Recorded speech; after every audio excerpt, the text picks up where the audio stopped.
more. You could attack for this. Just the pass. Penny's there. It's over. Fernando Cifuentes has found it.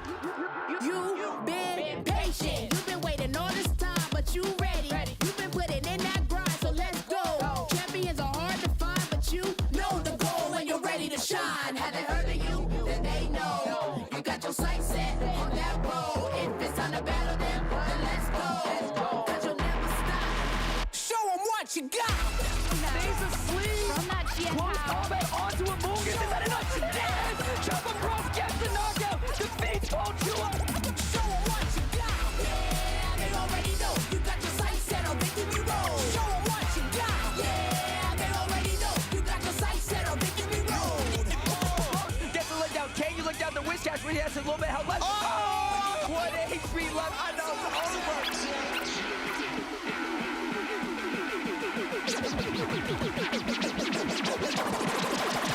Show them what you got. Yeah, they already know. You got your sights set on victory road. Show them what you got. Yeah, they already know. You got your sights set on victory road. Put your hands.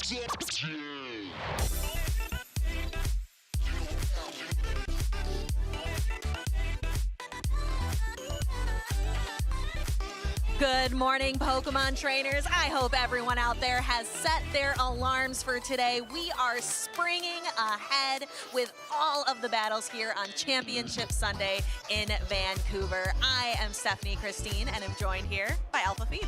Might be cold outside, but it is heating up in here as the Pokemon action is just getting started. We had so many great battles yesterday, and we have so many ready for you here today. And we've had so many great battles this season. 2025 has been crazy. Let's take a look at that roadmap starting all the way back in Baltimore. We're here in Vancouver, and we have Atlanta, Milwaukee, Portland, leading up to NAIC, and then Worlds in Anaheim.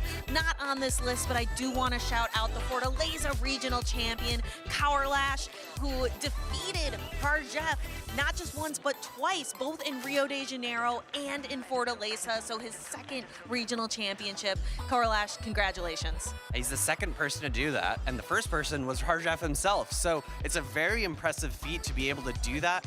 Up next, we have our World Championships qualification. Of course, getting first place like Kaurlash did earns you an automatic invite, but all the other positions get you championship points. Yes, and these trainers are fighting for those coveted spots at Worlds. Only 75 trainers from the NA region will qualify for Worlds in Anaheim, California. Taking a look at our championship leaderboard, we have Out of Pocket far and away in first place. And all the trainers behind him are vying for a spot. Those top few positions do get that travel award, and it's the top 75 for North America. You can see at the bottom of this list, 763 points is top 16, and that number is only going to go higher as the season progresses. Especially after NAIC, the Europe region had their international championship, so you can see that their number of points for top 16 is much higher at 986. You can see the final boss, Colin 6, topping the leaderboard in Europe. Some other really great names here. Tonton Patou's a previous EUIC champion, and Nataquins with that Shadow Palkia. There's not much more to say. Some trainers have their automatic qualifications for Worlds, including Yakai, our current reigning world champion, as well as many other great trainers on this list. Yeah, Mardo Galda, I think, has qualified 3 times already. It's a very impressive trainer. And we do have a second page where Koifia is all by himself with a really great performance at EUIC this year. Well deserving of his own page here. But who is going to add their name right beneath his today in Vancouver? We have so many great trainers here today that could potentially take that spot. However, we want to go back and refresh your memory a little bit on some of the best moments from yesterday. Starting off with one of this hype moment, wasn't even a battle, Nick. No, it was a lucky trade between 2 previous Vancouver regional champions, Cindy and Dilap. Dilap popping off as he gets that shiny Hundo Necrozma, and Cindy saying, Where's mine? I want one too. She just looked, she cannot believe it, but I love the hug there to the 2022 and 2023 Vancouver Regional Champions. Here we have Dunebug with that Shadow Fortress spice pick. Yeah, really great coverage with Rock Tomb and Earthquake, able to hit so many things in the meta for super effective or neutral damage, able to take out that Tropius here, and you can see just how much damage it would do to the Alolan Sandslash, of course shielded. Now the Rock Tomb coming through, almost picking up the knockout. Yeah, I think Shadow Fortress, we're going to see a little bit more of it as the season progresses. The top matchup of the day has to go to Lyle Jeffs III versus SS Thorn. People were roaring in the chat and in the crowd to see these two top trainers go toe-to-toe. Yeah, and it was a really tough fought match between the two. Who can forget the Scorching Sands thrown into, I believe it was the Gliscopod, but instead SS Thorn catches it on the Shadow Drapion and it nearly picks up the knockout. Will one of the, there's going to be the knockout, that amazing catch, SS Thorn thinking it was just a fire punch, it was a Scorching Sands! And then we see a lot of laughs between these two trainers and they hug it out. Two of these trainers are actually some of our top picks, our MVP picks, who the casters think might win it all this weekend. I've got SS Thorn specifically with that Gliscopod. And I put down Haydonis Actual. He was my top pick to make it to day 2. He has said he hasn't used his Shadow Dusclops, which is exactly why I think it's his MVP pick. That bench pressure, no, I'm just kidding. I actually really like Shadow Dusclops in the meta, so that's why I chose it. I hope he brings it today to show off how good it is. Yes, and we have Lyle Jeffs III and Rise to Occasion for Jim and Soph respectively, but they're already regional champions. I, like you and I, we're going after the underdogs. Absolutely. We want to see someone who hasn't done it before add their name to that list for the NA regional champions. But Lyle could very well do it again. We know that he won several regional championships last season. Yeah, him and Dunebug are no strangers to taking multiple regional championships under their belt. They are very talented trainers, and they have the opportunity to do it again here in Vancouver. We want to make sure that you don't miss a moment of the action. We also have the VGC, the TCG happening this weekend. You can go to Pokemon.com/broadcast. That website got an update. It looks great. Be sure to go visit the website and check it out. And it's got our beautiful faces as casters there too, so no complaints. Don't forget to use those hashtags to share your photos with us and get a part of the action so that maybe you can show up on stream as well. Yes, don't miss a moment. And we are ready with some more great moments here today in Vancouver. I think our casters are ready at the desk. Jim and Soph, take it away. All right, thank you, Stephanie. Thank you, Nick. Guys, welcome into Championship Sunday. Wholesome _ aka Jim Lawson, once again joined by Softov. We are super excited to bring you this upcoming regional finals that we have here coming up soon. But we have to get through our winners and losers bracket. Before we do anything, though, let's do a reminder for today's tournament. This weekend, the 2025 Regional Championships are bringing the electrifying action of the Pokemon Go matches to the global stage. Top trainers from across the world have gathered to compete for a share of over $125,000 in cash prizes, travel awards, and the all-important championship points that could secure their spot at Worlds 2025 in Anaheim, California. The competition is fierce and the strategy is key. This tournament spans 2 intense days of action, where our trainers battle it out in a double elimination bracket using the Grey League format. Every match is a best-of-3 clash, but the stakes get even higher in the winners finals, losers finals, and grand finals, where the action extends to a best-of-5 showdown. Trainers will be strategizing in a Bring 6, Pick 3 format, each one carefully selecting a team of 6 Pokemon, but only 3 will enter the fray in each game. Every choice could be the difference between victory and defeat. Who will etch their name into the history books this weekend? And who will punch their ticket to Worlds 2025 in Anaheim? Don't miss a minute of the action. Stay tuned all weekend long to watch the battles unfold live.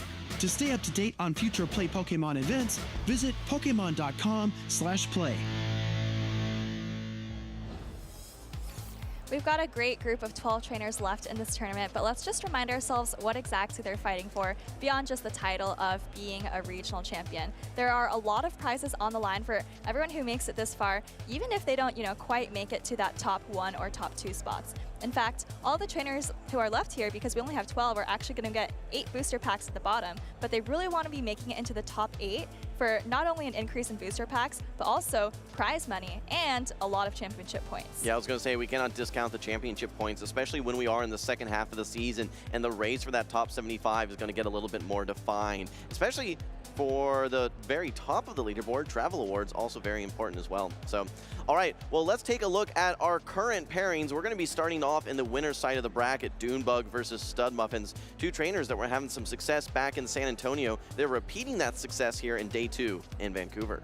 You mentioned the championship points, and I believe actually those 2 are both in the top 9 on the current leaderboard, so definitely going to be a tight race for the Travel Awards there. After that, we have Nighttime Clasher versus Elite, Rise versus Dapper, and Lyle versus Heidonis. So really just a great mix of former regional champions, as well as some trainers who have, maybe made Top Cut before, but haven't quite been able to make that final push. Yeah, I don't think we have any strangers to Top Cut. I think everyone's been here before, but I think the difference today may be just that some of that experience. We've seen trainers that have just had lots of success already this season, success historically, but will we see some underdog stories? Maybe it's Heidonis' turn to finally win a regional. That's right. I mean, I think Dune was saying last night that Vancouver seems to be Heidonis' city. I think it's not his first time top cutting at this particular regional, so we'll see how far Heidonis can get on the winner's side. Yeah, I know that he's been inspired, especially with this regional, the success that he's had on the winner's side of the bracket. People are saying, hey, I don't know that everyone's been following my season, but I've been going to all these regionals. Maybe haven't had all the success that I've wanted consistently,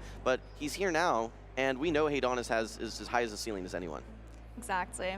Well, speaking of trainers who have made Top Cut before but haven't quite won yet, we do have Stud Muffins coming up, and I think this is actually the first season where he has made some top cuts, right? Starting with the top 12 at LAIC, fantastic breakout performance from him. And then just recently, right, was top 3 in San Antonio? Yeah, it was San Antonio. Yeah, he made it all the way to the losers finals where he lost to Elite, who then faced off versus Rise and had the bracket reset. So, I mean, all 3 of those trainers are back here in Vancouver. So our top 3 from San Antonio have made it back to Vancouver as well. And all 3 are on the winner's side of the bracket as well. Yep.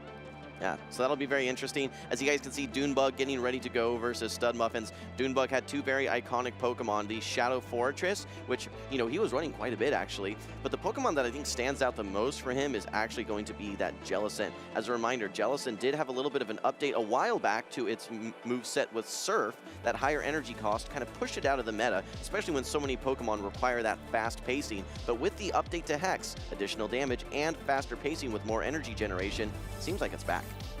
Yeah, and I want to go back to the Shadow Fortress for just a second because I think it could be important in this matchup.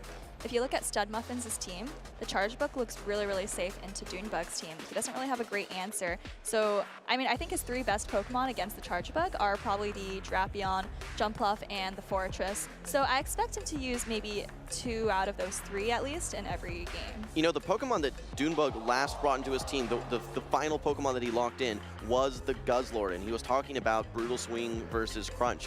I don't know that he's going to be able to bring this Guzzlord here. Its target is absolutely going to be that Drapion, which it wins very hard, but the remaining Pokemon, it's going to be very, very challenging. All right, guys, it's Championship Sunday. We're in the winners finals for Group A. Let's move into these matches. Dunebug versus Stud Muffins. Fantastic lead for Dunebug. He has the Dugong locked against the Diggersby, but a quick swap out by Stud Muffins into that super safe Charge Bug we were just talking about. It's met by Dunebug's Aerialise Acrobatics Shadow Jumpluff. Both of these Pokemon are beneficiaries of the moveset update. The Acrobatics has had its energy decreased from 60 down to 55. Additionally, Discharge now a bit more efficient as well. However, in this situation, I think X-Sister may still be the more efficient attack.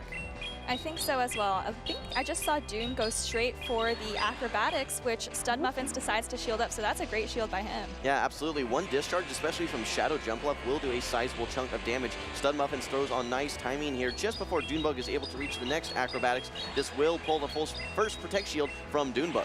Yeah, Dune, I think, is just maybe 1 Fairy Wind away from the next Acrobatics. Actually, he already has it, but chooses to bait with the Aerialise, and yeah, is actually able to pull the final Protect Shield from Stud Muffins. This is going to be impactful. He may be able to now win this 2-shield matchup if he wants to make sure that he's expecting alignment. Now that we've seen 2 Protect Shields from Stud Muffins, I think Dunebug will use the second shield, recognizing how important it is to get his Dugong aligned versus that Diggersby, not something else that could be devastating for it. He's probably expecting the Primate.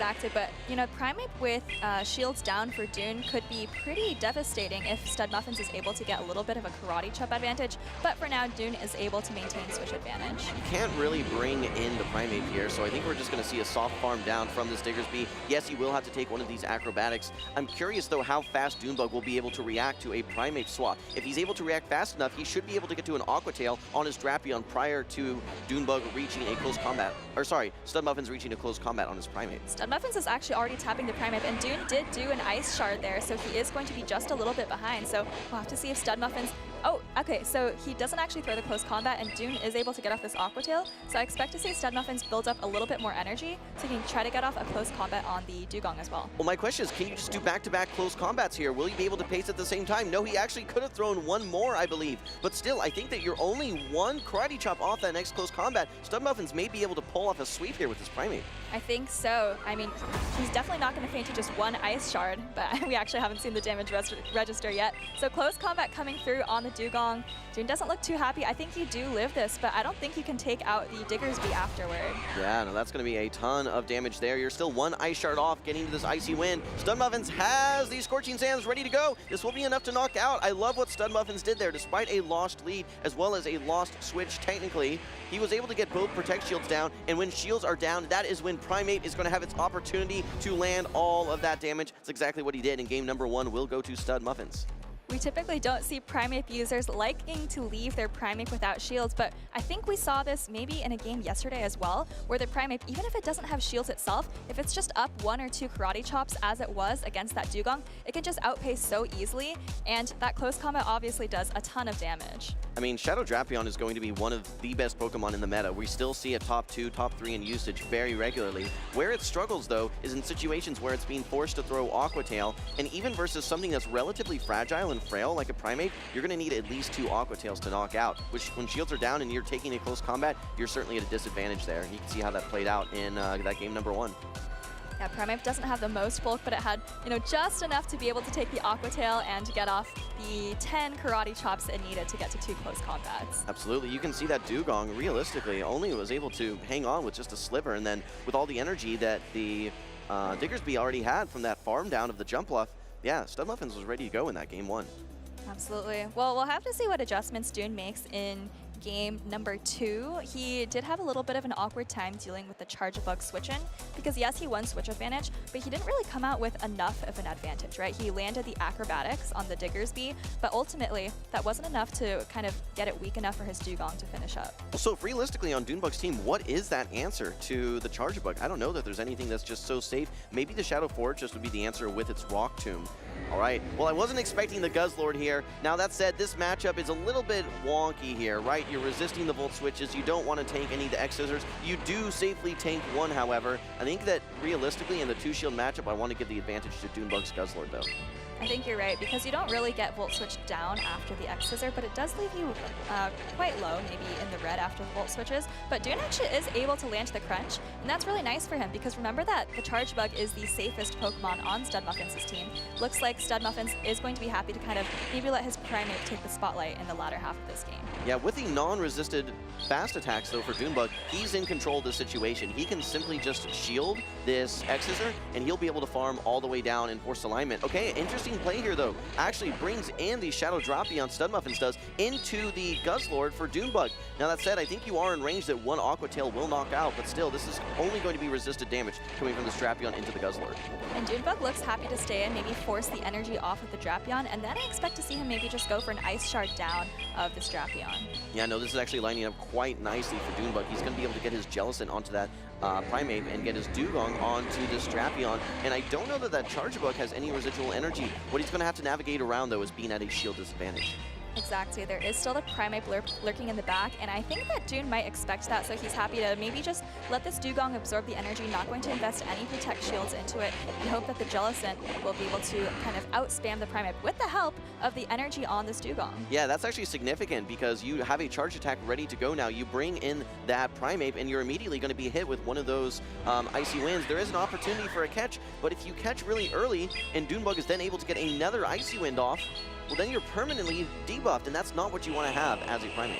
All right, well, first Icy went coming through, and Stud Muffins actually lets it go. But now I feel like eventually Dunebug might be able to fast attack down the Primate, because as you said, I don't think the Charge Bug has much residual energy, if at all. Yeah, you're going to need to probably get to 3 Rage Fists here. I don't even know that this next Rage Fist is going to be enough to knock out, and these are double resisted Karate Chops, which has a relatively low power as far as fast attacks go. Here comes the first charge attack. This will strip away the Protect Shield. Dunebug is just faced with a situation where Ice Shard, Hex, I mean, you can see this HP slowly evaporating. It is a little scary though, because even though the Charge Bug doesn't have energy, it still has enough health to maybe get off a couple of Volt Switches. And you do see Stud Muffin trying to get that damage off right here, leaving the Jellicent quite low. So Dune is able to Hex down, but he is quite low now, but he still has some of the Dugong left in the back. He does have the Dugong, and it may even be able to reach a charge attack. I think Stud Muffins recognizes that it has some residual energy, knows that, hey, I have 1 Protect Shield, there's 2 charge attacks ready to go, there's no winning this one, let's go again. All right, well, Dunebug is able to even up the series there. Stud Muffin's already writing down some notes, maybe planning for game number 3. You know, it was an interesting bring with that Guzzlord. It's very risky. Ideally, you're targeting the Shadow Drapion, and I think that's exactly what Dunebug was saying. Okay, let me get it on the Shadow Drapion, but kind of the consolation prize was that Charge-a-Bug. We were just saying, hey, what does Dunebug actually have to combat that Charge-a-Bug? Nothing seems like a hard answer. Well, one Pokemon that at least resists part of its toolkit, being the Volt Switch, is that Guzzlord. And if you no-shield that first crunch, Dunebug could have just farmed all the way down, so it forced Stud Muffins to actually swap into his Drapion and allow Dunebug to get the alignment that he wanted. Yeah, as for the positioning of the Charge Bug, I do feel like I still prefer to see Stud Muffins leave it in the back instead of in the lead, because it's not really a dominant Pokemon unless you're, leading into, say, the Dugong or the Jellicent. Its main kind of benefit here is just the safety of it, and so I feel like it's going to function a little bit better as a safe swap. I completely agree. Put it in that safe swap position, and even if you're not having to safe swap, there's probably something that's going to have a favorable alignment for if you do win alignment in the lead. So yeah, I absolutely agree. And with a Volt Switch advantage as well, I think it makes that Guzzlord matchup a little bit better if, for instance, if the Guzzlord is swapping into you. I'm curious to see if we're ever going to see this Shadow Fortress come out in game number 3 here. So when we look at the matchups, it certainly has some good matchups going up against the Azumarill, the Dugong, the Charge-a-Bug. But yeah, there's some really tough matchups as well, especially if it gets met up with that Diggersby on the side of Stud Muffins. Yeah, I think it would really just be hoping to see the Charge-a-Bug, which of course I am expecting Stud Muffins to bring. I think Dune's expecting Stud Muffins to bring that as well. So, if he really wants to go for, alignment, or he's thinking that Stud Muffins is going to have to safe swap the Charge-a-Bug, I think it could be good to bring in the back. What's interesting about the meta currently is there's not a ton of steel types. We don't see any of the Skarmories. Corviknight's pretty uncommon. Alolan Sandslash we don't see too much. Realistically, Steelix is maybe the most common steel at this point, but Shadow Fortress seems like it has a place in this meta here, especially with just the interesting moves that it has. None of the fast or charge attacks are actually same type attack bonus unless you're running that mirror shot.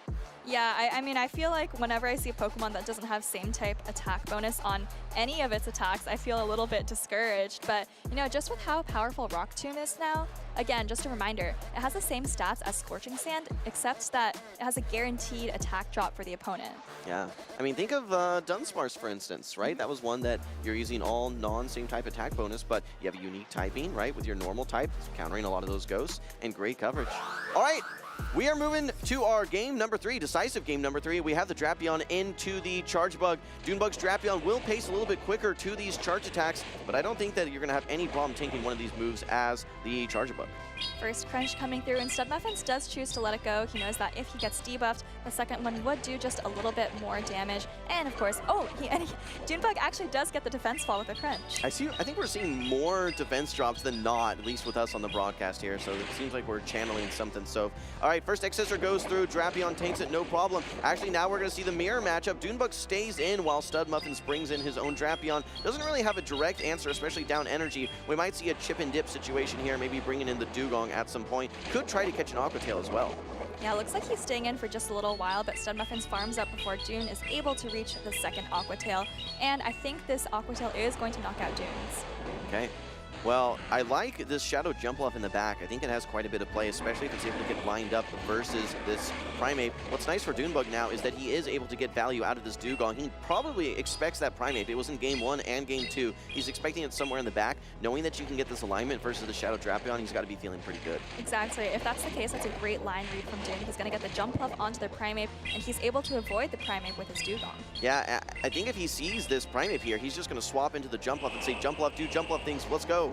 I don't expect Studmuffins to bring back in this Charjabug. That would be a little bit surprising. I think he wants to start getting an energy advantage on his Primeape, but let's find out. I mean, I think in either case, Dune is going to instantly swap into the Jump Off, and you do see the swap there after an Ice Shard. And Studmuffins is already at a Rage Fist, but with how bulky Jump Off is, I think you can even take 2 Rage Fists potentially, and Dune is looking pretty happy with the situation. Yeah, I think if you're thinking what's going to be the hardest hitting charge attack right now, it's not the first and probably not even the second Rage Fist. It would either be that 3rd, 4th Rage Fist or the X-Scissors that would be coming from that Charjabug.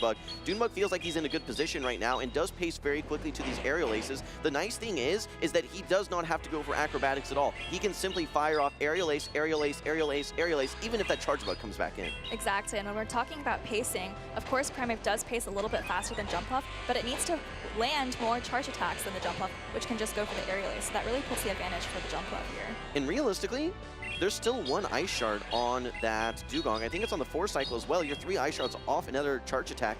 You still could get some value from that Dugong as well. All right, well, that was a charge attack priority, so Dune was able to lock in the aerial ace here. It looks to me like Studmuffins was maybe 2 karate chops off of Rage Fist, with Dune only 1 Fairy Wind off an aerial ace. So we'll have to see if Studmuffins goes for the catch, and he actually does on the charge bug. Okay, Dunebug, he gets some damage in here, and he actually undercharges, tries to go for a farm down. I think you're going to be able to tank 1 X-Scissor. Maybe he tries to go for a catch. Okay, oh, and what a catch he makes! I'm curious to see now, does Studmuffins maybe go for an undercharge of his own so that he can get a farm down with his Primeape? Exactly, so I think what Studmuffins needs is a karate chop to be able to get to the close combat. But actually, they just simultaneously knock out. I think the Dugong may have paused a turn there. Dugong waited 1 turn so that he could align his Ice Shard with that Volt Switch. 1 + 3 = 4. What a play we just saw from Dunebug. A simultaneous knockout, and he has the aerial ace ready to go. He wins game number 3. Incredible math, incredible mechanics from Dunebug, and that's kind of what we expect from a 4-time regional champion, maybe on his way to a 5th one. So really well played for Dunebug there, able to come back from the 0-1 hole for the 2-1 win.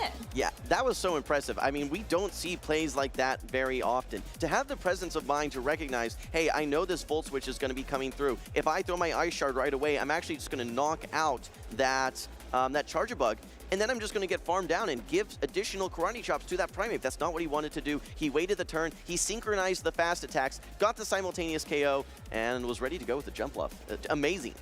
So the interesting thing there was that when Studmuffins made the catch, he actually cleared all the buffs on the Primeape, right? So then I think Dune would have been able to take another Rage Fist, but I'm not sure whether he would have been able to take the close combat, and that's kind of where you really need to deny the Primeape of additional farm. Yeah, exactly. All right, so we did see a nice catch there by Studmuffins. We saw a bit of an undercharge as well. Dunebug was trying to go for exactly 4 Fairy Winds to get a perfect farm. A little bit too much of an undercharge, but he was able to adapt mid-game, making his own catch. We saw that full charge of the discharge, unable to knock out the Dugong, and then after that incredible math play, we see Dugong hyped up, able to land that aerial ace, and he's going to be moving on to the next round of winners here in Vancouver. Well, I do still want to give kudos to Studmuffins for making it close at the end, because, I mean, I think when I saw the jump bluff getting lined up on the Primeape with 2 shields up on both sides, I was like, oh, this is going to be an easy game for Dune. But it still actually made the game pretty close.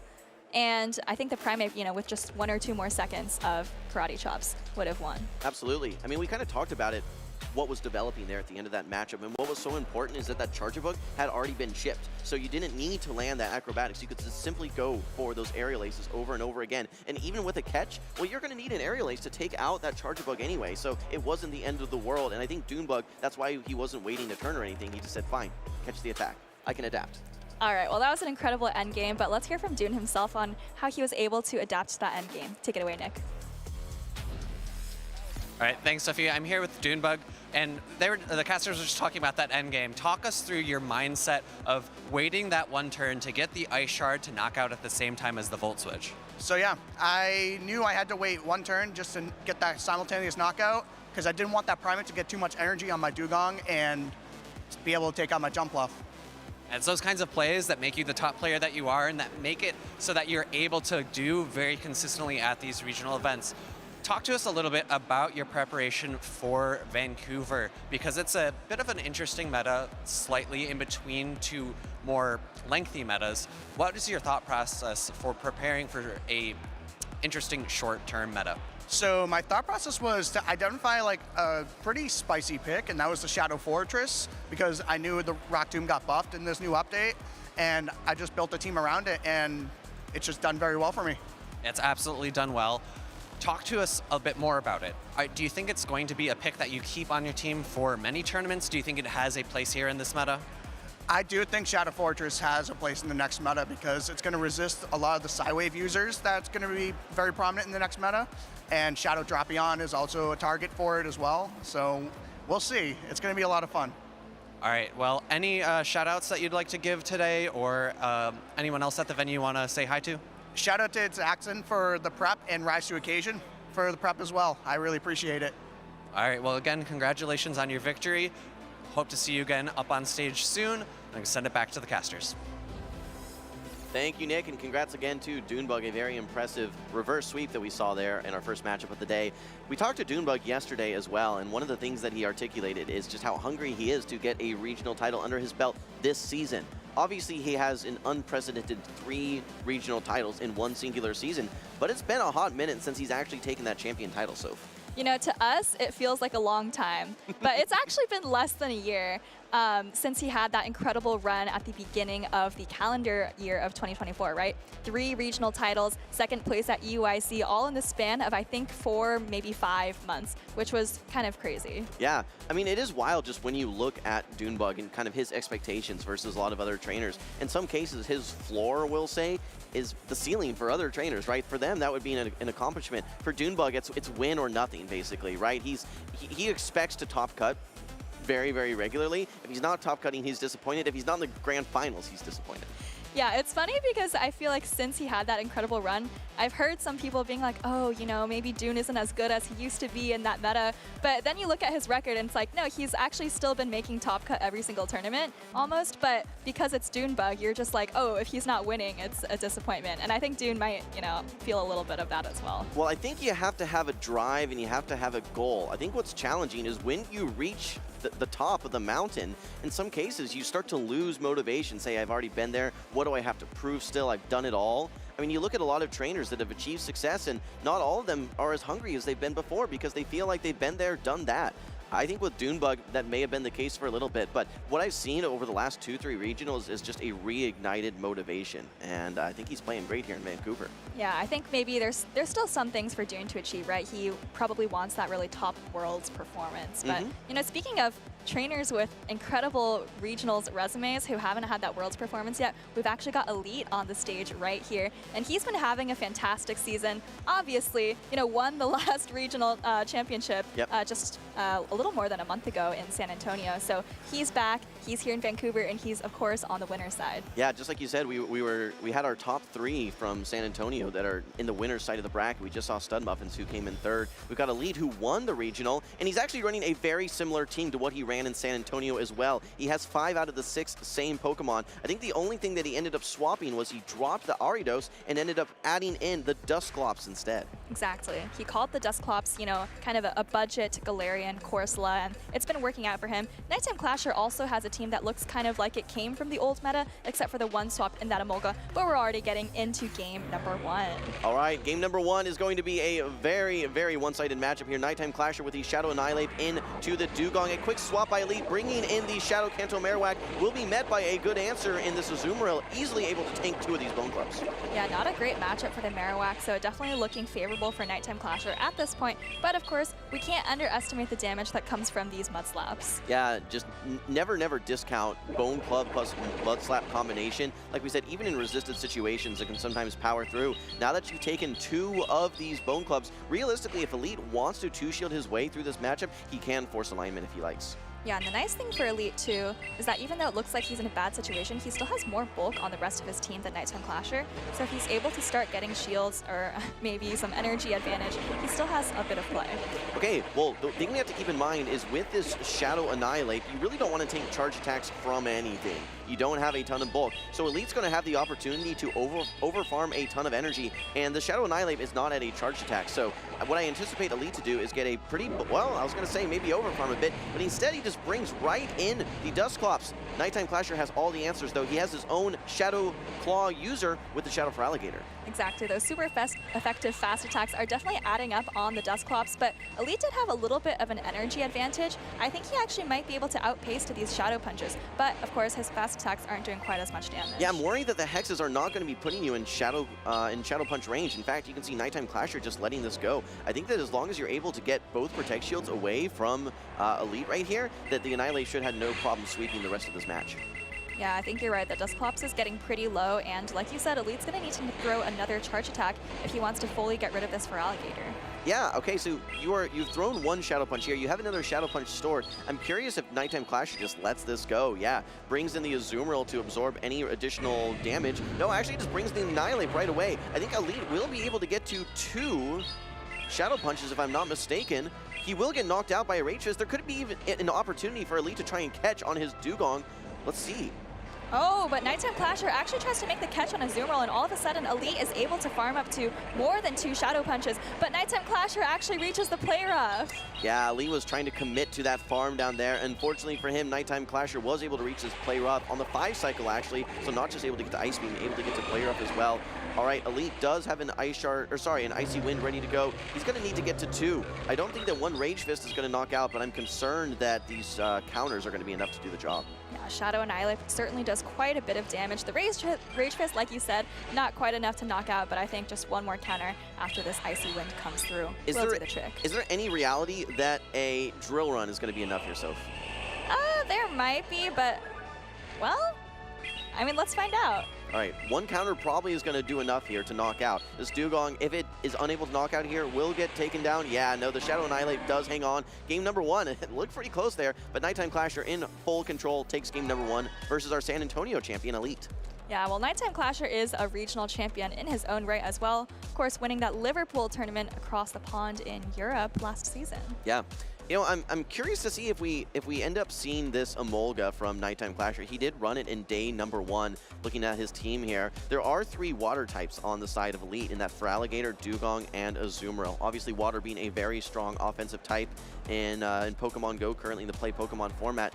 It does need to really realistically watch out for any of those Pokemon. It doesn't want to take a Hydro Cannon from for Alligator, doesn't want to take an Icy Wind from Dugong, doesn't want to take an Ice Beam from Azumarill. While it has a lot of offensive play, it has to operate behind shields. Yeah, Molga feels like one of those Pokemon that looks good on paper, but when you play it out, it doesn't feel incredible.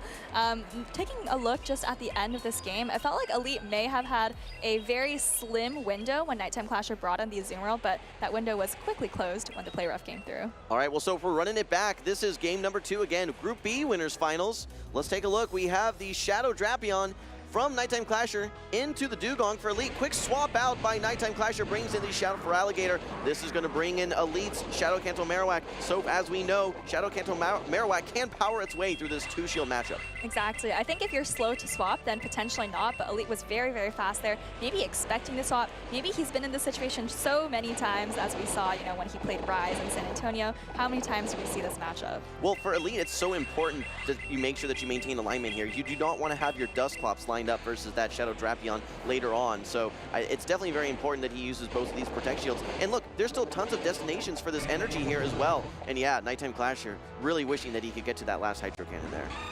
Yeah, Elite did have to go down 2 shields, but he has 100 energy on this Marowak, so he's going to be able to get off at least 3 Bone Clubs against this Azumarill. Yeah, and that is going to be a lot of damage, especially after the subsequent Mud Slaps as well. Do you ever swap out? Yeah. Okay, no, bringing back in the Drapion. I'm a little bit surprised here. I think Nighttime Clasher probably could have stayed in, at least maybe farmed up a little bit more energy or thrown a player up in that situation. Now, coming into this matchup behind energy, you're going to get debuffed right away. Yeah, typically Drapion pace is a little bit quicker, but because Elite had, swapped in earlier, he actually got to the Icy Wind first. So now this Crunch coming through isn't going to do quite as much damage. I'm curious to see if Elite's able to reach this next Icy Wind. The second Icy Wind will likely knock out. Can you get to this Icy Wind before the next Crunch? I don't think so. All right, well, Crunch coming through, and with the Defense Fall, it is going to do more damage, but I think you might be able to hang on because you also did Icy Wind the Drapion already. That's right, yeah, no, it does hang on. Icy Wind is ready to go. Nighttime Clasher has to make a decision here. Do you want to keep this Drapion on the field, or are you going to put it all on a Azumarill? Opts to use the Protect Shield. Now double debuff. Switch Clocks have come back up. Bone Club is ready to go. After using that Protect Shield, you have some energy. Do you want to use your second Protect Shield? Yes, but I think Elite may even have another Bone Club ready to go. Yeah, Nighttime Clasher's got to get out. You see him tapping the Azumarill, and he is able to catch that second Bone Club from the Marowak. Yeah, good job remembering that there was that second Bone Club ready to go. You know exactly how much energy the Marowak had. Azumarill did take a chunk of damage, but now this sets up the Drapion where it likely will be able to get another Charge Attack off. Hopefully a Crunch into that Dusclops. Did we just see a Charge Attack priority, Soph? Yeah, that was. I don't think that's good for Nighttime Clasher because you probably could have just tried to bubble down this Marowak, maybe land a Charge Attack on the Dusclops to kind of combine with the Crunch from Drapion. You're not really in a position where you can undercharge. The HP is so low on this Marowak that any amount of bubbles are going to knock out. Now, Elite, I would just come right in with my Dusclops. Don't wait the Switch Clock. This Azumarill is locked in. You want to get loaded on energy here so that when this Drapion eventually does come back, that you're able to just immediately fire off an Ice Punch. That's right. Well, Play Rough coming through, and unless Nighttime Clasher has the Crunch banked already, I think this is going to look good for Elite. He has the Ice Punch loaded. I don't even think a Crunch knocks out. Yeah, it has almost 2 Ice Punches. 1 Ice Punch should be enough. There is still that Dugong around as well. Elite having a very nice positive matchup in the lead and able to translate that positive lead into a game win in game number 2. All right, well, it is 1-1 now, so we're going to be heading into a decisive game 3 between these two top battlers. Yeah, absolutely. Dugong looked really nice there for Elite. Not only did it have that nice matchup versus the Drapion, it was able to just provide a lot of utility in the form of debuffs. Even not only in the beginning, but in that back matchup as well. You remember that actually with all that energy that Elite had on his Shadow Marowak that just powered its way through that 2 shield, he was able to kind of dance around a little bit and force Nighttime Clasher into very awkward positions where, hey, if you want to hold on to this energy, you're going to have to shield. Yeah, you see that Drapion, Feraligatr, Azumarill team that Nighttime Clasher ran, and Elite has this Pokemon as well, but it's just been so common. And I think Marowak and Dugong are some of the Pokemon that kind of cause problems for that core. Elite was already a great trainer, but he never had access to the Shadow Kanto Marowak. First thing he does is win a regional in San Antonio, and now he's finding himself 1 game away from moving to the next round of winners.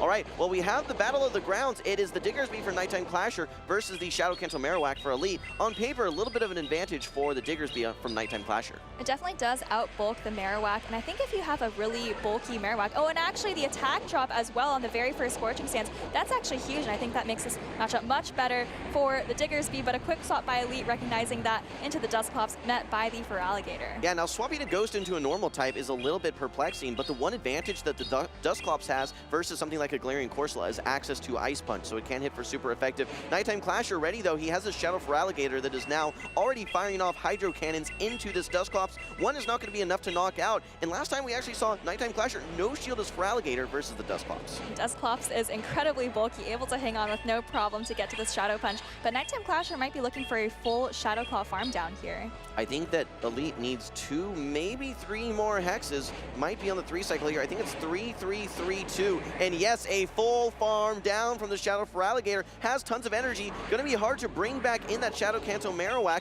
but you have so much energy. I'm a little bit surprised from Elite not trying to throw right away, trying to maybe force that second Protect Shield. Will he be able to get a full Mud Slap down? Quick swap, though, from Nighttime Clasher. Brings in the Azumarill. Elite has to throw this Bone Club. Yeah, he was at 100 energy there, so definitely want to throw a little bit of the energy here, maybe save a little bit for the Feraligatr down the line, and he does actually swap out into Dugong, so remember that Marowak is loaded. Okay, how much energy does this Diggersby have? I think it has quite a bit, and I think that's going to be the problem for Elite in this endgame matchup. For now, though, Nighttime Clasher will be firing off the first Play Rough into the Dugong, and Elite will be using the final Protect Shield, anticipating this to be the hardest hitting charge attack. And he does Icy Wind right away, hoping to make the next Play Rough do just a little bit more damage. I think that he is close to 2 Bone Clubs. I think 1 one mud slap away from the second Bone Club on his Shadow Kanto Marowak right now. So this is going to be interesting how this final matchup plays out. Nighttime Clasher still has 3 Pokemon remaining though, and he is not in range where one charge attack is going to knock out. Well, he is going to fire off this play rough, even though he is currently debuffed.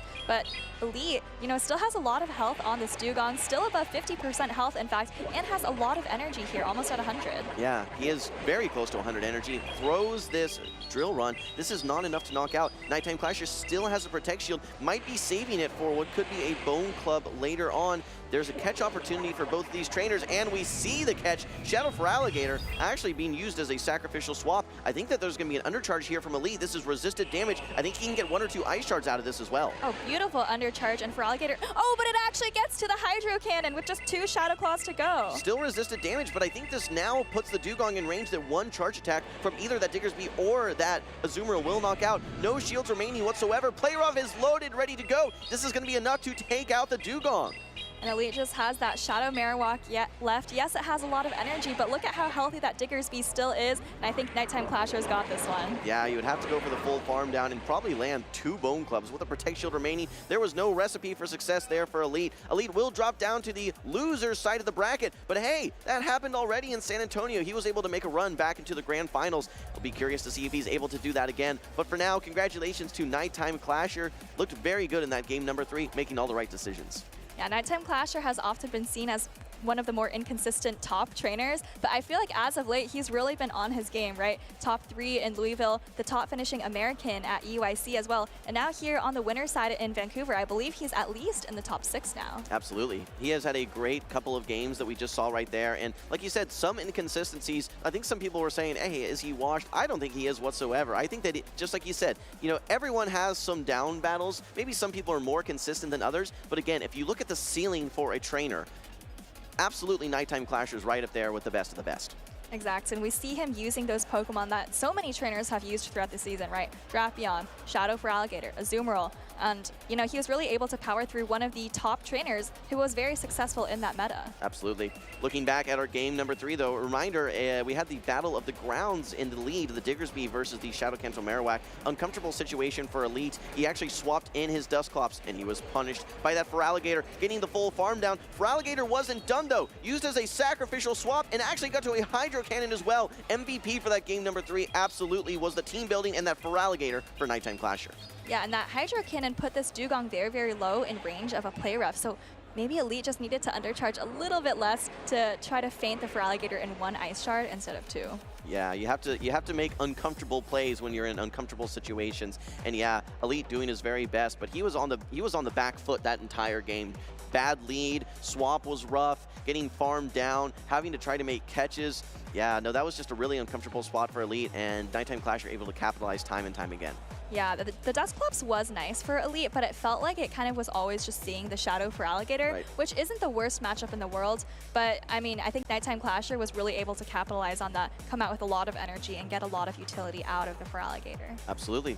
Well, let's hear from the man himself. We have Nighttime Clasher. Let's kick it over to Stephanie for an interview.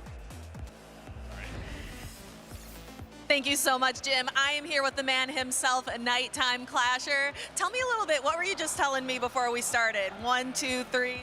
So the best way to start a game, you lead it, the Diggersby goes, and then 1, 2, 3, 4, 5, 6, 7, debuff, and then that's just like, it's the best feeling ever. Tell me a little bit about your Shadow for Alligator gameplay, because it's got to be kind of scary going up against Elite and that Shadow Kanto Marowak that we just saw over and over and over defeat for Alligator in San Antonio. One of my favorite things to do is like, bad lead, no problem. Swap Gator, 1, 2, 3, 4, 5, bah, Hydro Cannon, and then like you're chilling. Very, very good. And we were talking actually right before the start of the tournament. You were telling me whoever wins between me and Elite is going to take the whole thing. You still feeling that way? Yeah, still feeling confident. We'll see who wins between Haydonis and Lyle, but I'm on a heater today. All right, the man is on a heater. Who else do you want to shout out today before we toss it to a break? Oh yeah, shout out to Legends United for helping me with the comps. And of course, SS Thorn, Miweedle, and someone else helped me with the comps. But everyone who helped me, honestly, with the scrims last night, especially So Technical. It was really helpful. Thank you all. All right, can we do that Diggersby again? What was it? 1, 2, 3, 4, 5, 6, 7. All right, we are going to go take a look at those replays. Nighttime Clasher, thank you so much for hanging out. All right, don't go anywhere.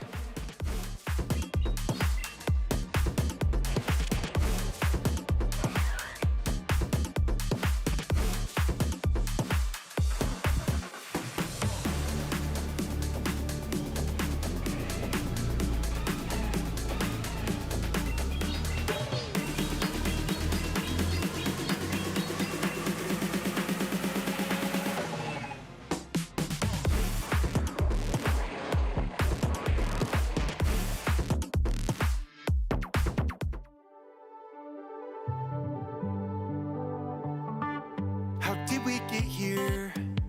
So far from home, on the untread path. But we're not alone, we got each other. So we got a lot, and now the moment's come to finally take our shot. Oh, look how far we've come, look how far we've come. We're so much closer now to the battles we've won. Oh, look how far we've come, look how far we've come. There's still a ways to go, but look how far we've come.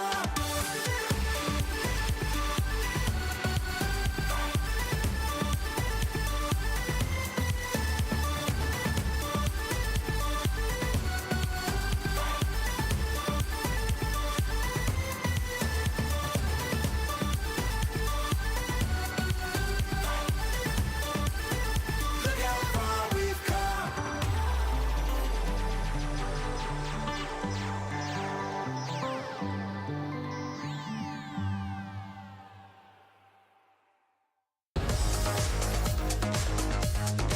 The first Pokemon game that I ever played, that I started with, was Pokemon Yellow.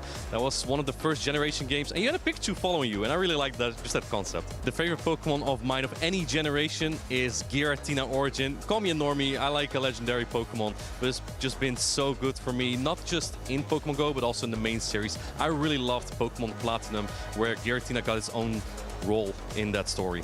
The furthest I've ever traveled for a Pokemon event, kind of tough to decide because I've been to the World Championships in Japan, which was about a 16-hour flight, and then Hawaii had an 11-hour flight and a 5-hour flight, so I go anywhere for Pokemon. The player that I look up the most right now is Colin Six, my fellow Dutchman. There's always a discussion going on within the Netherlands, who's the best Dutch battler? I would say right now that's Colin. He's been so consistent in so many tournaments. I haven't played for a while, since the World Championships. It was Stuttgart and then Toronto, but in the meantime Colin has been so successful and I really respect him for that. The most memorable match that I had on stream, I have two of them actually, which is both the grand finals of Utrecht and at the World Championships in Utrecht.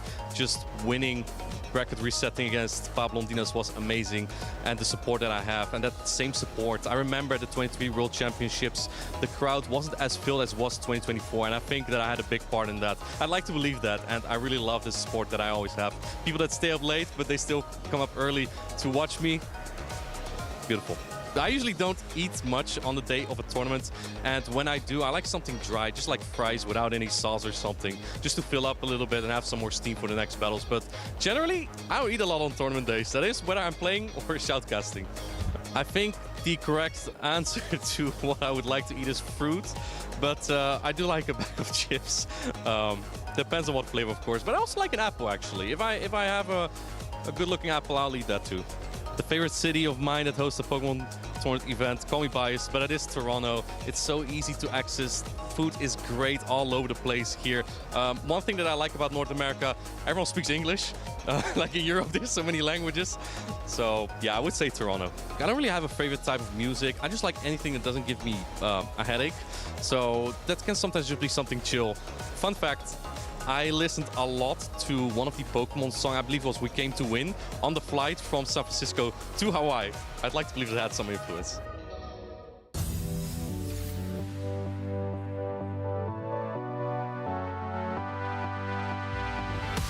So for new players at home looking to start competing, I would strongly recommend visiting your local league, because your local league has a whole bunch of great mentors, professors, and other players among you who are like-minded and absolutely want to get you into the game better than you could ever be on your own. For new players, I'd recommend starting and just watching the stream, seeing what people use, and even just copycatting a team. And for me, it's just like using Pokemon that I know I'm gonna have fun with is the big thing. Because if I am having fun, then I'm way more likely to win. For people that want to start competing, I would say start playing online, look for guides. Personally, I watch a lot of Wolfie's videos and a lot of Harry's videos as a French player. So if you understand French, you should go look at his channel. Or Wolfie, it's a lot of help, and just play online. Like, if you build a team and start playing, write down your notes, look at your mistakes, try to analyze your games. It's a lot of help, and you know, find a friend that can play. It's gonna be a lot of fun. Advice that I would give to somebody wanting to start playing the TCG is to look up local game card stores in your area and see if any of them are running any Pokemon events, and just go talk to the people around. And there's tons of friendly people in the community. They'll help you get started. Some advice I would have for people looking to compete at home is really get connected with your community. Practicing with other battlers is one of the best things that you could do out there. That's personally how I started as well. So I know Go's big on community, so that definitely would be the #1. The advice I have for people at home looking to start would be to just jump in and do it. I was very nervous, and I still am nervous today to play, but the only way you're going to get better is to actually play, get out there, get the experience, and you're going to have fun no matter what happens.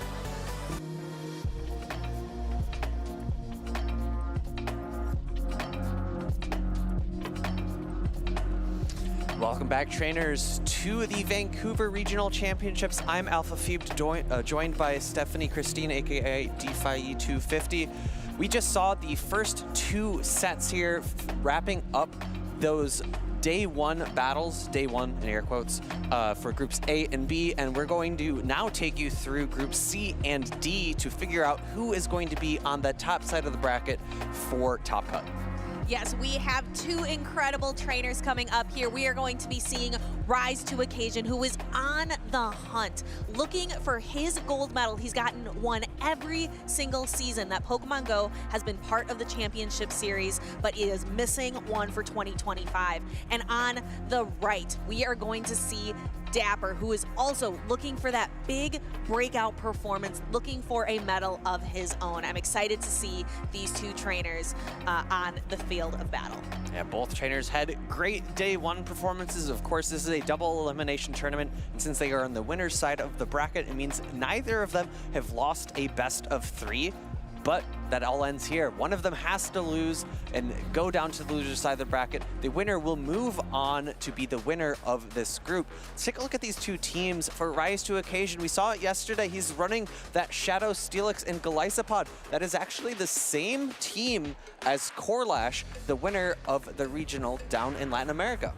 Yes, I guess it's an argument about who created that team first, maybe a little bit of a debate online, but taking a look, I'm really interested to see that Shadow Steelix. I don't think we got to see a ton of it yesterday. I think we saw more of the Golisopod. I think we saw more of like the Gastrodon, but I'm interested to see if we get to see more of Rise's team versus Dapper, who's running that Primeape, which typically in the past meta, Annihilate was the preferred fighter between the 2, and now we're starting to see Primeape shine a little bit more.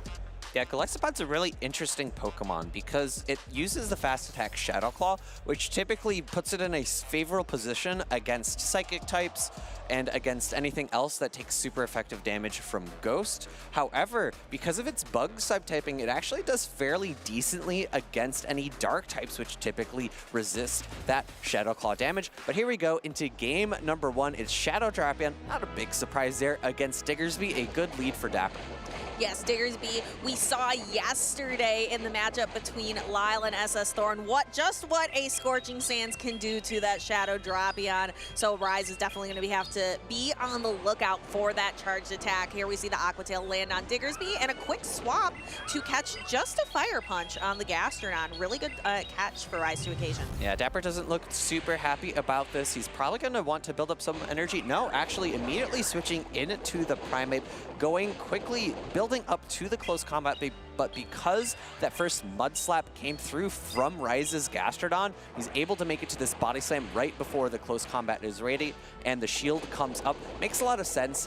The Primeape isn't super bulky, and there is a lot of fast attack pressure coming from the Gastrodon. I'm taking a look at that back-end matchup. I'm seeing the Emolga on the side of Dapper, and I'm seeing that Golisopod. Look at that heavy damage. And now that the close combat, the defense has dropped, those Shadow Claws are doing so much damage. We're going to see another close combat. Not very effective, but still does half of Golisopod's health. Defense drops again, and Ryze is able to get a healthy farm down. I might have preferred a Rage Fist first because the second close combat lowers the defense even further. He might have been able to make a Rage Fist plus close combat.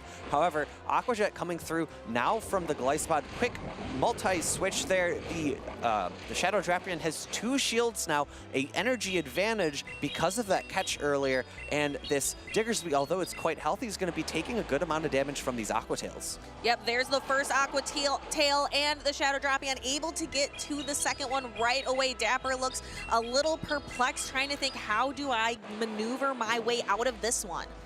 Shield comes up, Fire Punch bait here. However, with 2 shields left on Ryze 2 Occasion's side, I have to imagine one comes up. No, actually calling the bait was okay if it was a Scorching Skins and knocked out. A bit surprising to me because the Golisopod is not the bulkiest Pokemon. Yeah, and Golisopod doesn't exactly have an opportunity to fast attack the Diggersby down as it's running Shadow Claw. Diggersby's a normal type Pokemon. We see the next Aqua Tail coming through. This is going to be more than enough damage to knock out the Diggersby. The question is how much damage does the Thunder Shock from Emolga do to the Drapion? It's going to make it to a Aqua Tail. One more Thunder Shock looks like it might be just enough to knock out, but this Aqua Tail from a Shadow Drapion is going to do a lot of damage to an Emolga. Electric-type Pokemon are not necessarily known for their bulk. However, taking a look at that Golisopod, able to Shadow Claw down. Ryze, I believe, still had a Protect Shield in his back pocket as well. Ryze 2 Occasion taking the first win of this match. So Dapper Disc running that Primeape, Diggersby, and Emolga had a pretty reasonable lead. I was a little disappointed in the Emolga because just 2, regular, not even super effective charge attacks was enough to knock it out.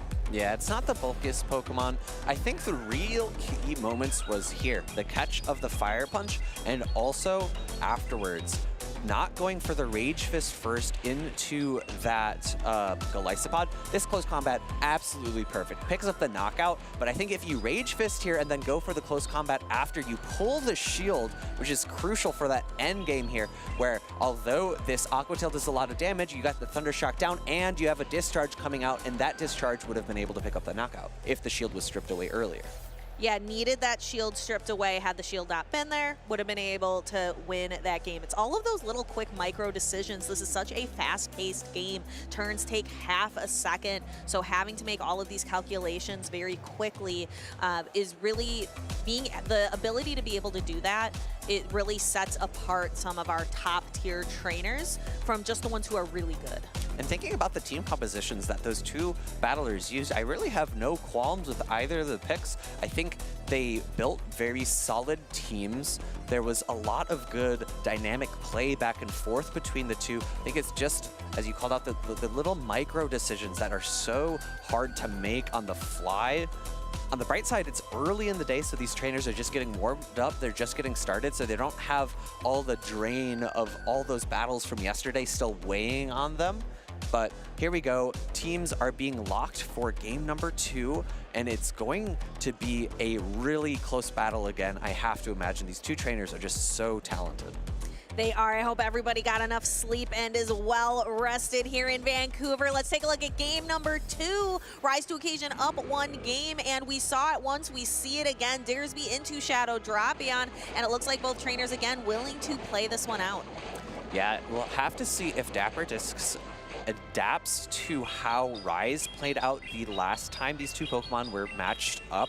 Avoiding the catch will be crucial to maintain energy. An immediate switch out. No catch happens this time because Dapper is more patient, throws a Scorching Sands now. This is okay because he's built up extra energy. I have to imagine he might switch out into the Primeape. Again, no, actually staying in once more. Goes for a just more energy. I was thinking maybe a Scorching Sands, but now reaches for the Scorching Sands, which threatens this Gastrodon, which is low on health. Yeah, I think Dapper Discs realizing that he needs to pull Protect Shields away and is really going for that this time.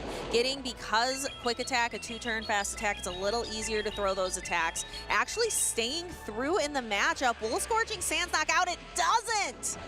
I'm a bit surprised to see Rise play it out this way. He shielded that first Scorching Sands and now lets this one through, gets the Gastrodon really low. Earth Power picks up the knockout, but in comes the Emolga. This is a Body Slam, and it'll do a lot of neutral damage here, but it's not same type attack bonus. Body Slam has been lowered in terms of its overall damage, and now the Emolga is going to be able to get some energy, take that into the next matchup, and it has a shield advantage. Yeah, but look at that backline matchup. It's Rise's Shadow Jumpluff into Dapper's Primeape. Jumpluff has such an advantage there. The one thing that's going for Dapper, however, is that the Emolga has access to Acrobatics, which will do so much super effective damage to the Jumpluff. And now, with one of the ground types out of the way for Rise's side, I have to imagine Dapper is thinking, I don't think it's that Shadow Steelix in the back. I think it's going to be something that I can hit for heavy damage with that Acrobatics. All right, here comes the discharge. Will it be enough to knock out? Just barely, no. And we see that switch into the Jumpluff. Rise still has a Protect Shield, so we have to imagine he might be using it now against the Acrobatics. Can Emolga get to another one, or are we going to see a swap out? I think he's going to get to another one. This is a resisted aerial ace. Flying does not resist it, but the electric typing of the Emolga does. I think it should hang on quite comfortably here. Reach another Acrobatics. This Acrobatics is going to do so much damage. The question is, does it put it in range of a Karate Chop down? Karate Chop is not counter. It does not quite do enough damage, and it looks like it is a switch in and the 1-2 Karate Chops to take the knockout. Yes, Again, the key here for Dapper winning this game was being able to pull a Protect Shield early. I'm hoping you can talk me through a little bit. You were a little bit surprised seeing that Gastrodon and Diggersby matchup. Can you talk about that a little bit more? Yeah, so Rise to occasion, a very talented trainer is almost always going to throw on optimal timing. For a Pokemon like Gastrodon, you have a 3-turn fast attack in that Mud Slap going against a 2-turn fast attack and quick attack for Diggersby. So your options usually are throwing after 1 fast attack or 3. He opted for 3 there. He did 3 Mud Slaps, which allowed Dapper to get to an additional Scorching Sands before he actually threw his charge attack. But he could have just thrown 1 Mud Slap, thrown the Earth Power, which would have made that charge attack come out before this Scorching Sands you see here. He throws it now, picks up the knockout, but he had to spend a shield in order to preserve that Gastrodon. So maybe a little bit of a miscue from Rise to occasion? Yeah, I think so. I can't imagine that he lost count, but maybe he was just surprised that Dapper was willing to stay in and throw that energy. And we just got to see how impactful that shield advantage was in that end game, allowing him to get a massive energy advantage on that Emolga and bring that energy into the final 2 Pokemon to pick up some hard-hitting Acrobatics damage. It's not often that we see Rise to occasion falter. He is a phenomenal trainer with so many regional championships under his belt. Dapper being able to capitalize on that, peel the Protect Shields away, and then that Acrobatics against that Shadow Jumpluff was crazy. You can definitely see just how much Acrobatics was buffed in this most recent Might and Mastery season. And well, I'm curious to see how Rise adapts to the Emolga. The Emolga was so powerful in that endgame. I have to imagine it comes on Dapper's team again, but will he utilize it in the lead, or will he try to use it in the same way as a endgame sweeper? Rise does have some good answers to it. The Gastrodon and that Steelix, of course, being able to resist that electric type damage, and for the Steelix also resisting the flying type damage in Acrobatics, but does Rise feel comfortable bringing Steelix into a team that has a ground type and a fighter? Yeah, the Primeape and the Diggersby make it really difficult to want to bring that Steelix, especially because Dapper has brought the Primeape and the Diggersby both games. That makes Steelix a really risky bring. Let's see what Rise to occasion. Let's see what Dapper's going to bring. This is game number 3, decisive winners finals for Group C. We've got Golisopod into Emolga, a commanding lead for Dapper. We see the swap into Gastrodon. Rise is actually ABA weak to this, and staying in is actually the worst thing that Dapper can do at this point because both of the Pokemon in the back are going to be pretty weak. Of course, the Dugong has that extra damage because of the super effective Ice Shards, but if you're able to build up energy like Dapper just did and utilize it in that end game, it's going to be really, really potent. Earth Power coming through from the Gastrodon is going to do good neutral damage to this Dugong. However, the Dugong's going to be able to lower the attack stat of this Gastrodon. Dapper wincing a little bit because of the defense drop, but able to lower the attack, it's going to equal out. Yes. The Earth Power defense drop, not something we see super often, but an Icy Wind attack drop is something we see every single time. Dapper actually allowing the Dugong to be let go. I think this Body Slam, even with the attack drop, is going to be enough to knock out the Dugong. And then we're going to start to see the Primeape get to really ramp up its attack. It's going to have a lot of energy here going into the next matchup. And I really like this from Dapper. I hope he knows shields here. I think it's going to be really strong. Body Slam, not super damaging, and he's building up so much energy here. Both of his Pokemon have nearly 50, 60 energy, and he's going to be able to throw a close combat even into the Glycopod. It's going to do a lot of good resisted damage. How frequently do you get to say that?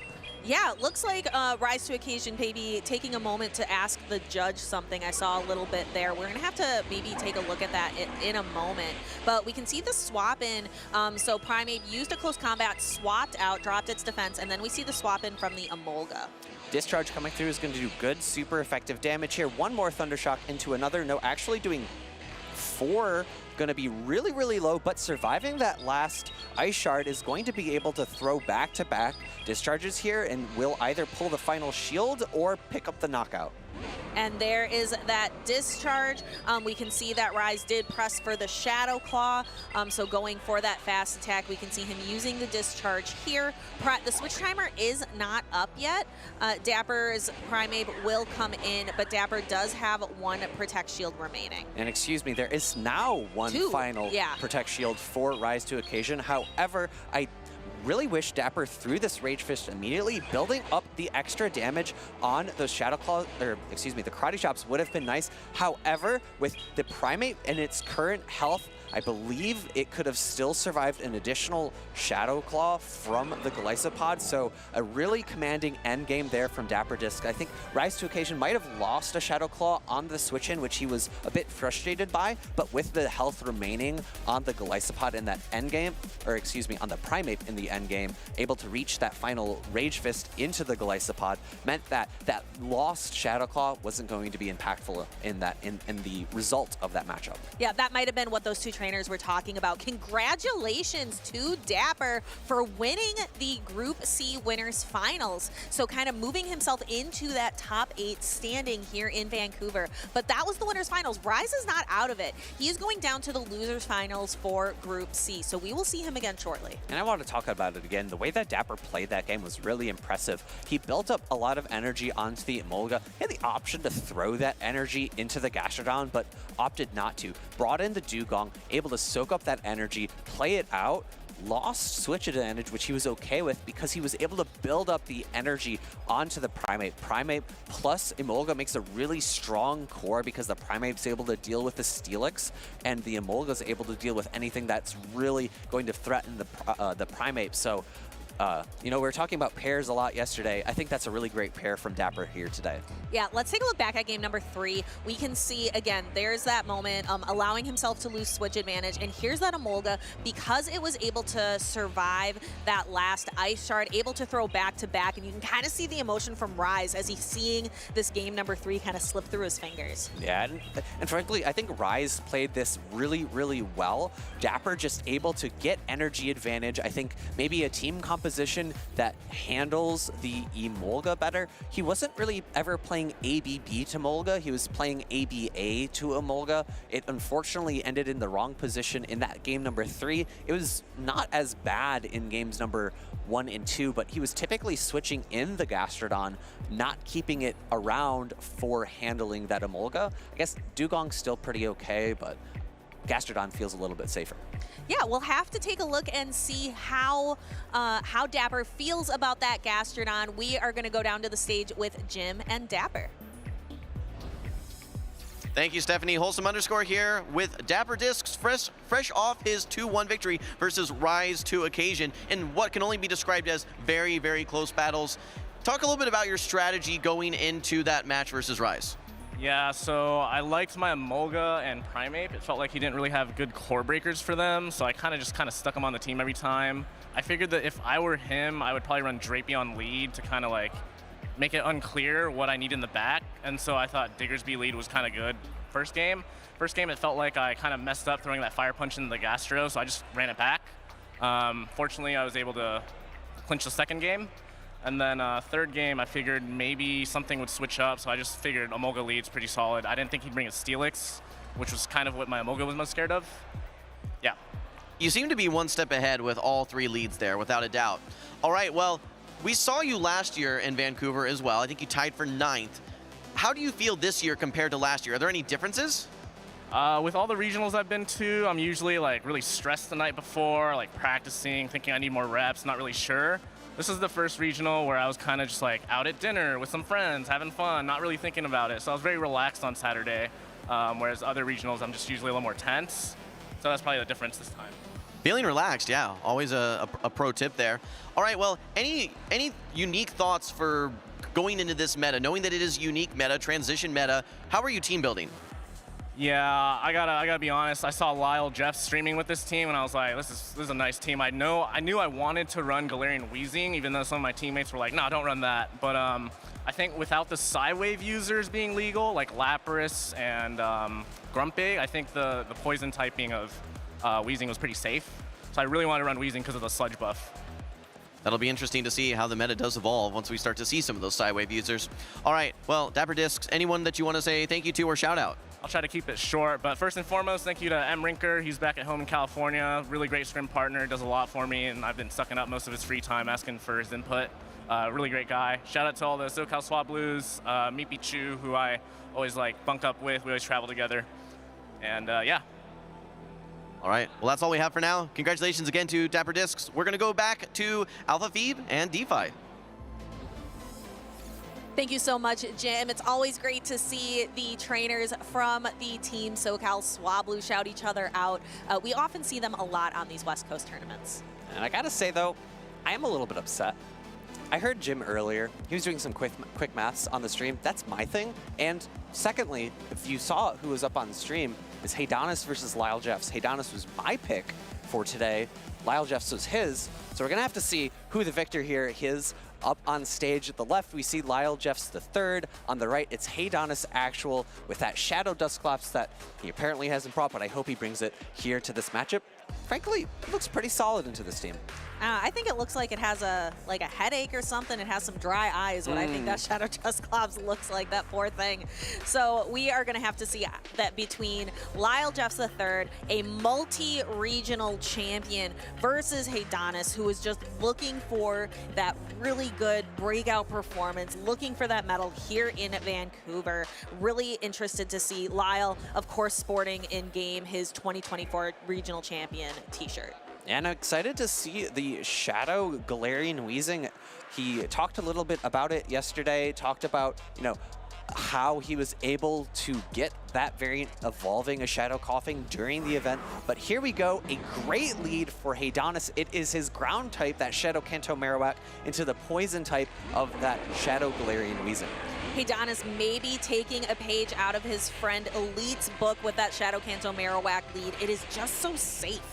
It is a switch into the Dugong, countered by Haydonis' Chargebug. Chargebug very comfortably able to hold on to this Icy Wind. However, with a 4-turn fast attack into a 3-turn fast attack, things can become slightly uncomfortable. Great throwing here after 2 Volt switches. Good timing from Haydonis. Discharge not going to be enough to knock out. It could be a charge attack tie afterwards. Both Pokemon have charge attacks ready. Lyle, opts instead to throw the fast attack, and the charge attack discharge from the Chargebug is going to knock out. That's okay. I think he likes it when people call him Lyles. Lyles Jeffs the Thirds.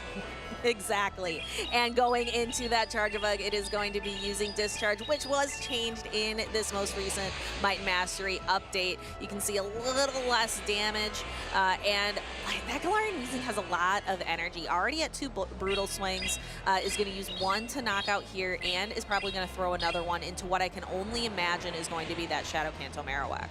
Yeah, Shadow Kanto Marowak comes in. One Mud Slap comes through, does a lot of damage. The really key pivotal thing here, though, is Lyle is likely going to pivot out here. Will Haydonis pivot out? No, he actually stays in. That is the key deciding thing here, because if he was going to pivot out into the Dugong, that could have cost him this game. Yeah, now the Dugong can avoid a little bit of this Primate matchup, but now Lyle's going to get this opportunity to start ramping the attack on the Primate. There's the first Rage Fist already at the second. These Karate Chops are really going to start to hurt. Haydonis has the opportunity to just fast attack down here. I think it's going to be, 3 more Mud Slaps. However, instead opting for maybe a safer play here, going for the Bone Club, able to strip away the shields. One more fast attack. Oh no, actually instead opting to switch to the Dugong. He's going to take a close combat. This is a lot of damage. It is a Rage Fist boosted, I think twice. Close combat into the Dugong, picks up the one-hit knockout. But will the fast attack down come through? It does, but there's still a shield on Lyle's side. I don't know what was going on with that close combat. It was double boosted. The Dugong cannot tank it. We see the Bone Club pull away that last Protect shield, and we have the next Bone Club as well to knock out the Galarian Weezing. Yeah, Haydonis barely able to outpace in this endgame. Bone Club coming through, picking up the knockout into that Galarian Weezing, and securing this Game 1 victory for Haydonis. However, it does look like our players are talking with the judges about maybe something that happened in this game. We'll have to wait for an official word to see if this match is under review. My heart stopped when I saw that close combat going for that Dugong. What is the thought process there to tank that entire charge attack that is almost a guarantee one-hit knockout onto such a bulky Pokemon like Dugong? My guess is that Haydonis thought that he would not be able to do enough fast attack pressure with the Kanto Marowak in order to get an Ice Shard down afterwards, and was afraid that if he stayed in, he would be able, Lyle would be able to reach, to farm down and reach a close combat for the Dugong as well. I just want to give a quick update for everybody at home or watching in the crowd. Lyle is asking for a review. He lost a Fairy Wind when Galarian Weezing against the Charge Bug. So that is the moment that we are going to be taking a look at, making sure, 1, that the Fairy Wind was indeed lost, and 2, would it have significantly impacted the outcome? Yeah, I think Haydonis is a little bit upset with himself because he made that endgame very, very close because of the switch into the Dugong, reaching, maybe he was expecting the Ice Shards to do a little bit more damage, but it does not do a ton of damage. We see here the Galarian Weezing come out, that's 3, 4, not a 5th, so he did indeed lose a Fairy Wind there. You can see him a little bit frustrated, grimacing. He should have gotten 5. That was 2 Volt Switches, which is 8 turns, which is the same as 4 Fairy Winds. However, Haydonis did throw a charged attack there, which takes an extra turn, which means another Fairy Wind should sneak through. So we are going to take a look at what the judge's decision is, because again, it's not necessarily just that the Fairy Wind was lost, it wasn't impactful to the outcome of the game. And Haydonis did make that game a lot closer than what potentially he needed to. I think you and I are on the same page that Haydonis could have had a much cleaner victory, in which case a lost Fairy Wind maybe not would have been so impactful. But because of how close that end game was, just on a razor-thin margin, that Fairy Wind might have been enough. But again, it turns out it was. Rematch granted, turn was lost, which caused Lyle not to be able to throw another charged attack at the end. Right, if you think about the end game there, Lyle was 1 Fairy Wind away from another Brutal Swing. I think we had seen it before that the Galarian Weezing has a very high attack stat, wins a lot of charge attack ties. So I believe Lyle would have been able to win that charge attack tie into that Kanto Marowak. But here we go, back into game number 1. It's going to be the same leads that Kanto Marowak into the Galarian Weezing. A switch into the Dugong, which is met by that Shadow Drapion. Yeah, so a little bit different than what we saw before. We've seen leads, but a little bit of a different kind of middle game here with the Dugong against the Shadow Drapion. Shadow Drapion going for the crunch right away, trying to get as much charge attack pressure into the Dugong as possible. Dugong going for Icy Wind here instead of Drill Run. Heidanis does shield it up, maybe not the happiest with which charge attack he chose to shield. However, Drill Run would have done a lot of super effective damage. Second crunch coming through now, going to be able to potentially pick up a knockout. No, a slight undercharge, meaning two more Poison Stings do not pick up the knockout, and now Lyle's able to reach another Drill Run here. Heidanis forced to use a second shield. Ooh, and you can kind of see him putting his hand over his eyes, really trying to hone in and thinking about, I am now 2 Protect Shields down against Lyle Jeffs III. What am I going to do to navigate? So you can see he's really trying to lock in. Crunch coming through, going to do a lot of good resisted damage because it is a fairy type. I think maybe another miscue from Heidanis there. Should have thrown the Aqua Tail as opposed to the Crunch.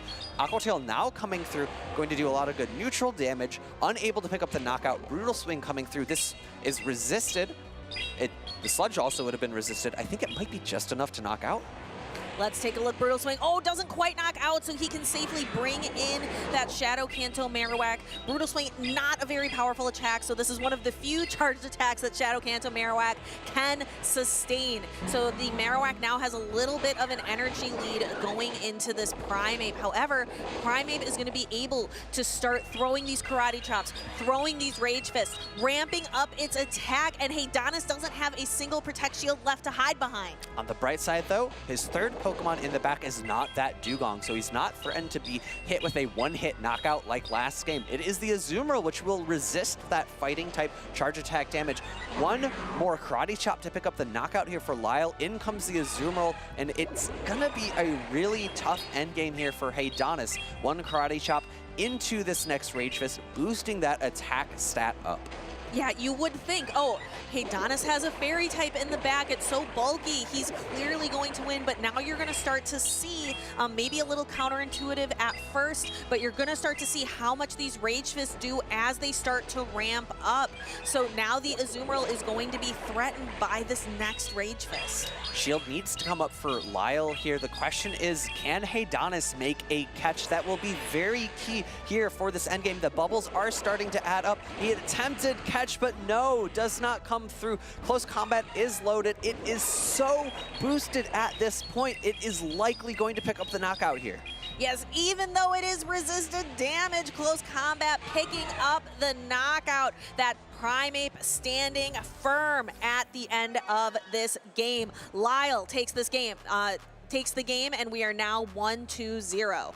Yeah, looks like they got kicked out of the battle, so they'll have to rescan each other's code. But let's think a little bit about that early game. Heidanis unable to get that Poison Sting down was so key for that end game, because Lyle was able to strip away both shields and didn't even need to use a single one of his Primeape was in such a great spot to sweep that end game.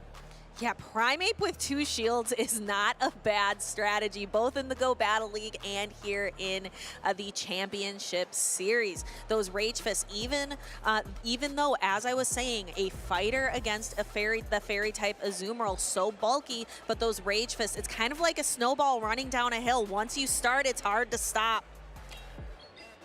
The power of this Galarian Weezing was quite strong in this game, able to deal some pretty good resisted damage to that Shadow Drapion, but this star of the show for Lyle was this Primeape. It's not even the Shadow variant, but still able to beat that Azumarill in the endgame because of the 2 shield advantage that it had. Yes, perhaps Primate being able, because it's so attack weighted, maybe Lyle thinking, do I really need that extra shadow bonus? Maybe for this Primate, it's a little bit better to have that little bit of extra bulk. The fast attacks, the charge attacks, not going to be doing so much damage. Here we go into game number 2. It is another Kanto Marowak into Galarian Weezing lead. Have to imagine that Lyle is going to pivot out into the Dugong at some point like he has in previous games, but we are seeing Heidanis stay in, probably going to throw a Bone Club to Chip and maybe switch into his own Dugong. Yeah, we're going to see that Chip here. Lyle knows he doesn't need to shield this one. And then we are going to perhaps see that swap. There it is with Heidanis' own Dugong. Just as you said, Dugong is going to absorb this Drill Run. And then perhaps maybe we see a little bit of Icy Wind mind games, or will these trainers just go straight Drill Run? Lyle has to be thinking, this game plan that I've concocted is the best thing for me to do. This Dugong safe switch to pull out potential answers to my Primate is what I need to win, but I think Heidanis has crafted a solid team here to answer that. A Dugong counter switch here with super effective drill runs into that Shadow Galarian Weezing, I think will be really nice, even though its attack has been slightly dropped. And looking in the back again, though, Heidanis has to be careful. He can't, his Azumarill is an okay counter to that Primate, but he can't allow that Primate to ramp up energy.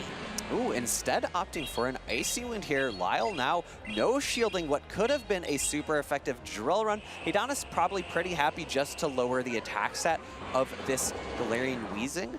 In comes the Kanto Marowak, comfortably able to no shield this Brutal Swing after that Icy Wind debuff. Yeah, even without the Icy Wind debuff, Kanto Marowak can definitely take a Brutal Swing. However, at this point, if Heidanis wants to be able to fast attack down, needs to be able to use a Protect Shield. I would have been okay with Heidanis not shielding here and coming in with the Azumarill to get the bubble down. However, he's going to be able to land at least one charge attack into that Primate unless it is caught by Lyle. So there's one Bone Club going to peel away one Protect Shield. That is something that is going to be key. The Azumarill wants to see that Primate shields down. Here we have another Bone Club. Will Lyle commit another Protect Shield? No, going to save that last one for the potential Azumarill in the back. Really good awareness here from Heidanis, recognizing that Lyle's switch clock was not quite up yet, so throwing it in immediately to prevent the option for a catch here. Now we'll get to see just how impactful the bubble damage increase is in this matchup. Even though it is the standard Primate, it is going to get bubbled down here. That Protect Shield that Lyle still has doesn't mean anything. No, and Lyle just kind of waiting it out, doing the karate chops, and then there's Dugong, just nothing that it can really do here, just the power of the bubbles. And Heidanis takes game number 2. We have a tied series 1-1, Lyle versus Heidanis for the winners finals in Group D. We have a decisive game number 3 coming your way. And we have to imagine that Lyle needs to change something up. Heidanis has found the answer to this team composition that Lyle thinks is really great into Heidanis' team, and has been able to really force that standard Primate into submission. Submission isn't, I don't think it's a move that we have in Pokemon Go, but no. It is a move that is learned by Machamp. The highlights here, Brutal Swing, again, no shielded because of that attack debuff. I think we could have seen a no shield on this Brutal Swing and get the farm down with the Azumarill. However, the energy that Kanto Marowak had was able to pull the shield, pull a lot of damage off that Primate, and secure victory for Heidanis. Azumarill showing why it has been a staple in every single meta we have had from day 1 in the Go Battle League, from day 1 in the Championship Series. Here we are, game number 3, Lyle versus Heidanis for Group D Winners Finals. We have Diggersby into Dugong. This is a great lead for Heidanis. I have to imagine that Lyle will be switching out maybe after the first Icy Wind debuff. You don't mind taking it as you are quite bulky as Diggersby, and then you're going to mess up the Dugong's flow with debuffing an Icy Wind. I have to imagine Heidanis will throw quite soon. No, actually attempted to catch on his own Dugong, In comes the Charge Bug. This was in that very first battle that did not actually end up counting. Heidanis had opted away from it for the Azumarill instead, but this is a really solid answer to this Dugong here.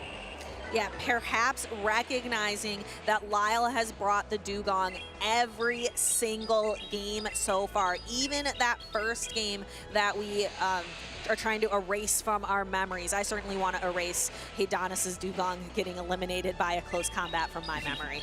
Second discharge coming through here is going to be very close to picking up a knockout. I think if it does not, one more Volt Switch will be. Great awareness from Lyle that he can't actually throw an Ice Shard there. The Volt Switch would have knocked him out. So Drill Run coming through, not enough to pick up the knockout quite yet. It's only neutral damage because of the bug subtyping here. In comes the Primate. I have to imagine it's going to be met by the Kanto Marowak. This is a solid spot for Heidanis because in the 2-shield matchup, the Kanto Marowak is able to get so much fast attack pressure through with its Mud Slabs. Lyle going right for the close combat. Does Heidanis correctly shield? He does! That had me on the edge of my seat. Lyle swapping out into the Diggersby, trying kind of a Hail Mary play to throw Heidanis off of his game. Yeah, this is going to be a really tough end game from Lyle. He's now used up his switch. His switch clock has about 25-30 seconds left.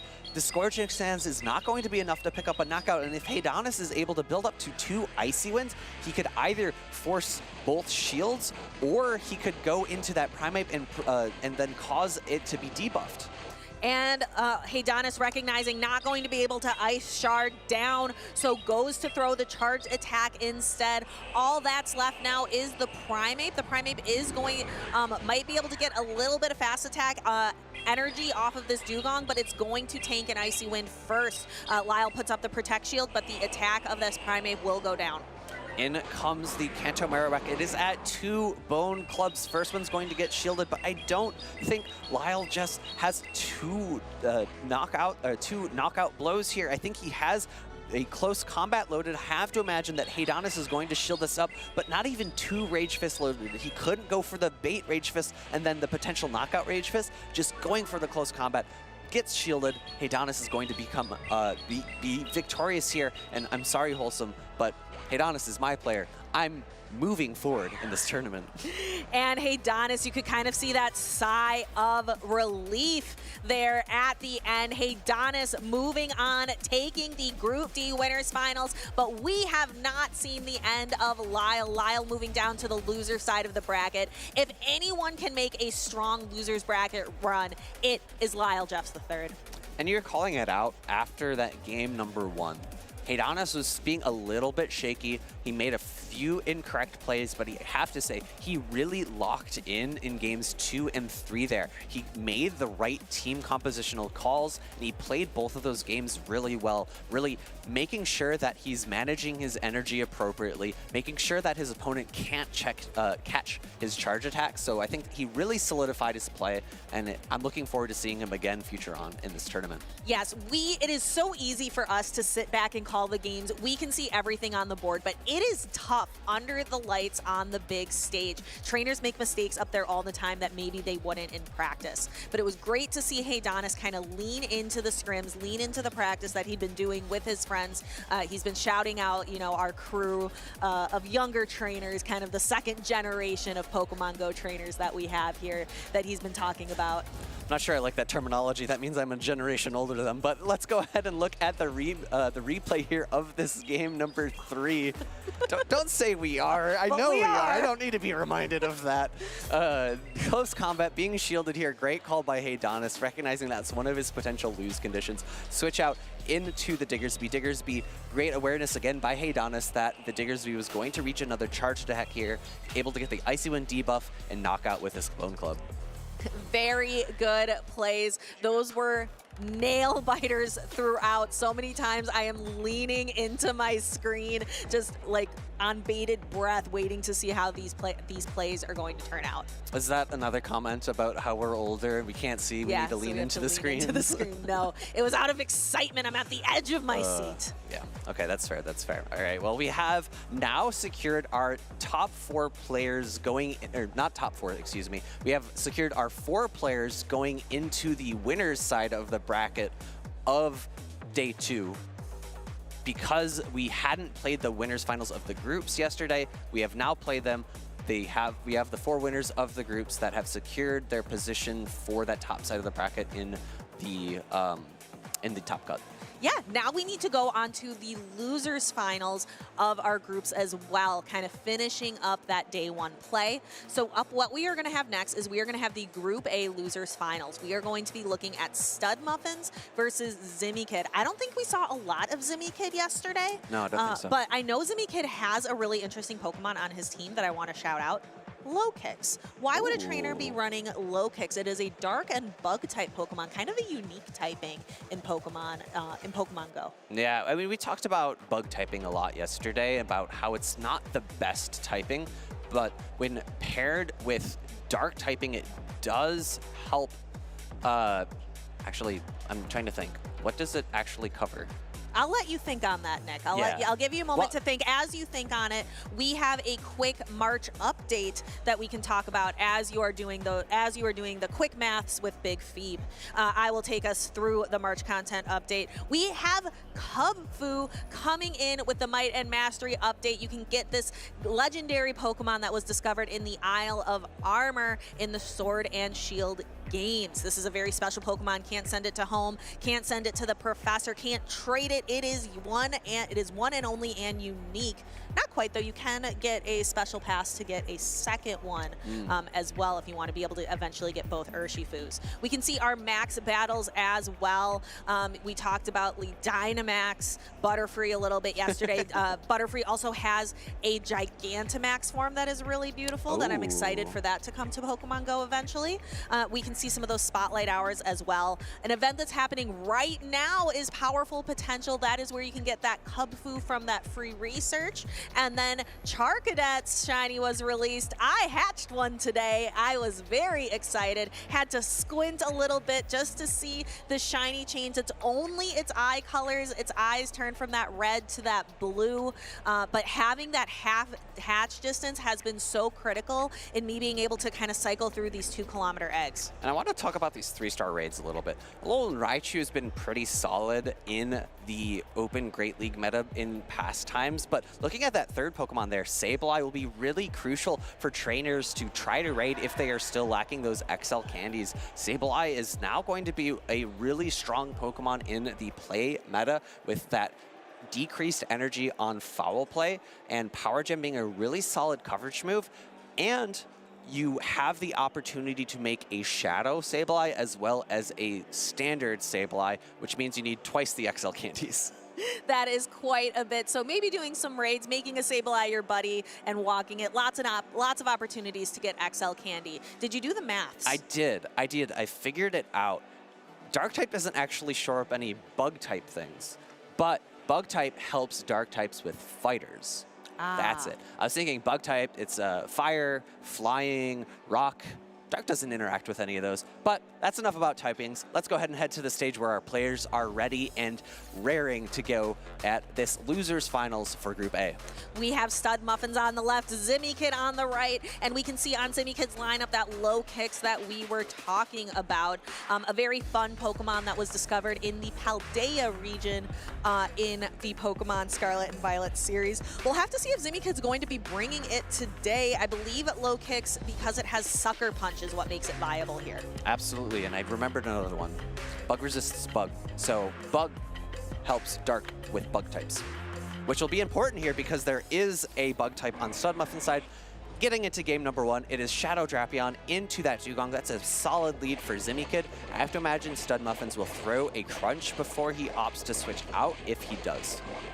And we are going to see those 2 Pokemon got to their charge attacks at about the same time, but Shadow Drapion is going to be throwing their Crunch first, potentially looking for a defense drop, but doesn't get it. Dugong throwing one more Ice Shard before landing an Icy Wind. Stud Muffin is going to use a Protect Shield, afraid of that Drill Run, but it's just an Icy Wind, going to drop the attack of the Shadow Drapion. Second Crunch coming through here. This will do a lot of neutral damage to the Dugong. Does pull Zimmy Kid's first shield here.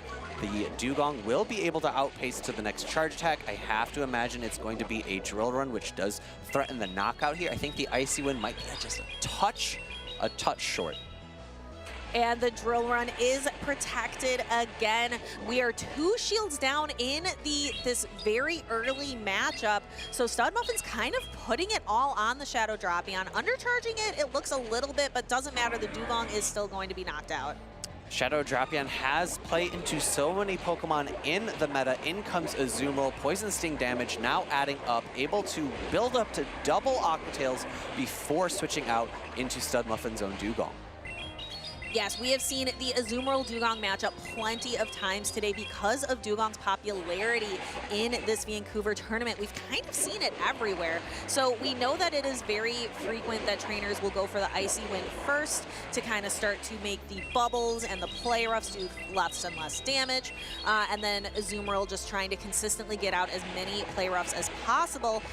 It looks like the Dugong is in 1 play rough range. Yeah, because Stud Muffin's held off on throwing his first charge attack until after the play rough came through, I have to imagine he's only going for drill runs. If he's wanted to throw an Icy Wind, he should have done it before that second play rough landed, so it did a little bit less damage. Second drill run coming through here, not going to be able to pick up the knockout. Play rough reached by Zimikid. This will pick up the knockout into the Dugong. However, it does provide Stud Muffins with a opportunity to farm down with his own Charge Bug. I can't imagine Zimikid will let that happen. I expect an immediate switch out into that Shadow Galarian Weezing. Yeah, we talked about the Shadow Galarian Weezing is an incredibly rare Pokemon. You had 1 opportunity in Pokemon Go to evolve a Shadow Coughing into that Shadow Galarian Weezing. So I know it's a very coveted Pokemon by trainers, a very rare one. A lot of trainers don't have very many. Zimikid is now in a very precarious position. There are 2 Aqua Tails loaded by Stud Muffins. Aqua Tail going to be the preferred move here because of that dark subtyping, or excuse me, fairy subtyping of that Galarian Weezing. Sludge coming through. This is going to be resisted damage, but will be more than enough to knock out the Shadow Drapion. Yes, Galarian Weezing. This Galarian Weezing, I believe, is running Sludge and Overheat. We've been seeing the other ones because I was wondering, wouldn't Brutal Swing be enough? This one's not running Brutal Swing. It is running Overheat, and that is going to be really important in what is about to happen. And boom! Taking out that Charger Bug. That is certainly some heavy damage. Yeah, I absolutely thought Stud Muffins was going to win that game because I did not look at the movesets. I did not realize that there was Overheat on that Galarian Weezing. Overheat, absolutely the reason that Zimikid was able to win that matchup.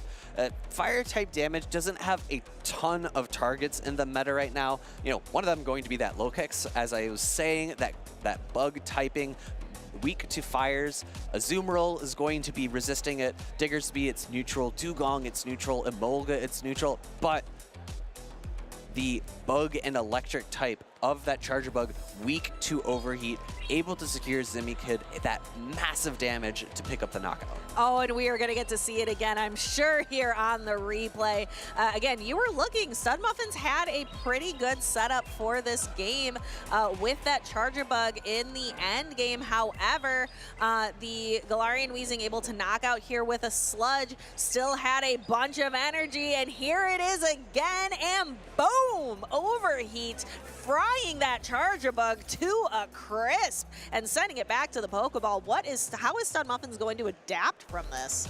I'm a bit curious if Stud Muffins had stayed in with the Charger Bug, allowed Zimikid to get the Overheat off, because Overheat does drop your attack. Maybe he could have survived a Sludge on his Shadow Drapion. Maybe. Perhaps. It's hard to say. We cannot wind back the clock. We actually had to put the clock forward last night. We can't go back, and it's tough. I wish we didn't have daylight savings time, but that is a topic for another time. We got these trainers up on stage fighting for their ability to stay here in this tournament. It is the loser's side of the bracket. It's the first game in that side of the bracket that we've showcased so far. Teams are locked in. Battlers are ready. It is going to be Dugong for Stud Muffins against Zimikid's Galarian Weezing. Will we see another Overheat? Ooh, I hope so. That is a fun attack, a risky one. I think it's really interesting to choose that over the Brutal Swing. Brutal Swing is good at getting out consistent small amounts of damage, where Overheat is a great attack to be able to just go boom and knock into something and then do a quick switch out, going for kind of that big damage rather than just like several small chips. And this is a tough spot for StubMuffins. He needs to swap into the Shadow Drapion, but this isn't an ideal matchup for the Shadow Drapion because of those potential super effective drill runs. Zimikid has baited before. Will StubMuffins call this? He does not. He puts up the shield in the last second, unwilling to risk it because his final Pokemon in the back is also weak to this Dugong. Yeah, StubMuffins has to clear this Dugong off the field. Shadow Drapion going for the crunch, maybe, and gets a defense drop. That is pretty useful. The Poison Stings are going to start to be able to do that normal amount of damage again because he was Icy Wind debuffed one stage, and now the crunch debuff one stage kind of evens it out. The Dugong's off the field now. This is really important. I was going to say which Pokemon Zimikid brings in will decide, I think, the rest of this matchup because he brings in this Azumarill. The Azumarill will no longer have to face off against the Diggersby. It was in the back. It was StubMuffins was unaware of what that third Pokemon was. Now StubMuffins can pay. Look, he switches. What? He switches out again into the Dugong, throwing the Drill Run, but now he's lost switch advantage. He would have been able to pair up his Diggersby into the Galarian Weezing, but Zimikid now has the opportunity to counter switch. In a moment, we might see it actually going for maybe a little bit of an undercharge on the Play Rough. I don't think it's going to be enough. The Play Rough is going to knock out. And then we will see we have the Diggersby and the Drapion on the side of StubMuffins and a pretty healthy Galarian Weezing in the back for Zimikid still. Zimikid now switching out, going to be able to pair his Azumarill later on into that Diggersby. Aquatail going to get shielded up here by Zimikid, maybe giving StubMuffins a little bit of wiggle room if he's able to get to this next Aquatail. He is, however, he is going to get Fairy Winded down here. I don't think his switch clock is up quite yet. His Diggersby is energy dry, excuse me, it is just up now. His Diggersby is energy dry and is going to take an overheat now, or if he shields, is going to take an overheat later because I believe Zimikid can now switch out into the Azumarill. Oh, not quite yet. The switch timer isn't up yet, so Galarian Weezing has to get to another attack and it can't. So just this Fire Punch, because Zimikid didn't have the second overheat ready, this is going to allow the Fire Punch to almost knock out, doesn't quite knock out, and able to stay on one. This Diggersby is going to have to take this overheat. His attack has been dropped by 2 stages already, but that still does a lot of damage. It does just enough so that 2 bubbles are able to pick up the knockout. If a Scorching Sand was able to come through there, if StubMuffins had shielded that first overheat, I think we would be seeing a game 3. But making the call, trying to predict a bait there, takes that heavy damage from that overheat, and that is going to be 2-0 for Zimikid. What a pop-off. You could see him pumping his fist there right at the end. That is so much fun to see. That alternative moveset on the Galarian Weezing makes that much more of a dynamic and interesting Pokemon rather than the brutal swings that just kind of, like, that's kind of boring. They're just too small chip damage. You get a lot more excitement out of Overheat. Yeah, it's interesting because previous iterations of Galarian Weezing typically would run Brutal Swing in Overheat, but now with the recent changes to Sludge, Sludge is a significantly improved move, like significantly, and you are able to run Sludge Brutal Swing or Sludge Overheat. I guess you could also play Sludge Play Rough, but like, I don't think it typically runs Play Rough, which gives you so much more flexibility in terms of move options. You can see just how much damage an Overheat does, even if it's neutral. Yeah, we are going to get to see that in the end game, and how much damage the Overheat did even when it was attack debuffed, because Overheat is a self-debuffing attack. We're going to see the bubble down here of the Diggersby kind of moving into our end game with the Drapion.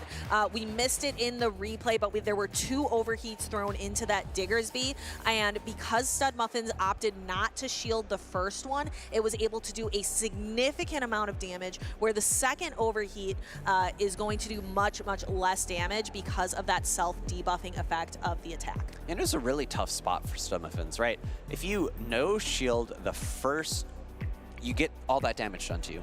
If you shield the first overheat, then Zemikid's incredibly likely to switch out, reset that attack debuff, and potentially reach an overheat later. So you shielded, but for what purpose?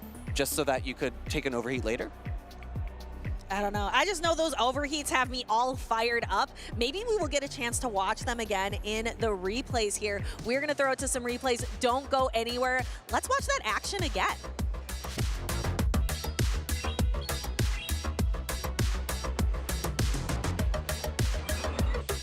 GG's, man.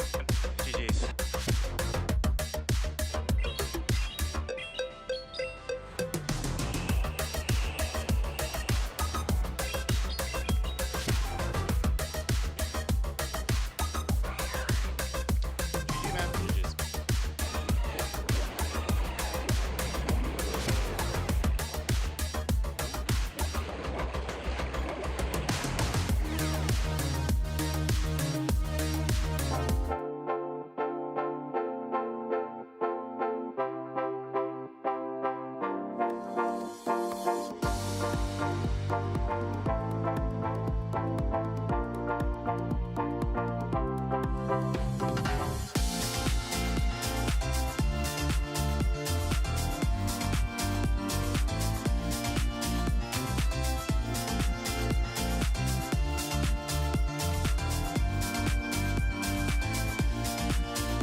EUIC 2025 was the biggest Pokemon Go tournament to date, and it was something for the ages. 350 players came to London to compete for the championship title. This time, the meta was running wild. Annihilate and Primeape demolished whole teams thanks to Ragefest. Dugong and Azumarill cores brought the bulk, and a few surprise picks like Morpeko and Zapdos shocked the stage. Championship Sunday started with the winners finals, where CZ Wireless met the young prodigy Patoman. CZ Wireless dominated the first two matches with the help of his signature Primeape, but the Spanish prodigy never gave up and won the next 3 games. CZ Wireless dropped to the losers finals, where Cuvia 0-0 was waiting for him. Even though CZ Wireless came from a defeat, he held his ground and won 3-1 in a nail-biter match, advancing to the grand finals. Everyone was at the edge of their seats watching the final series. Switch after switch, catch after catch, Patoman and CZ Wireless were giving it all on this stage. Just as it happened in the winners finals, the German player won the first 2 games. But this time, CZ Wireless had a plan and frustrated Patoman's attempt to come back, resetting the bracket and getting 1 step closer to the crown. Even though the momentum was against him, Patoman restructured his game strategy and generated some of the most impressive plays we've ever seen. The crowd went wild. Cheers from friends, peers, and trainers from every part of the world flooded the Excel London as Patoman became the new Pokemon Go European International Champion. Patoman is your 2025 EUIC International Champion! Never miss another moment. Keep up with all the Pokemon Go action at Pokemon.com/compete. Hello, Pokemon trainers. Stephanie Christine here to take you through the 2025 San Antonio Regional Championships. The Dual Destiny meta lived up to its name by showcasing some of the biggest rivalries in Pokemon Go PvP. The 8th career meeting between Rise to Occasion and Dunebug 97 was dubbed the Tangle in Texas. While the two trainers Shadow Drapion fired Aqua Tails back and forth, the difference maker was Rise's Mandibuzz. Another rivalry came to a head when Elite was able to sneak a game-winning Ice Beam through 2 of Out of Pocket's Protect Shields to secure a spot in the losers finals. The winners finals was a showdown between Rise to Occasion and Stud Muffins. The momentum of the series was a tug of war, with both trainers white-knuckling their win conditions and digging in their heels. Rise took the winners finals 3-1 on the wings of his Mandibuzz, proving that it is the superior Dark-type flyer in the current meta. After a grueling 4-game series against Stud Muffins and his Galarian Moltres, Elite skyrocketed into the grand finals, proving that there is good, then there is great, and then there is Elite. The Grand Finals and the Grand Finals reset was the Shadow Marowak show. Despite Rise taking advantage of even the smallest of Elite's mistakes, it wasn't enough to conquer the oppressive power of Shadow Marowak. Elite claimed his 3rd regional championship to etch his name in the history books alongside friend and rival Lyle Jeffs III. And he is going to be your 2025 San Antonio Regional Champion. We are waiting for you to join in on the action. Go to Pokemon.com/compete to find events near you.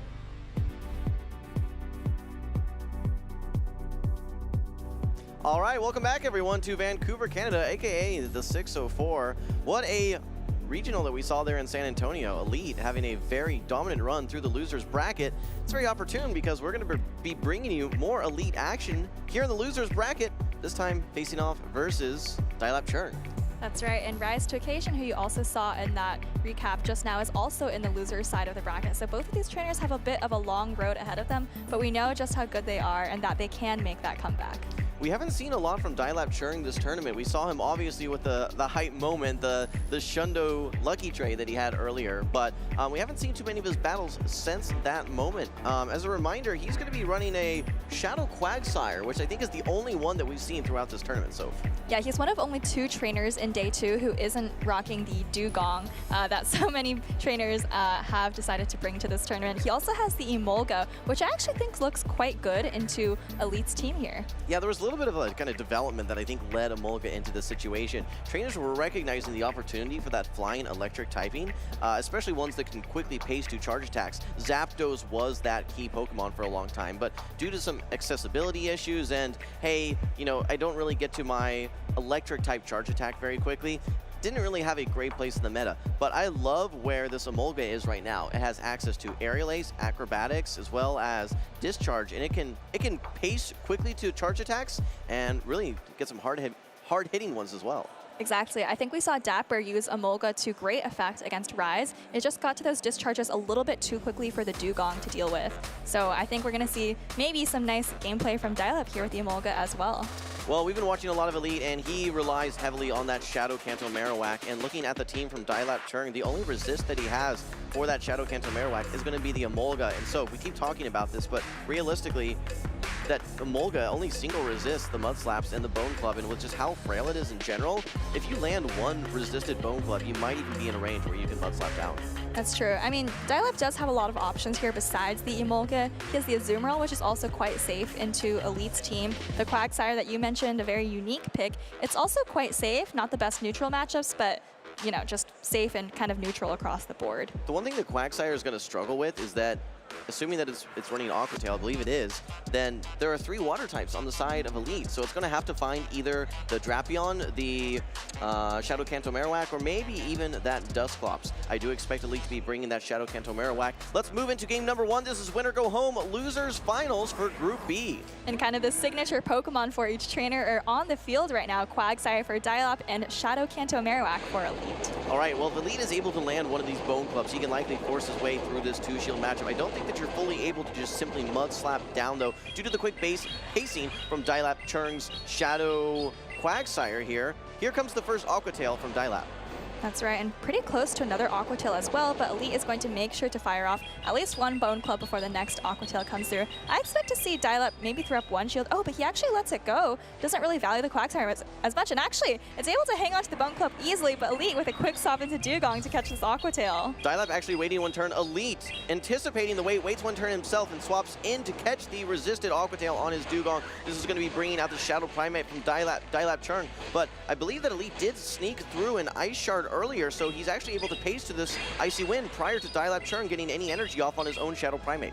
Yeah, I'm curious whether Dial-Up is going to try to just one-hit the Dugong with close combat or begin ramping up with Rage Fist. He does throw the Rage Fist, so this is actually going to negate the Icy Wind debuff that he just received. This is scary because you are ramping up. This is going to be harder for this Dusclops to come back in. I think you have to bring the Shadow Kanto Marowak back in at this point. You're going to come out of this matchup maybe with 2 Rage Fists. Yes, a full farm down. Dial-Up Churn near 100 energy on his Primate. And this is a lot of energy, and it has a lot of destinations as well. The Dusclops is full health in the back, but that's a Ghost type, and it's going to be taking super effective from these Rage Fists. Okay, in comes the Dusclops. This is only single stage attack buffs. Still able to tank one of these super effective non-same type attack bonus Rage Fists. I don't know that you're going to be able to tank 2. It will be pretty close here, but we're now at a 2-stage attack buff.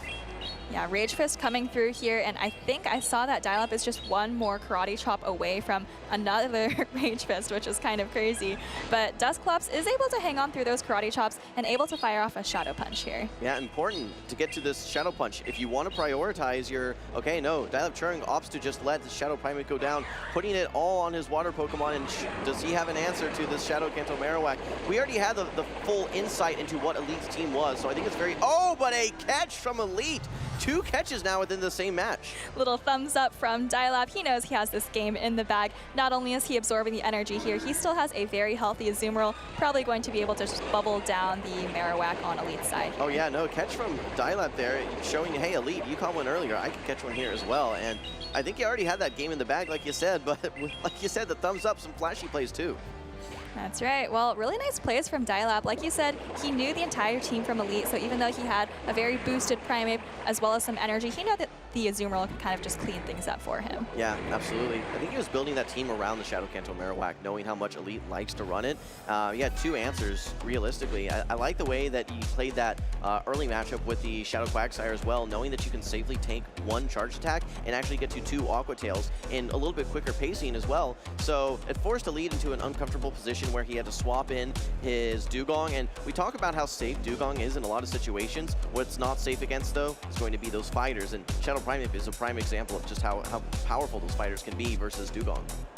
I think the Primate is actually really nice into Elite's team. There is the Dusclops, which of course resists all the fighting type damage, but just like we saw there, Primate with an energy advantage can definitely hit back with Rage Fist. So that's definitely something that Elite has to think about. Maybe you continue bringing the Dusclops, maybe you even have to bring the Azumarill as well for that fighting type resist. Yeah, there's nothing that does, outside of Shadow Kanto Marowak, significant fast attack pressure. Yes, you can argue that the Shadow Feraligatr, that the Azumarill with its bubble, they do some pressure, absolutely, but the only thing that can really power its way through in those 2-shield matchups is going to be that Shadow Marowak, which we saw Dial-Up Churn absolutely protect that Shadow Primate with those 2 water types to neutralize that threat.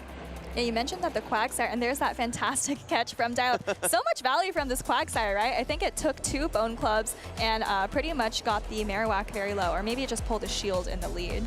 Well, let's not forget, Dial-Up Churn was our Vancouver Regional Champion 2 seasons ago. So, you know, this is not an unfamiliar position for him. He knows what it takes to get to the finals and to win in tough situations. Elite obviously has the momentum on his side with San Antonio Regional win. Both these trainers are in the loser's bracket. A lot at stake right now. Exactly, and I think even more so for Dial-Up. Elite, like you said, already has the regional win, already has the invite to Worlds, but we actually don't get to see Dial-Up compete as often. Yeah, no, he's normally restricted to these Canadian regionals. All right, well, let's move into game number 2. Elite currently down to 0-1 versus Dial-Up Churn. A great lead. Shadow Primate once again finding its way to get aligned with this Dugong. Elite doesn't really have an opportunity to swap out right now. Doesn't want to bring that Feraligatr behind energy. Yeah, he doesn't want to go to the Dusclops either. Maybe he's afraid of being met with the Drapion or Diggersby. Although in this case, the Dusclops actually would be quite safe, and he just gives up the Dugong completely in the lead. That is a little bit of an interesting play there because you can actually just stay in this matchup. I think Dial-Up Churn could have gone for the close combat there, but simply just goes for the Rage Fist, which does get shielded up. Elite really finding himself on the back foot this game. Yeah, and Dial-Up preserving his Primeape coming into the Azumarill. Again, such a safe Pokemon against Elite's team. And he's up a shield now, which just feels like a really good position to be in. I don't know that there's really any win conditions at this point. You've lost so much and gained so little as Elite. He's going to need a miracle to come back in this game. Yeah, this is going to have to be the most valuable Feraligatr ever seen before in play Pokemon history if Elite's going to be able to make a comeback here. He's absorbing the play rough onto the Dusclops, you know, realizing that maybe the Feraligatr is my key to victory if there is still a key out there. That's a really good question. Is there a key out there? You're going to need probably 3 Shadow Punches to get this Azumarill off the field. Yes, 1 Hydro Cannon is enough to knock out that Shadow Primeape, but I think the Shadow Quagsire will hang on versus 1 as well. So when you're just looking at how many charge attacks Elite's going to need to get to, I mean, we're talking 7-8 charge attacks. This might just be too much. Yeah, play rough coming through here from Dial-Up. I think the Dusclops can still tank this, but I mean, really, you need to come out of this matchup with so much energy just to even have a chance. Okay, 2 Shadow Punches loaded. We're close to 100 energy now for Elite. I think this Shadow Punch will be enough to take the Azumarill off the field. I anticipate to see the Shadow Quagsire come into the action here. There's still lots of energy on Elite's side, but these Shadow Punches just don't threaten Protect Shields. Yeah, the thing is that the formula for taking out this Quagsire is like, you might just want to try to one-shot with a Hydro Cannon, so I feel like that Shadow Punch wasn't quite so valuable. But Elite actually had some energy banked on the Feraligatr here. I think that might have been a charge attack priority as well. Yeah, and I don't think that the Shadow Primeape has that much energy. Through the Rage Fist and then got out maybe after 1 or 2 fast attacks. Now it does pace so quickly, and as these mud shots begin to add up, this Feraligatr is getting closer and closer to being in range where 1 Rage Fist KOs. I'm just worried that you get fast attack down at this point now though, Soph. Exactly. I mean, if Elite's clock is up, maybe you can throw this Hydro Cannon, grab a shield, come back into Dusclops and farm down. But actually, Dial-Up maybe sees that coming, just lets the Primeape go, and he just comes back in with the Shadow Quagsire. Actually, is this even over? I think he's going to get to this Hydro Cannon right here. Yes, indeed, this is going to pull the final Protect Shield. You can see a little bit of a shake of the head of Dial-Up Churn. I don't know if you are in Shadow Punch range. Do you maybe try and go for Ice Punch? I'm not sure which one does more damage. I'm not sure either, but I think Dial-Up really needs these mud shots to add up. This is actually one of the most incredible comebacks I've ever seen. If this Shadow Punch knocks out the Quagsire, just 1 more Hex I think is needed. He gets there. What an incredible comeback from Elite. Dial-Up Churn unable to capitalize on the tremendous start that he had, completely knocking out the Dugong and getting a shield. Elite down 1 Pokemon and down 1 shield, found a way with the Feraligatr. Yeah, I mean, I know you said yesterday that Lyle sometimes pulls off miracles, but I feel like that has to count as a miracle there. What an incredible game from Elite. Down an entire Pokemon, down a shield, no switch advantage, and was able to still pull it out. Yeah, the 2 casters here, we were not seeing win conditions there, but it's just consistency, patience, and execution there by Elite. And I think that realistically for Dial-Up Churn, maybe the miscue there was simply going for that resisted Aqua Tail, because you know, those mud shots just weren't enough to fast attack down. Maybe if he'd shielded the Primeape, I think if you shield the Primeape, that may have been Dial-Up's game. Yeah, the thing about shielding the Primeape is that you know that Elite still has a charge attack loaded on the Dusclops, so it's tricky, but there is a little bit more fast attack pressure from the Primeape, right? Compared to the Quagsire. I mean, that's just one of the challenges, I guess, that you have with this team, and none of these Pokemon have significant fast attack pressure that he was running. And, you know, it seems that Dial-Up Churn is very comfortable with that double water Primeape team. He might switch around the order a little bit, but he wants to have that protection against the Shadow Kanto Marowak. And realistically, Azumarill has a lot of play into Elite's team overall. I mean, there's nothing that's going to be hard walling that Azumarill whatsoever. The best answers are probably going to be Elite's own Azumarill, maybe the Dugong. Feraligatr obviously can do some things, but we're just talking, okay, what's my answer to a strong water type Pokemon? It's another strong water type Pokemon. Yeah, I think if you're trying to support the Primeape, it is really key to keep that Azumarill around. I don't know about the Quagsire if it's super necessary, but Dial-Up seems to like it and be comfortable with it, and he might just lock in with the same team, right? I feel like that second game was really his game to lose, and he might feel like with just a little bit different gameplay, he could have had it. You know, I like the positioning of the Azumarill specifically. I know I keep talking about tips that I get from S. James P21, but where he thinks that the Azumarill is so valuable is being that damage sponge, where you land a charge attack, then bring in the Azumarill to just clear out any sort of energy and just hang around in a matchup for that full 50-second switch timer. All right, well, the Primeape is back for Dial-Up, but this time it's met by Elite's Drapion. Gonna be curious to see if Elite tries to fire off the Aqua Tail right away. And okay, so look, so Dial-Up does catch the Aqua Tail on the Azumarill, which seems exciting. But if you're Elite, I think you just build up like 7, maybe 8 or 9 Poison Stings and then just come back into your own Azumarill. Yeah, you're in a position where you can actually do a pretty nice amount of chip damage. Well, only wanted to throw 4 there, so maybe it was unsure if that bubble had gone through or not, but either way, does get back to that Aqua Tail, so it'll be ready for the Primeape. Meanwhile, now brings in his own Feraligatr and uses the first Protect Shield. Elite now down 1 Protect Shield, but has a lot of energy, not only on his Drapion, but also on his Feraligatr here. That's true, and I think, you know, Elite does have the energy back on his Drapion, but he's also kind of saving the Azumarill for the Primeape down the line, which has given him so much problems in this series. Okay, the question is, can you knock out before this Azumarill gets to 2 play roughs? And I don't think this Hydro Cannon KOs. I think it's going to leave this Azumarill at 1 HP, and I think Dial-Up Churn will be able to get this next play rough off. It's very close. You see him crossing his fingers, and that definitely looks like a 1 HP live to me, very similar to what we see at the end of the Azumarill mirror match. But Feraligatr is also going to be able to hang on here. Yeah, absolutely. So Feraligatr does come out of this with a little bit of energy. Oh, but the Primeape comes right back in and just farms up energy. Tries to go for the full farm down, but Elite is able to reach his Hydro Cannon. This is very nice for Elite. Absolutely. So you have a lot of energy on this Primeape, but Elite still has energy on his own Drapion. He actually throws the Aqua Tail right away, and I think that was actually a charge attack priority. So if Elite wants to put up the shield, he can guarantee getting the Aqua Tail off. Well, there's 2 scenarios here. You either let this go, and now this Primeape is locked in this matchup, and it has a 2-stage defense drop. I think you're just going to be able to simply bubble down at this point. But the thing we have to watch out for is how much energy this Primeape still has. Defense drop or not, you're going to be able to get a Rage Fist and a close combat off. Yeah, a lot of damage coming through from the Primeape, and I think what you really want coming out of this matchup is maybe to put it into Stone Edge range for your Quagsire to clean things up, or maybe it's Stone Edge plus an Aqua Tail. I think at this point, the Primeape has pretty much done its job, and I expect to see Dial-Up switch out to clear those debuffs. Yeah, no, we've seen how much a single boosted, even resisted, close combat can do. Thank you, Nighttime Clasher, EUIC. But realistically, Elite recognizes that and says, hey, I'm going to put up the Protect Shield even though it's resisted damage. This is an awkward spot now for Elite.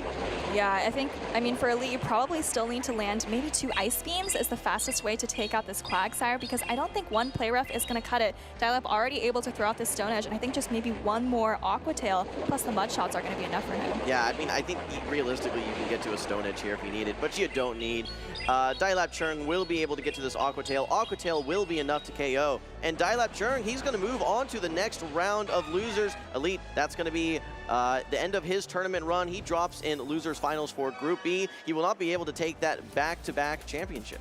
I don't think we've seen anyone in North America do that quite yet, but it was a great run by Elite. You know, as always, we expect that consistency from him at these regional championships. But as for Dial-Up, you know, he has won the Vancouver Regional Championship before. He hasn't won a regional in quite a while, actually, and hasn't qualified to Worlds since, I think, that season. So it's really nice to see him making a big run here in Vancouver. Yeah, absolutely. And I mean, realistically, even in that game too, I feel like that was Dial-Up's game to lose, basically. At least it looked that way at the very beginning. So that did seem, despite the 2-1, very, very heavily sided towards Dial-Up Churn.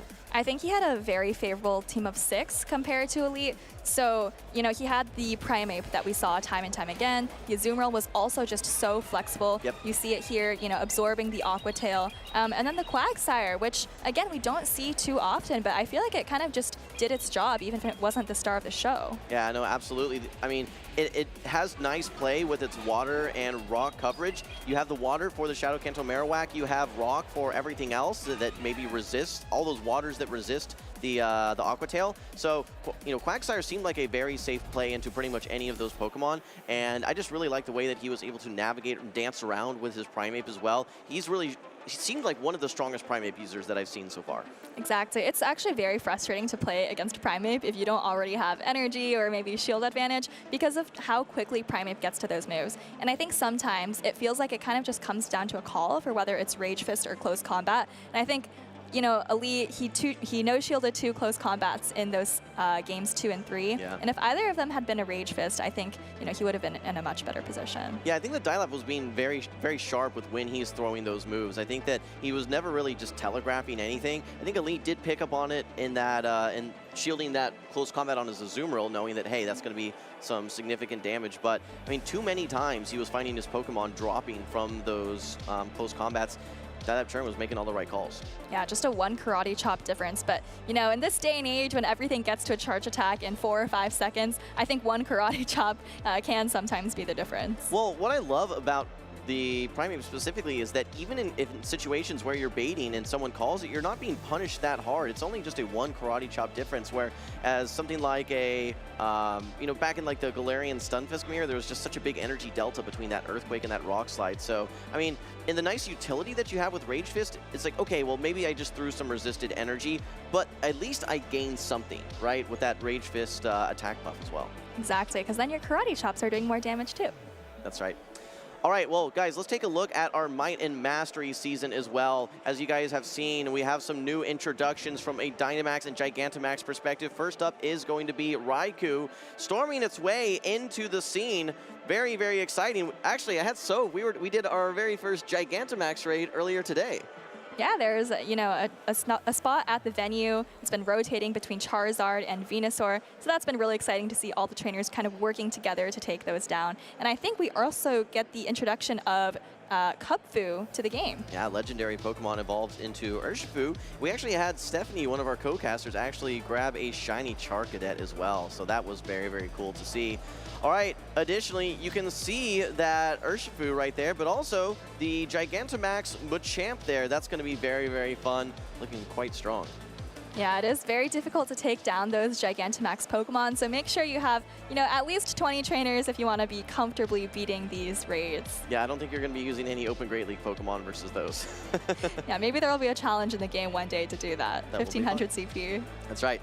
All right, well, I'm looking ahead and seeing what our next matchup is going to be. Rise to Occasion making his way back to the stage. He's going to be facing off versus Gerald X. This is going to be the Group C Losers Finals. It's really interesting when you take a look at just Gerald and how he plays. He's talked about it in interviews before, but he has a comfort level with Pokemon. He's one of those trainers that says, look, I don't care how the meta evolves. I have Pokemon that I'm comfortable with. I know the matchups. I know how to navigate around them, and I'm going to be one of those most skilled trainers with those Pokemon. So, you know, Gastrodon has been that pick for him. However, Rise at the very same time, I haven't seen him play a lot of Gastrodon, but he's chosen to bring it on his team of 6 as well. It's a very innovative team from Rise, and I think somehow during the practice process, players like SS Thorn, players like Corlash, who just won the Fortaleza Regional, actually also thought, hey, Rise, this team you're running looks pretty great. I'm going to use that team as well. And it seems like it's working pretty well for all 3 of those trainers. Yeah, Rise said he saw this team actually, what he thought maybe independently pop up somewhere else. I think he'd been doing some scrims with some Brazilian players, and I think those Brazilian players have some conversations back again with some other NA players, and then all of a sudden he sees this team somewhere else as well. Hey, SS Thorn, where'd you find that team? And it's my team. Well, Rise is definitely a trendsetter and an innovator. And, you know, one of actually several trainers at this tournament who chose to bring the Golisopod, which I'm not sure if it's going to have a ton of play into Gerald's team here, unfortunately, but I feel like it was really making a splash yesterday. Well, it's going to be a great answer to that Gastrodon for sure. If we think that there's going to be a lot of Gastrodon play, one of the few Pokemon that does resist that, that Mud Slap due to its bug typing. But hey, Soph, we saw a lot of these yesterday. There's 14 of them in the top 16. It's Dugong versus Dugong, Rise to Occasion versus Gerald in the Group C Losers Finals. One of the slowest mirror matches out there, but actually, it can be a big difference if you have different attack and defense on your Dugong. Those ice shards do just a little bit more damage. We'll have to see how this plays out to see if that's applying to these 2 Dugong. But for now, we have the first charge attack priority. Gerald chose to Icy Wind Rise, while Rise chose to use Drill Run. Yeah, Gerald trying to encourage Rise to swap out, saying, hey, you're debuffed. You're going to be debuffed for the next 4 minutes if you don't swap out here. Immediately throws that Icy Wind, and we have, actually this time, no charge attack priority. Both trainers choosing to overfarm a bit. I wonder with this Icy Wind how this is going to be impacting the longer matchup here. I don't anticipate either of these trainers to use any Protect Shields here. I definitely agree with that, unless they're really, really desperate for a switch advantage. But Rise decides to just clear the Icy Wind debuff, brings in his own Gastrodon, maybe realizing that it's actually incredibly safe against Gerald's team. There's no Mud Slap resist there, and in fact, 2 Pokemon are taking super effective damage from the Mud Slaps. Yeah, but that's exactly what you want as Gerald. You're now able to debuff and get a good amount of chip damage into this Gastrodon. You bring in your own Gastrodon and actually still shields this Earth Power. I think that there's no reality where Rise would go for a bait here, especially when you're debuffed. So a smart shield by Gerald there. Maybe we'll be able to get a full farm down. I think he's going to have to throw a Body Slam.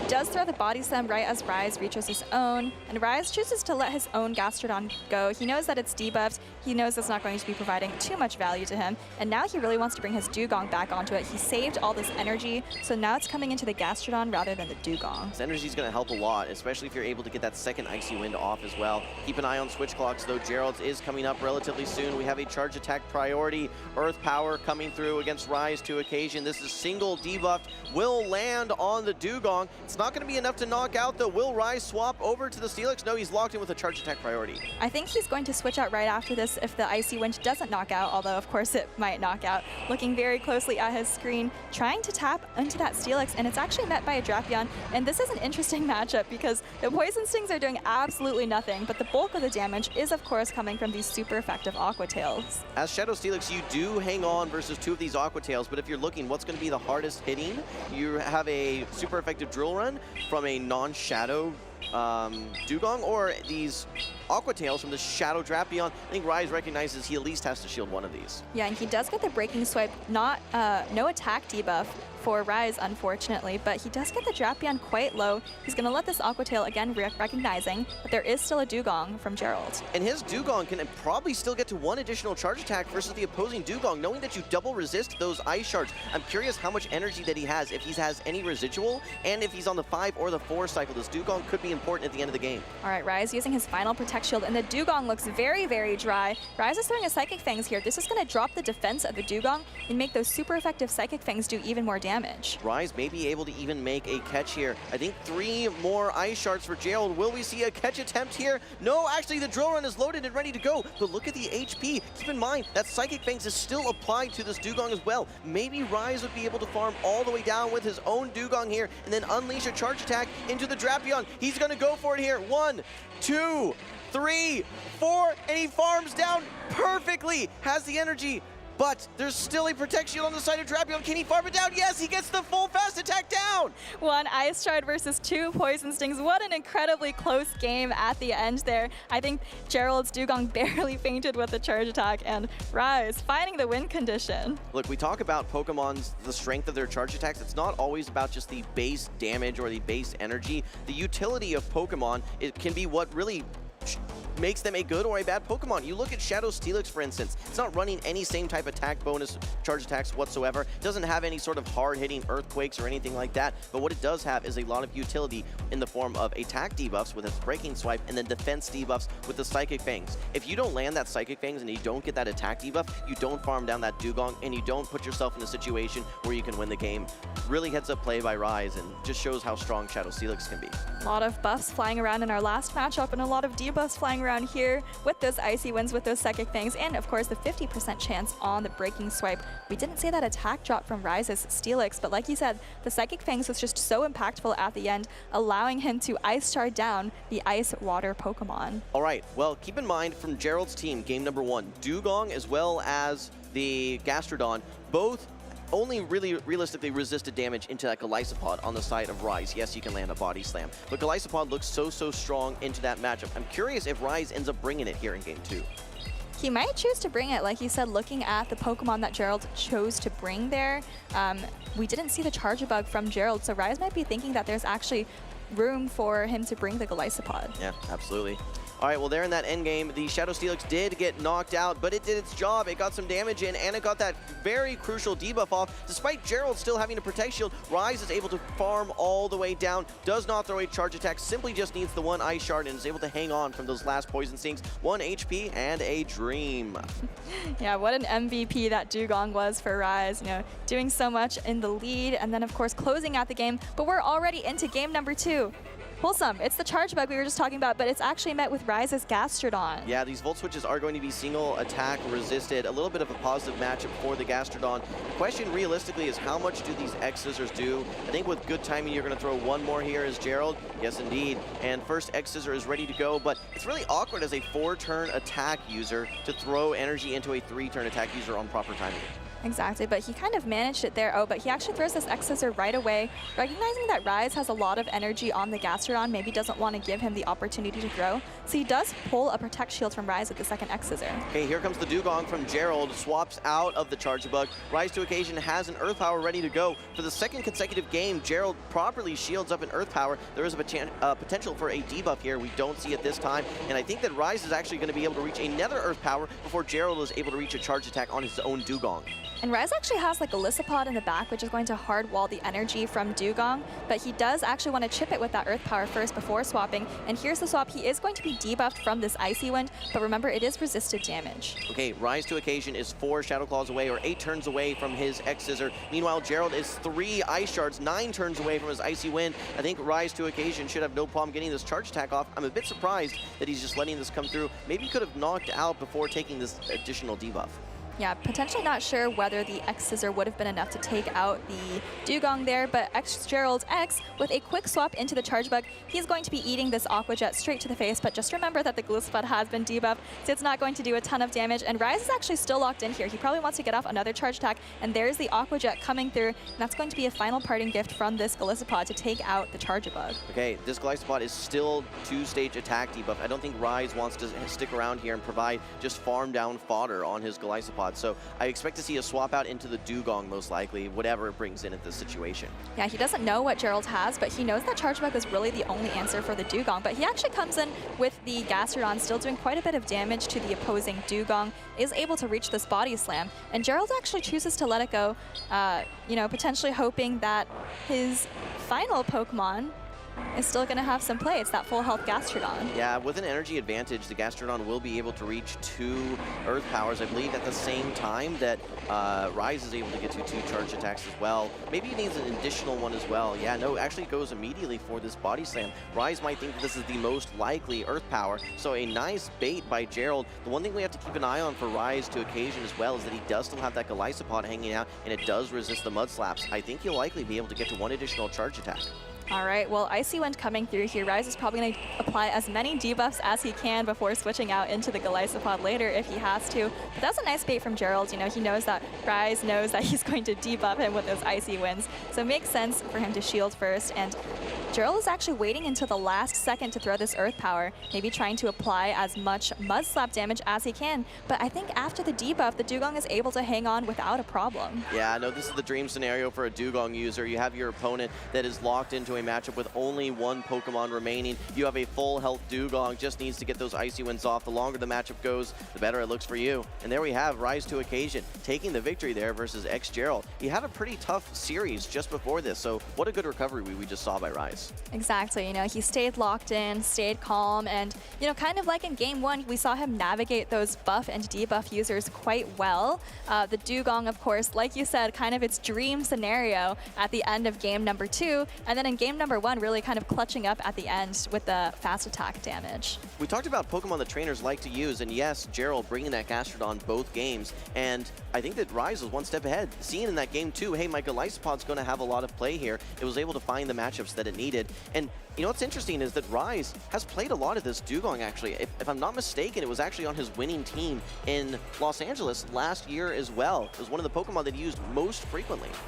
Yeah, potentially very familiar with these matchups, familiar with how much damage all of these charge attacks do, and, you know, realizing that, you know, he's not really in danger from that Earth Power at the end and can just safely fast attack down. That's right. All right. Well, what a win there for Rise to Occasion. He did win his group losers finals now, so he's going to be moving on to the loser side of the Day 2 losers bracket, whatever we want to call that. He has a lot of fierce opponents up ahead of him, though. We've already seen the likes of I mean, Elite just got eliminated from the tournament. We saw Zimmy Kid make his way through. He has Dilap Churn he still needs to get through. Ton of great trainers in that loser side of the bracket. I think Lyle Jeffs is also in the loser's side of the bracket as well. So definitely a lot of former champions have dropped down to the loser side of the bracket. So it's going to be a gauntlet as well as a lot of rounds to get through. Don't forget SS Thorn, I think, also in the loser side of the bracket. So, I mean, it's stacked loser side, and that's not even getting into the winner side. Absolutely. Well, I think Rise has just advanced to the top 8 of this tournament, so that's very exciting. And remember, top 8 is when you start winning prize money as well as a big boost in championship points. And for trainers like Rise who are attending a lot of these tournaments, he's probably hoping to be in the running for the Travel Awards to not only tournaments like Worlds, obviously, but also NAIC in June. Yeah, absolutely. Well, let's get the take from Rise himself. We have Nick standing by with Rise to Occasion. All right, thanks, Jim and Soph. I'm here with Rise to the Occasion. I want to talk to you a little bit about game number 1. Typically, you're a very stoic player on stage, but we saw you be a little bit upset at the end of the game. Can you talk to us about what that emotion was about? Sorry, you mean game 1 of this most recent set? I'm trying to recall. My my emotions are a little all over the place. Game 1 was like a hard...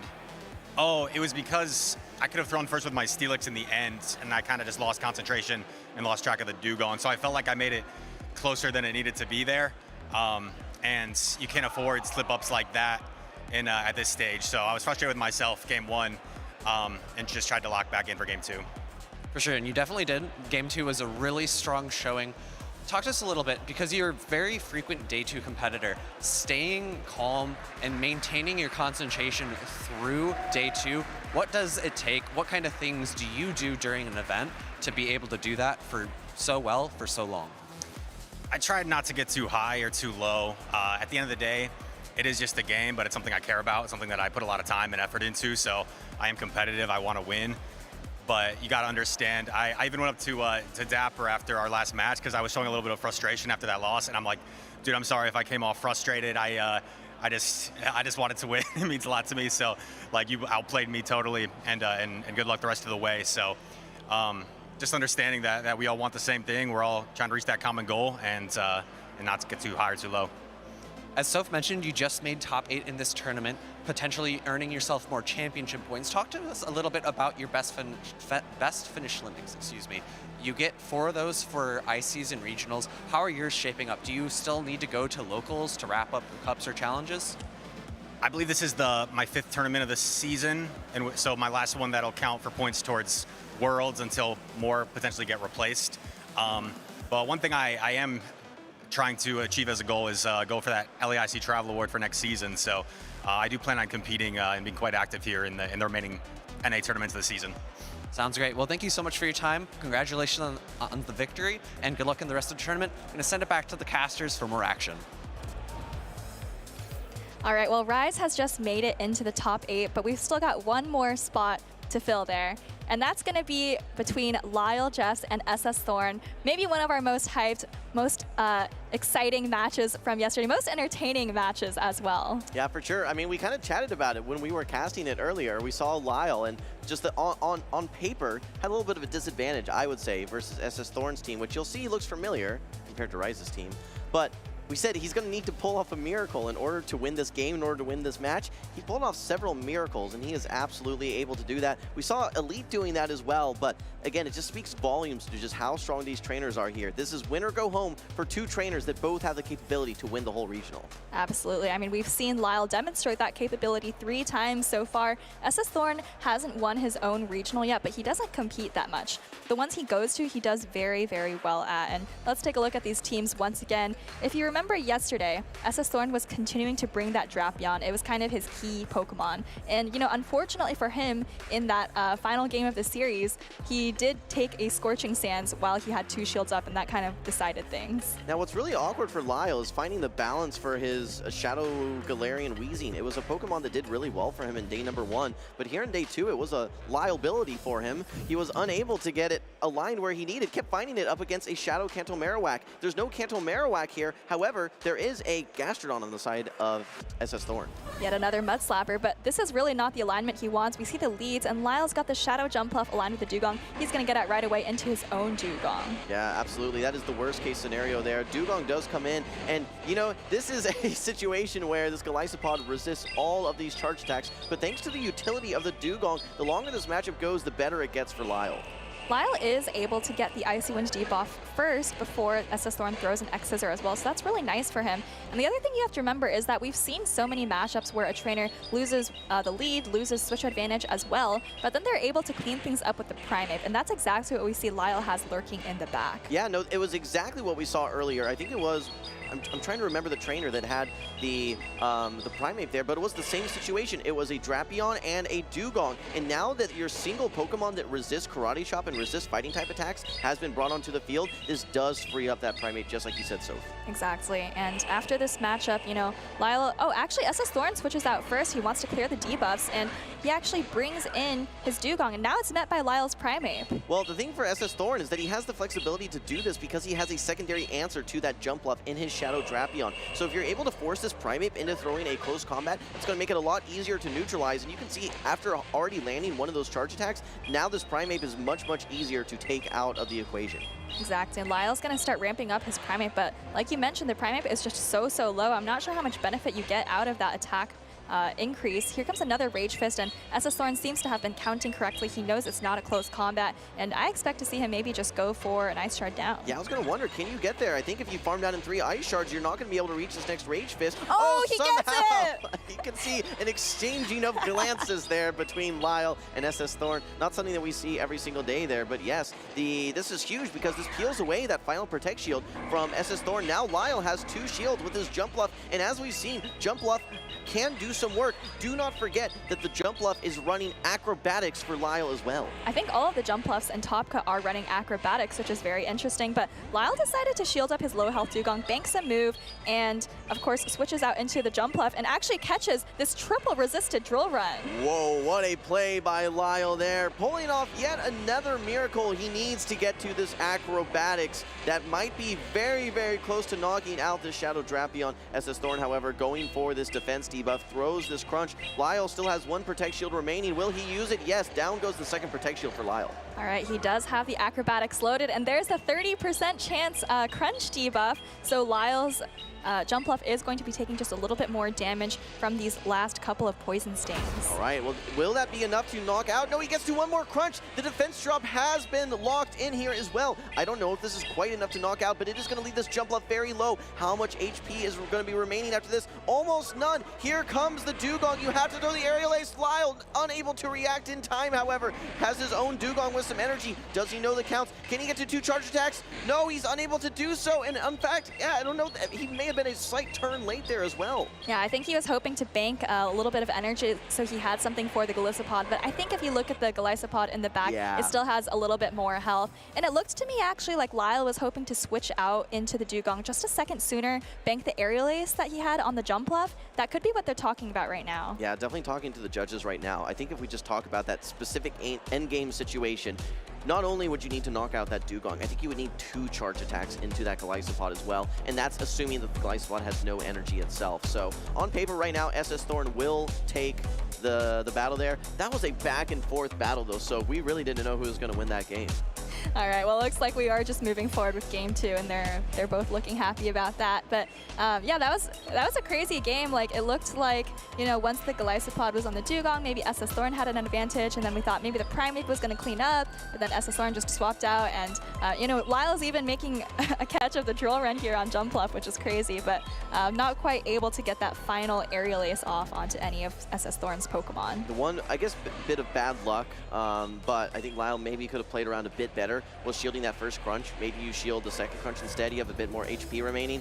Secondly, though, ended up throwing 1 Ice Shard, I believe, or sorry, ended up throwing 1 Fairy Wind on his Jumpluff rather than just throwing that Aerial Ace right away. So exactly. 1 or 2 miscues that we saw from Lyle there. Had a little bit of luck on his side, but also had luck against him in some other situations. It was just such a dynamic back and forth game that really came down to that final couple moments there. All right, well, SS Thorn is up 1-0. If he can win another game, he will get the revenge arc versus Lyle Jeffs after Lyle is actually the one who knocked SS Thorn down to the losers bracket yesterday. Don't forget, Lyle was using that Diggersby versus SS Thorn before, and we have not seen it so far in that game number 1. Diggersby, like we said, does have that option, and that potential, rather, for utility with its Scorching Sands attack debuff, which we saw it land into that Drapion earlier, and that's going to be some significant damage. Here we go, though. It's currently 0-1, Lyle versus SS Thorn. It is the Primate for Lyle into the Shadow Jump Bluff. Lyle cannot catch a lead in day 2. And there's the Diggersby that you were just talking about. Lyle brings it into the Jump Bluff, but SS Thorn is going to go for the acrobatics, but not before Lyle Jeffs fires off this Fire Punch. I just want to say Lyle has not won a single lead in day 2 at all, and this has been so tough for him. He's going to have a huge hill to climb to try and come back. All right, SS Thorn stays in with his, or has his Jump Bluff loaded with energy right now. He's going to be firing off the acrobatics, and Lyle actually opts to shield it. Quick swap now, though, into the Golisopod. We've seen 2 Aqua Jets. Should be enough to knock out after this Fairy Wind damage. Exactly. Yesterday, we saw this matchup straight out in the lead where 2 Aqua Jets weren't enough to knock out. But like you said, after the Fairy Wind, I think 2 Aqua Jets are going to be enough. You see the Diggersby about at 40%, maybe less health there. Game 1, Lyle tried to put it all on that Jump Bluff, and he was unable to do so. It looks like he's trying to do it again in game number 2, or find a destination for that Primate to get lined up somewhere. But realistically, there are 2 good answers to that Primate. Not only was it the Jump Bluff, but he has SS Thorn has this Golisopod as well. That's right, but it is kind of locked onto this Jump Bluff right now. I'm not sure if the Switch Clock is quite going to be up, but he is probably just going to bring in his own Drapion once he has the opportunity to. Looks like he's still locked in here, and Lyle is going to take advantage of that by throwing this Aerial Ace and knocking it out. You want to get this Golisopod off the field, but how are you going to remove the Shadow Jump Bluff from SS Thorn? That still poses a huge threat for the remainder of Lyle's team. Well, Drapion is coming in here, and Lyle is still locked in with his own Jump Bluff. This is actually just an Aerial Ace bait, but SS Thorn, saw how much damage the acrobatics did before and is going to shield it up. All right, we've seen Lyle. He's capable of making some star-studded plays, some plays that take your breath away. He gets to this Aerial Ace now. This is not the acrobatics. SS Thorn knows it's not, and he's going to let this charge attack go. Meanwhile, though, his Drapion has over 2 charge attacks stored and ready to go. He might get 1 or 2 more Poison Stings before throwing this Aqua Tail. Should be enough to take out this Jump Bluff. All right, well, Lyle's just going to let it go. And like you, I'm kind of wondering what his plan is for taking out SS Thorn's Jump Bluff. He still has the Diggersby, and the Jump Bluff actually has already taken a Fire Punch, so it's not the healthiest, but Lyle's actually just going to bring in the Primate here. Yeah, you easily tank one of these charge attacks, but what you're getting closer and closer to is range where you might get Fairy Winded down by SS Thorn's very healthy Jump Bluff still. I don't know exactly how much energy that Diggersby has for Lyle Jeffs. Lyle lets go this second Aqua Tail, knowing that Primate's not going to be the key to success. He has let the Shadow Jump Bluff go, and now is putting everything on his Diggersby. Throws the Fire Punch. I like this. You do not want to have that Drapion able to reach that Aqua Tail, but this is still looking really difficult for Lyle. SS Thorn does have some energy on the Drapion already at an Aqua Tail here. That's going to force the last shield from Lyle. And if you're Lyle, I think you still need to land 2 Fire Punches on the Jump Bluff if you want to have any chance of winning this game. I think you need to make a catch as well. I think you need to throw, you need to throw 2 Fire Punches, but the problem is your Switch Clock is not going to come up before SS Thorn is able to reach this next charge attack. I don't see a way out of this for Lyle.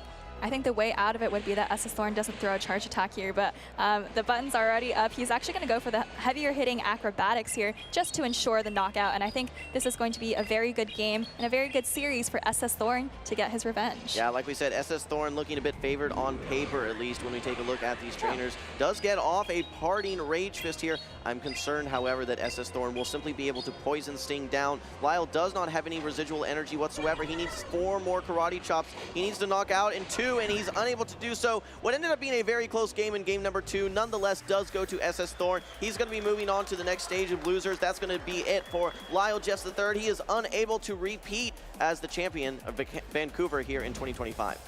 All right, well, a nice hug between 2 trainers. We talked about it a lot yesterday. They play together a lot. They watch each other's streams a lot, and they played twice here in Vancouver, so maybe a little bit of unfortunate pairings for them. But those were such great battles in both series from today and yesterday. Felt like a lot of games were coming down to the wire, including that last game, which I thought was over pretty early on, but it actually came down to just one karate chop. Yeah, absolutely. I mean, when you look at the team that Lyle had versus the team that SS Thorn had, okay, Lyle is bringing that Diggersby and that Primate, and you've got Jumpluff and Galisapod to handle both of those. You're trying to find that alignment onto the Drapion, but guess what? Drapion gets aligned versus your Jumpluff instead. Everything's going wrong from an alignment perspective for Lyle, and it still came down to one fast attack.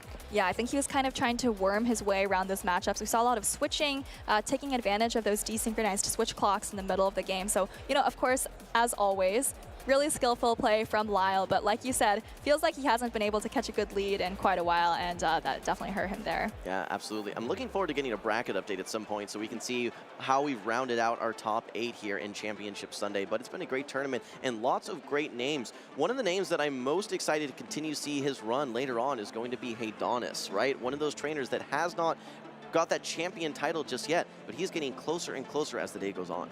Yeah, he came in on the winner's side and then won his first match. So I think that does put him in the top 6 at least. Everyone on the winner's side should be in at least the top 6. And we've got the bracket here for you. He's going to be facing off against Nighttime Clasher in just a little bit. And then Dunebug and Dapper are the other pair on the winner's side of the bracket. Yeah, we can say Dunebug and Nighttime Clash are going to be our usual suspects, perhaps. Dapper Discs and Heidonis Actual, these are going to be our trainers. A bit more of a dark horse, but they are putting themselves in great position right now. Over on the loser side of the bracket, Zimmy Kid, I think this is his furthest tournament run that he has made, so kudos to him. He's going to have a challenge ahead of him with Rise to Occasion.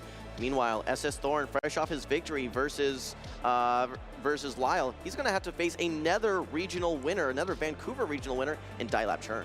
That's right, and I think Dilap is the only remaining Vancouver regional champion in this tournament. Remember, all 3 of the previous Vancouver regionals have been won by Canadian battlers. Dilap is the last one standing here. Yeah.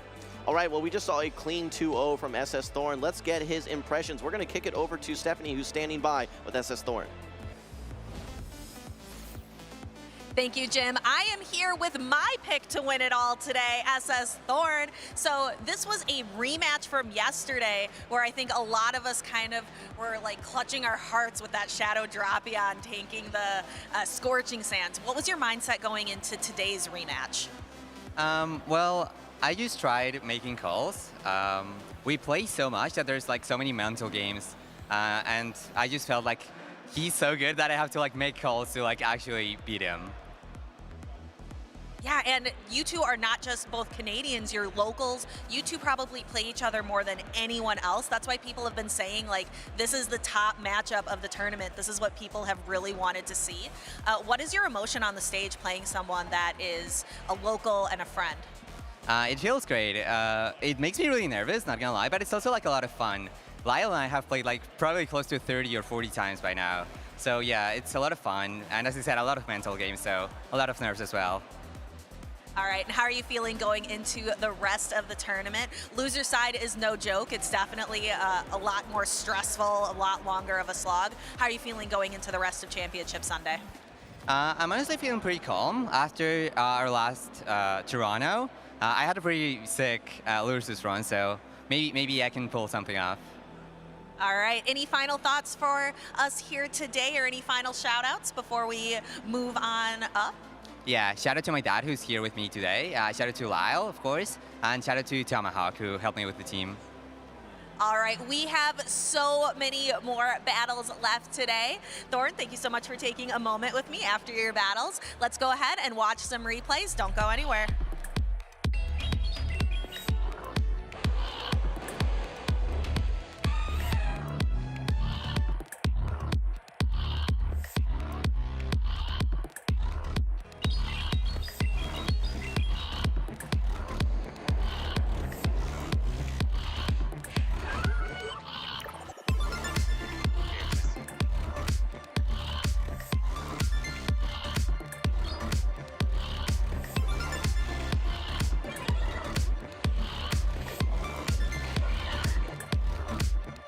GG's, well played.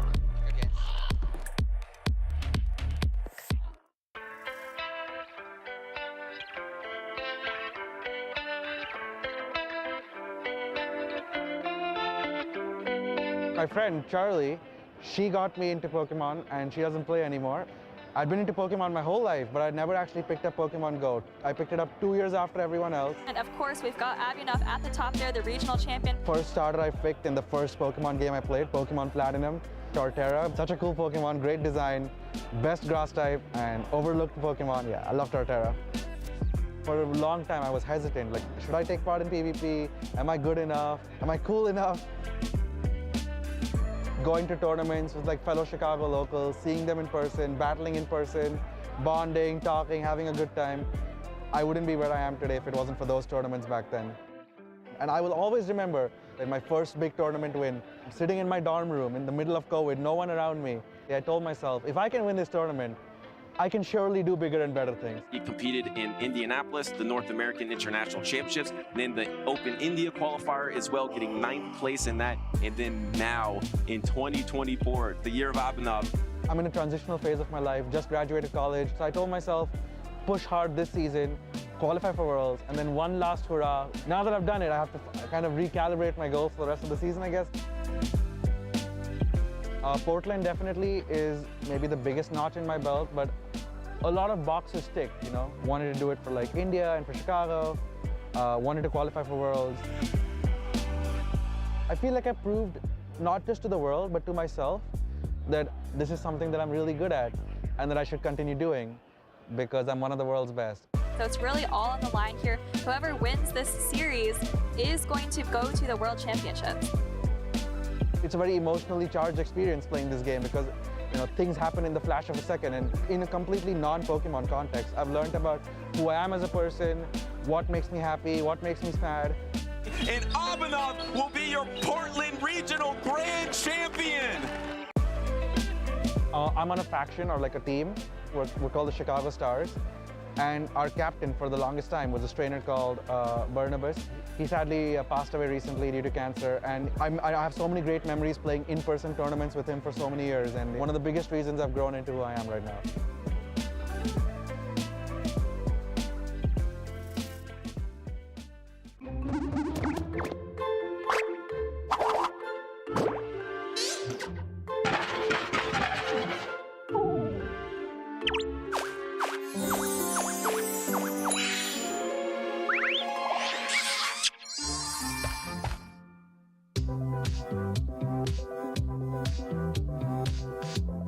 My name is Sean Pulowski, and I'm from Wildwood, Missouri, about half an hour from St. Louis. S. James P. In his one previous tournament, he was a Peoria Regional finalist. Well, I started playing Pokemon Go around like the start of the game. I took a 2-year break, came back to it. That was during COVID. Noticed that they had like a PvP format. Connected with some people on Discord, and that's how I kind of got into the game. But he wants to go that one step further. He wants to be the champion. If I were a Pokemon, I would be a Dragon type. I think the offensive pressure just kind of suits my playstyle. When I hit rank 1 on the Go Battle League leaderboard, it was probably like my first real achievement. I got first place in GBLA, which is like a different kind of format that's hosted by a few people, like Speedy's Chief was one of the people that hosted that tournament. That's where I kind of made a name for myself, and then I transitioned to Show 6 Pick 3. I think if anyone is interested in GBL, I think they should definitely try Show 6 Pick 3. If you're hesitant at all, I think you should just go in and do it, because the second I did, like, I kind of fell in love with it a little bit. A lot of people like to scrim, they like to look up their matchups ahead of time.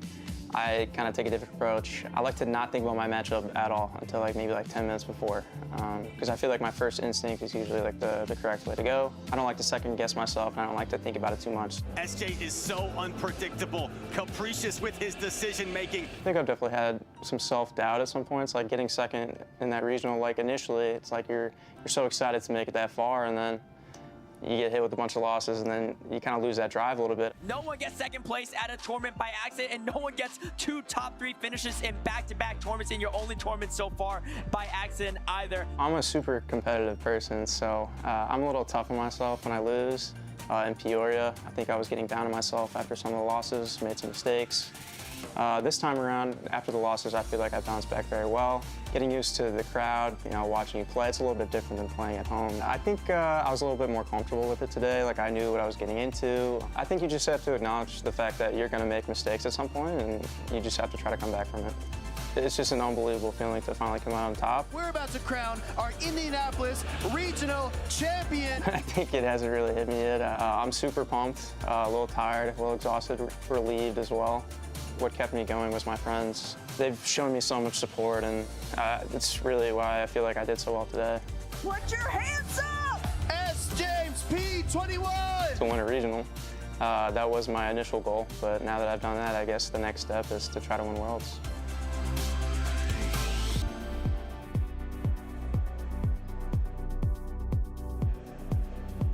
We are back, trainers, in Vancouver at Canada Place to bring you Championship Sunday battles. We have narrowed it down to our top 8 trainers here at Championship Sunday. I am Stephanie Christine. I'm joined by Alpha Feed. We just had some intense battles, and we have more intense battles to come. We are officially in our top cut. Those top 8 players have been locked in. They know they're getting at least that amount of prizing, but they want more. They want to make it to top 4. They want to make it to the winners finals and the grand finals, but that's still to come. Yes, but well on their way are the 2 trainers that we have on the stage. We are going to be taking a look at Dune versus Dapper, who have some really great and interesting teams. Both trainers really, I think, utilizing some of the interesting Pokemon in this kind of half-step meta we have going on. Trainers, if you out there like this meta, you just make sure you turn into next week where like the gloves completely come off. We're going to be having Lapras. We're going to be having so many other Pokemon. It's going to be wild. Let's go ahead and head to the stage where our players are ready for their match. It's going to be Dunebug on the left versus Dapper on the right. The 2 Pokemon I really want to call out are that Shadow Fortress for Dune and that Galarian Weezing for Dapper. We saw earlier just how potent a Galarian Weezing can be if it lands in Overheat. However, Dapper's Weezing does not have access to that charge attack. It's Brutal Swing and Sludge, so a little more quicker to pace, a little less harsh in terms of the drawbacks of the move, but a little less fun for us to cast. And I am really looking forward to seeing a lot of that Emolga gameplay. I'm looking forward to seeing the Dusclops gameplay. You mentioned earlier that Dusclops is kind of like the Galarian Corsola we have at home. or maybe Galarian Corsola is the Dusclops we have at home. Nah, Galarian Corsola is the one that's tough to get.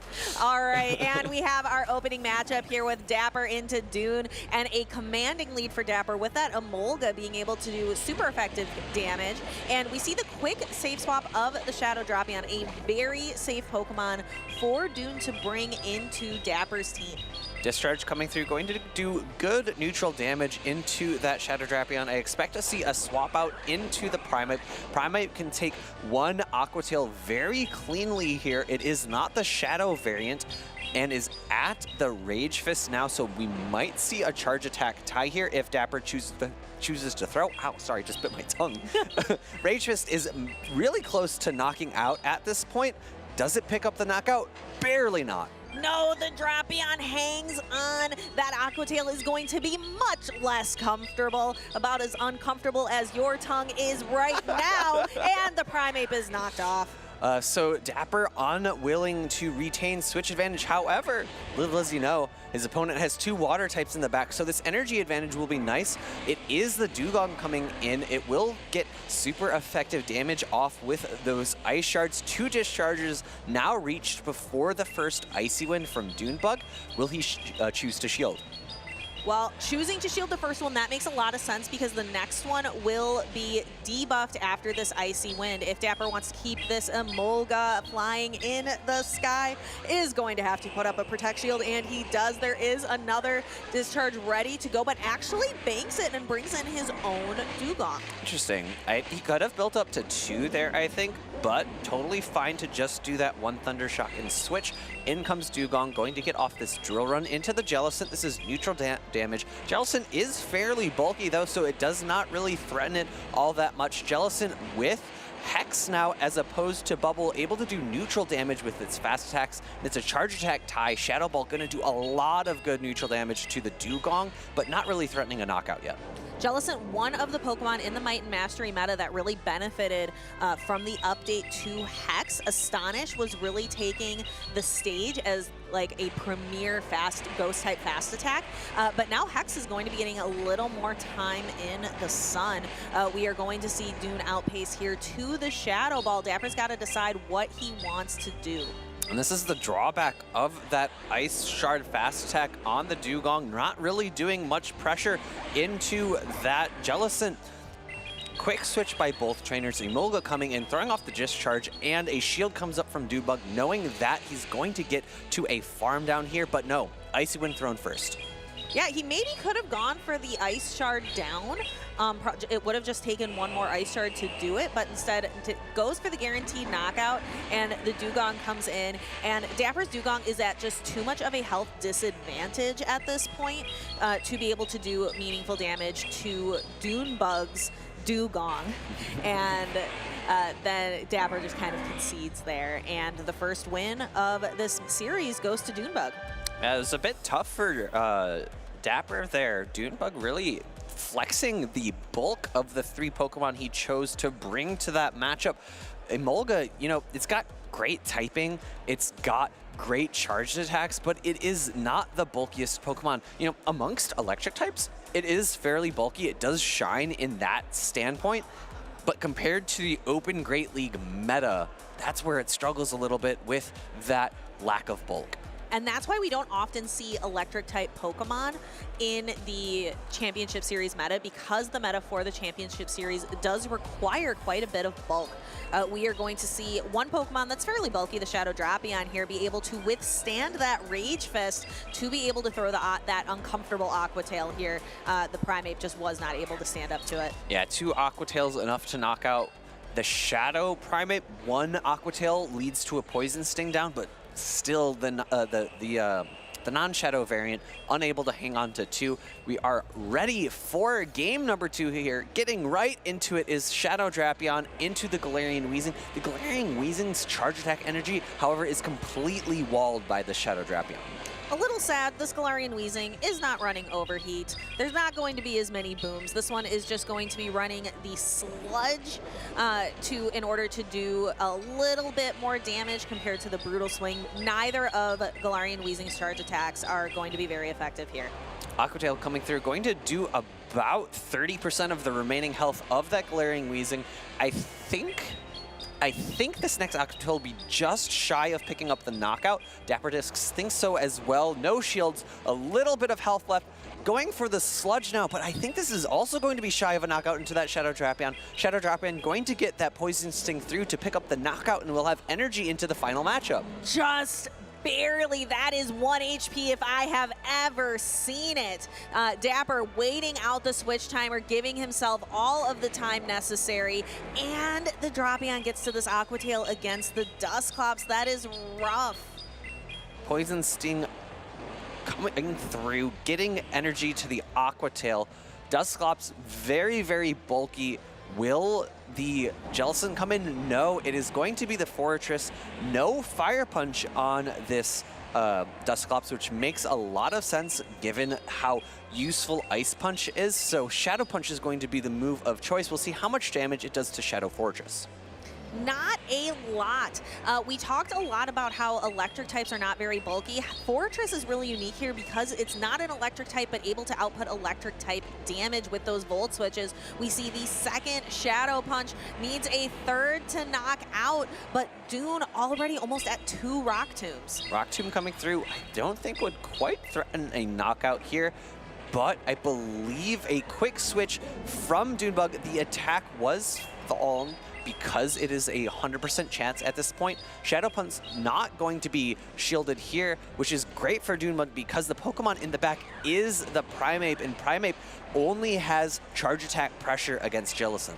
Yeah, those karate chops not necessarily going to be doing much to the Jellicent. Primeape really has to rely on those Rage Fists, but just a singular Rage Fist does a lot of damage. Needs to be able to land 2 of them. Dapper maybe looking for a Surf bait, hoping that's all it is, but it is a Shadow Ball. Nearly knocks out. That is quite a bit of damage. Primeape is able to get to this Rage Fist, but Dune, he's got 2 shields. He's sitting comfortable here. Yeah, I think Dapper probably wished it did knock out, because then he could have gotten, or then Dune could have gotten a little bit of less farm onto his Jellicent.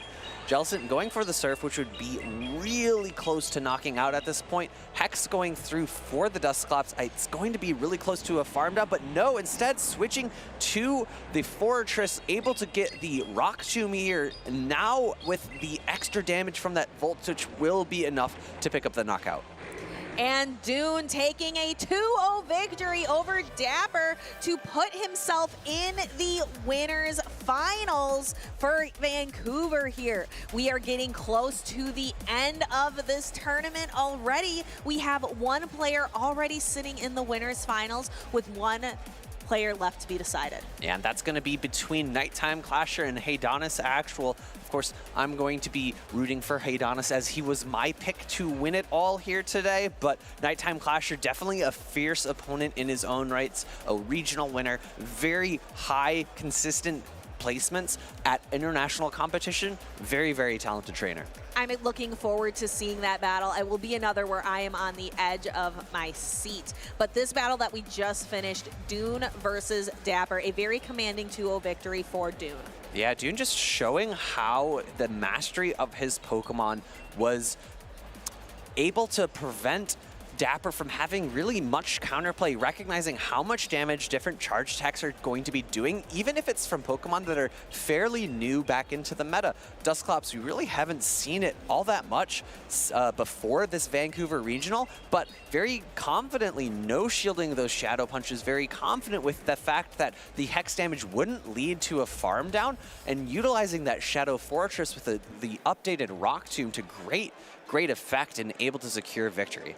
I really noticed that Dune utilized that Shadow Drapion and Jellicent as a core in both games, really only switching up, bringing the Dugong in Game 1 and the Shadow Fortress in Game 2. Why is Jellicent so well positioned in this half-step meta that we currently have? Are we going to continue seeing it in the future just because of how powerful Hex is? What's your take on Jellicent? So Jellicent is a water type that utilizes ghost type moves because it is also a dual ghost type, which gives it a slight advantage over the water types that only use water type moves, or like Azumarill, where you're doing bubble, fast attack, pressure.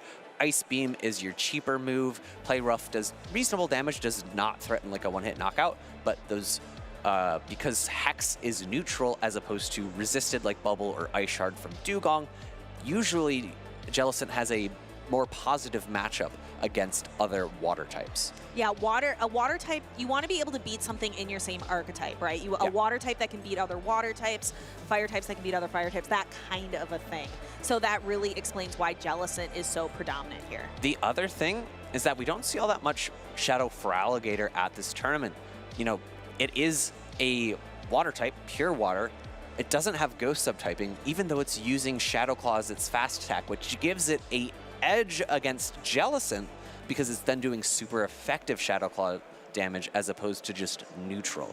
Its charge attacks, Hydro Cannon, are resisted. However, we've seen time and time again, Azumarill, Dugong, it's able to win those matchups with resisted Hydro Cannon because of how potent that move is and how powerful those same type attack bonus same type of attack bonus Hydro Cannons and Shadow Claws can be.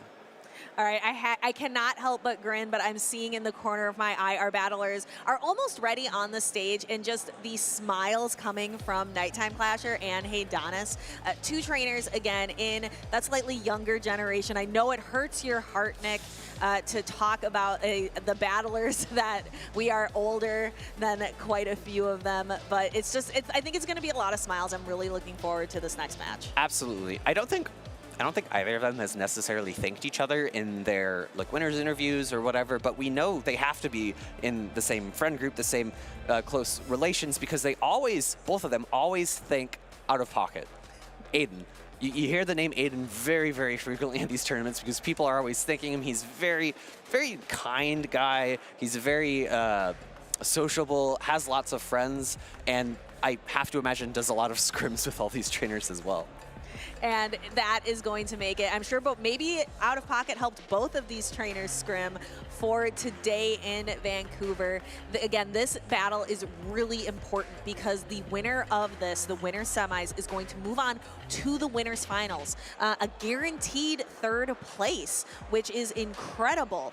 The loser is going to be still in the tournament after this, but it just is a tougher road. And these two trainers, just a lot of smiles, a lot of excitement on the stage. Guaranteed third place, that means a guaranteed medal, which you know trainers are always after.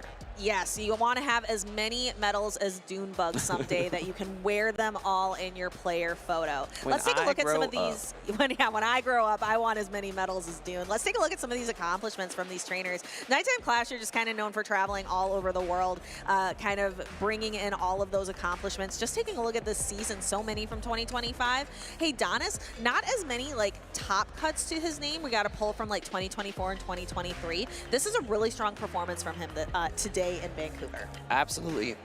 Excuse me. And I want to point out the two top ones for Nighttime Clash are at ICs, and it's really, really difficult to get top 8 and top 16 at ICs because there are so many competitors. We had nearly 500 at UIC. It's a mirror match that we've seen time and time and time and time and time and time and time again. It's a Azumarill versus a Azumarill. This matchup is a long one.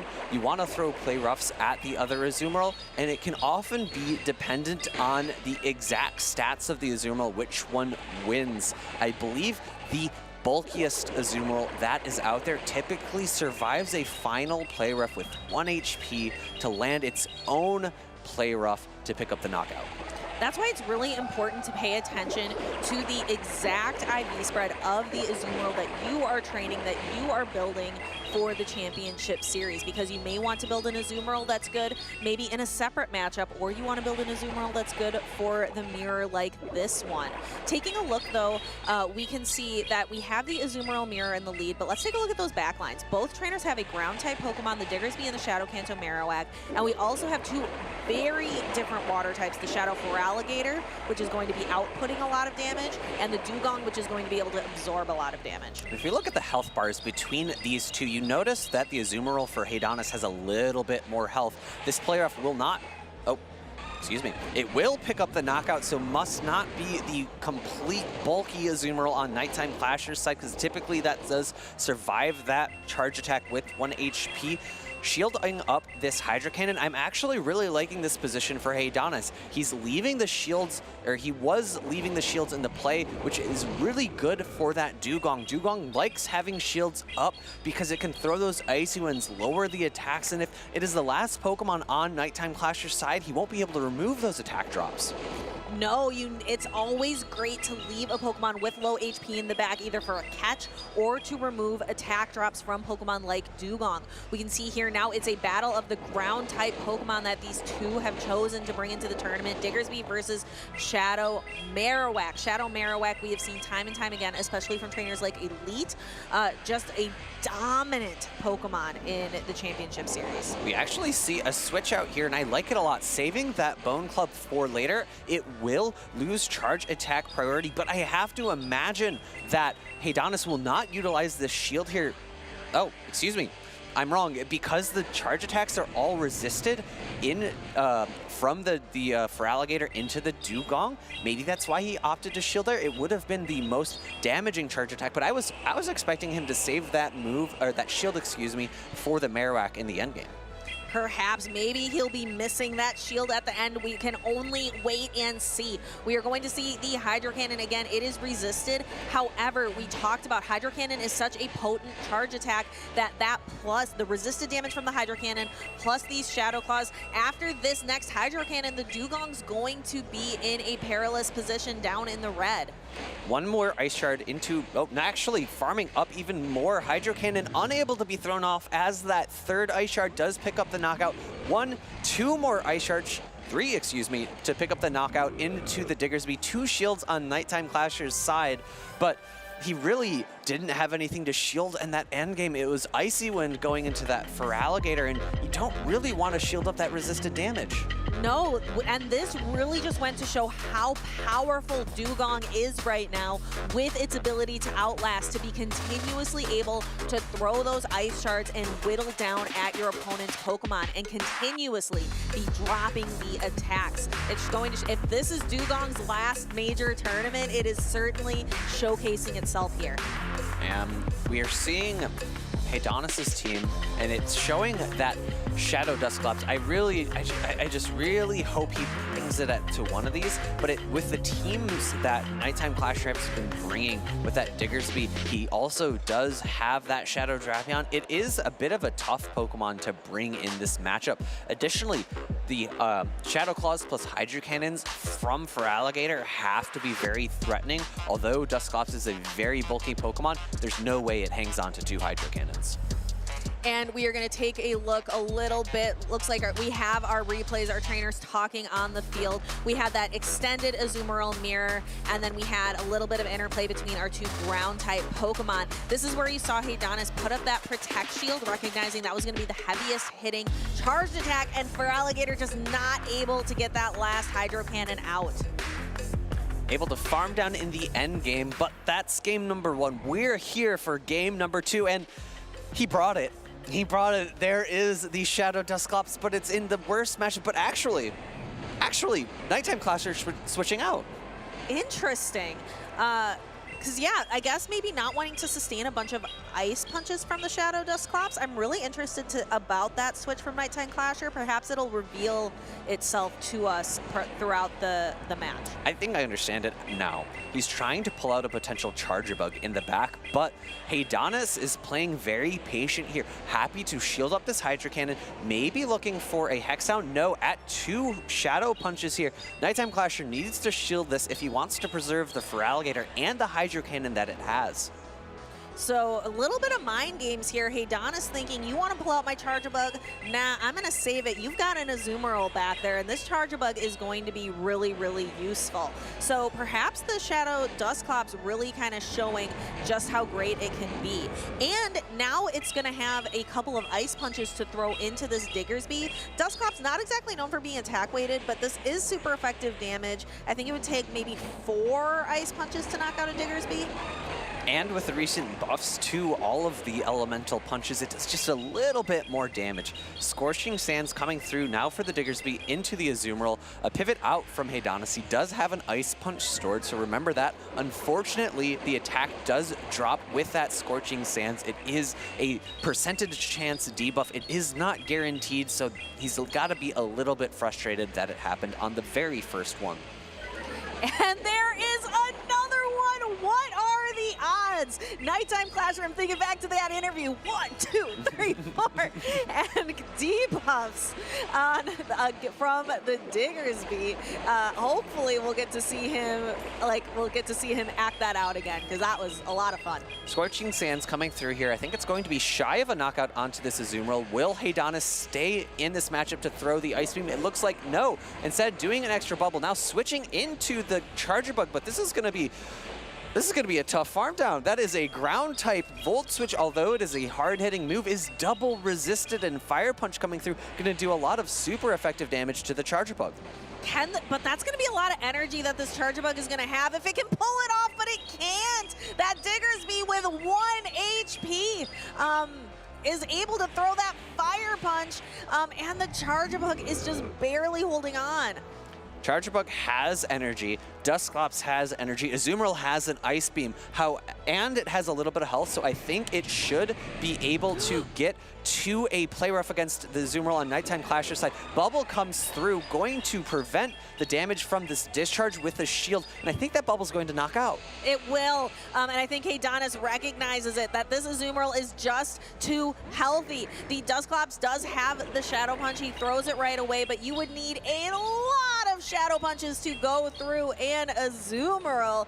I think Nighttime Clasher's strategy of just debuff your opponent is working out quite nicely for him. Unfortunately for Hedonis, unable to get that second discharge off because of that final Protect Shield from Nighttime Clasher. I think maybe if he had stayed in a little bit longer with his Azumarill, he could have gotten to, or he could have survived because the extra bubble damage would have knocked down the health on that Diggersby. Play rough loaded for both trainers.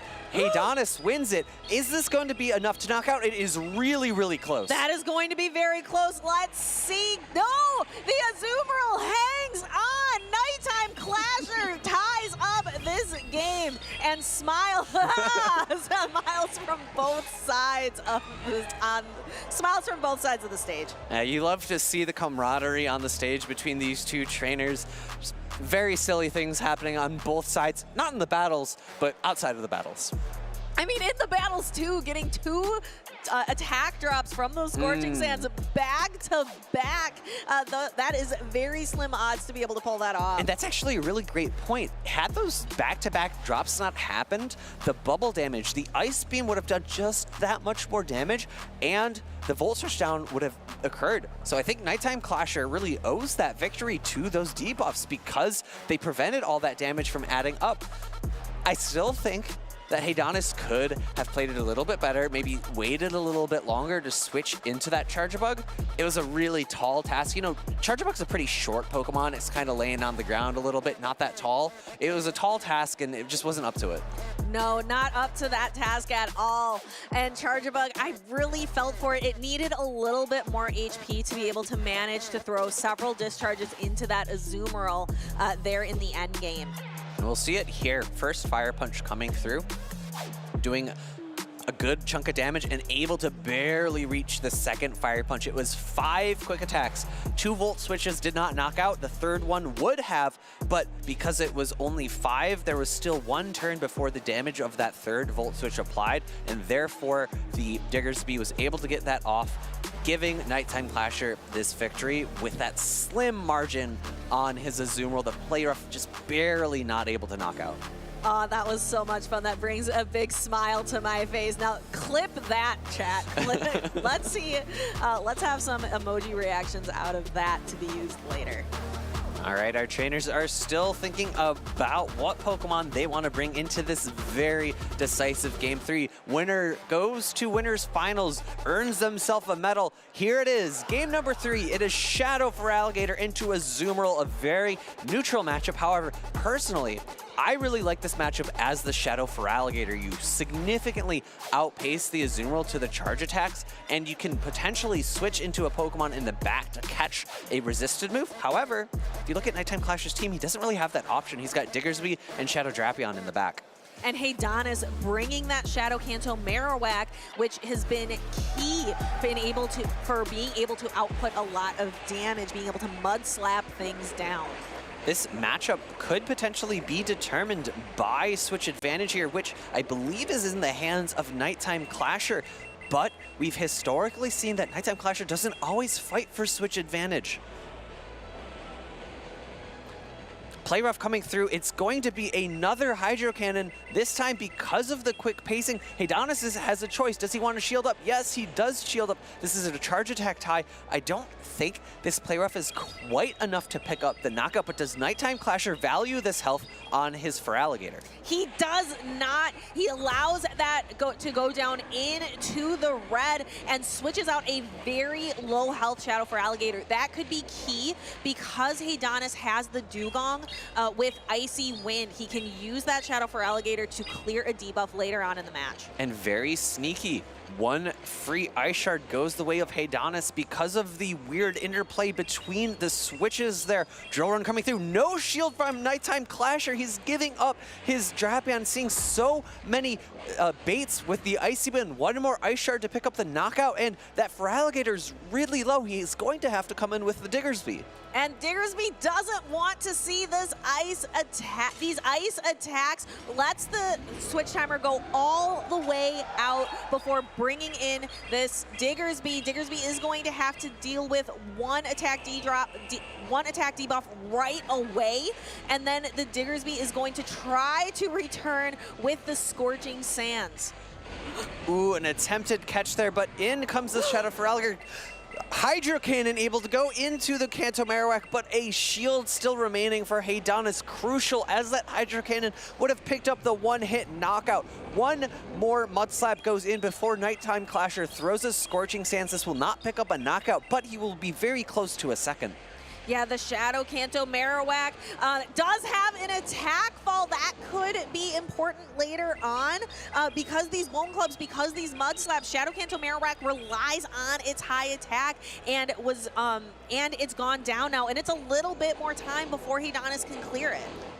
Building up to a lot of energy here. Nighttime Clasher now throwing a Scorching Sands. I believe this will be potentially enough to knock out, but actually undercharging it, it still picks up the knockout. There's an Icy Wind loaded on the Dugong. This will do hard-hitting, super effective damage. I think Nighttime Clasher is recognizing this is his back against the wall. This is so much damage. It actually picks up the knockout, and that is going to be a 2-1 victory for Heidanis. Congratulations to Heidanis, picking up a guaranteed third place here in Vancouver, but he is not done. He's on the winner's side. The winner's side is such a comfortable place to be going into the winners. So he gets to go into the winners finals. I see you rubbing your hands together. I'm excited. My pick's making it all the way. I'm also excited for Heidanis. It's fun to see someone who has not yet obtained a regional championship title do so well in these tournaments. Yeah, and he and his opponent there are both just really great people. They're so nice. They're so welcoming into the community.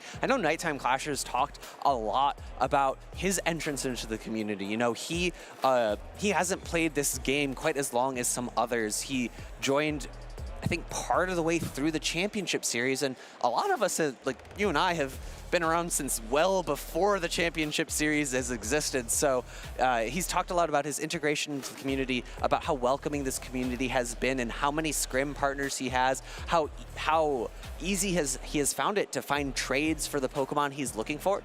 And I think it's really kind of a really nice storytelling thing that now he's kind of one of those people. You know, he's helping other people get into the community. He's helping other people out with scrims and trades, etc. Yeah, and coaching. Nighttime Clasher definitely likes supporting a lot of trainers with coaching in the community as well. It's great to see that both from him and Heidanis. Just really great. Two really great trainers. Really excited to see them do well today. And again, that was a winner's semis match. So Nighttime Clasher not out of it yet. Absolutely. Well, my heart's racing. I need a little break. I don't know about you, but that is not all the action. Make sure you're sticking around. We are going to the losers side of the bracket now to figure out who is going to be that last person making it into the winners and losers finals here.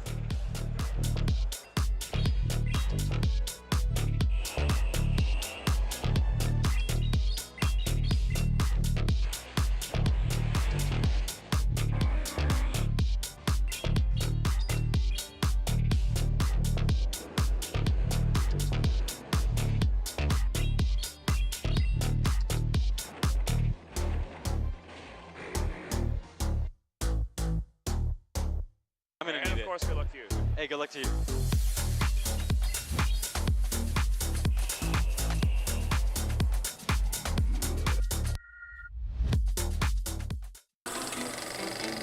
Hello, Pokemon trainers. Welcome to Pokemon Championships History, a series where we showcase important moments throughout the competitive circuit of Pokemon. I'm Caleb Pang. Let's dive into the story of Yakai 0904, the hero of Hong Kong. Welcome to the stage, the hero of Hong Kong, Yakai! Yakai was a 16-year-old trainer from Hong Kong, attending his second ever World Championships. Prior to competing in World Championships, Yakai watched the inaugural 2022 Pokemon Go World Championships in London from home. He came to admire APAC trainer Crescent Angels, the third-place finisher at Worlds, after seeing his epic catches and gameplay.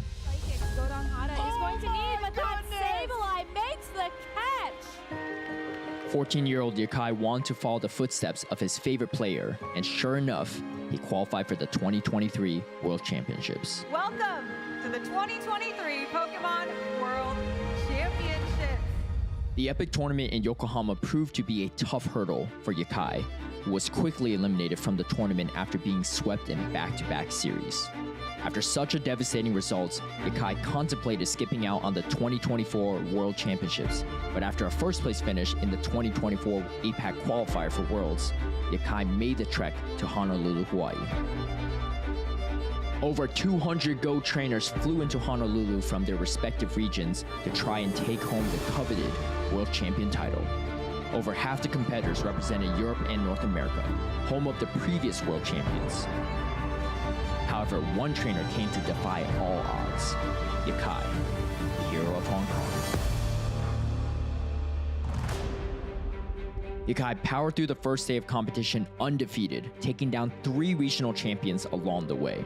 In the winners finals of his bracket, Yakai closed out the day with a 2-0 victory, earning himself a spot in the top 32. Comes the double resisted licks, and Yakai takes a clean 2-0 victory versus Steinar. On day 2 of the World Championships, Yakai battled through a gauntlet in the winners bracket and did not drop a single game in his first 3 series, a feat that was unmatched by anyone else. Yakai taking this series 2-0. Can he get there? No, a dragon breath down, and Yakai, here in this situation, a clean 2-0 sweep. Number 1, this is Lurgan Rocket on the left, Yakai on the right. It's over. Conceding the matchup, Yakai staying in the winner's side. This secured Yakai a top 3 spot as he headed into the winners finals of the World Championships. Seated across from Yakai in the winners finals was Marco Galde, an Argentinian player and one of the most accomplished trainers in the world, having previously finished 5th at the 2022 World Championships. Yakai continued his win streak in Game 1 of this best-of-5 series against Marto, but Marto struck back in Game 2, handing Yakai his first loss on the day. Marto swapping out to his Licky Tongue. Marto is going to be able to even up the series 1-1. Both trainers split the next 2 games, and with that, they were at a decisive Game 5. What a matchup here! It's the Skarmory into the Lantern! In this final battle, Yakai led his Skarmory into Marto's Lantern, the worst possible matchup for Yakai. But Yakai decided to put all his hopes and dreams into his Altaria. But it all comes down to this Altaria. Marto, he has no answer for it. With Yakai's bold no-shield calls, he completely turned around the game, defeating Marto and punching his ticket to the Grand Finals. On the final day of World Championships, Yakai was matched against the decorated veteran Inadequance, running an unconventional Giratina team. Yakai was at a vast team disadvantage, and he recognized the mountainous task ahead of him. And he has that opportunity to claim that first title for the APAC region. In Game 1 of the Grand Finals, Yakai wrestled away the switch advantage from Inadequance and perfectly lined up his final 2 Pokemon for the win. In Game 2, Yakai found himself in a great lead matchup with his Skarmory on Inadequance's Wigglytuff, but a huge no-shield call from Inadequance on his Lantern allowed him to take the driver's seat. With his back against the wall, Yakai double-shielded his Skarmory and made an incredible last-second catch on his Charger Bug to realign the Skarmory against Wigglytuff, putting himself up 2 wins in epic fashion. He's on the board! Yakai pulls off another game against Inadequance. We are on match point! On match point, Inadequance core broke Yakai's team with Poliwrath, placing Yakai in an impossible position, resulting in a loss for Yakai. And Inadequance is not out of it yet! Trying to slow down Inadequance's momentum, Yakai found himself in a positive lead in Game 4. But to many people's surprise, he gave up switch advantage after losing his Altaria to Inadequance's Clodsire. Yakai boldly farmed down the Clodsire with his Skarmory, making the read that he needed an energy head start for Inadequance's potential backline Skarmory. Yakai's calculated play fooled even Inadequance into saving his Giratina for Yakai's final trump card, his Lickitung, the hardest counter to Giratina. With both trainers on their final Pokemon, Inadequance could only watch as Yakai's Lickitung chipped away at Giratina's health bar. And with a 3-1 victory, Yakai earned himself the title of World Champion. It all started in 2022 London when 14-year-old Yakai watched the best trainers in all.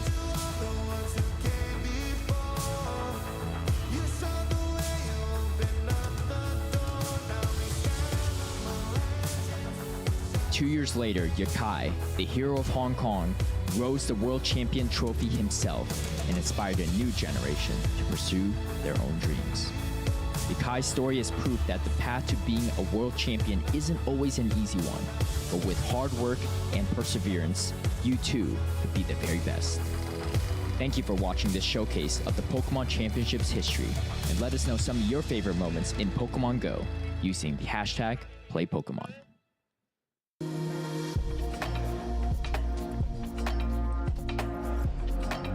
All right, welcome back everyone to the Vancouver Convention Center. It's the 2025 Pokemon Go Vancouver Regionals. We're so happy to have you here. Wholesome_ once again joined by Softoph. For those of you that just missed it, we locked in our winners finals. We're going to be seeing Dunebug versus Haydonis. But we got to get through the rest of the loser side of the bracket as well. So what do we have to look forward to? Well, we're going into the loser side of the bracket, so all of these trainers are currently in the top 8, and they're hoping to make their way into the top 6. And from there, like you said, we're going to finish at the losers side of the bracket before returning to Dune and Haydonis, who are already in the top 3.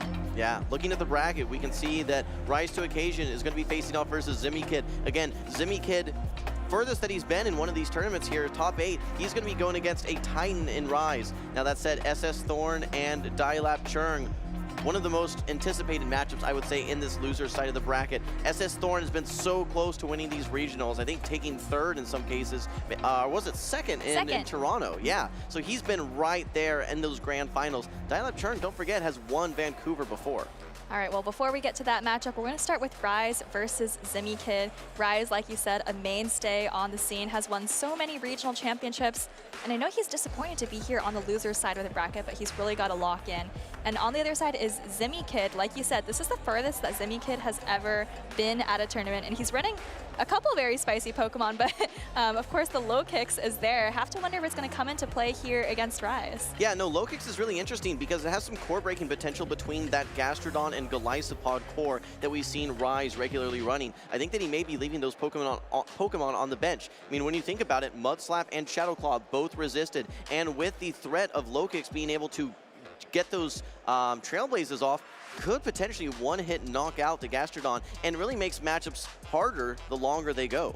Exactly. The sucker punches just add up so quickly from low kicks, and now we see all of those accomplishments for both of these trainers, but we're actually already into game 1. It's that low kicks we were just talking about matched up against Rise's Dugong. Okay, well, with pacing to that Trailblaze, Rise chooses to swap out of the Dugong, instead brings in the Drapion. It's going to be met by the Diggersby from Zimikid. Now that said, a couple fast attacks behind, Rise may try to two-shield through his way through this matchup. Now we've seen this matchup play out a couple of times before. It takes 3 Aqua Tails to take out the Diggersby. I believe that was charge attack priority, and it looks like Zimikid actually reached for the Fire Punch there. Yeah, I think he reached for the Fire Punch as well. I do believe that it is locked in. Let's see. Yes, charge attack priority. Fire Punch. This would be a huge no-shield from Rise to Occasion. He immediately no-shields it. And Rise maybe calling the bait, but also maybe would have just been happy to farm down with the Dugong as well. But now this is a great position because Zimikid is going to be forced to throw energy if he wants to take out this Drapion, but Rise makes the 3rd Aqua Tail. Trying to think what his strategy is here. He can't really just let this go and then bring in the low kicks. So you either have to shield or then you're going to put it all on the Azumarill instead. Opts to use the Protect Shield. Now you are in Fire Punch range. You don't want to put Rise in a position where he can dictate, hey, yes, I can get to a charge attack if I shield. So he throws 2 before. Smart play by Zimikid. He's able to retain that positive alignment. But look, we might see a huge farm down from this Dugong, and up a Protect Shield, I don't know that low kicks really has the advantage. I don't think it does at all. I mean, we did see Rise switch out of lead of Dugong versus low kicks, but now he's going to come in with not only an energy advantage, but also a shield advantage. But Zimikid recognizing that actually brings in the Azumarill, but now it's met by this Thunderfang Steelix. Yeah, you are taking super effective bubbles as the Shadow Steelix, but you are just going full Thunderfang, Psychic Fang mode here, simply just trying to fang your way through this matchup. You get the defense drop via the Psychic Fangs. You can tank one of these Ice Beams as well. It wouldn't shock me to see Rise put everything on this Dugong in the late game. Yeah, Ice Beam coming through here. It's not going to do a ton of damage, but I think Rise is actually going to be happy to let it go. You see, it actually doesn't even do maybe even a 1/3 of Steelix's health, but Rise is continuing to Thunderfang down here. Zimikid does reach an Ice Beam, and at this point, I do see Rise put up a shield. Maybe you can go for the farm down and then just try to Psychic Fangs those last couple of Pokemon. Azumarill is really the only thing in the way of this Dugong at this point. I do think you can farm all the way down. You have close to 2 charge attacks ready to go. Now, the nice thing for Zimikid is that you do have the opportunity to swap out of a matchup, and you also have a Dark-type Pokemon, so if a Psychic Fangs is thrown, that's going to be double resisted. Instead, Rise goes immediately for the Breaking Swipe, has another one ready to go as well. I'm not sure Zimikid was able to get his fast attack through there.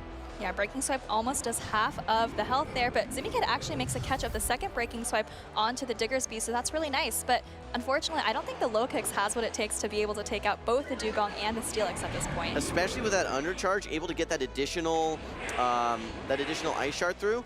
Now Rise to Occasion has the charge attack ready to go. He's going to start off by debuffing the attack of this low kicks. And yes, Zimikid will be able to get to a Trailblaze and bring that attack back up. But again, he is on the back foot now in this matchup.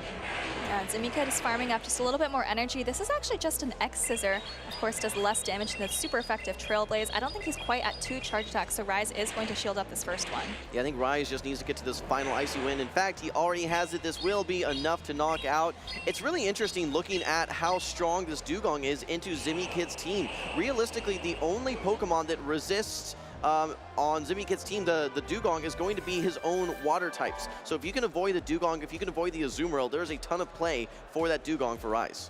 Yeah, it's not just the Dugong. I feel like Rise just really has a lot of options here. He has the Steelix, he has the Drapion, both of which he brought in those in that last game, and it really feels like he doesn't really need to do anything extreme in this matchup.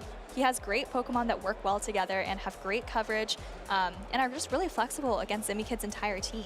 We talked about how that Gastrodon and Golisopod both don't want to see that low kicks, which I think inspired the bring for Zimikid, bringing that low kicks. He even found his Dugong lined up against it, which again, you don't really want to have that either, but still able to find a way to navigate around things. And Shadow Steelix, like you said, has a lot of flexibility. We talked about it, but none of those fast or charge attacks are same type attack bonus, but the utility that it brings makes matchups so much easier to get through, especially in the late game. Yeah, and this is the middle matchup of that game where I think Rise really pulled ahead. He got the shield advantage and the energy advantage with the farm down on the Dugong, and then at the end, the Steelix was just a little bit too much for Zimikid to overcome. So I think for Zimikid, it's a difficult matchup, and really, I think his only way to win would be to maybe get his Diggersby lined up on the Steelix. Yeah, no, I think that middle matchup was kind of the turning point there as well. All right, well, back to the drawing board here for Zimikid. We talked about the low kicks. Another interesting Pokemon that he has that we saw from Lyle earlier is the Shadow variant of the Galarian Weezing. Taking a quick look at how it lines up versus Rise to Occasion's team. I mean, the thing we have to take into account that it is running Overheat. So while it will do worse versus Ghost types in general, there's actually no Ghost types on the side of Rise to Occasion, and he is quite weak to fire if you take a look at that between the Jumpluff, the Steelix as well. Overheat could come into play here in game number 2. All right, well, it is the Galarian Weezing that we see on the field. It's actually met by the Jumpluff that you were just talking about. Will take quite a while to get to the Overheat, so Rise is actually just going to switch out right away. And it's the same middle matchup that we saw last game, Drapion into Diggersby. Last time Rise to Occasion called a Fire Punch. Zimikid swapping a little slow on this one as well. I think that Rise to Occasion is 2 fast attacks ahead. Zimikid not able to get a quick swap there. May come back to bite him, like you said, so 3 Aqua Tails is the recipe. Meanwhile, Zimikid really just needs to land 1 Scorching Sands from his own Diggersby. Yeah, I really think you can't afford to go down shields here as Zimikid because you know that Rise has a super safe Dugong among other Pokemon on his team. You don't want to get farms down again. So he actually goes for the Scorching Sands this time and Rise actually shields. So they're going for the opposite plays that they went for in game 1. Yeah, especially now that you shielded a Scorching Sands, you actually, as Rise, know you can throw this Aqua Tail after 2 more Poison Stings. You're not in Fire Punch range at this point. Now you're starting to pull Protect Shields from an 8-turn charge attack. Rise is right where he wants to be.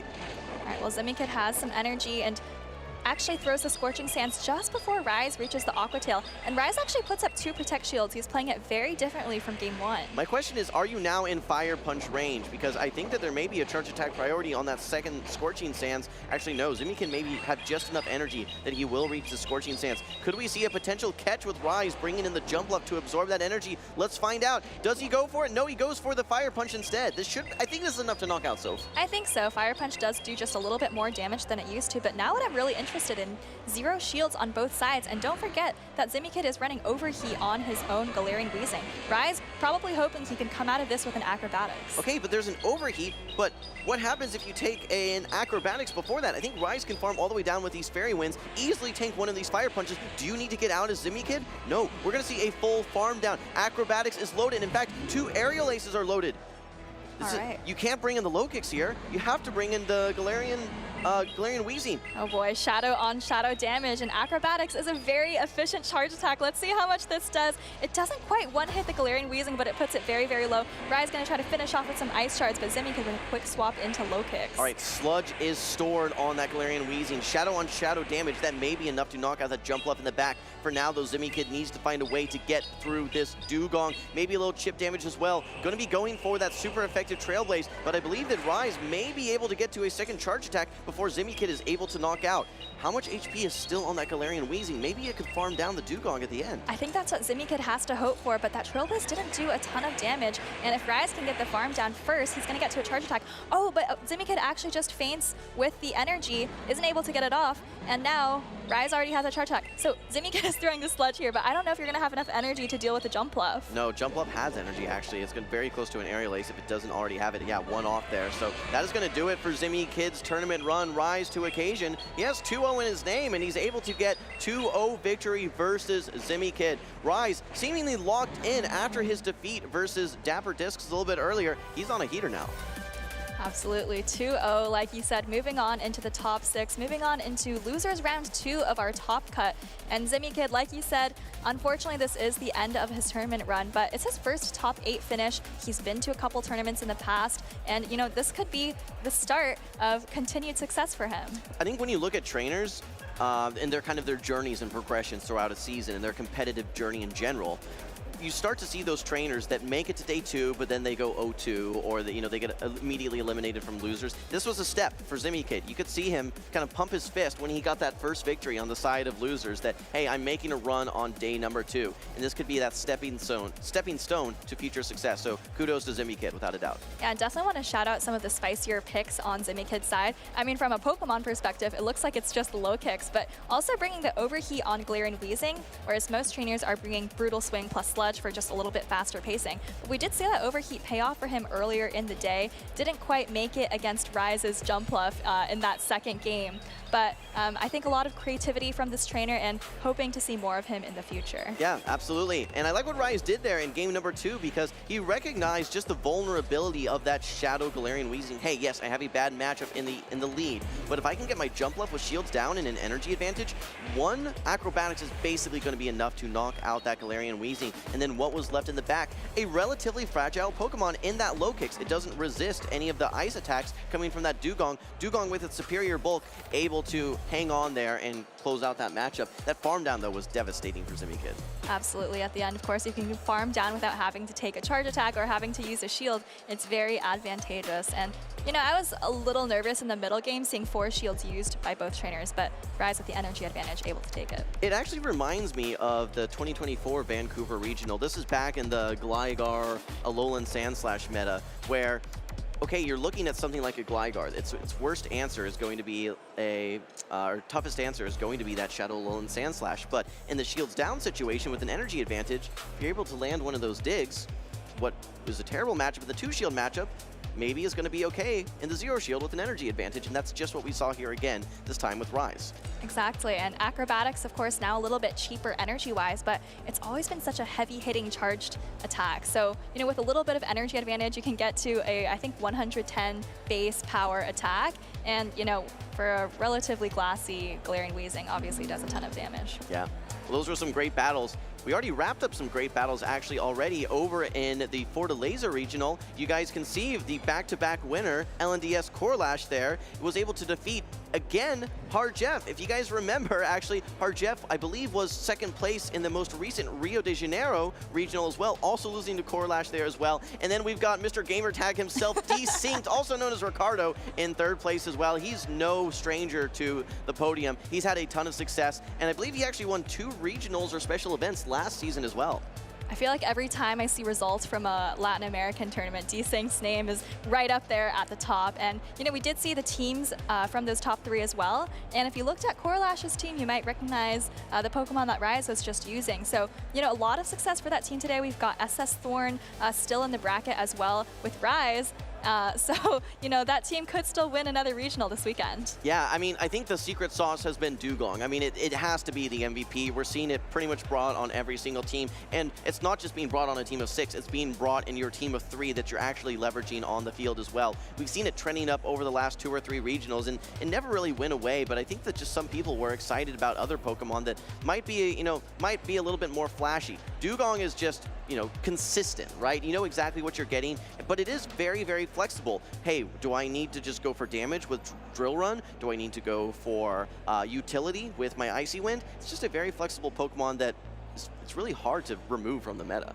Exactly, and not a lot of trainers were beating it, but I think the important thing is that it's really, really safe into the core meta, right? We've seen it against Drapion, it's holding its own against Pokemon like Azumarill. Even for Alligator, it's not the most comfortable, but it's not the worst matchup either. And now, with the dominant electric type probably being Emolga, Dugong also has a great matchup there. So I'm curious to see whether Dugong is able to stick around, because I know you were saying to me yesterday, Wholesome, that is really primarily an ice-type Pokemon, but Lapras is maybe more of a water-type. Yeah, that's what I'm curious to see. And, you know, I was actually asking people on X, hey, is Dugong going to have a place in the next meta after the full moveset update has gone through for Might and Mastery? Most people were saying no, and they're going to say, hey, well, look, Lapras is that Pokemon that has that same typing, and it wins that matchup, Lapras versus Dugong. Therefore, it is going to be the premier Pokemon that you bring when you want a water-ice type.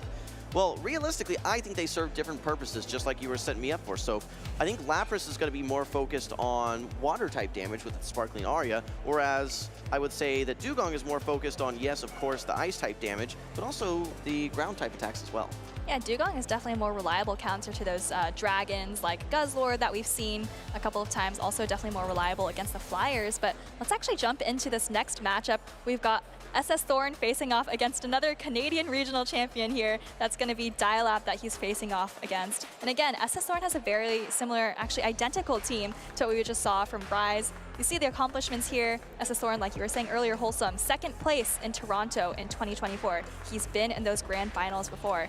Dialab has actually been in multiple grand finals, regional finalist in Vancouver, regional championship in Vancouver. Maybe it's just his Magic City. Yeah, who can forget 2022? He was the 2nd place finisher versus Cindy in our very first Vancouver tournament. And then, yeah, 2023, after taking 2nd, he takes 1st. So a great journey for him. He was not here last year, so far in Vancouver, he has 1st and 2nd, and I know that he wants to get another medal here in 2025 as well. Meanwhile, SS Thorn, you know, he's actually kind of similar to Dialab in that he's not attending a ton of regionals, typically just the ones in Canada, so it's great to have him back here in Vancouver.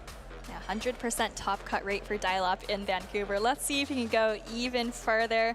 I think our trainers are still getting locked in. I don't know if there's any Pokemon that you want to call out on either side here, Wholesome, or, you know, maybe just thinking about what Dialab's thinking about as he gets locked in a little bit. Well, the Shadow Quagsire is kind of the iconic Pokemon for Dialab Churn right now. Yes, he's used the Emolga. Yes, he's done great with that Shadow Primeape as well. But I think Shadow Quagsire is going to be the standout Pokemon. When I look at how it matches up versus some of the Pokemon on SS Thorn's team, there are definitely some targets. You have that Shadow Drapion and you have that Shadow Steelix as well. And even versus what could be a core breaker in that Golisopod, you still have access to Stone Edge for as well. We're moving into game number 1 though. This is the loser side of the bracket. Dialab Churn, SS Thorn, win or go home at this point. We have the Shadow Primeape into the Gastrodon.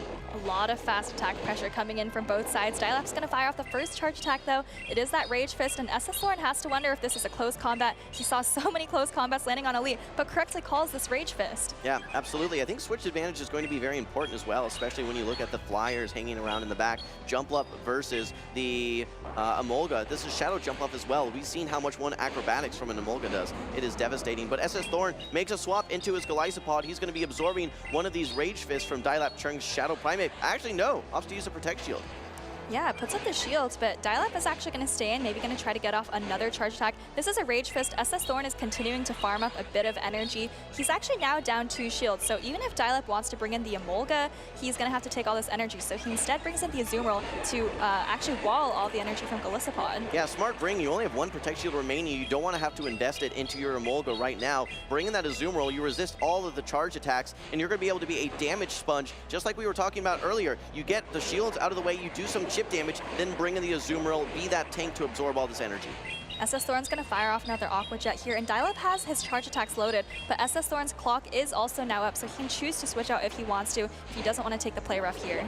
I mean, realistically, Emolga has play into all of these Pokemon. If I'm looking at this in the back, super effective versus Jump Up, super effective versus Golisopod. It can do a lot of damage with its acrobatics and resist the Mud Slaps from the Gastrodon as well.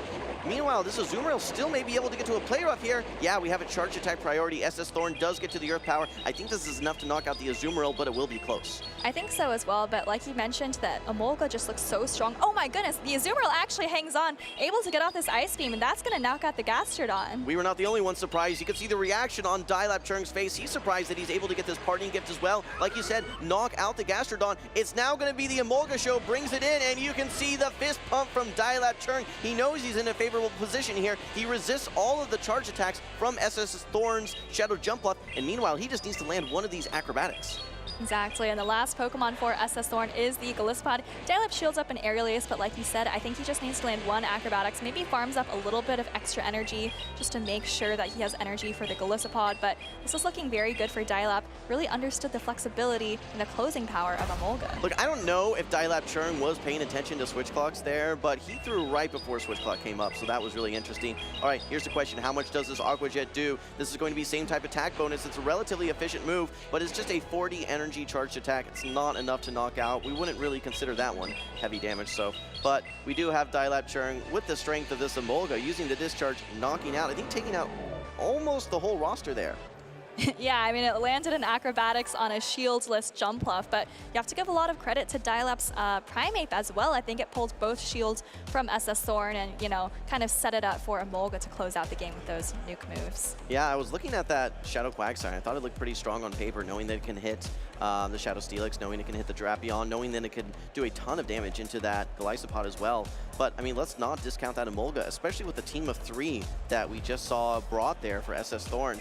Even the Emolga can do some things into the Dugong as well. But the main Emolga answers the Shadow Steelix and the Dugong, and realistically, that Drapion as well. SS Thorn chose to leave them all on the bench. I think he was trying to make a hard read, no Emolga, and he got burned. Yeah, I think for SS Thorn, you either have to try to bring the Steelix into this next game, or you just have to try to manage your shields a little bit better. If you're expecting the Emolga from Dial-Up, you can't really leave your, your Jump Bluff shieldless to take those acrobatics. What's wild is that team that Dialab Churng ran was relatively weak to Steelix, if you think about it. Yes, you have your Primeape, but it takes super effective damage from the Psychic Fangs, and you're not resisting those Thunder Fangs whatsoever. Then you have an Azumarill, and you have your Emolga. So it wouldn't shock me if SS Thorn tries to pivot to that Steelix, but Dialab Churng could be one step ahead. We're going to find out right now. This is win or go home for SS Thorn. Dialab Churng one win away from moving on to the next round of winners. All right, I think Dial-Up just ran it back. He's leading the Primeape. SS Thorn has switched it up a little bit, though. He's leading the Shadow Drapion and does fire off the first charge attack. Switch advantage will be important here. Ideally, you want to have your Azumarill in the back lined up versus this Gastrodon. But this Emolga, yet again, looks so strong for Dialab Churng. It needs shields to properly operate, though, and the first Protect Shield has already been used by Dialab Churng on his Shadow Primeape. Here comes the close combat. We talked about landing the close combat when it means a lot, and he's able to take this Drapion off the field. Heavy damage, so. And he still has a lot of energy, but he's going to bank it and come right into his Azumarill. He's actually down his shield, but remember, this Jump Bluff doesn't have Energy Ball. That's right. Yeah, you're right. So this makes the Azumarill even more safe than it already was. In fact, you're the one now that is going to be not only dealing super effective, but double super effective damage. While Dialab Churng was down a shield, I still have to give the team comp advantage right now over to Dialab.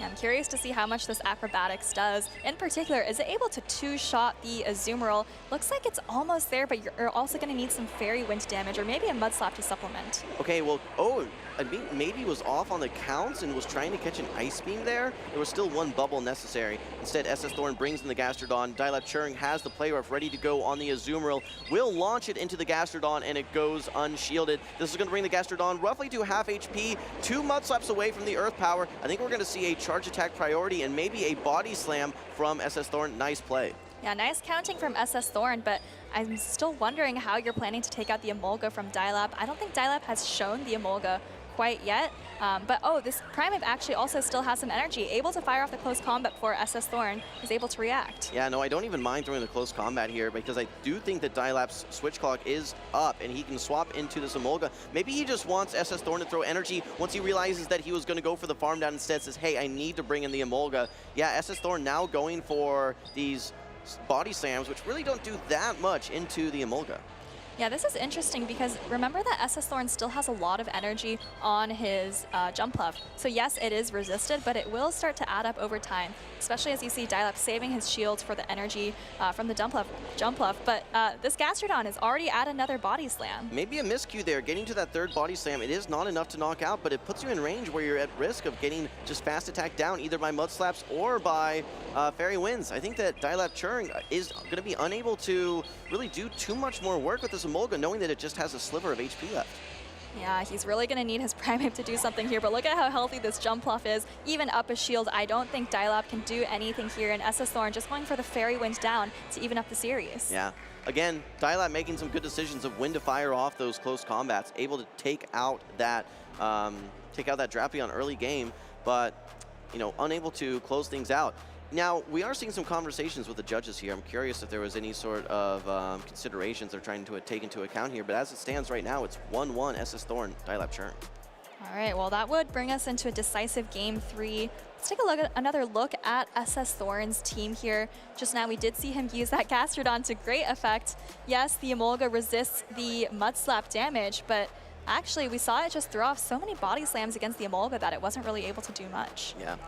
I'm still looking at both of these teams and really trying to decipher what's going to be the formula for success for these two trainers. And Dialap, like we said, he's had a lot of neutral matchups for his Azumarill. And the one thing that we talked about earlier with that Shadow Jumpluff is that it doesn't have access to Energy Ball. So I think it makes it just that much safer. The one thing we have not seen from SS Thorn is that Shadow Steelix coming into the game. So maybe that's what he brings for game number 3 to try and take out that Azumarill and Emolga core we keep seeing for Dialap Churn. I was actually really surprised that SS Thorn didn't adjust to bring in the Steelix for game 2, but I guess he had a plan and it worked out. He brought the Drapion instead, and the Gastrodon was kind of really just able to take out the Emolga there. Yeah, Emolga serving as your only Gastrodon resist, and as we saw there, 3 body slams. I mean, with all that energy the Gastrodon had, really neutralized that Emolga despite having the typing disadvantage. Yeah, and that's one of those situations where, we think about Emolga and its disadvantages. So even though it has this great offensive typing, it isn't really the most bulky Pokemon. Losing to 3 non-stab body slams isn't the most impressive showing for it, but we'll see if Dialap's able to reposition it in the very next game. We also do have word from the judges on what they're discussing right now. I think Dialap said that he had 1 turn lag somewhere in the game, which forced him to throw on a lineman, and then that gave Gastrodon a free Mud Slap. Mud Slap, does a lot of damage, so that could have been impactful. Yeah, so that was going to be a 2-turn versus a 3-turn charge attack, right? So normally you're throwing 1 2-turn attack into that 3-turn fast attack, launching your charge attack, and you're only giving your opponent 1 turn of energy. If you have some sort of 1-turn desynchronization then, or instead, you're then 3 versus 3, and a second Mud Slap will come through.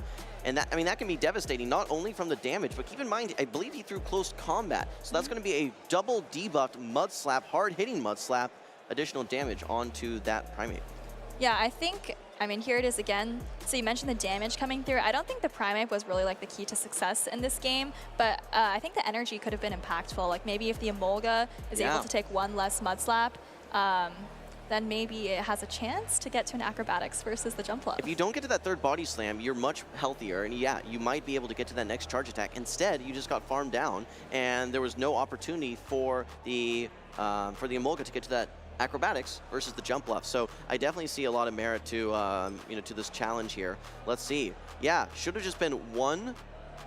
Yeah, so that I don't believe that Mud Slap should have gone through. It's going to be coming down to the judges of the impact of that play. But as far as just looking at the synchronization of the turns, those were not synchronized properly there.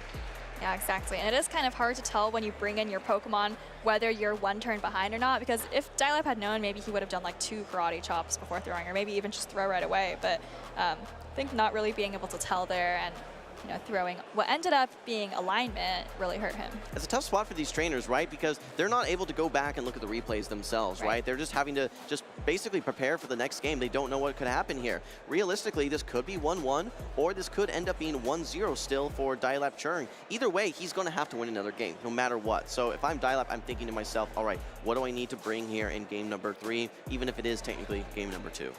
Yeah, well, I mean, I think you want to get locked in for the next game, but you still have to kind of explain your reasoning, explain what happened. Oh, absolutely. Yeah, to the judges and to the opponent. So I think they're still kind of talking it out there. Yeah, well, good news for Dialab is I think that they recognize the situation and what was going on there. Again, it comes down to what is the impact of that additional mud slap going through. Like you talked about, with one additional fast attack, it's not just about the damage being applied to the primate. It's about the extra energy generation and what that means for future charge attacks fired in that late game matchup. Yeah, I mean, I'm just trying to think back to the game. I know we saw the replay of the mud slap coming through, but not through the rest of the game. So I'm trying to think whether if you take one less mud slap, whether the Gastrodon is still able to get to that body slam. Because if it isn't, I'm still thinking the Emolga was pretty low and probably would have fainted to a charge attack from the jump bluff anyways, but I'm not sure if Dialab would have had like an opportunity to overfarm or an opportunity to have an extra shield or something like that. I think at that stage of the game, I mean, it might even be a bit demoralizing for Dialab Churn, saying, hey, okay, well now I have no win conditions. I'm expecting to go through and have a dispute. I think that once that mud slap had gone through, there just wasn't an opportunity to win. But yeah, to your point, what if that mud slap hadn't gone through, what does that mean? So we're still trying to get the determination from the judges here. It looks like they're still looking at things. We're gonna keep an eye out for words from our liaisons here and see what we can get figured out. Yeah, I think the judges are grappling exactly with what does that mud slap mean. So still hashing it out there, and we'll just have to wait to get word from them. If I'm going with simply just the Jim Lawson wholesome underscore take here, I think that if that mud slap doesn't go through, that means one fewer body slam. One fewer body slam means that you've got an additional roughly third of your HP as the Emolga, and that you're able to get to that acrobatics. So I think that we'll have to take a look. All right, well, we actually have our head judge coming on stage to take a look as well, so I think we're going to need another minute or two to get this wrapped up. I mean, here at this juncture, this is a very, very important game. This, for SS Thorn, right, this is basically the future of his tournament. If he's going to be down 1-0 again, either way, his back is up against a wall. He has a locked-in loss already, no matter what happens here. So this is going to be a very tough situation for him. But for Dialab, this is equally important to him, because if it's 1-0, he basically has 2 opportunities to get to the next stage, the loser side. All right, so an update from the judges. I think that they all agree that the one-turn lag occurred, but because Jumplov had almost 100 energy, it wouldn't affect the outcome. So that is, they think, even if the mud slap goes through, the Jumplov has so much energy that, after the body slams, you'd be able to throw like 2 aerial aces or maybe an acrobatics or something. And I think Dialab actually ended up appealing to the head judge, that is our good friend CCO on stage there, who I don't know if he's explaining and agreeing with that, or maybe looking over the footage again himself. Yeah, I mean, I think this whole situation really just shows the importance of charge attack timing, regardless of any sort of desynchronization or anything like that. One fast attack can be the difference in an individual game, right? And if you're not timing your charge attacks properly within your opponent's fast attacks, it can cause a deterioration of any sort of positive matchups that you may have and impact you, maybe if not in that moment, later on in the game. Yeah, I mean, we've seen how many games today alone come down to, 1 HP or, 1 fast attack away from a charge attack, right? So even just lagging for half a second can be the difference. And in this case, it's basically 1.5 seconds. That was kind of changed. Actually, maybe 1 second if you subtract the half turn, but. Yeah, absolutely. All right, well, it looks like they are moving into the next game. We'll have to see what the score is. It looks like it is going to stand at 1-1. So maybe the head judge had kind of upheld the ruling that because the jump up had so much energy, that one mud slap was not impactful. All right, you got to put distractions out of your mind at this point. You have to just lock back in to this game. For both of these trainers, it is win or go home now. It's 1-1, so the next loss means you're out of the tournament. For SS Thorn, this could be his tournament, right? He wants to get that first champion title. For Dialab, he wants to be a repeat winner here in Vancouver. He doesn't attend a lot of regionals, but the ones that he does, he normally does quite well. We've been seeing so much of that Shadow Primate, Emolga, Azumarill core. Will he run it back a 4th time?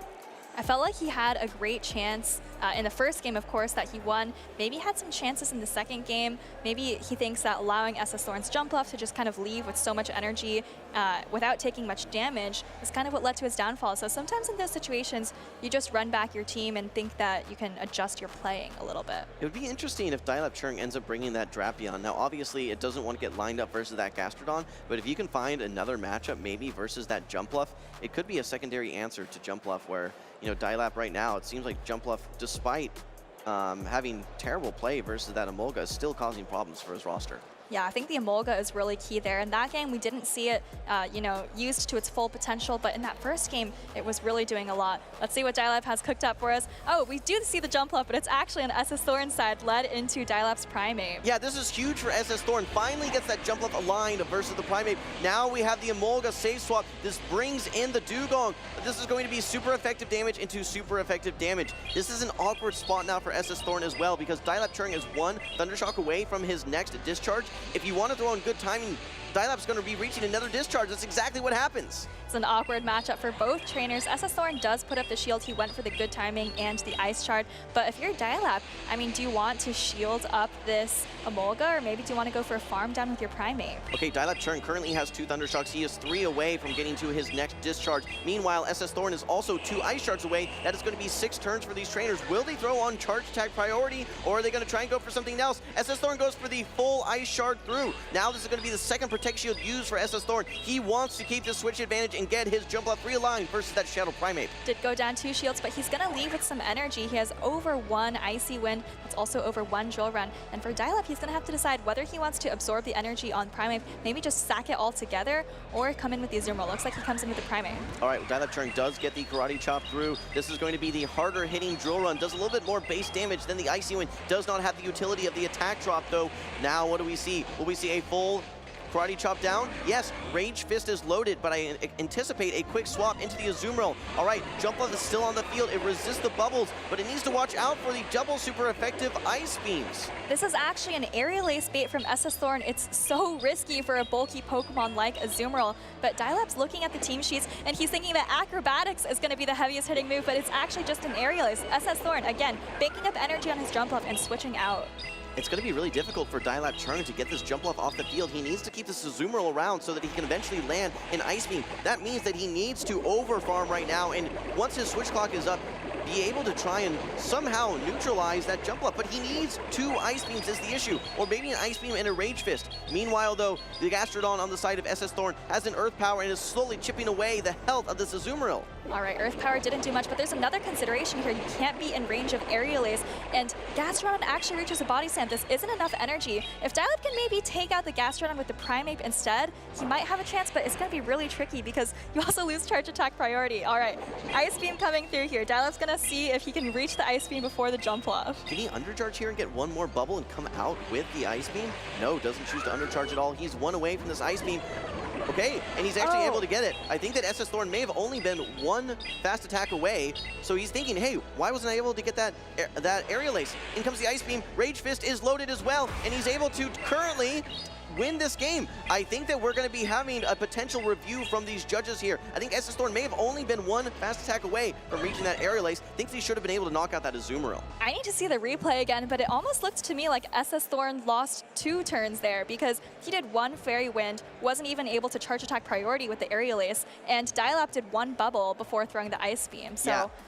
Yeah, very strange situation there. I think they're talking to each other, and the judges are kind of listening in there, but we're going to have to get confirmation on, yeah, we do have confirmation. SS Thorn lagged on Jumpluff entry. So I think, yeah. Yeah, so we're getting a request here to review this last matchup. You can see SS Thorn saying I was only 1 away. I think that Dial-Up Churn should know, hey, if you're 1 away and I'm 1 bubble away, that's 2 turns versus 3 turns. You land that Aerial Ace, that's going to be game over. I anticipate this to be a shorter review than the last one, just because we're at the very last stage of the matchup. You're not having to make any sort of interpretations whatsoever. You know that, hey, if I get to this Aerial Ace, it knocks out. So it's a very it's much more black and white in that sense. Now that said, we do need to leave it up to the judges to make that determination, right? But from what we were able to see, 1 Fairy Wind away from Aerial Ace knocks out. was unable to fire it up. Yeah, let's look at it here. So this is the result of the one-turn lag. Yep. Right, the Ice Beam lands, and without that Ice Beam, Dial-Up has absolutely zero chance in this game, right? He needs the Ice Beam plus a Rage Fist to knock out the Jump Bluff, and if SS Thorn is able to kind of get rid of that Ice Beam by knocking out the Azumarill first, there's no way that he loses that. Yeah, I would love to see just a moment before, right, when upon entry, when we get to see when does that Fairy Wind actually launch there. And we weren't able to see it in that exact moment. I do like what Dial-Up Churn was trying to do, though, right? He's trying to land that Ice Beam, has the Rage Fist loaded, and he knows that he wins Charge Attack priority, so he just has to get in range that Rage Fist knocks out. What I would have liked to have maybe seen instead of, rather than just knocking out that Gastrodon, undercharge, get an additional bubble, and then you know that SS Thorn is not at that Aerial Ace, you can then just do that combo play. You have the Ice Beam stored, then you do the Rage Fist. So I think there was a play there for Dial-Up Churn to win that game. But for SS Thorn, you know, you have to take advantage of anything your opponent gives you. He tried to take advantage, but I think he was unable to based on the dynamics of that game. Yeah, I think, so this is what you're talking about, Wholesome. The Ice Beam lands, and then he has to still do one more bubble to reach this next Ice Beam. I'm actually not sure if SS Thorn's clock was up or not, because if that's the case, the undercharge might not be impactful, but yeah, otherwise, undercharging definitely would have been an option. I mean, from what we can see right there, it seemed like it was at least one turn, seemingly 2 turns of unable to get that fast attack off. So, you know, just from my lens here, this is one that I think is pretty straightforward. We're still waiting on these judges here to make that determination at this point. Yeah, I think we also see some support on stage, maybe trying to reset that phone to prevent the 2-turn lag from happening again. But yeah, definitely a really tough situation, right? It's a decisive game 3 in the loser side of the bracket. There are, of course, situations where the stakes are higher. This could be, you know, grand finals or something. But for both of these players, their tournament run is really depending on this. Oh, absolutely. For these 2 trainers here, I mean, this is the difference.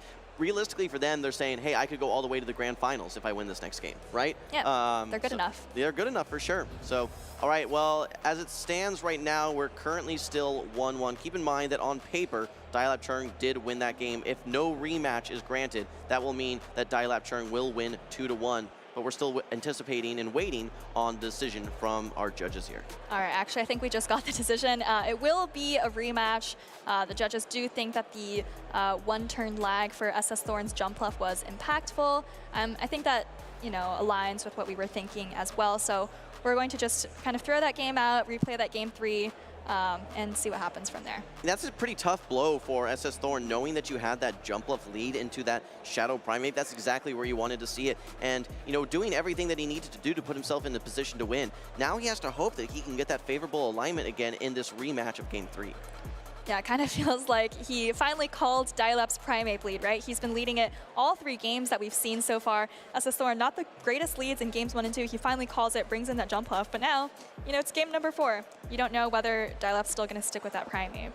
Could this be, we keep saying, could this be Steelix's time? If you're able to get Steelix onto that Emolga, I mean, that would be such a one-sided matchup there for sure. You're double resisting all of the electric attacks. You're single resisting all of the flying attacks. I mean, don't get me wrong, Acrobatics is still a very strong, efficient charge attack, but no problem for that Shadow Steelix. I think SS Thorn is just worried, though, that it's not as flexible as a Pokemon that he likes. If he gets it lined up versus that Annihilate, especially down energy, it could be devastating for it.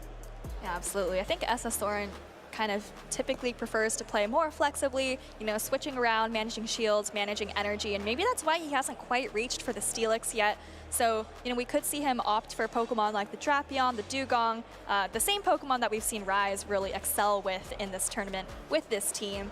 But of course, you know, have to watch out for the Primate. You know, so that's a good point that, you know, Rise is running the same team. It is a bit of a treat when we get to see trainers that have the same team but actually play with a little bit of a different style. So I think that Rise has been taking a bit more risk, whereas SS Thorn's been a little bit more conventional in the way that he's been playing this matchup. All right, guys, we got a 5-game series on our hands here. we have a decisive game number 3. Again, we've had 2 rematches at this, or sorry, one was not a rematch. This is actually our 4th match, if I'm not mistaken.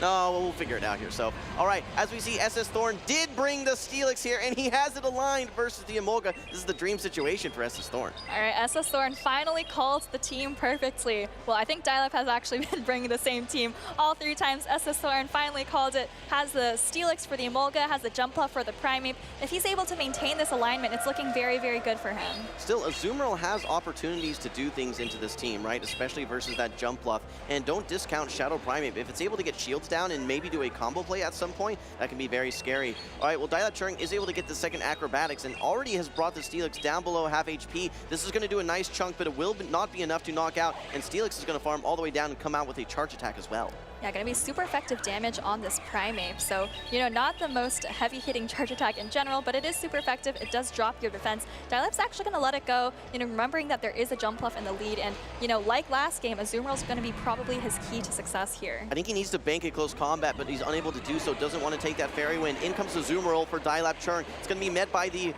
Dugong from SS Thorn. If you're Thorn here, you may want to consider going for Icy Winds, and that's exactly what he does. Because he made a quick enough swap, he's able to throw on charge attack priority here versus Dial-Up Churn. This is the Icy Wind, which will start to deteriorate the damage coming from this Azumarill. Yeah, you know the Azumarill is going to be here for at least 20 more seconds. You get to debuff this play rough as well as anything else that comes afterwards. So it's looking good for SS Thorn. I think really the key for him is you just want to save shields so that your Jumpluff doesn't get hit with an Ice Beam, right?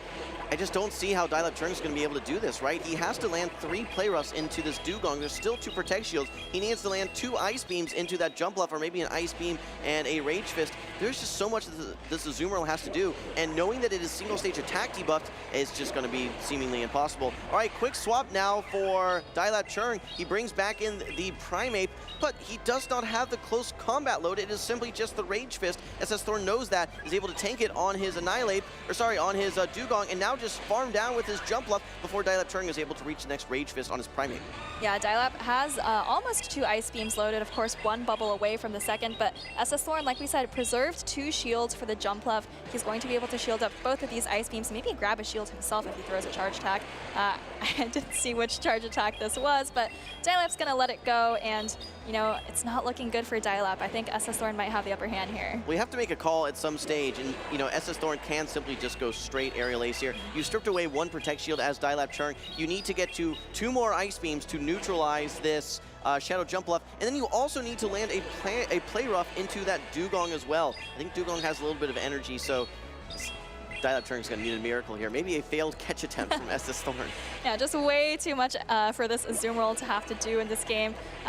SS Thorn, you know, just continues to fire off these Aerial Aces. Dial-Up has 1 shield left, but you know how cheap these Aerial Aces are. They're going to come very, very quickly. All right, Drill Run is already loaded. That's going to be it for Dial-Up Churn. SS Thorn able to get the Steelix perfectly aligned. It was the secret sauce that he needed here in Game 3. He's going to be moving on to the next round of winners. His dream is still alive. Meanwhile, Dial-Up Churn will be eliminated from the tournament. A very respectable run for him, without a doubt, but he will be unable to become a second Vancouver Regional Champion.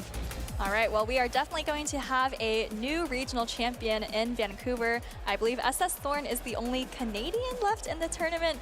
Please correct me if I'm wrong there, but you know, he can still keep the dream alive of only having Canadian regional champions here in Vancouver. Like we said, SS Thorn doesn't attend a ton of regionals, especially the ones in Canada. He does, though. Normally has a lot of success. We've seen him make it to the grand finals, and that's what his goal, obviously, is going to be here as well, but he wants to get to that next stage. We have several trainers, though. We have these great stories, though. We talked about SS Thorn wants to be a first-time regional champion. Let's not forget about Haydonis, who's still on the other side of the bracket in winners. That's right, but Haydonis is going to have to play Dunebug, and Dunebug, you know, going for regional championship number 5 at this point. He's got a very good chance. He's already in the top 3, just 1 match away from the grand finals, but we've still got a ways to go before we get up there to the winner's side. Absolutely, and I'm looking forward to those battles back on the winner's side. We still need to get through the rest of the loser side of the bracket, though. One thing, though, that I want to talk about is some of these signature Pokemon. You know what, we'll get to that in a sec. Let's look at this loser's bracket. SS Thorn just beat Dial-Up Churn 2-1. He's now going to face off versus Dapper Discs in losers round 2. Meanwhile, we saw Rise to Occasion with a very dominant victory versus Zimmy Kid. He's going to be facing off versus Nighttime Clasher, and that's really what I'm looking forward to most thus far in loser side of the bracket. That's right, Rise, of course, 3-time regional champion, looking to make his way to the losers finals here, and then he's going to be facing off against Nighttime Clasher, who of course just dropped to Heidonis Actual, who will be playing in the winners finals versus Dunebug. Yeah, so we're down to our final 6 here. Dunebug and Heidonis have both locked in a top 3 finish, which is actually going to tie for Heidonis's top finish. I believe that he got in 2023 3rd place in Fort Wayne as well. So yeah, this is definitely going to be a milestone for him, and he has a great opportunity to make it to the grand finals as well, whether that's through the winner side of the bracket or maybe re-entering from the loser side. Yeah, the loser of Dunebug and Heidonis Actual will drop to the loser side of the bracket, but they actually get to go straight to the losers finals. Right. So even if they lose there in the winners finals, they're still just one match away from re-entering the grand finals. Well, we talk about momentum all the time. So in the trainer that I see that has the momentum right now is Rise to Occasion. He had fallen in from the losers, or sorry, from the winner's side of the bracket, but since falling from the winner's side, he seems unstoppable and he seems locked in, making all the right decisions. And even on the winner's side of the bracket, in the match that he lost, he made some really, really good plays. So I think that he's as locked in as anyone, but who knows? There's Dunebug at the same time seems unstoppable right now. Yeah, it feels like it feels like a year ago, right, when Dunebug was kind of in his unstoppable phase. So, you know, maybe Dunebug's picking it back up. You said that you feel like he's been locked in more than ever these last few tournaments compared to the months prior. So, you know, we'll see if Dunebug is able to get number 5 here. Yeah, well, I think that Dunebug went an entire season, at least a in-game season, without a championship. He's going to try and do it here in Might and Mastery. Speaking of Might and Mastery, though, we want to take a look at our season snapshot. So you guys recall back December, January, and February, we had a lot of repeat winners, including Richie, as well as now Corlash, Elite, Marto, Out of Pocket, Potomon, a lot of trainers that have had continued success in their respective geos. But we have to talk about that Galarian Corsola. Maybe it was the hero of that Dual Destiny season. I don't think we've seen any Galarian Corsola remaining in this tournament today. We saw a couple on day 1, but it feels like on day 2, the only kind of pure ghost type that we've seen is the Dusclops. Look at those 3 Pokemon in the bottom left corner. Shadow Drapion, Galarian Corsola, and Diggersby. We've still seen a lot of action from Shadow Drapion and Diggersby in this kind of new meta with the new move updates, but Galarian Corsola, I fear, is kind of out of it at this point. It doesn't do as well in those neutral matchups, and it used to just win all of the neutral matchups, so that's where it's going to struggle a little bit. It is wild, though, because with Dugong everywhere, that's still a good matchup. That matchup hasn't changed, in fact, for the Galarian Corsola, so it is an answer to that Dugong that we don't see in our current meta. What's interesting, though, is I've not really seen that many more Dark-type Pokemon realistically. Mandibuzz seems pretty much gone. Galarian Moltres is gone. We didn't see any Malamar. I don't think we saw a single Malamar on stream, despite 3 of us picking it for our caster predictions. So it's not so much about the Dark types. I feel it is more about those neutral matchups that it's not picking up quite as efficiently as it used to. I think it's also Pokemon like Diggersby. Galarian Corsola gets absolutely walls by Diggersby, whereas Dusclops is able to hit back with Ice Punch. So that's potentially another matchup that Dusclops picks up over the Galarian Corsola. Let's not forget, though, that Astonish is a Mudslap clone as far as the damage and energy. So obviously Mudslap being one of the premier fast attacks in the game, you'd think that there'd be more Astonish users at this stage in the tournament. What we are seeing, though, more is Hex users, however. That's right, we have seen more Hex users. I think our players are already on stage. Remember, that's Rise to Occasion versus Nighttime Clasher. No Hex user on either of these teams here, but we do have a Mudslap user from Rise to Occasion in the Gastrodon. We've got 2 Shadow Claw users as well, so we still have some Ghost representation here. We also have a Rage Fist on that Shadow Annihilate as well. We have across these 2 teams 6 Shadows, so 50% representation Shadows, pretty heavily weighted. And overall, if you look at Nighttime Clasher's team, I mean, there's outside of that Azumarill and Diggersby, there's not a ton of bulk on that team, so a lot of threats. We talked about this Golisopod so much for Rise to Occasion there, and there's certainly some Pokemon that it's going to want to see. The ones that it does really, really nicely against are going to be that Diggersby, potentially that Annihilate, but without a doubt, it's going to do nicely into any sort of Mud Slappers, which, unfortunately, I don't think Nighttime Clasher is running the Shadow Kanto Marowak this time, is he? He actually isn't, but he does like to switch it up from tournament to tournament. And, you know, these are both incredibly accomplished trainers. Nighttime Clasher, he has so many accomplishments, we don't even get to show off that he's the Liverpool Regional Champion. Rise as well, 3-time Regional Champion, very recent Regional finalist as well. So this series coming up right here should definitely be a treat. I think 4 regional wins between these two trainers, is that right? That's right. Yeah, okay, so a lot of accolades without a doubt. We like to highlight the recent stuff though, so you can see these trainers, not only are they having wins throughout, you know, their tournament tenures, they're having recent success as well, regular top cuts, and yeah, I think that right now, Rise probably has the momentum on his side, but never count out Nighttime Clasher. All right, it's losers round 2. Let's move into the battles. We're going to be seeing a very one-sided matchup. It's the Shadow Annihilate into the Shadow Steelix. Immediate swap out from Rise to Occasion brings in the Glycopod. It is going to be met by the Amolga. Very fast swap from Nighttime Clasher, so they might actually get to the second charge attacks at the same time. Rise actually goes for a huge undercharge with this Aqua Jet. The first one doesn't even put the Amolga at half health. A little surprised here, so I'm not sure the nature of that undercharge. Maybe wanting to just get a juicy farm down with the Shadow Steelix a little bit later. Yeah, he's just going for the no shield here. He's just simply bringing out the Amolga, and yeah, he's probably going to get maybe 6 or 7 Thunder Fangs here. We've seen how much damage one Psychic Fangs does into Shadow Annihilate. It's going to be close to half HP.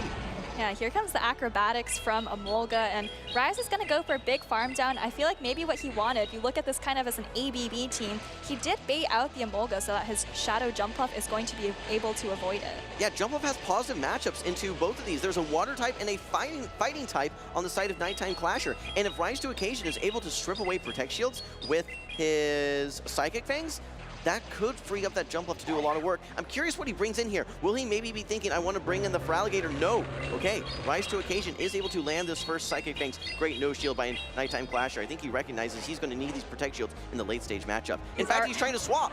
Yeah, he is, but then he second-guessed himself. He's actually maybe going to try to take a shield first. He baits the Ice Punch, actually goes for the Rage Fist instead. He does get the shield from Rise, and at this point, I think we expect to see him come into the Shadow Feraligatr. You got to swap out at this point. There's no Energy Ball, but one Acrobatics would still be devastating, almost enough to knock out. You can see just how much damage these Fairy Winds are doing. Rise to Occasion, launching the charge attack. 2 Protect Shields for Nighttime Clasher, makes the huge call here and calls the Aerial Ace. Yeah, that's just an Aerial Ace, and now if you're Rise, he just fires off another Aerial Ace. At this point, I don't think you even bother going for Acrobatics. Maybe hoping you can maybe Fairy Wind down, maybe get a few Thunder Fangs later if your clock comes up quickly enough. Well, the only way that this Annihilate is going to be able to reach another charge attack is maybe if the Steelix comes back through and it's able to get a farm down. But even then, the Thunder Fangs are going to add up relatively quickly. I think this has to be the Feraligatr show. Oh, Rise to Occasion, last second shields up this Ice Beam. Keep an eye on energy here. Rise to Occasion needs to get to 2 Aerial Aces, but also keep an eye on switch clocks. Exactly. Both trainers, I think, after this Aerial Ace have the opportunity to switch out, but no one's reaching for it. They're both just staying in here.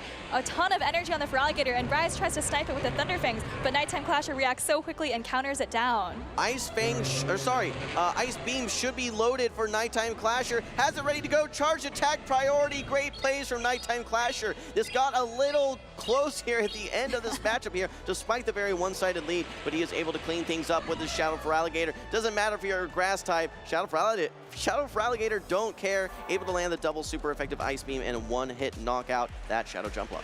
Yeah, pretty close game at the end there, but a nice reaction time from Nighttime Clasher to be able to counter down the Steelix. I do see the players talking with the judges a little bit. Not sure if maybe when the Steelix came back into the Amolga, I'm not sure if Rise is thinking he may have missed a Thunder Fang, which maybe led the Amolga to get off an extra Acrobatics. That could be what they're discussing, but we'll have to get confirmation. Yeah, we'll let these trainers can continue to contemplate any sort of considerations that they may have going on here right now. For now, as it stands though, Nighttime Clasher currently ahead 1-0. I mean, realistically, that Shadow Annihilate found its target in that Shadow Steelix. Shadow Steelix looks pretty strong overall into this matchup and is really trying to target that Amolga, but Nighttime Clasher had the alignment that he needed there. Looks like that we are getting word here from production that Rise believe that the Jumpluff shouldn't get to a second Acrobatics versus the Steelix. And yeah, I think that would have maybe put more pressure on Nighttime Clasher to have to use a Protect Shield and set up Rise's Jumpluff to maybe sweep that matchup up a shield. Yeah, we saw at the end of the game there, Rise's Steelix was just very, very low health after it took 2 Acrobatics from Nighttime Clasher in the mid-game, right? So potentially if you don't take that Acrobatics, you would force the Annihilate to throw energy, or maybe you could get off your own Psychic Fangs. So I think we're going to have to go back and see what exactly happened after Rise's Glycopod went down and he brought in the Steelix. All right, well, Soph, I know we've been navigating through 3 of these disputes here back to back to back, but I want to call out just because of some of the key differences. It kind of reminds me of that first one that we had earlier with SS Thorn and Dialab Churn, where you have some sort of desynchronization in the early to middle game, right? When you have that desynchronization early, you have to kind of extrapolate the impact of that issue. And it's hard to make some of those judgment calls and gauge really what the full impact was. If it's at the end of the game, it's very black and white, like we saw with that aerial ace into the Azumarill, that second dispute that we were looking at here. But this one is going to be a bit more tricky. Yeah, absolutely. I mean, I think in the mid game, it's really hard to tell just how much does this one fast attack matter, right? I mean, if the fast attack is blocking off an entire charge attack, which I think is what the dispute here is saying, then obviously that seems a little bit more impactful, but other times it's really, really hard to tell. I mean, everything on that Emolga with the Steelix is resisted. We know that. But still, Acrobatics, with the efficiency that it has, 2 Acrobatics do bring that Steelix down into the red HP. If you're not in the red and instead you're in the yellow HP, I think you're going to be reaching 2 of those Psychic Fangs. You're likely going to be pulling a shield from that Annihilate. You then have Jump Bluff up a shield versus relatively low HP Annihilate and Shadow for Alligator, and I think that could have been a win condition for Rise to Occasion. That's exactly what he's positioning right now. Let's take a look at this. Okay, Acrobatics comes through. This is Acrobatics #1. We know that that's going to be a good chunk of damage, but Steelix tanks it no problem. What we want to look at is that second Acrobatics, yeah, Soph, or was it that first entry right there? Well, I mean, if anything, I would guess that if there was lag, it came in on the entry right there. I saw Rise's Steelix get 2 Thunder Fangs through. I'm not sure how many Thunder Shocks the Emolga got before it threw the Acrobatics. Yeah, we needed to look a little closer at that entry if we can run that one back. But as it stands, we saw that Thunder Fang knocked out. Assuming that there was 1 missed Thunder Fang, then yes, that wouldn't have been reached. So it does come down to that 1 fast attack upon entry. Yeah, and I can imagine this is especially frustrating for Rise because you saw he undercharged the Aqua Jet on the Emolga early, right? He was actually just setting up this perfect farm down. And if it wasn't quite as perfect as he was planning, okay, so 1, yeah, 1. And then it does look like 2 Thunder Shocks. It looks like 2 Thunder Shocks and an Acrobatics for 2 Thunder Fangs. That's what I'm seeing, Wholesome. Yeah, I'm not quite sure there. I really need to count there, but I mean, the great job by our production team. Yeah, no, I think, assuming that Rise got 1 additional fast attack, then the Emolga got everything's working as intended. Yeah, but I think it was 2 Thunder Shocks, 2 Thunder Fangs, and the Acrobatics. So realistically, Rise, what you're saying is should have gotten 3 Thunder Fangs as opposed to the 2 Thunder Shocks, and thereby Emolga would not have reached that second Acrobatics. That's what I think he thinks. That's what you think he thinks, but what did you think you saw is what I'm asking you, so. I think I saw 2 Thunder Shocks for 2 Thunder Fangs. I'm not sure exactly how much health the Emolga had at the end. Actually, the first time we saw the replay, it looks like the Emolga reached the second Acrobatics with a little bit of extra health, but... No, so the last Thunder Fang did knock out. 1 Thunder Shock. Yeah, see, that's definitely 2 Thunder Shocks and 2 Thunder Fangs, right? I saw 2 Thunder Fangs, only 2 Thunder Fangs. Yeah, I saw 2 Thunder Shocks. Okay, so I think that, yeah, from what we're seeing here, the Steelix did enter 1 turn late. That denied the Thunder Fang from applying. Had that Thunder Fang applied, the Emolga would not have reached that second Acrobatics. When you don't reach that second Acrobatics, Steelix is more healthy, and if it's more healthy, then Steelix is able to get to that second Psychic Fangs. If you're able to get to that second Psychic Fangs, you pressure a shield from the Annihilate. If you pressure the shield from the Annihilate, then your Jump Bluff is up a shield and it wins that matchup. That's what Rise is arguing here, so. Well, we don't, that's what Wholesome thinks Rise is arguing. Yes. We don't know if that's exactly what Rise is arguing.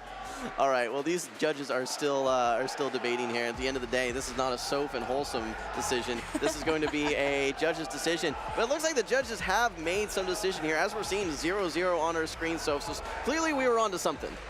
Maybe you were onto something. No, thanks, Soph. I appreciate it. All right, well, we are getting our liaisons to give us the official wording here. As you see on your screen, the 0-0. Again, Nighttime Clasher on paper won that initial matchup, but it seems like we're going back to the drawing board. We're going to get you some rationalization as soon as possible. Yeah, they're going back to the drawing board. I think maybe they probably think that Rise of Steelix should not have taken a second Acrobatics. And, we all know how much damage Acrobatics does, right? Resisted or not, even super effective in some cases. So definitely very impactful whether or not you get off that charge attack. It's like those movies where they go back in time and change one thing and then 20 different things get changed from that one thing that was changed. That's kind of what we're looking at when we're trying to decipher what's going on in these middle matchups or even early matchups within these battles here. All right, well, we're still awaiting word, but as we see right now, 0-0 Nighttime Clasher versus Rise to Occasion. This kind of reminds me of what we were seeing with SS Thorn versus Dialab Churn, because we do have that Emolga and we have the Steelix. All right, guys, we'll bring it back to you as soon as we get word, but right now we're moving back into game number 1. This is going to be a very one-sided matchup here. Gastrodon into the Shadow Drapion. Nighttime Clasher throws one Poison Sting and swaps out into his Diggersby. This is going to bring out the Dugong from Rise to Occasion. And this is looking absolutely fantastic for Rise to Occasion. Dominant lead, dominant switch in. He has the Gliscod for the Azumarill in the back, which isn't the best matchup, but probably good enough if he's able to maintain all of these advantages. 2 utility-based bulky Pokemon here. Scorching Sands comes through, no attack debuff. Rise to Occasion, however, has a guaranteed attack debuff, super effective damage going into this Diggersby. Rise to Occasion should have no problem maintaining switch advantage. How much energy will that Drapion be able to get? If you are able to come out with, close to 2 crunches, that's going to be close to threatening to knock out that Gastrodon. Yeah, but I feel like Dugong doesn't just sit there while Drapion does infinite Poison Stings, right? It does have quite draining charge attacks for the Drapion, and I expect to see Rise farm up just a little bit more energy, just for actually 1 Ice Shard before threatening to take out this Diggersby. All right, well, currently Dugong is on the 5 cycle, meaning that it needs 4 additional Ice Shards. Nighttime Clasher should be able to throw 6 Poison Stings, charge attack priority against that Dugong. Right now has 1 Poison Sting. Should be able to exit this matchup with a 2 Poison Sting advantage after taking some of these Ice Shards. Let's see if Rise to Occasion wants to stick around, maybe even try and catch a charge attack, but I think he's just going to stay here. Oh, and actually, Nighttime Clasher decides to catch the Icy Wind on his Azumarill, and, that does mean he's going to be in here debuffed for at least, 40 more seconds or so. Rise may be happy with that, brings in the Gliscod, and able to maintain alignment. It's a little awkward for Rise to Occasion. You're bringing in a Pokemon that you're only throwing resisted damage, at least for your charge attacks. Yes, you're going to have a bit of an advantage because you hit for neutral with your Shadow Claws, but also the Azumarill is attack debuff, just like we said. You have to save that. It's so tempting to bring in that Gastrodon right now, but you have to save it for that Drapion matchup, especially when it has all that energy. I think the key here is, it's not the best matchup for the Gliscod, but you just really have to get this Azumarill low enough that you can mud slap it down, or at least just, chip it away so it's not going to do much more damage. And I think Rise is going to be able to accomplish that. Play Rough coming through here. Rise still has 2 shields up. I think he's maybe doing some math to try to figure out how much energy each of these Pokemon on Nighttime Clasher's side has, but he's already at another charge attack, is going to throw off this Aqua Jet, and no, it does not take out the Azumarill, but again, all he needs to do is neutralize this Azumarill so it doesn't do too much damage. I mean, it's just the Gastrodon show at this point. It's just mud slap everything, but Nighttime Clasher has some energy, trying to get a big farm down. Needs to throw an Aqua Tail, though, just to get this Gliscod off the field. But now that you've thrown some of this energy, I think you still have a crunch stored, but you need to land 2 charge attacks into this Gastrodon, and I just don't think you're going to be able to do so. I don't even think it's Rise to Occasion that you even throw a charge attack. I think you simply go for mud slap damage. That's going to be your key to success. Yeah, the key phrase from you there was land 2 charge attacks, but also you have to remember that Rise to Occasion, well, now he only has 1 shield left, but until just now he had 2 shields left. It's going to be really hard for Nighttime Clasher to land significant damage. He is baiting with an Aqua Tail here, so, hoping to potentially land a crunch, but Rise even actually calls it, able to absorb that damage without a problem. Comes out with so much energy, and again, maybe you can just mud slap down this Azumarill. Yeah, no, we talked about just the charge attacks in general. Yes, Azumarill had a charge attack stored, but you have to get it in range that one Play Rough's going to knock out. You have 0 fast attack pressure as that Drapion. So while you're trying to chip it away with your Aqua Tails and with your crunches, really the formula there is you have to get it in Play Rough or Ice Beam range and be shields down. That's just too much for that Drapion to accomplish, and Rise to Occasion currently ahead 1-0 in this best of 3 series. A relatively quick battle there. Rise really just had the right team, the right alignment, and there wasn't really much Nighttime Clasher could do to kind of maneuver around that. I think this is the switch in matchup. Yeah, so that was the Diggersby save swap, and then the Dugong came back in. We talked about Nighttime Clasher maybe throwing on 6 Poison Stings, but instead he throws 6 Poison Sting, makes the catch, debuffs the Azumarill, which allows Rise to Occasion to bring in the Gliscod. As we see, though, 2 shields remaining for that Gastrodon, able to farm down the Dugong, able to farm down the Drapion, able to farm down the Azumarill. I mean, you're just showing why Mud Slap is such a strong fast attack in this meta. It is, and Nighttime Clasher really only has 1 Mud Slap resist in that Emolga. But like we've been saying all along, Emolga is only single resisting those mud slaps. So if you can get a lot of energy with those body slams, you can really chip away at the Emolga even with the Gastrodon. Yeah, and Emolga has to watch out for that Shadow Steelix. Like, Nighttime Clasher, PTSD after that matchup in the first game one, where he's like, yeah, I do not want to repeat that Emolga into Shadow Steelix. No, not at all. That is so much of a farm. I don't want to give that Steelix that energy, especially if it's going to be throwing super effective Psychic Fangs into the Annihilate. So I think that combo of Emolga and Annihilate was a little risky for Nighttime Clasher. I'd be surprised if he brings it again. Let's move into game number 2. We're going to see Emolga into the Shadow Steelix. Oh, and another fantastic lead for Rise. And Nighttime Clasher actually brings in the Water type for Alligator. This is super effective Thunder Fang damage. Rise even catches the Hydro Cannon on Golisopod. Yikes is all I have to say here. This is going south for Nighttime Clasher. Terrible lead. This is a tough swap as well, especially with Rise getting that Shadow Claw through. He's going to get to this X-Scissor before Nighttime Clasher is able to reach that next Hydro Cannon. If you let this go, then you have lost alignment. Yeah, you have to try and fight for it at this point, but I don't know if you're going to be able to, especially being behind a Shadow Claw.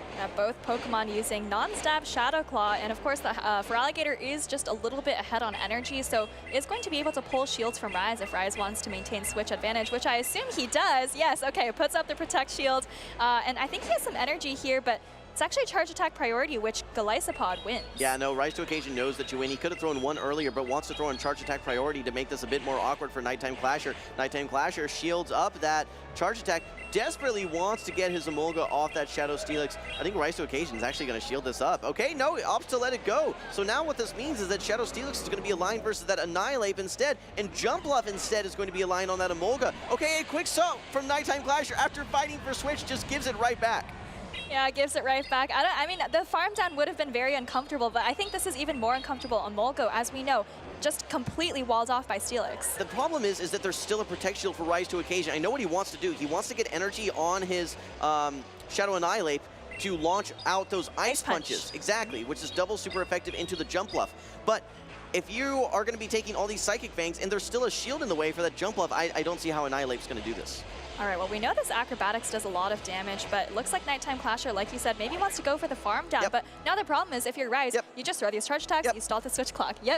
Exactly. No, I mean, there's just nothing you can do as Nighttime Clasher. You have 2.5 Psychic Fangs ready to go. There's no Protect Shield. Yeah, maybe you try and catch one of these, but again, there's a Protect Shield still for Rise to Occasion. His Switch Clock is up. He can just get out of this matchup if he wants. All right, well, this is step 1 for Nighttime Clasher, potentially one of very, very many steps he needs to take in order to have a chance in this game. But I mean, I think if you're Rise, there's no reason to stay around and get farmed down. You see him reaching for the Jumpluff. There's 0 shields on the Annihilate side. Here comes the Aerial Ace, and I think that's going to be a good game.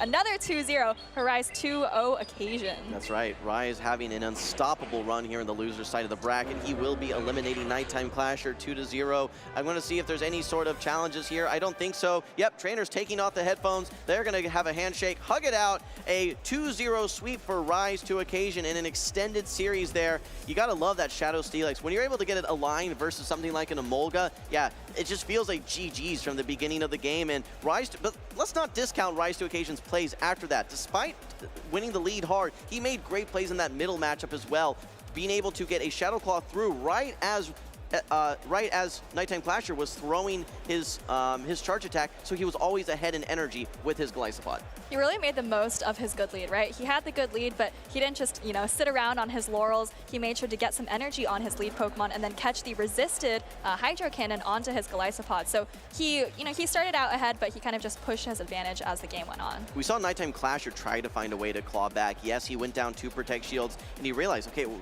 shoot, I'm down Protect Shields now. I feel exposed. So he actually swapped, after getting Switch Advantage, actually gave it right back up after that, trying to bring the Steelix back out to allow for that farm down. But yeah, it's just not enough when there's a Protect Shield advantage, and one Ice Punch I don't think even knocks out the Jumpluff.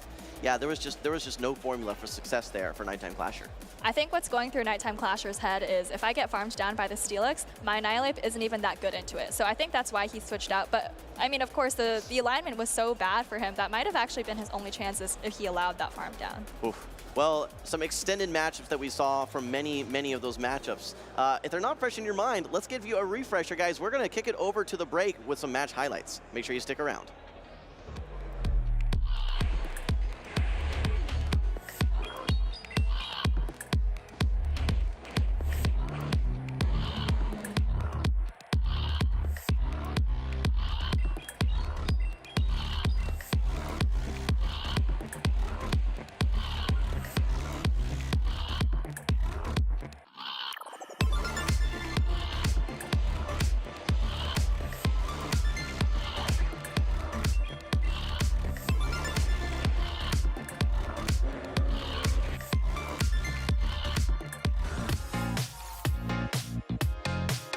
I started playing the original main series games as a little kid, took a break for a while, started playing Pokemon Go in 2016, took a bit of a hiatus like a lot of people, and got into PvP in around 2020. My first competitive Pokemon memory, I did karate when I was a little kid, and my friend Patrick, he's actually the one that introduced me to like Pokemon Leaf Green and Fire Red, and we would battle before karate practice every day. My favorite Pokemon is Scizor. I like the sleek metallic look of Scizor. There's a lot of amazing people in the competitive scene. One person I look up to is 2-0 Butters. I think he's just a really good representative for the community, and he's so exciting with his shoutcasting. I don't think our competitive scene would be where it's at without him. Favorite Pokemon video game has to be Pokemon Go. I mean, it's what I spend a lot of time playing, and it's given me a lot of opportunities, so Pokemon Go. If I could battle one trainer from anywhere, it would be trainer tips in a YouTube video. I challenge you. My favorite part about Pokemon events is the relationships you develop with people. I mean, I've been fortunate enough to be successful at some of these regionals and such, but more so than winning prizes or accolades, having people genuinely excited to see you succeed and developing these friendships is what really usurps everything for me. Ice cream over popcorn. So many flavors, sweet treat, can't go wrong with a bowl of ice cream for dessert. If I won the World Championship, first person I call would have to be my mom. My whole family's been really supportive of me. It's not the traditional thing to say. I want to pursue Pokemon Go YouTube content full time, and they've had my back, so I appreciate them for that. Gotta go with Charmander as my starter. Charizard, another favorite. I mean, Charizard's one of everybody's favorites, right? So can't go wrong with Charmander.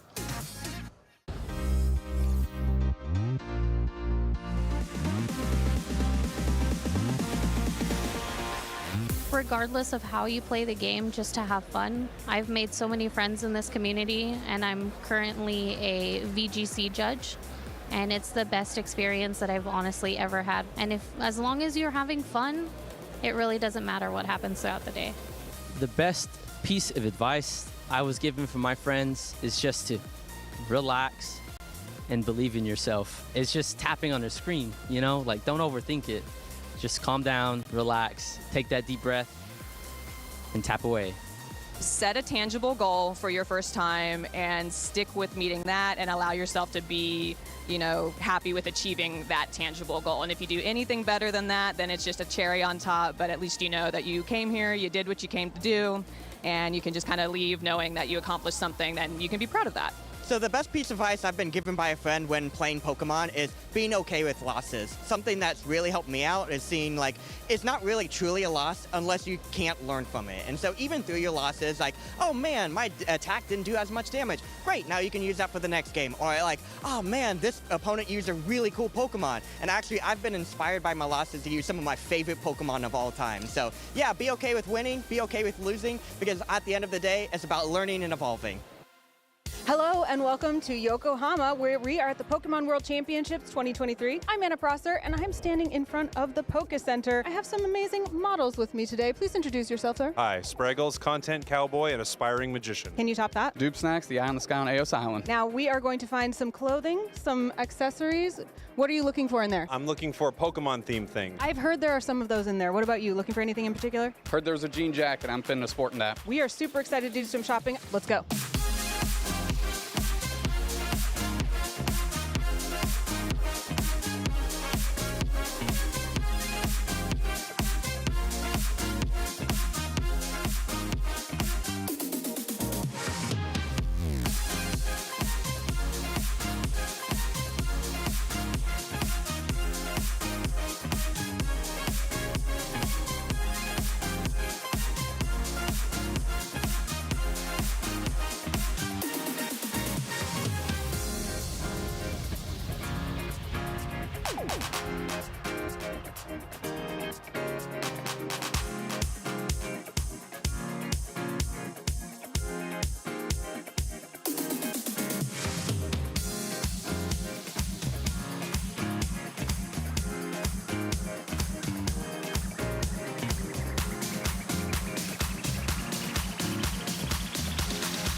And we are back here in Vancouver at Canada Place for the Pokemon Regional Championships. We are so excited to take you through the final battles of the day. We are down to 6 trainers remaining. We have 2 waiting in the wings. I know, 6. We have 2 waiting in the wings for the winners finals, but we have 4 trainers who are vying for that single spot in the losers finals, and we are going to be taking a look at 2 of those trainers very shortly. It's been a long day of Pokemon battles, but the end is not here just yet. And of course, as soon as we go to the winners finals, it is going to become a best of 5, but for now it's still best of 3, so trainers don't have as much time to learn about their opponent's play style. They don't have quite as much time to improve on their own. Let's take a look at which Pokemon were most impactful here in Vancouver. These are the top 12 from day 2. And very unsurprisingly, both Dewgong and Shadow Drapion are at the top of the list. Yeah, that Dewgong has really made a name for itself, but it might be its swan song, given that the new update, the addition to Lapras with the Psywave Fast Attack will probably usurp the water and ice type there. I do want to make note, at the bottom end, we're seeing 12.5% usage for 3 Pokemon, and that's because the meta here has been so diverse. There are so many different Pokemon that have been brought. Steelix making it to the top 12 Pokemon usage in day 2. Golisopod, those 2 Pokemon I don't think have made it a single time, and Emolga? 50% usage, that's crazy for that Pokemon. I'm excited to see, maybe it will even soar to higher heights throughout this season of Might and Mastery. And really looking forward to that. Seeing 2 electric type Pokemon in the top 12, both Emolga and Charjabug, that's really interesting. That's not something we see very often. Yeah, I mean, obviously there have been many times that Charjabug has been top 12, but I don't think it's ever been paired with another electric type in the top 12. Oh, Jesus. Yeah, you're right. Lantern Charjabug was a period of time. We're talking about how, when certain things happen, like the close combat into the Dewgong, you wanted to forget that. I have very longly wanted to forget about Lantern the Fish being a Pokemon because it is one of my least favorite Pokemon in the Open Great League meta. I don't like its play style. I don't like how RPS it can be in a matchup in a meta, excuse me, that has a lot of grass types, because with water and electric type damage, you're just completely hard walled. Our trainers are ready on the field of battle. We actually have my pick to win it all, SS Thorn on the right, and one of your favorite trainers, Nick, on the left. We've been casting a lot of his battles here today, Dapper. Yep, absolutely blessed to be able to cast every single battle of Dapper Discs the times that he has been on that stream. But on the other side of the field is SS Thorn. He has a very tough, a very fierce opponent ahead of him. Yes, and we can see that Dapper is representing the team SoCal Swablu, looking nice in that jersey. But I love that play Pokemon fit with the Pikachu on the sleeve for SS Thorn as well. Gotta shout out the fits a little bit. Now that we've done that, though, we can take a look at the teams. Yeah, of course. We have the standard Dusclops for Dapper, and on the lower portion of his team, we also have a Galarian Weezing. On the other side of the field, SS Thorn is rocking that Shadow Steelix with that Thunderfang fast attack pressure damage, as well as the Golisopod. So the new style team, I believe it is the same team composition as Rise to Occasion.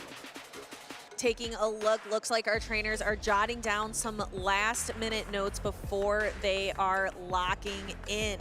I'm excited to see more of that Golisopod. I think we're going to see perhaps even more of it as the meta goes on. It's really hard to judge because we are in this intermediary meta to see which Pokemon are just going to stand out for this weekend only and which ones are going to carry forward. The one thing that it does not have going for it is that bug typing does not resist psychic. Replace the PH with an F there. Psychic type damage, because bug does super effective damage to psychic types, but Lapras isn't a psychic type. It is a water and ice type Pokemon that uses those that fast attack.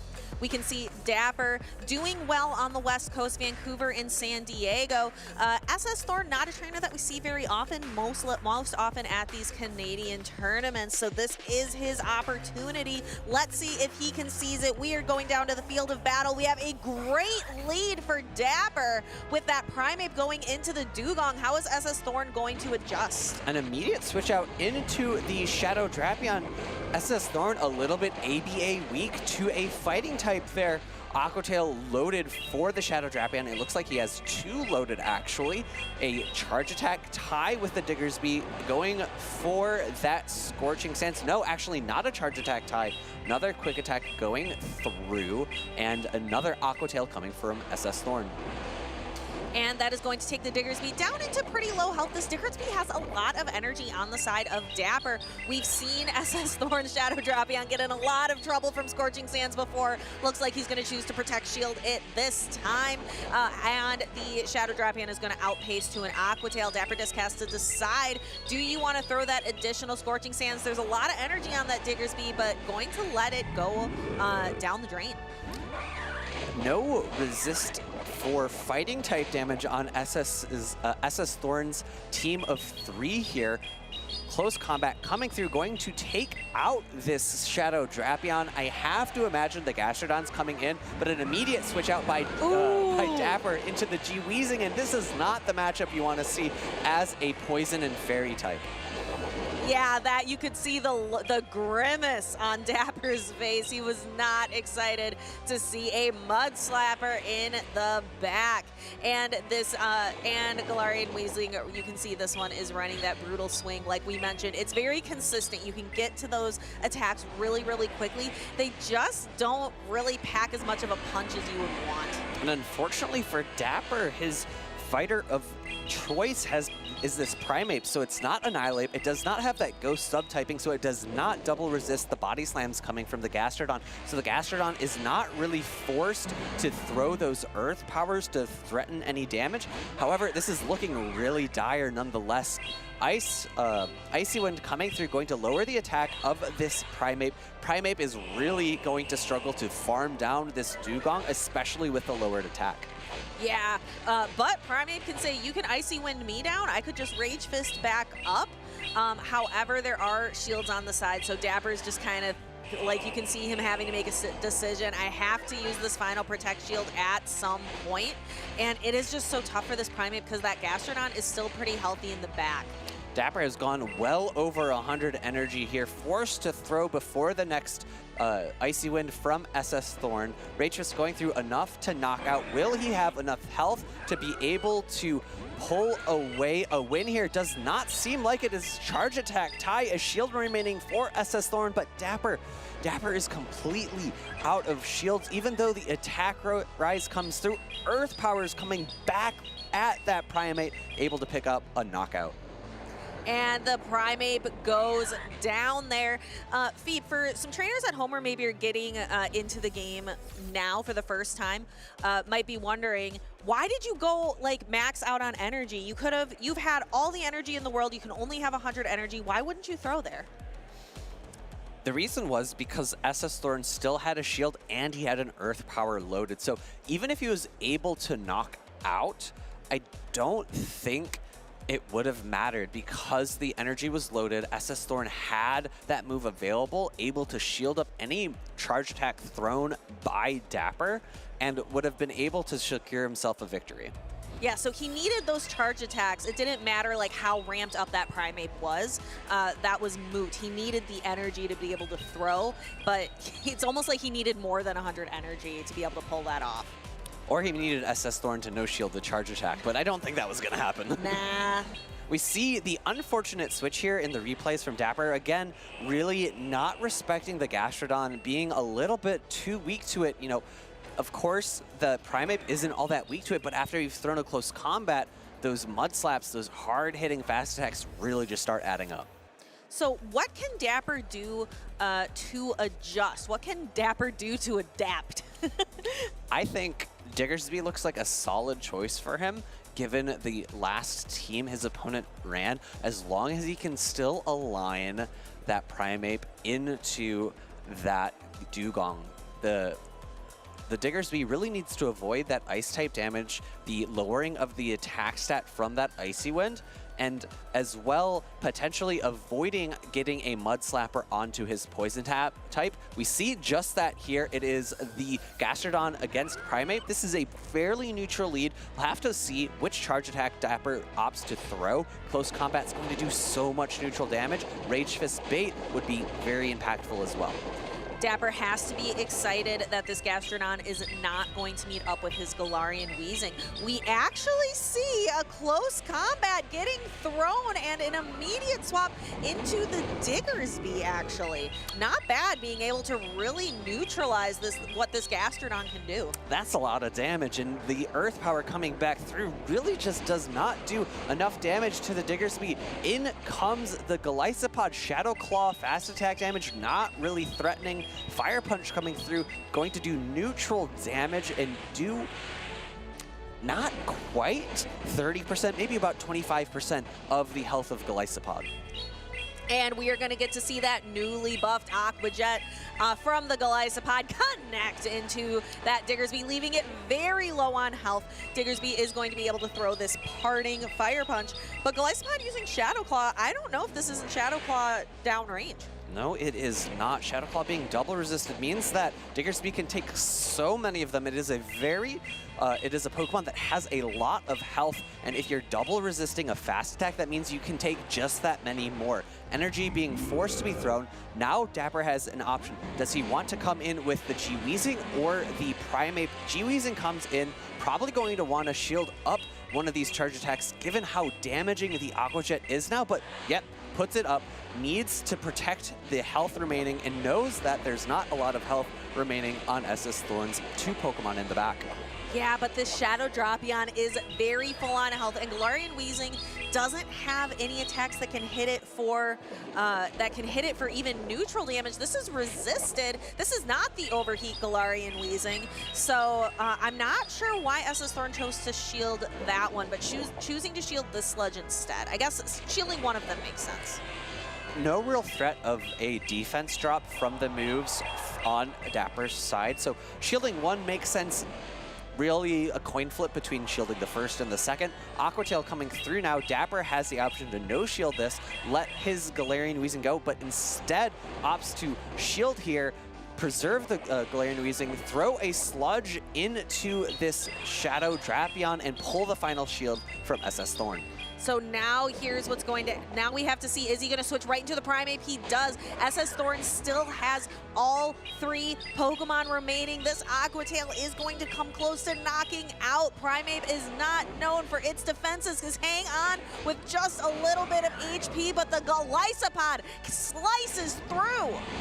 Coming in with the Galarian Weezing, does a few Fairy Winds to knock out, but there is the Gastrodon. 1 Mud Slap to take the victory, and SS Thorn is victorious over Dapper, and that is a very, very tight matchup between 2 trainers who have had a lot of success here in Vancouver. I am so sorry. I know that Dapper is one of your favorite trainers. Unfortunately, you won't be casting any more of his battles here today, since he was in the losers bracket that ends his tournament run, but had a phenomenal performance here today in Vancouver.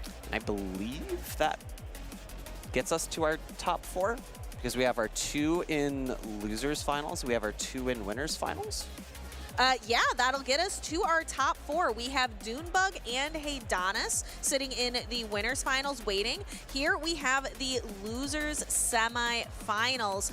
We have Rise to Occasion versus SS Thorn in the losers bracket. Yeah, so that is a medal one for SS Thorn. The very highly coveted, at least 4th place medal has been secured. And there is the winner's bracket. You can see Dunebug and Haydonis having victory over Dapper and Nighttime Clasher, respectively. This winner's side of the bracket was absolutely stacked, and I'm incredibly excited to watch that winner's finals to see if my pick can make it all the way to the grand finals. But before that, we have the losers semis. Yes, and again, these trainers are fighting for their tournament lives. They are looking to continue their way into that coveted spot in the losers finals, where they will face either Dune or Haydonis, whoever loses that winner's finals matchup. And we have casters have the ability to pick the Pokemon champions that we believe are going to be the best, going to be the most valuable players as well as the most valuable Pokemon for those players. Of course, SS Thorn for You has now made it. Lyle has been knocked out, unfortunately for Wholesome. Rise is still in it. Will be facing off against SS Thorn shortly, and Haydonis is waiting on that winner's side of the bracket. Yes, so this is kind of a matchup now between Soph and myself. Our two picks are going head-to-head here in the losers semifinals. They are getting ready as we speak.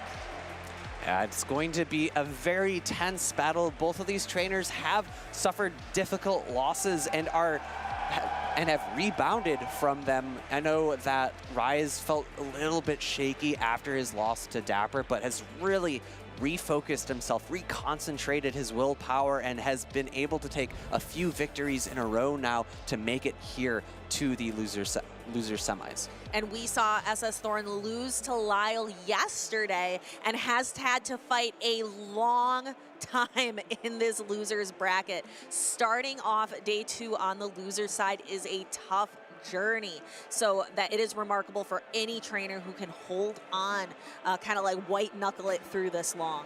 And I know I had mentioned it at the very beginning of the last set, but I had forgotten, and now I've remembered. These are a mirror team between these two trainers. Rise and SS Thorn are running the same exact team. It's the same exact team that Corlash used to win the regional down in Latin America as well. And I don't know about you, Stephanie, but I thankfully haven't ever had to have an exact mirror match at a Pokemon Championship Series event. They can be very, very tricky to play out because two people can have different reads on how the team plays. So they can potentially play a lot of mind games in this mirror matchup about which Pokemon they think are the best, and it can be very confusing. Yeah, it's like two artisans can have the exact same tools for their trade, but can come up with very different products. And that is what we are likely going to see with these two trainers, just how they interpret the strengths of these teams. And it can be very, very imbalanced, especially with a Pokemon like Shadow Steelix, where you have a lot of fast attack pressure, but on the same exact team, there is that Mud Slapper, which would do super effective damage to that steel type of the Steelix and resist the Thunder Fangs. It's a very bulky Pokemon, but so is Steelix.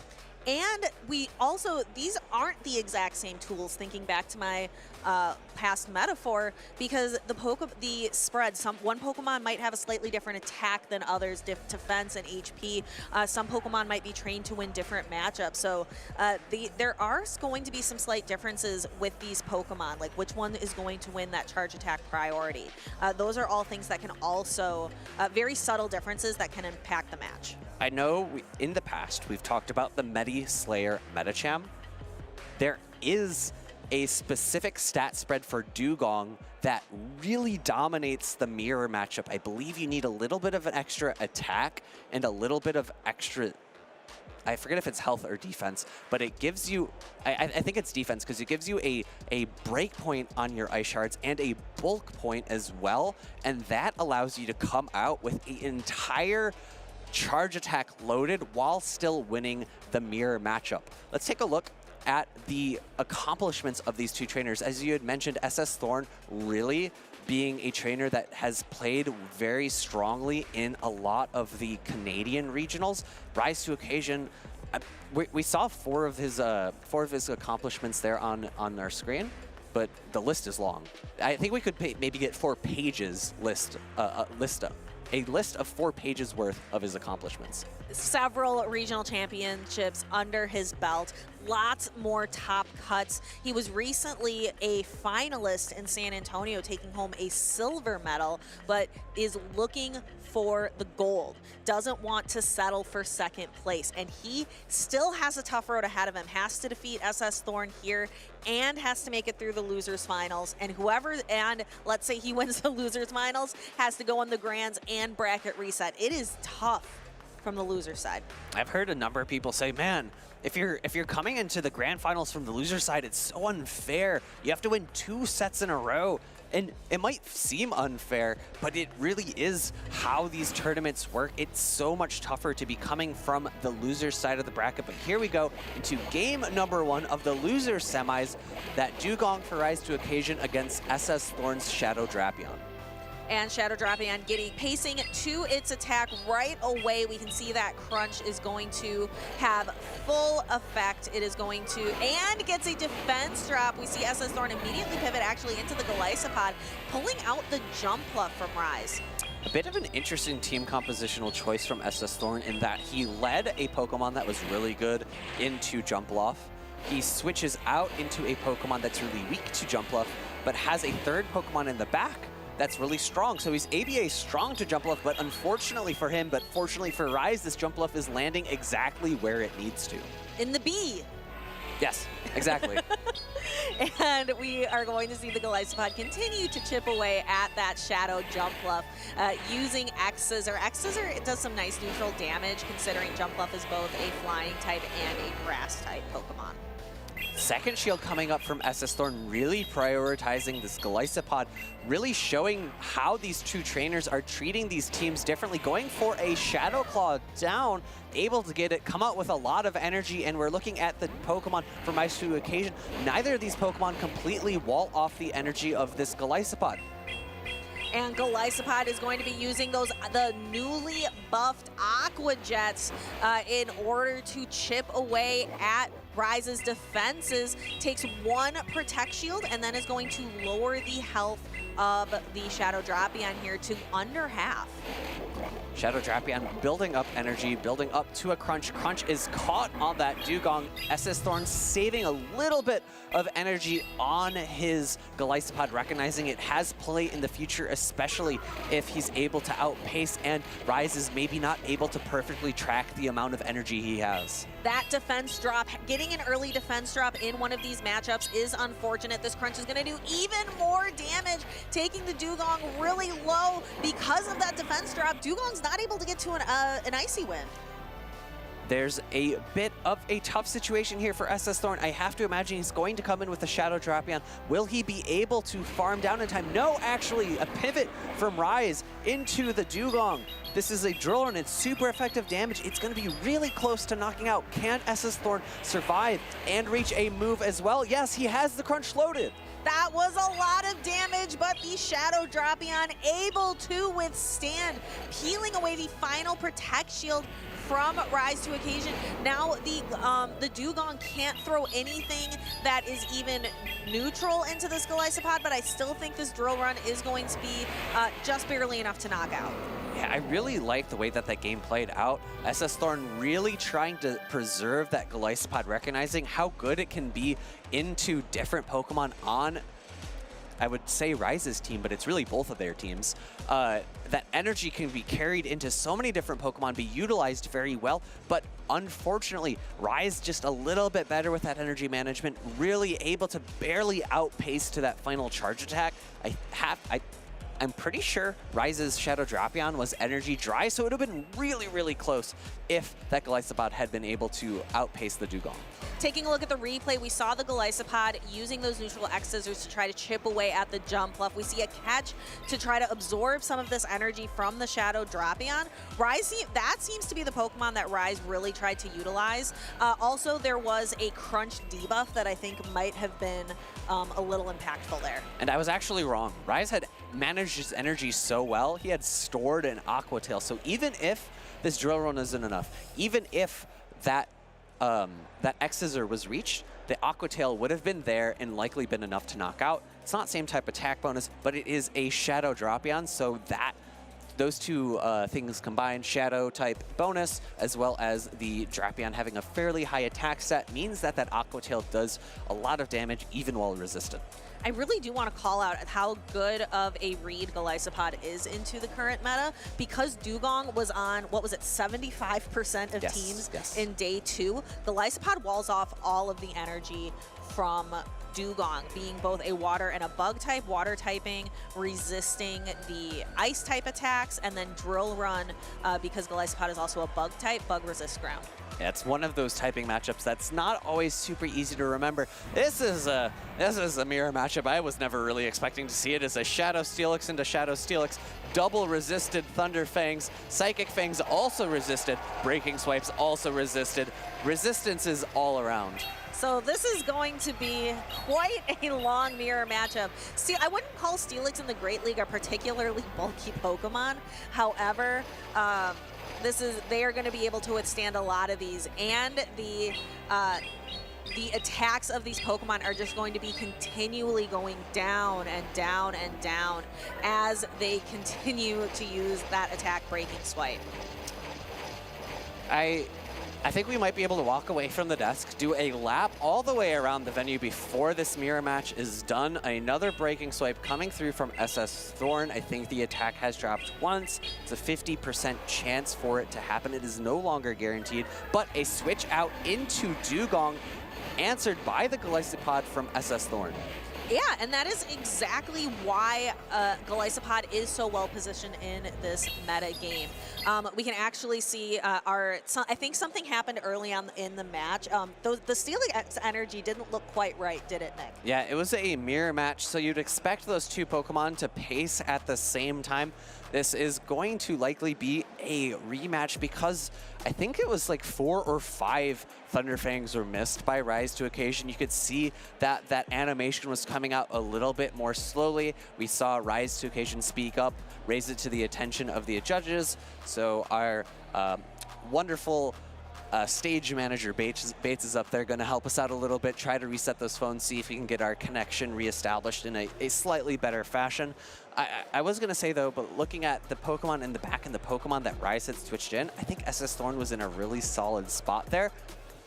But he probably felt pressured to switch out because of the lost Thunder Fang. So I really like this. I really like the fact that we're resetting this match because it was a really tough spot for Rise to be in a mirror match where you're losing a lot of energy for no fault of your own. We were talking about how that Steelix mirror matchup was going to go. So Steelix running Thunder Fang, Breaking Swipe, and Psychic Fangs. Why isn't Steelix running any type of damaging charge attack, Nick? Frankly, the answer is because it likes to spam out moves and it likes to utilize its fast attack pressure. You could opt for Earthquake. You could opt for a Steel type. Is it Iron Head or Heavy? I think it's Heavy Slam. It's Heavy Slam that it learns. Or Crunch. Crunch as well, yes. Heavy Slam doesn't make a ton of sense. There aren't that many fairies in the meta that take super effective damage from the Steel typing. Azumarill's the #1 fairy. It only takes neutral because of the water subtyping. Crunch is a solid move in the meta if you want to deal a lot of neutral damage, but there's nothing that you really hit for super effective, right? There aren't that many Psychic types in the meta. There aren't that many pure Ghost types. Of course, there is the Dusclops, and there is the Dusclops at home, Galarian Corsola. But I think for both of those two Pokemon, you're okay also just throwing Breaking Swipes or Psychic Fangs because neither of those moves are resisted by those two Pokemon. So it sounds like Steelix's job is to just really utilize the pressure from its fast attack Thunder Fang, and then just kind of either whittle away at the attack stat of the opponent or whittle away at the defense stat, depending on if you're using Breaking Swipe or Psychic Fangs. Yeah. And the dual typing there, Psychic and Dragon, is pretty solid. Psychic does neutral to a lot of the Pokemon that resist Dragon, like Fairy types, or well, the one issue is Steel types, right? Steel does resist both of those, but if you're throwing against a Steel type, then maybe it's just the Steelix mirror match, and it's totally fine to throw that because what are they going to throw at you? The same thing, right? And it's the same thing again. We have that Steelix mirror match again. So now we're hopefully going to see, if you pay attention to the energy at the bottom of the screen, you want there to be equivalent energy because this is the mirror lead. So that's something to be paying attention for to make sure everything is working properly. The other thing to pay attention to is to these debuffs. It did look like Rise to Occasion was able to get the Breaking Swipe debuff onto SS Thorns with that Breaking Swipe. We'll see if it happens in return, and it does not look like SS Thorn was able to get it. I'm a bit surprised to see SS Thorn overfarm. I would have to imagine that throwing the Breaking Swipe as soon as possible would be advantageous. However, he is building up to what looks like 2 here, just 1 Thunderfang short of it, throwing again. This is going to be, again, a long, long mirror match, and we'll have to see who's able to win, whether it be through the attack or the overall stats of their Pokemon, or who manages to get the Breaking Swipe debuffs. Breaking Swipe used to be, once upon a time, a 100% chance to debuff the opponent's attack by 1, but I think it was just too powerful. We see another attack drop from Rise's Shadow Steelix. Yeah, it seems like he's winning the coin flip every time, but there we go. SS Thorn getting one of those back. Breaking Swipe is now almost loaded. This is not going to be enough damage to knock out because of the attack drop, as well as the resistance from the steel typing. We see actually an immediate switch into the Dugong for SS Thorn, but that allows Rise to Occasion to get off a Psychic Fangs here, which is going to lower the defense of that Dugong, and in comes the Dugong for Rise to Occasion. No longer seeing the same switch out there. It goes to show you how impactful that mirror matchup was at the beginning, and who wins it ends up being the potential winner of this matchup. Yeah, I'm curious why SS Thorn pulled that Shadow Steelix away. It has quite a bit of energy, I believe, yet on it. So maybe a chance to clear a Dugong debuff, perhaps an opportunity to bring down the attack or the defense of one of Rise's backline Pokemon. Jolron doing just a little bit more damage than you might expect because of that Psychic Fangs debuff. Drill Run coming through once again. This so far has been a complete mirror match between 2 bulky Pokemon. One potential thing that could happen here, because we've seen a really long matchup between 2 Steelixes and a fairly long matchup between a Dugong and a Dugong, maybe we'll see the timer come out, and switching out will be really pivotal in terms of seeing who wins this game. And we saw an attack drop on the Golisopod before the Shadow Jumpluff comes into play. This generally is going to favor the Jumpluff because it can do super effective aerial ace charge attack damage. But the switch clock between these 2 trainers is very, very misaligned. We see actually an undercharge of the aerial ace by Rise to Occasion, trying to allow himself to build up more energy to throw at the Dugong that is likely to come in after the Golisopod faints. Yeah, because the Golisopod, I don't think SS Thorn is get a chance. Oh, he could potentially pull the Golisopod out. However, if he were, he would be switch locking himself into the Dugong here. 2 Protect Shields from SS Thorn are likely going to be used into the charge attacks from this Jumpluff, but no, actually immediate pivot into the Dugong. Dugong going to be outpaced by Dugong. I need to be more specific. SS Thorn's Dugong is going to outpace Rise's Dugong here, able to land this Drill Run, likely thinking it could be an Icy Wind, but no, pulls up a shield at the last second. And if we start to see the game timer run out, Rise to Occasion is currently at an advantage. He has all 3 of his Pokemon still in play. SS Thorn only has 2. At the end of the game, you want to have more Pokemon still in play with more HP. Jolron coming through, going to be no shielded by Rise to Occasion. There is still a good amount of health left on his Steelix, but SS Thorn also has a Steelix. An immediate switch out. Psychic Fangs now going to lower the defense, and did we see the clock come up? I think I just saw the clock. I think the clock is going to come up after this. 1 second. and 0. Psychic Fangs was loaded but unable to throw it. Who won? Rise. Rise won that one. Last moments of that game came down to maybe a half of a second or a quarter of a second, just barely unable to throw that Psychic Fangs. If he was, maybe he would have been able to knock that Steelix down low enough so that he had an overall health pool larger than what Rise to Occasion had. I think we saw Rise apologize a couple of times at the end of that battle. He was a little bit upset. You could see him frustrated by the fact that he was getting the Breaking Swipe debuffs, but SS Thorn was not. You know, in a rematch situation like that, you probably want things to play out similarly to how they did the first time, but with a game of chance like Breaking Swipe, it's not you're not in control of how the game plays out. No, and Rise to Occasion really felt like he was the one in control of this matchup. We saw that really long mirror match of Shadow Steelix. We saw that really long mirror match into Dugong, and that is when the game timer came into play. And there we saw it come down to 0, and you could see that Rise's Shadow Steelix had quite a bit more health on it. Nick, can you explain for trainers, how does that work if the game timer runs out? How long is the game timer, and how does Pokemon Go determine if both trainers still have an equal number of Pokemon left? How does it determine who is the victor in the game? So the first thing that it counts is the number of Pokemon available to each trainer. If one trainer has 2 Pokemon, one has 1, the trainer with 2 Pokemon left will end up winning that battle. If it's even, say 1 Pokemon left on each side, it comes down to the amount of health remaining on those final Pokemon. So a Pokemon like Chansey that has an incredibly large health pool is able to win a lot of those matchups because, or those endgame scenarios where it comes down to a tie like that, or a timeout, excuse me, because it has such a large health pool. Actually forget if it's percentage health or numerical health that matters the most in that scenario. But frequently, those are not going to be the same exact value, right? So it's decided by that factor.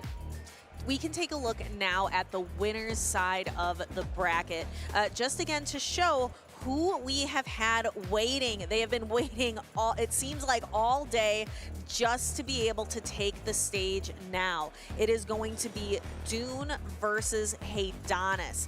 Haydonis, your pick to take it all this weekend. My pick is out of it, but that's okay. Really happy to see SS Thorn take, I believe it was 4th place. Yes, yes, it gets that medal. Really great prizing, tons of championship points, but you know, I am very excited for this winners finals. You were talking yesterday about how SS Thorn versus, was it Dunebug, right? Or was it Rise to Occasion? The matchup of the century. The matchup Lyle versus SS Thorn. Oh, Lyle versus SS Thorn. So, there's so many top players here. I'm mixing them up. My bad, my bad. I'm really excited for Dunebug versus Haydonis. That's another top tier matchup that could take the title of matchup of Vancouver. Yes, Dune is an incredibly consistent player. I would say Haydonis a little bit more unpredictable. So I'm going to be interested to see how those 2 players are going to interact here on the stage. Yes. It is the winners final, so it is a best of 5 now, no longer a best of 3. So traders have a little bit longer to adjust to their opponent's play styles. They have a little bit longer to kind of think of team compositions that they think that their opponent won't be able to handle.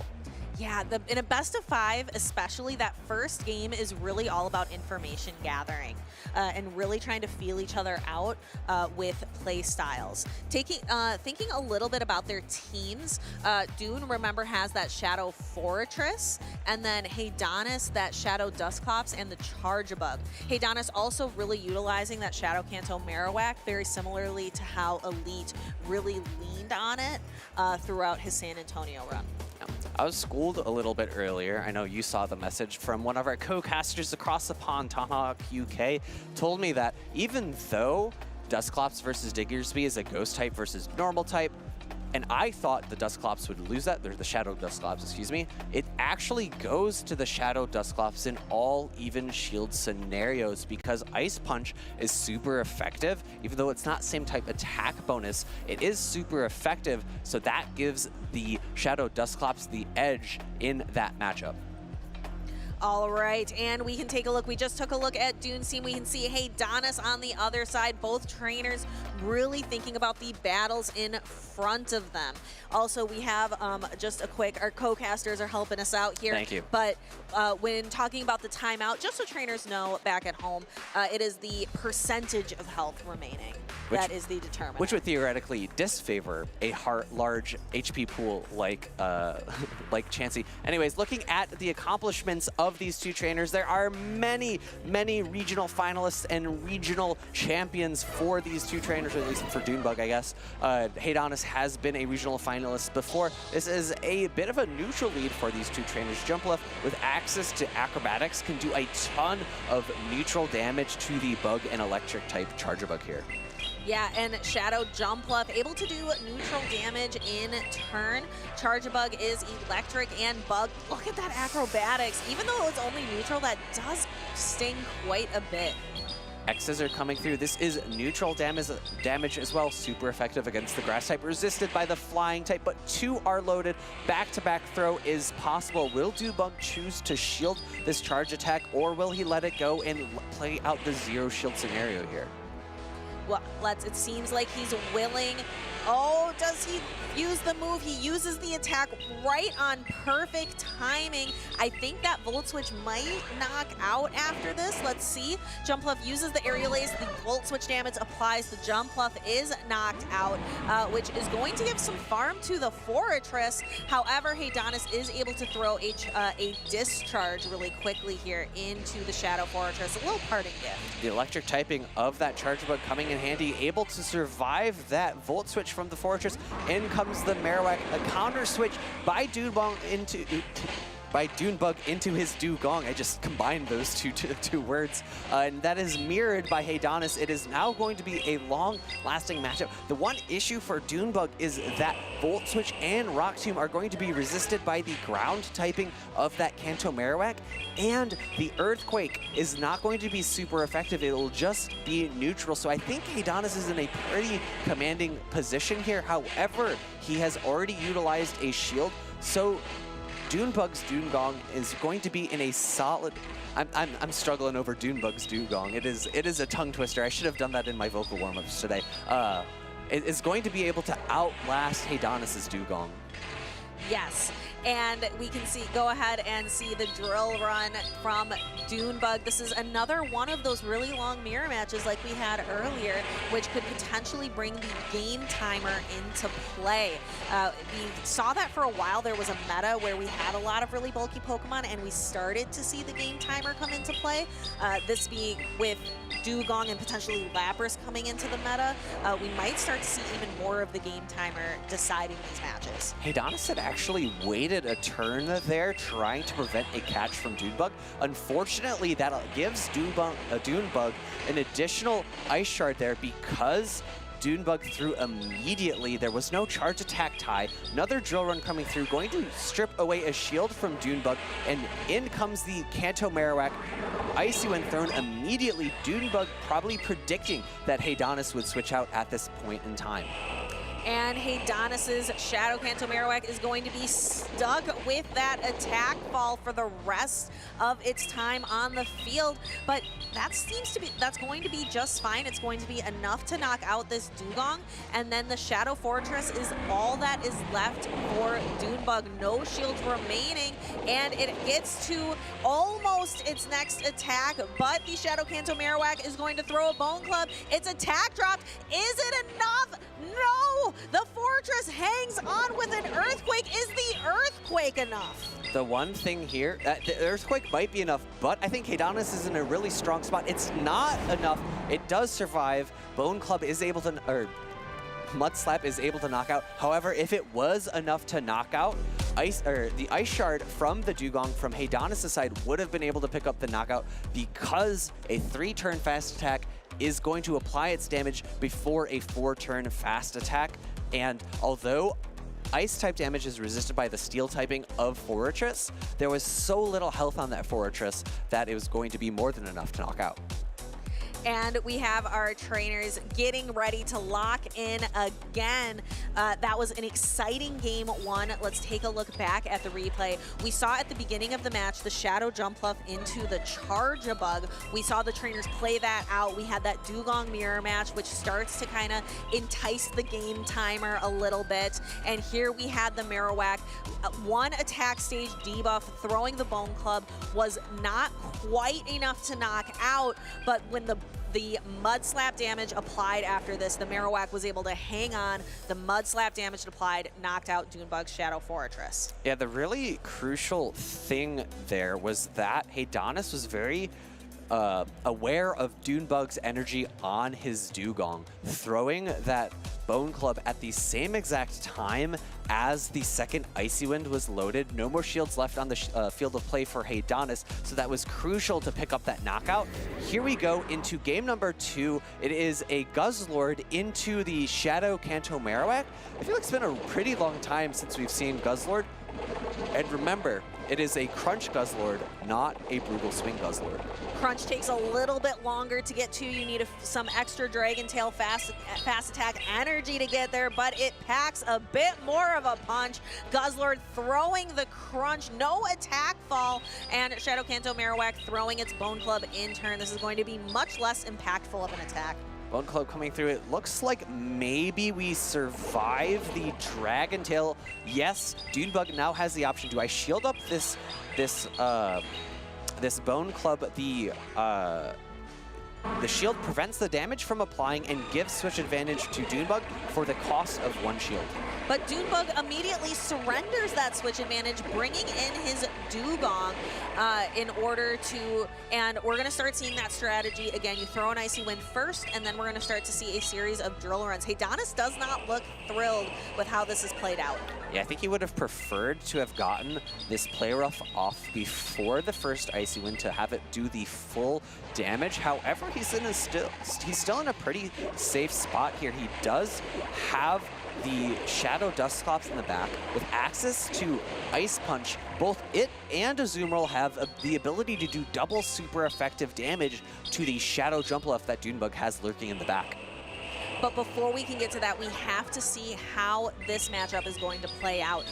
If trainers are going to invest Protect Shields here, if trainers are going to make a swap out at some point, because this Azumarill's attack has already 1 stage debuffed, those Play Roughs just not packing enough of a punch to knock out the Dugong. For example, a Play Rough not going to knock out from there. Ooh, I think Heydanis did the same thing as last game. He waited a turn, tried to throw the Play Rough into the Dugong, is now going to lose a fast attack because of that. Sometimes top play can cost you. This Play Rough I don't think is going to be enough to knock out. Will he switch into the Shadow Dusclops? I'm not sure. We see a nod of the head. The Azumarill is going to go down. This is going to maybe give a little bit of farm to the Shadow Dusclops, but Dusclops really doesn't want to see... ooh, this isn't... I don't know if this is too bad for the Dusclops. No, it gives Heydanis the ability to potentially come out with a charge attack for that Guzzlord. I think Heydanis is really frustrated because he's afraid of the Dusclops in the back, but now that Dunebug has brought in this Jumpluff, he can overfarm on energy, throw Ice Punches. This is going to threaten really heavy, hard-hitting, double super effective damage on this Jumpluff. Will it be enough to knock out? I don't think it's enough to knock out, but it's enough to do a lot, and he can exit with quite a bit of energy to deal with the Guzzlord. Acrobatics being shielded. This is a great spot for Heydanis to utilize that last shield. 2 more hexes to farm all the way down. 2 Ice Punches loaded. What Pokemon does Dunebug bring in, and does he do a peekaboo play? Ooh, we will have to see Dune. You can see him thinking everything firing, and there is the peekaboo, but that's okay. Heydanis threw the Shadow Punch, not the Ice Punch. Does a full undercharge, not enough. We see 1 Ice Punch, like almost 2 Ice Punches loaded. I don't think this Crunch is enough. 2 Shadow Punches are loaded. I think that is enough. I think Heydanis needs to throw the Shadow Punch. 1 more Dragon Tail coming through. Shield coming up from Dugong. I think Heydanis just said GG's, but I think it's because he thinks he has it. Dragon Tail does not pick up the knockout. 2nd Shadow Punch coming through, going to be more than enough. Although Guzzlord is a Dragon Dark type, resist this move. Shadow Punch going to be enough to pick up the knockout. That is a 2-0 victory for, not victory, excuse me, 2-0 lead for Heydanis. This is the winners finals. Let me remind myself that it is a best of 5.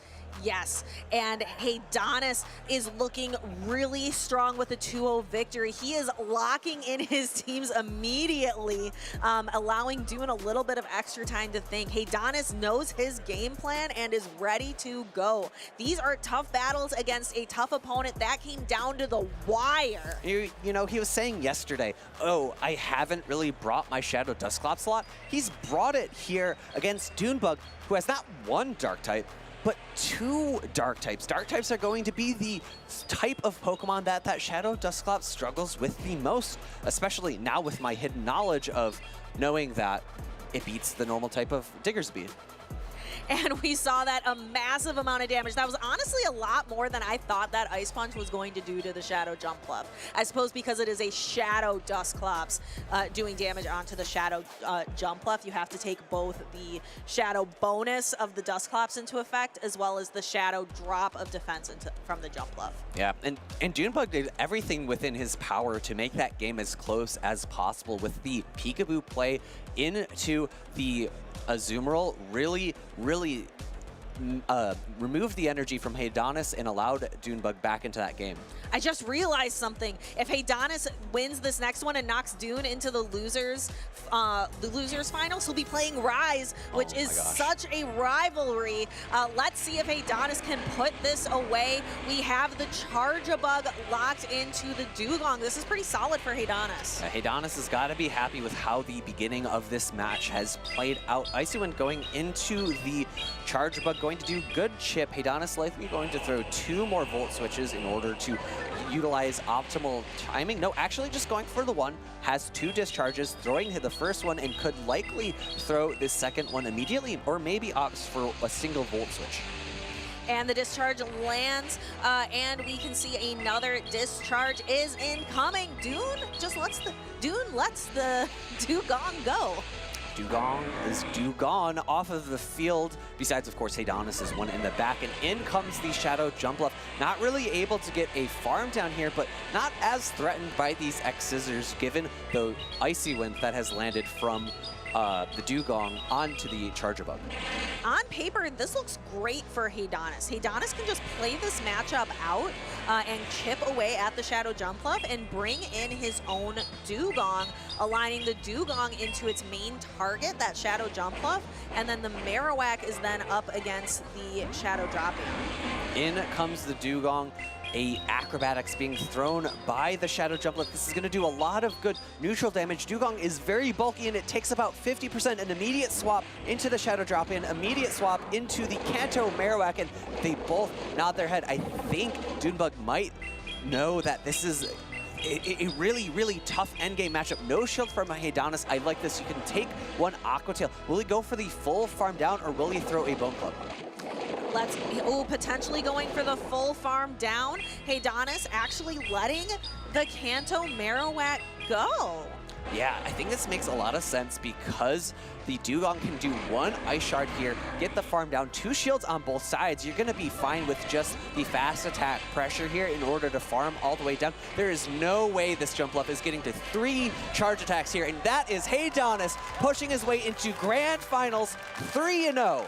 Over Junebug. Congratulations to Haydonis. He looked stressed that entire time, even though that was a very dominant situation for Haydonis in game number 3. Mans looked stressed. I don't think I've ever seen someone look so just anguished by winning on stage. So I'm excited to go back and look at that replay, but congratulations to Haydonis, securing himself at the very least a silver medal by winning that against Junebug. Here we go into game number 3. Really great team reading by Haydonis, calling the right leads, making the right team compositions to handle his opponent's save switches, and recognizing the win conditions, letting the Aqua Tail go, Ice Sharding down, both the Shadow Drapion as well as that Shadow Jumpluff. And what we can look forward to. Again, I love the embrace at the end. We have so much camaraderie here in Pokemon Go in our community. If you are interested in joining us in Pokemon Go PvP, there are so many great trainers that you can connect with that'll help kind of lead you on the way. But what I really want to point out is kind of set up the next set of battles, because it is going to be the epic rivalry between Rise to Occasion Occasion and Dunebug. I think just because of where they were in the bracket at the beginning, I wasn't really thinking that this rivalry was going to come into play again today. Yeah. But we saw them battle it out in San Antonio, and I believe, if my memory serves, we are back at even between the two of them in the championship series. I think the score is back to even. I'll have to go back and check. Maybe we could port to the stage, ask the players themselves. I don't know the numbers. I'm not keeping track, but I know that this is probably the 79th time that we've seen these trainers face off. Or actually, if it was 70, well, no, if this is 79, then it could be even, because then it would be 78 previous times that they've played. Math. I love math. There you have it, everyone. But we can go ahead and take a look at the replays. Don't go anywhere. This battle is going to be intense. Coming right up.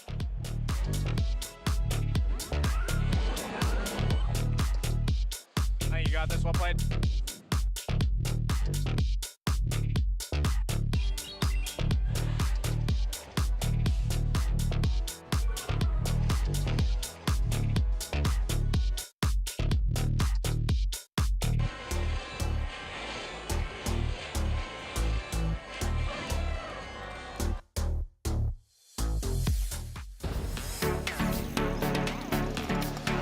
I would call my partner Rosemary. Well, she'd also be there, so she would know. So I guess the first person I'd call would be my dad and my sister, probably. I have 3 answers for this. So Corviknight's my OG favorite Pokemon from when I started playing. I used him a lot. He was always really good for me in Sword and Shield. Not so good anymore. I've kind of grown to really love Golden Go over the last couple of years. And Kyogre, of course, is my favorite restricted Pokemon. It's given me a lot of success. Probably the World Championships in Yokohama. Or Hawaii. Those are both pretty far located. Or OCIC in Melbourne. I've gone to a lot of places. I look up to people who are just consistently really good players. Obviously, Wolf Glick would be one of those people. Marco Silva, Joe Ugarte. I really have a lot of admiration for the players who can consistently do super well. And, you know, in a game with this much volatility, those kinds of players prove that even though Pokemon has a lot of elements of things that sometimes feel like they're out of your control, the fact that these players can consistently do so well means that, you know, there's always a higher level of skill to be chasing.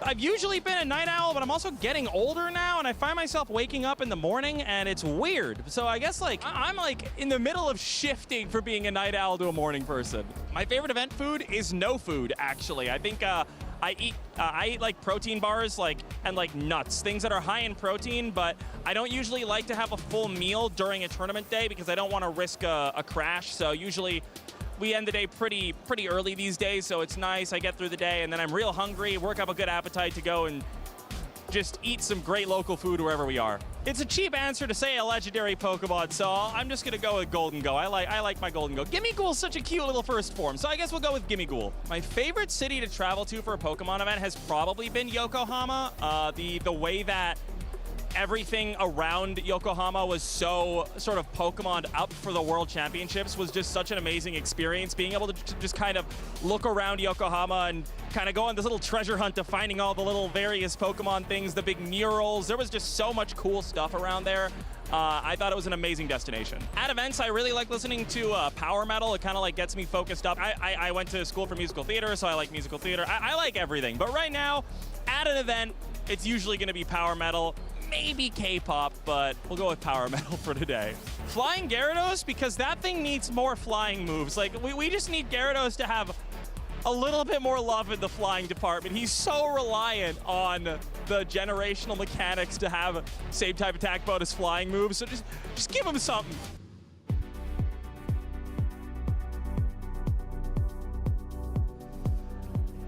Welcome back, trainers. We are getting very, very close to crowning our Vancouver Regional Champion. We just have 2 more matchups to go. The first thing we're going to see is these losers finals, and it's the best rivalry in Pokemon Go. Isn't that right, Wholesome? Yeah, it just seems inevitable. So, right, we are seeing Rise versus Dune yet again. I think we saw it at least once in San Antonio. I think it is the most witnessed, most streamed matchup between 2 trainers that we've had in the Play Pokemon format. I mean, these are 2 trainers that are really going around the world, going around their region, not just the region, but, you know, EUIC, LAIC. We see these trainers everywhere, and they have such a storied rivalry.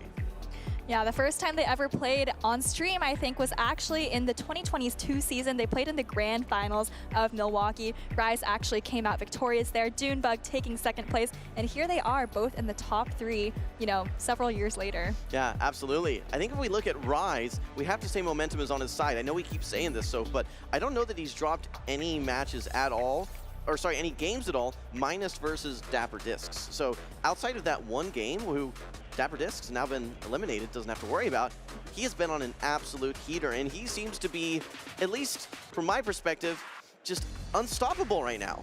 I think you're right, and you know, he actually told me earlier in the day he was really disappointed that he didn't win that matchup against Dapper because he would have played Dunebug, and of course Dunebug is no pushover, but he said, you know, I have an incredible matchup against Dunebug. So, you know, if we want to just talk about these teams for a second, the Pokemon that really stands out to me on Rise's team, and the Pokemon that I think he was thinking about, is probably going to be that Shadow Steelix. Yeah, Shadow Steelix is a Pokemon that has a lot of really nice resistances, obviously due to its typing, both from a steel and ground perspective. It's going to dominate a lot of Pokemon. You know, look at Guzzlord, for instance, that's singularly relying on the resisted Dragon Tails, and of course maybe a Crunch that you can get here or there. But what Rise has on his Steelix is the Breaking Swipe, which can be so impactful. I don't know if Dunebug's gonna be able to bring this Guzzlord too much. We're moving right in here, so if this is losers finals, win or go home at this point. And a dominating lead for Dunebug has the Dugong into the jump left for Rise to occasion. Rise pivots out to the Shadow Drapion and is able to reach a Crunch prior to Dunebug getting to a charged attack.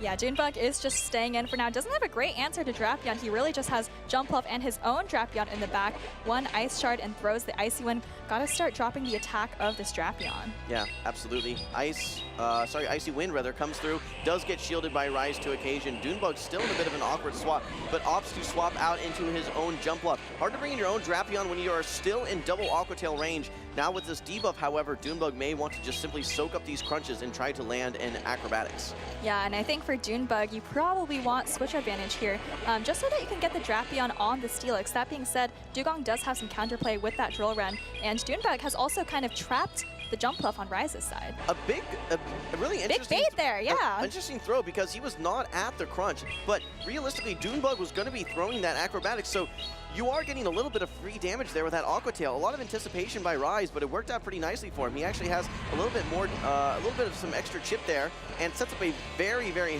healthy farm down now for the Shadow Steelix. All right, Acrobatics coming through. We've seen it land from an Emolga on a Steelix. I'm not sure whether we've seen it come from a Jumpluff. Still does quite a bit of damage. Steelix at just about 55% health there, and able to get a Breaking Swipe onto Dunebug's Drapion. Yeah, the Steelixes that are running Crunch and Psychic Fangs really struggle against these Drapions, but when you have access to Breaking Swipe, it has pretty solid base attack, and look, there, that 50% chance to drop your opponent's attack as well, looking very strong now. Now, that said, Dunebug does pivot out to his own Drapion. This is going to be a pretty heavy-hitting Crunch into this Shadow Jumpluff here. Brings it to about half HP. That's right. Well, attack coming through from the Jumpluff, and Dunebug is letting it go, maybe hoping he can just farm down with his own Dugong, but his Drapion actually hangs on, going to be doing a couple more Poison Stings, and able to reach a Crunch and throws it at just the last second. Rise preserving this Shadow Steelix is going to be problematic for Dunebug. Realistically, this Shadow Steelix, as long as it has a Protect Shield to hide behind, still has a lot of play. Quick swap, though, into the Dugong, and actually is able to remove the Shadow Jumpluff off the field. It is now just the Steelix for Rise to occasion. He's going to have to try to Thunder Fang all the way down and launch a couple charge attacks, but there are still 3 Pokemon to get through. And this is just an Icy Wind coming through. It is going to permanently debuff this Steelix, but I don't know if Dunebug has any energy remaining on his other Pokemon. He has 2 other Pokemon, but they're incredibly low. I have to imagine that those Thunder Fangs are really going to add up quickly. Yeah, I'm a little bit surprised Rise is throwing energy. I was thinking maybe he's just going to simply try to farm all the way down. Dunebug, I think, recognizing that he has to use Protect Shield somewhere. I think he might just get farmed down everywhere. I think that he has to reach an Acrobatics if he's going to have any sort of chance to knock out the Steelix. I think you're exactly right, but he doesn't have any energy on this Jumpluff. I think it's just going to get Thunder Fanged down. He is able to reach an Aerial Ace. Is there any energy on this Drapion at all? I mean, if there was energy, wouldn't he have just come in with that and thrown the Aqua Tail? Well, I don't think so, but let's find out right here. There was a little bit, but not enough. Only 1 Poison Sting, needed 3 more. Fainted to 1 Thunder Fang. Game number 1 is going to go to Rise to occasion. Continues that hot streak. All right, well, I think the Shadow Steelix is really what Dunebug has to watch out for in this matchup. He actually went kind of ABA weak to the Steelix with the Dugong in the lead and the jump off in the back. He correctly called that the Steelix wouldn't be in the lead, but still didn't have an answer to that safe switch Drapion on Ryze's side. Yeah, that's exactly what I was going to say. So, right, you have that great lead for Dunebug with the Dugong into the jump bluff, but what do you do when that Drapion comes in? You can't bring in your own Drapion. You're behind in energy. You'll lose that even shield matchup. Do you bring in your own jump bluff?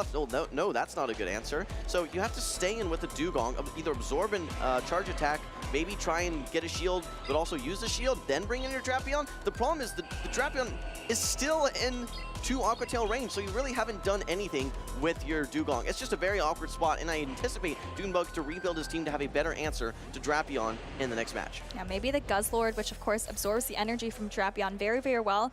We could potentially see the Fortress as well, but obviously it's just so risky when you know that Ryze is going to be bringing that Steelix every single game. I feel like if Dunebug wants to counter the Steelix Drapion core that Ryze is probably going to be relying on through this best of 5 series, the Guzzlord might be the answer. Well, I know Dunebug loves this Guzzlord. Like I said, it was the last Pokemon that he locked in his team, and I actually got a chance to look at it. It's a very heavily defense-weighted Guzzlord as well, which helps out with certain break points and bulk points as well. So some situations where, hey, I can tank 2 of these charge attacks, now you can tank 3 of these charge attacks, or maybe I take less damage from the fast attacks. He really, really, really likes this Guzzlord. Yeah, you mentioned the Breaking Swipe moveset on Ryze's Steelix. A lot of the times in the Go battle, you see something like Psychic Wings Crunch, Psychic Wings Earthquake, but that Breaking Swipe actually means it's going to be able to hit back against the Guzzlord. Yeah, it's better versus the Drapion as well, for sure. So I'm curious to see if he's going to be bringing it again in game number 2. All right, we are here in the losers finals, currently 1-0 Ryze to Occasion. It is the Guzzlord, and it finds its target in the Shadow Drapion. Ryze to Occasion quickly swaps into his Steelix. And this is exactly what Dunebug needs. Again, not really a great answer for Steelix anywhere on his team, but Guzzlord might be his best shot. Breaking Swipe coming through from Ryze first, though. A little curious that we didn't see a Crunch get thrown. Maybe Dunebug wanting to just absorb all this energy, then swap out. I think he's going to want to throw at least 1 Crunch to start, though. No, opts to instead go into the Drapion. And again, Ryze to Occasion does have charge attacks to throw into it. Already has the Breaking Swipe loaded and ready to go. This is double Aqua Tail range now for the Shadow Steelix. 50% chance of getting an attack drop. Doesn't get it this time. He did get it on the Guzzlord, which is potentially why Dunebug decided to switch out. But like you said, double Aqua Tail range, and I think Dune actually does have back-to-back Aqua Tails banked right now. Yeah, you win charge attack priority here, so even if Ryze does throw this Breaking Swipe, assuming Dunebug throws his as well, yes, charge attack priority, the Shadow Drapion will win. Ryze to Occasion, what he recognizes here is, I'm not going to get fast attack down. If I want to, I can force alignment here. Now that I've chipped away some of this health, I can throw this Breaking Swipe, hope for maybe a debuff, but if I have to, Thunder Fang all the way down. There's no way that Dunebug is going to be able to reach 2 more Aqua Tails. All right, Breaking Swipe coming through and does get the attack fall, but I think 1 Aqua Tail is still going to be enough to take it out. Ryze actually goes for a catch on his own Drapion, though, which is actually very nice for him. And now that the clock is up for Dunebug, I expect to see him maybe come back into his Guzzlord. Yeah, and look at the HP on this Guzzlord as well. While you do have all of this energy, you're now in range where you're threatened to be knocked out by Poison Stings and a Crunch. Dunebug will be able to get a lot of value here. He has 2 Dragon Claws ready to go, and I think the second Dragon Claw actually will knock out. He's able to throw on good timing if he wants as well. Yeah, looks like Ryze just reached an Aqua Tail, but he's just going to let his Drapion go down. But actually, Dunebug with a little bit of an undercharge here, maybe hoping to get some farm with his Dugong. That's a beautiful undercharge. Or with his Guzzlord, no, that's a beautiful undercharge. You get 1 additional Dragon Claw. You're that much closer getting to that next charge attack. You can actually throw on good timing here. Actually 3-turn versus 3-turn. You do get to this Crunch, though. Heavier hitting, a little bit more damage, and has a chance for a debuff as well. Without that additional Dragon Tail there, may have not been able to reach that. It's a good play. Ryze's Dugong has been significantly chipped by those Dragon Tails and that Crunch. Remember, he still has the Steelix in the back to potentially clear an Icy Wind debuff, and that Steelix has at least 4 Thunder Fangs on it. Yeah, no, I think it's exactly 4. I think he caught right away.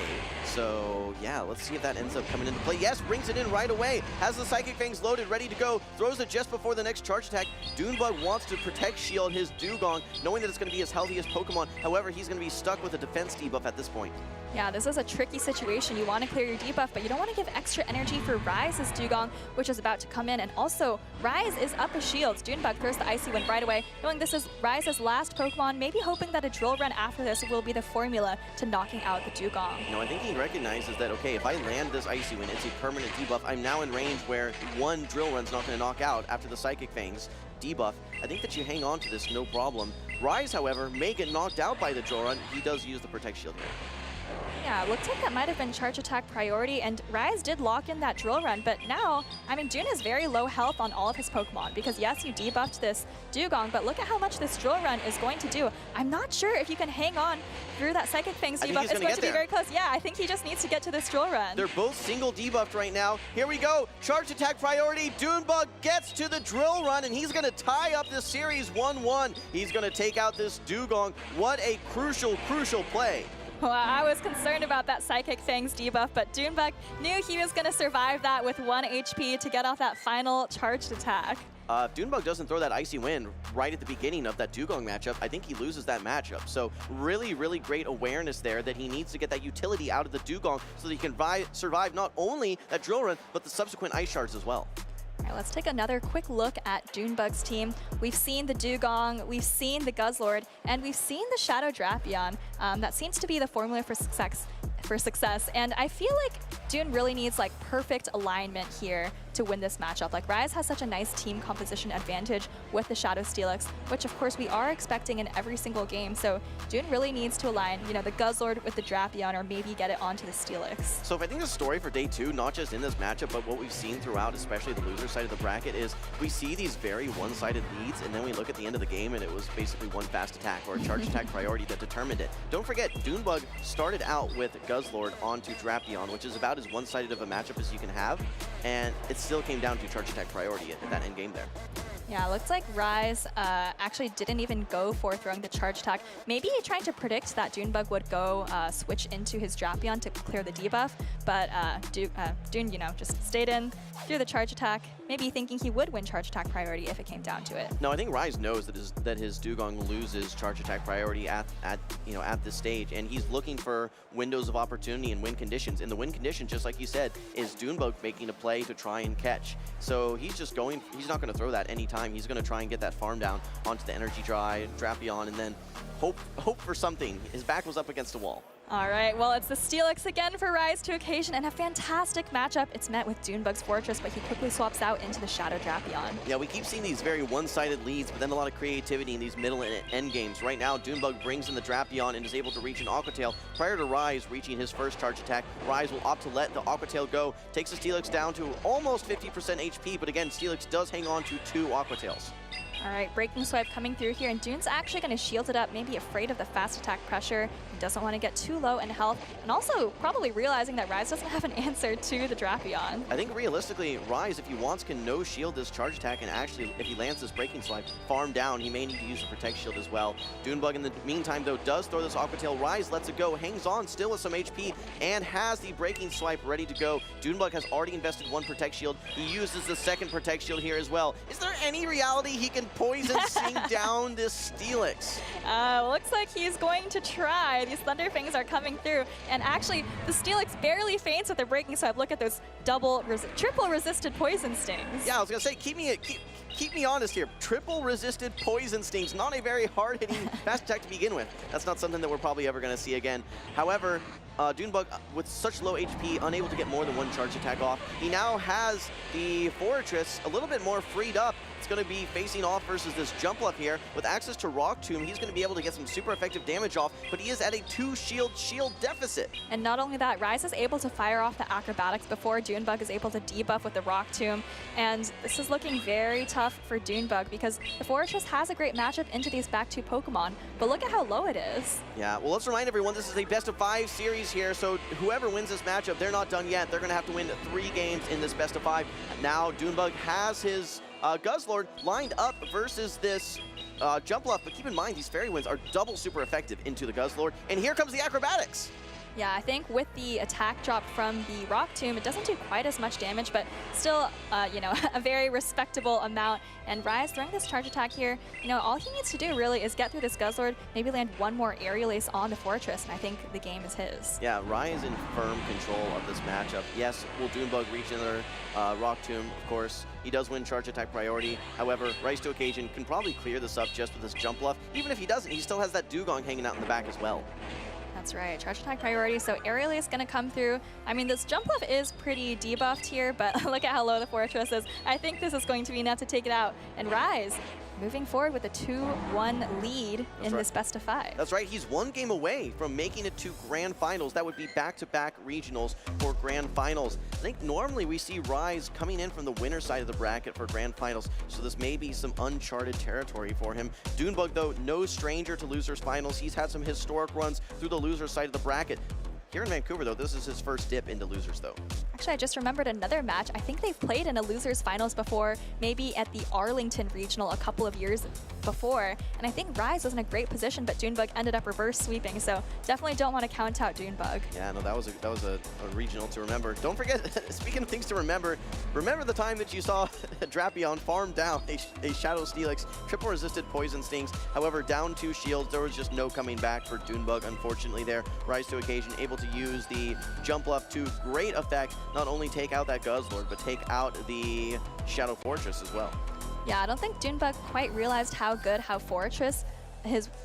his Fortress was in that matchup. So he invested 2 shields into his Drapion. If he had just tried to let it go and maybe hope that Fortress with 1 shield could try to sweep Rise's backline, that might have been a better option. But obviously, you know, you don't have perfect insight into Rise's team of 3. It's interesting. I know we've talked so much about Rise's team in general, especially because we saw it featured very regularly in some of the other regional matchups, as well as featured for SS Thorn, right? So, you know, Rise considers himself kind of the architect of this team, and I think that because of that, a lot of the decision-making that goes into why, you know, which Pokemon am I using as responses, I think he kind of has an answer for everything, and we've seen just how fluent he feels with this team. All right, game number 4 here. Rise finally brings in the Gastrodon. Fantastic lead for him. Dunebug has his Drapion. All right, Gastrodon gets the first Mud Slap off, but quickly now the counter swap into the Shadow Steelix. Yes, it takes super effective damage from the drill runs, but you need 2 charge attacks to knock out. Dunebug recognizes that, goes for the Agassi Wind to start, get that utility debuff to begin with, knowing that you can then knock out a little bit later with the drill run. All right, well, Psychic Fang's coming through here from Rise. Gonna drop the defense of Dugong. I think that kind of neutralizes the attack drop in terms of the damage that the Dugong is going to be taking from these Thunder Fangs. Yeah, absolutely, well said. I mean, it's still an awkward situation for Rise to occasion, right? Because this is charge attack priority right here. You can't really throw knowing that you lose that. What you are able to do is simply just shield this up and farm all the way down, especially with this Dugong now on the 5 Ice Shark cycle to its next charge attack as well. So Rise able to maintain swap and has a lot of energy, but he is debuffed and he's down a Protect Shield. All right, Breaking Swipe coming through. Dunebug doesn't get the Poison Sting through, but this is going to deal just a little bit of damage to the Shadow Drapion. This is looking really, really tough for Dune. He doesn't have the alignment, and yes, he's up a shield, but Rise just came out of that matchup with so much energy. Yeah, this is a really, really tough spot, and again, there's no like bracket reset or anything. This is win or go home for Dunebug at this point, and he does not have the alignment that he wants. He needs to desperately get the Steelix off the field. Again, oh, actually, it goes for a catch. Rise to occasion, bringing in the Shadow Drapion. Now Dunebug's going to have some opportunities to unleash these Aqua Tails, but still, this jump left is going to have so much that it has to do, and this Steelix still has HP.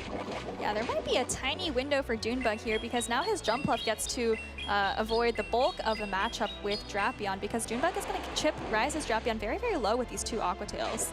Okay, here is the Aqua Tail, though, for Rise to occasion. Dunebug opts to use his Protect Shield to keep this Drapion on the field. He knows that he's going to need this Drapion to still do some work. His jump left is going to definitely have some good play into that Gastrodon, but he needs to figure out how he's going to remove that Steelix from the field, too.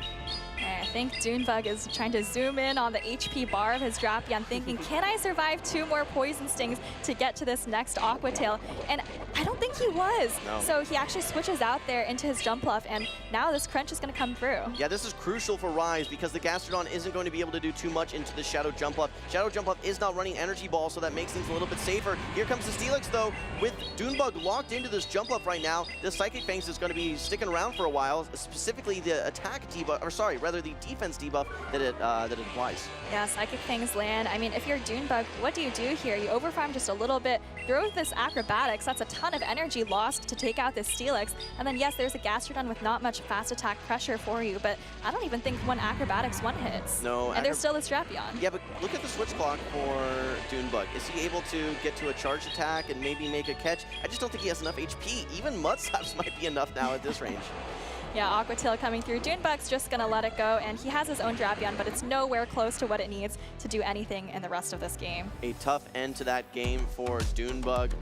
Looks like the trainers are still sitting down at this point and having some conversations with the judges, but as it stands right now, that would be a 3-1 victory for Rise to occasion.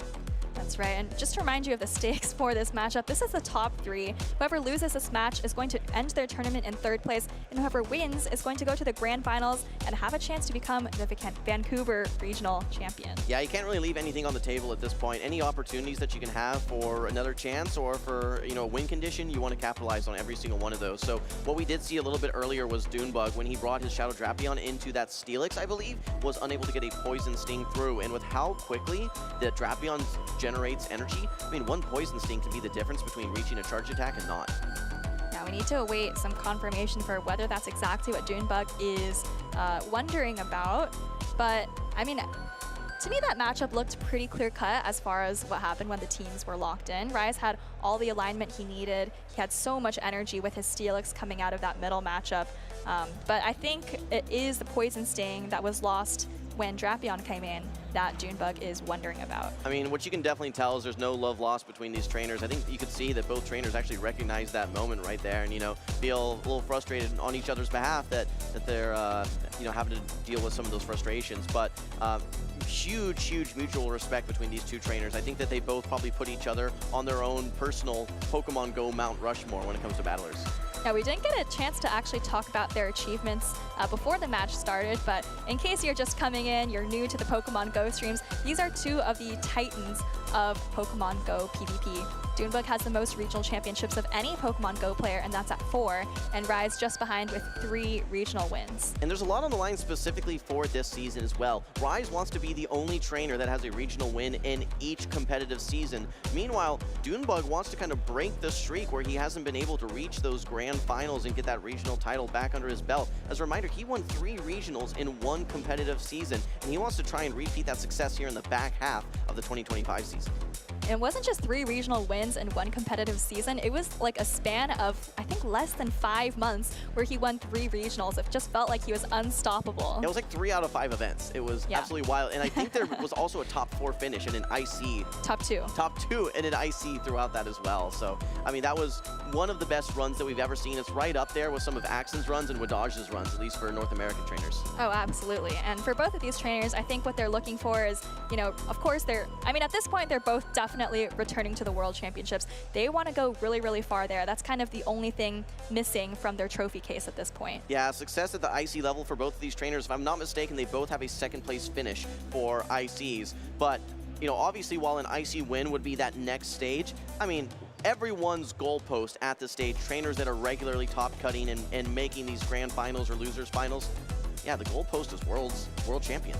Yeah, Rise, I believe, was top 32 at the most recent World Championships. So he's definitely made day 2 there, but not making it as far as a trainer of his caliber could potentially expect to make it. Dune, of course, right up there with Rise in terms of where they stand in, North America. So we talked about this earlier in some of the disputes, but what's challenging is when we see these lost turns in the middle game or in the early game, because again, you're having to kind of extrapolate and make some potentially assumptions for how that lost energy, lost damage could impact several things down the line. It's almost a domino effect. Like I said, if this happens, then this happens. If that happens, then this happens. And then this could happen. It's almost kind of like an evolutionary tree for a spider web of all these different possible outcomes. You're going to have to be Doctor Strange trying to figure out which is the most likely outcome. Yeah, I completely agree, especially for fast attack, right? There's 2 things at play. There's damage and there's energy. So, you think about the damage. Was that impactful for what was lost on Rise's side? Probably not. It was just a Poison Sting. For the energy, that's probably what matters more with a Poison Sting. It's 9 energy for Poison Sting. It's only 4 or 5 Poison Stings to a charged attack. All right, well, I see some nods happening here. However, neither trainer has stood up at this point, so it seems like we are still in this review process. I mean, for either of these trainers here, they have to just be anticipating that there's another battle. I mean, this is a decisive game. If this match goes in the way of Rise, well, that's it. Rise moves on to the grand finals, and the tournament is over for Dunebug. However, if there is a rematch, there is still an opportunity for Dunebug to then essentially reverse sweep, just win 2 additional matches, and then he will be the one moving on to the grand finals. Yeah, and we talked a little bit about momentum, right? But I mean, a review like this that spans 5, maybe 10 minutes while the judges are trying really hard to get such a crucial game correct. You know, Rise has been kind of on a tear. He's lost his first game all day, besides, of course, the match with Dapper Discs. And, you know, that would kind of give Dune a little bit of time to mentally reset. Yeah, it's a momentum disruptor. That's what we can really call it for sure. You know, there can be disruption in your mindset, disruption in your momentum. And yeah, that could be key for Rise. All right, well, we're still waiting on these trainers we're still waiting on the outcome, but as you can see on your screen, it seems like there is going to be a rematch here. Yeah, 2 wins for Rise to Occasion. Dunebug is getting another opportunity here. He needs to win 2 consecutive games. Meanwhile, Rise is going to try and win a repeat of this game number 4.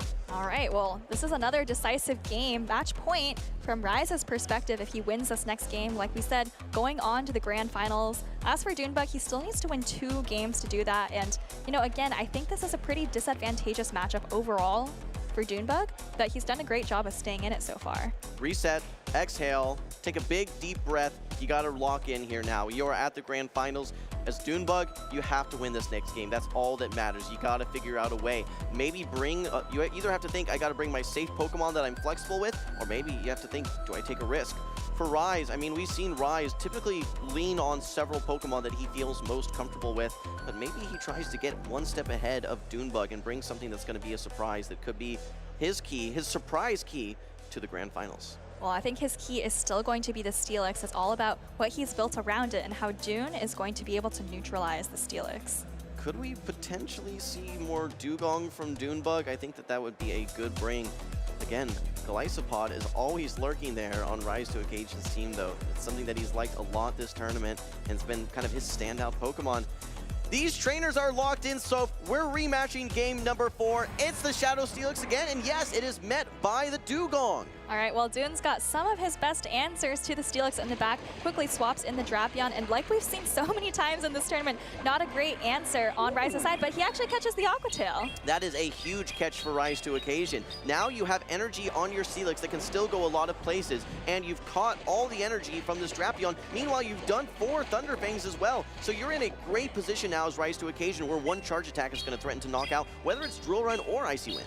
Exactly. Dunebug gonna throw this Crunch. Doesn't threaten to knock out the Dugong, but does do a healthy, respectable amount of damage. As for Rise, he's gonna overfarm just a little bit before throwing this Icy Wind. What do you do as Dunebug, though? How are you gonna take the Steelix off the field?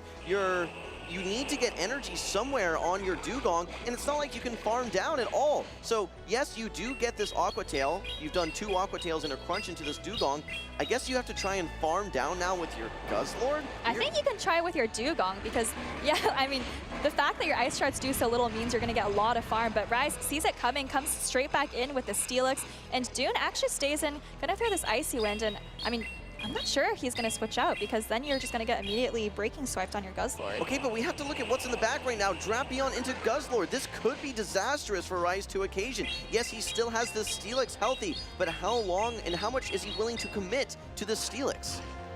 Well, I mean, Dune has to get rid of this Steelix first. These Ice Shards are neutral, and look at how quickly these Thunderfangs are adding up. But Dunebug already had another charge attack here, and pulling a shield from Rise. All right, let's take a look at the counts for Dunebug's Dugong. I believe that is going to be on the 5 cycle. Actually, a quick swap now brings in the Guzzlord, maybe trying to catch a Psychic Fangs. Rise to Occasion is ready, though. I like the swap, though, because this ensures that Dunebug is not going to be stuck in a matchup where he's permanently debuffed.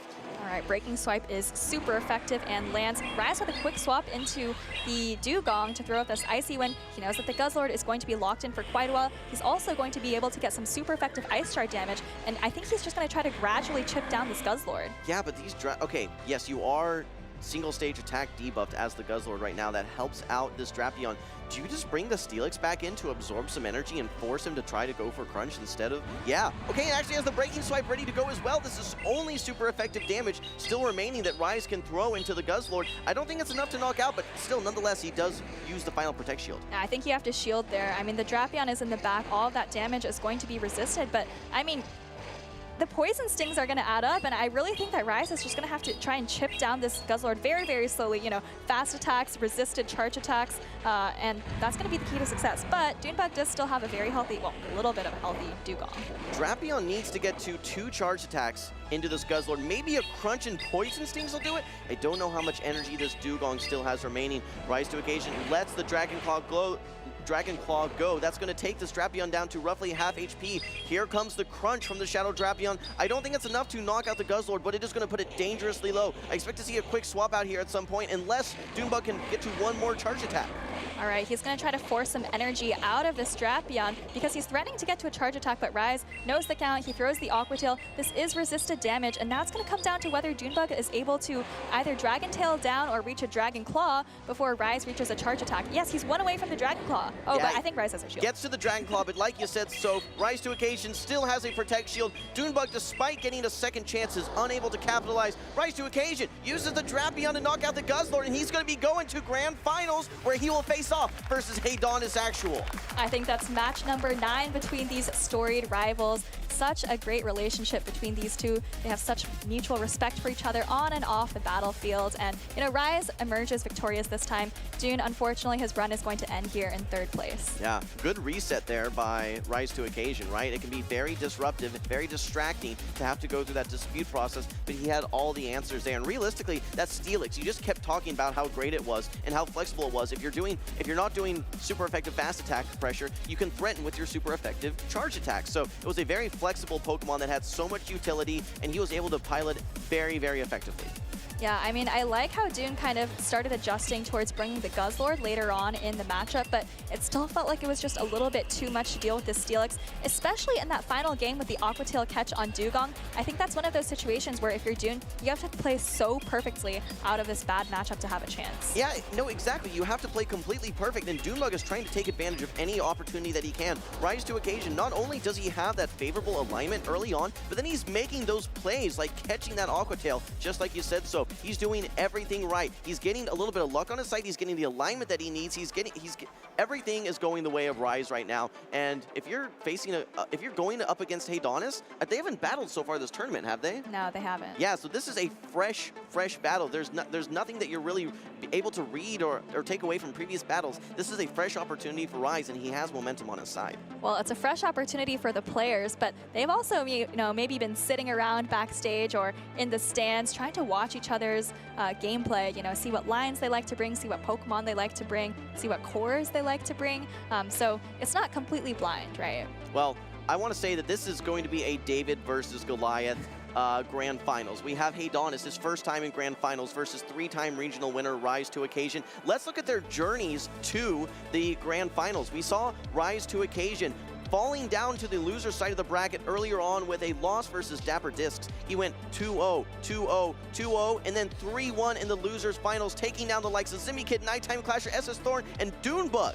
Yeah, what a gauntlet Rise had to go through, but he persevered. Like you said, dropped to the loser side of the bracket. Very disappointing for him, but he has just been on an absolute tear. Yes, he dropped a game to Doonbug, but that was just one small stumble and a very strong victory. That's right. Over on the winner's side of the bracket, though, let's take a look at the journey for Heydonis Actual. He's been looking very strong, especially in that winner's finals. You can see he had a close matchup versus Nighttime Clasher, but able to pull it out. And then it was all Heydonis versus Doonbug. He was 2, 3, 4, 20 steps ahead maybe of Doonbug. Every single line that he was running seemed to have all the answers for Doonbug, and he now finds himself on the winner's side of the Grand Finals. Let's talk about what that means. In the Grand Finals, it is another best-of-5 series, meaning for Heydonis, he just needs to win 3 games, and he becomes Vancouver Regional Champion. However, for Rise to Occasion, coming in from the loser side of the bracket, he needs to win 3 battles, reset the bracket, and then it's even Stevens. Whoever wins the next 3 becomes the champion.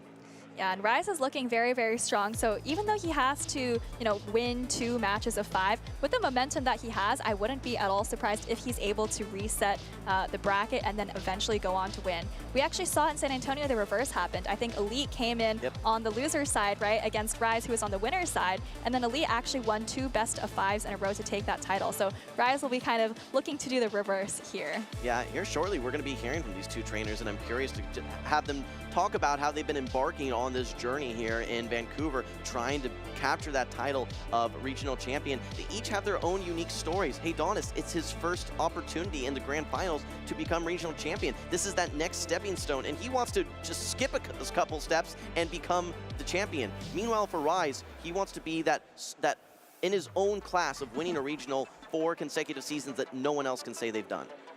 Absolutely. Rise has been such a strong trainer, really from the beginning. He's won a regional every single season, just like you said. And then, coming into this season, he's had some great finishes as well.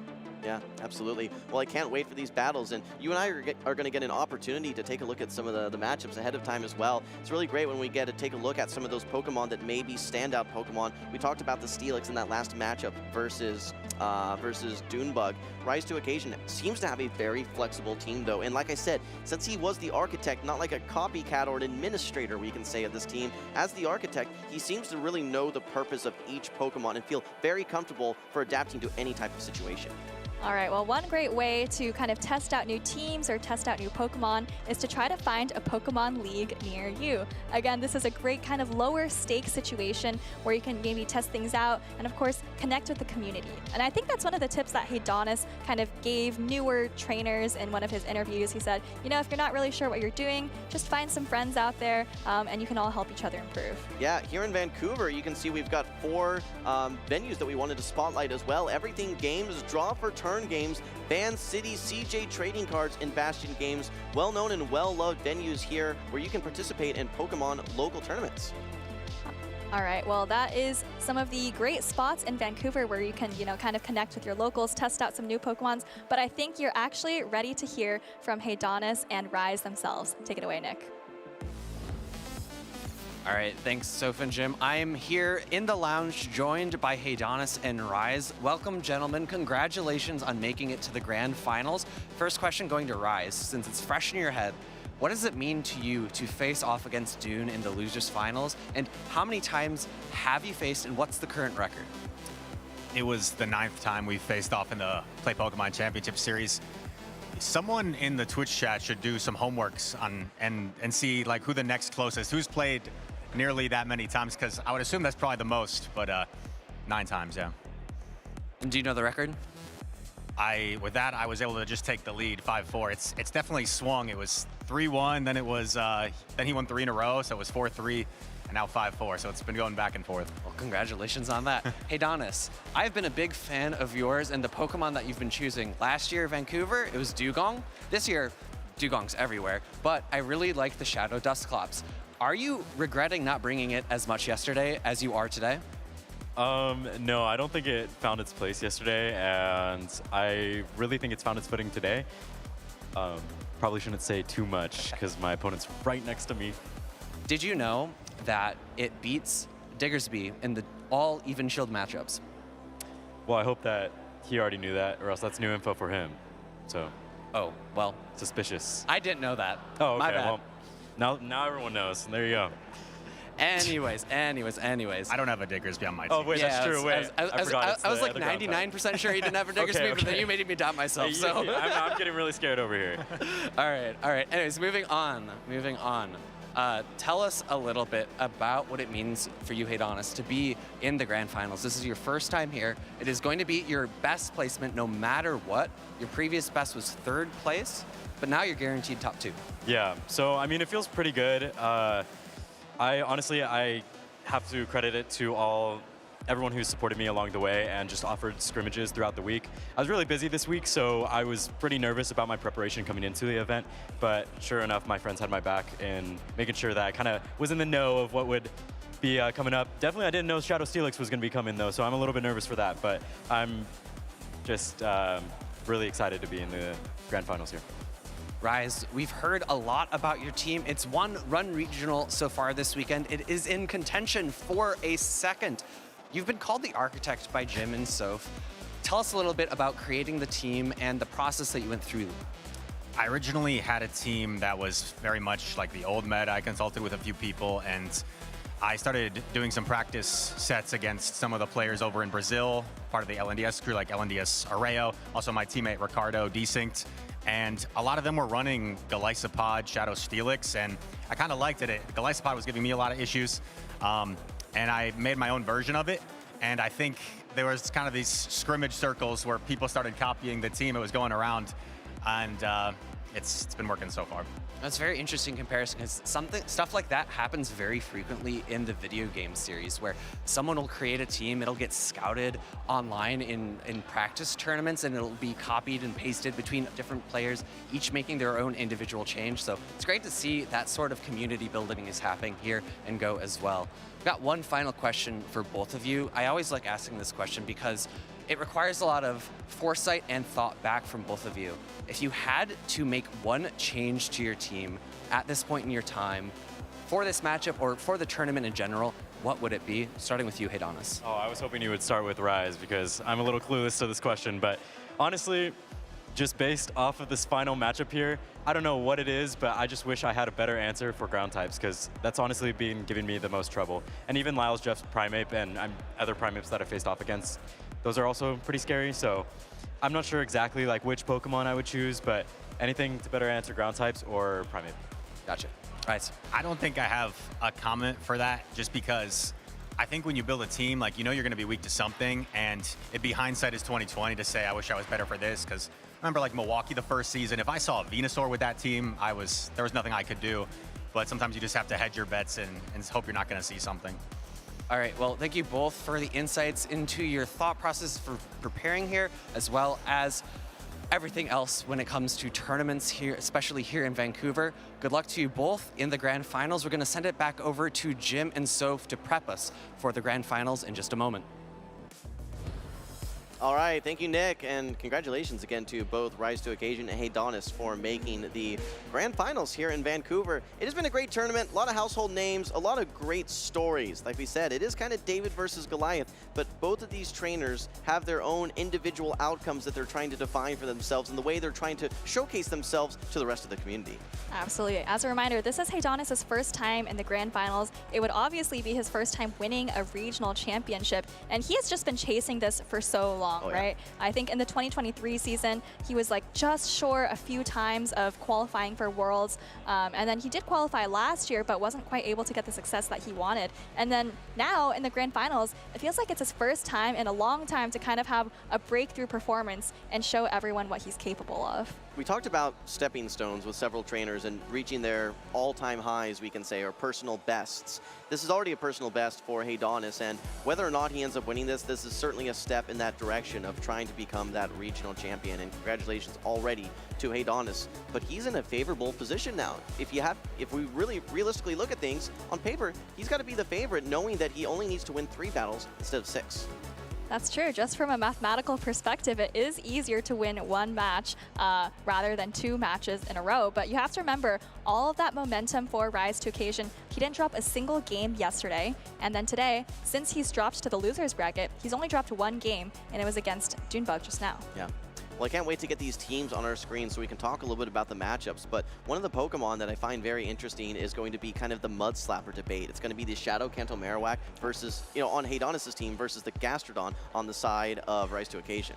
Yeah, I was looking at the matchup a little bit. I think the Gastrodon for Rise is going to just be a little bit more effective because if I'm remembering correctly, Heidonis actually doesn't have a Mud Slap user, whereas Rise, remember, has the Jump Left, which obviously triple resists the ground type damage. You're saying Rise does not have a Mud Slap user, or Heidonis does not? No, Rise has a Mud Slap user, but Heidonis doesn't have a Mud Slap resist. That's right, doesn't have a Mud Slap resist. Exactly, he's saying he's a bit weak to those ground types, doesn't really have an answer. When you're looking at, okay, well, what is his answer on his team? I think Dugong is going to be one of those better answers, knowing that it's bulky enough that it's not just going to get Mud Slapped down by the Gastrodon. If you're able to get even energy, maybe in the lead, you get to that Icy Wind before the original Earth Power as well. So I expect to see a lot of Dugong in general out of Heidonis, and it lines up nicely versus a lot of other Pokemon as well, like the Drapion, like the Jumpluff. Will struggle though versus that Golisopod. Yeah, that's definitely the case. We've also seen Drapion being used a lot by both trainers throughout the tournament. It's always a very flexible Pokemon, and I feel like we've just seen so many situations where someone has an incredibly advantageous lead, the other person safe swaps Drapion, and you're like, oh my god, I don't have an answer for this, right? So we'll have to see whether these trainers are able to adapt. Of course, we did see that Rise has the very safe Gastrodon, so I'm not really expecting to see Heidonis safe swapping Drapion. So I saw a very bold prediction before the tournament started on the X, formerly known as Twitter, and that was that the regional winner of the Vancouver tournament will not have a Azumarill on their team. I don't know if you ended up seeing that one.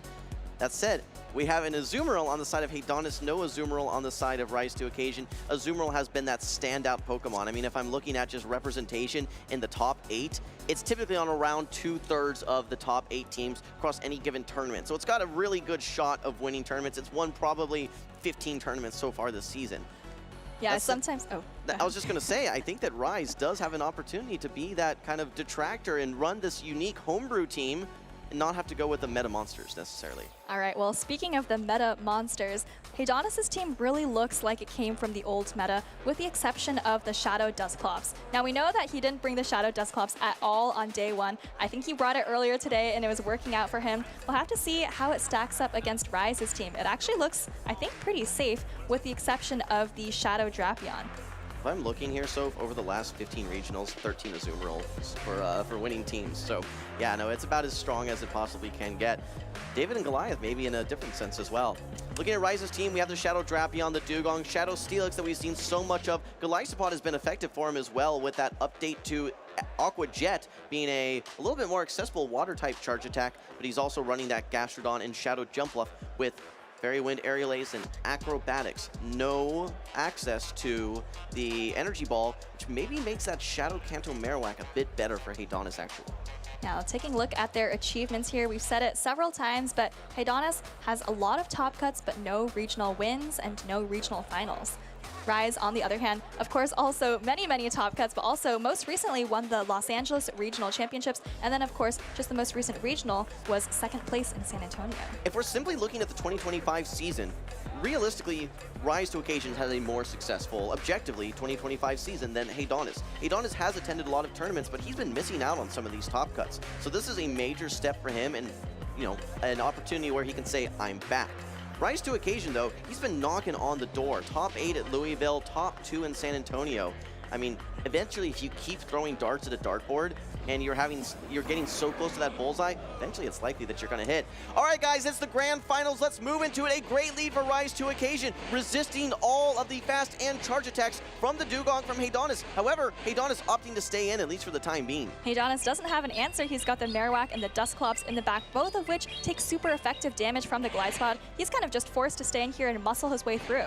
Yeah, he does land this first Icy Wind now, but he's already sub 50% HP. I think Rise is going to need another Excess or maybe plus some Shadow Claws. I don't know if Haydonis will be able to reach a 2nd or maybe even 3rd Icy Wind. Really depends on how Rise wants to play this match. Yeah, Rise farms up a little bit more. I think that was 4 Shadow Claws before throwing the X-Scissor, so picture perfect timing as per usual. I think Haydonis may have just reached a charge attack, so we'll have to see if he decides to fire it off. He's got one ready to go, and he's now 4 Ice Shards away, meaning the Rise to Occasion is going to need to knock out in 6 Shadow Claws. I don't know if this Gliscod's going to be able to do it after a double debuff. I think he's going to be able to, but it's going to be really close here, Soph. Yeah, worst case scenario, he can throw an X-Scissor, but looks like he does get the full farm down. Tons of energy here, but you have to remember that he is debuffed. Okay, throws the Aqua Jet. Haydonis, despair on his face. Maybe a little acting going on there as well. Unable to get that Hex through. What that means is that Rise is able to get back-to-back Aqua Jets here. They are double debuffed. Okay, well, maybe a little bit of a helping hand there from Rise to Occasion, opting to go for the Shadow Claw rather than just immediately firing that Aqua Jet. That allowed for that Hex to knock out. All right, well, this is the Mud Slap mirror that we were talking about, Wholesome, and I'm not sure whether they're synchronized here, but it looks like Rise to Occasion is able to fire off the Body Slam first. Typically, the Gastrodon is going to be winning charge attack priority in this situation. You have to give the advantage in general to the Shadow Kanto Marowak because it has the better charge attacks, but realistically in the 2-shield matchup, if you're up energy or even on even energy, Gastrodon has a lot of play simply because it wins charge attack priority. All right, continuing to Mud Slap down here. Gastrodon just throwing off this Body Slam, and Haydonis is using another shield. And at this point, if you're Rise, you have to be thinking, well, maybe I don't actually need this Gastrodon because my Drapion can just throw an Aqua Tail to knock this out. Yeah, you have seen the Shadow Dusclops already, and as Rise, you just need to realign that that Drapion into that Dusclops, and he should have no problem. Okay, in fact, here comes the Drapion. Aqua Tail loaded, ready to go just before the Bone Club. You can see the frustration on the face of Haydonis. Rise to occasion will knock out the Shadow Kanto Marowak and just needs to get this Shadow Dusclops out of the way as well. And guess what? You've got super effective crunches that you're going to be loading up very quickly. Haydonis needs to get to 2 Ice Punches, but I don't even know that 1 Ice Punch is enough to knock out. I don't think it does. I think it's 3 Ice Punches, 1 to take this first shield from Rise and 2 to knock out. But I think Rise is just actually already at the crunch, just as 1 Poison Sting to ensure the good timing. And, you know, this is a Shadow Dusclops, not the regular, very, very bulky one. So this crunch is going to knock out the Dusclops. Game number 1 goes to Rise to occasion. Earlier in that matchup, we saw that Golisopod farm down, and I think that really just set up Rise to be so far ahead in that matchup. Yes, it's a great lead, but he also committed to that Shadow Claw down. He did it in exactly 6, and despite being double attack debuff from that Icy Wind, he was able to get at least 1 Aqua Jet off into that Shadow Dusclops, which put it in crunch range at the end of the game. Exactly, so great advantage coming out of the lead. And, you know, the reason that Rise was able to do that, Haydonis didn't have an answer, or actually, I mean, in that situation, you usually want 2 answers to your bad leads, but he really had to just stay in that matchup, muscle through, and, you know, just kind of came out with such a huge disadvantage. It's one of those I hate it here moments, but there's nothing I can do. So, yeah, had to stick around in that matchup. You did see how close it got, though. I mean, realistically, if, and maybe with some different stat prioritizations, maybe you're not able to farm down with your Golisopod there, and that Dugong reaches 1 additional charge attack. So it was about as close as it could be. Now that said, Haydonis looks like he's ready to go here. He's locked in. You can see it on his face. He's saying, all right, well, maybe just with 1 or 2 small tweaks, if I do this, throw 1 less here, throw 1 more here, maybe that's going to be it. But we're ready. Both trainers locked in. It's game number 2. Currently, Rise to occasion up 1-0. All right, and we've got a thrilling Dugong mirror in the lead. Haydonis, of course, led the Dugong last game as well. Rise bringing it in here, and we'll have to see, do they go for Icy Wind or the damage on Drill Run? I think the determining factor of this matchup is where the placement for this Drapion is going to be. If Rise to occasion swaps out first, I want to give the advantage to Haydonis, especially if he's able to get his Azumarill lined up versus that Drapion, or maybe even realign his Dugong against that Drapion. But if it gets aligned versus that Shadow Dusclops, that would spell disaster for Haydonis.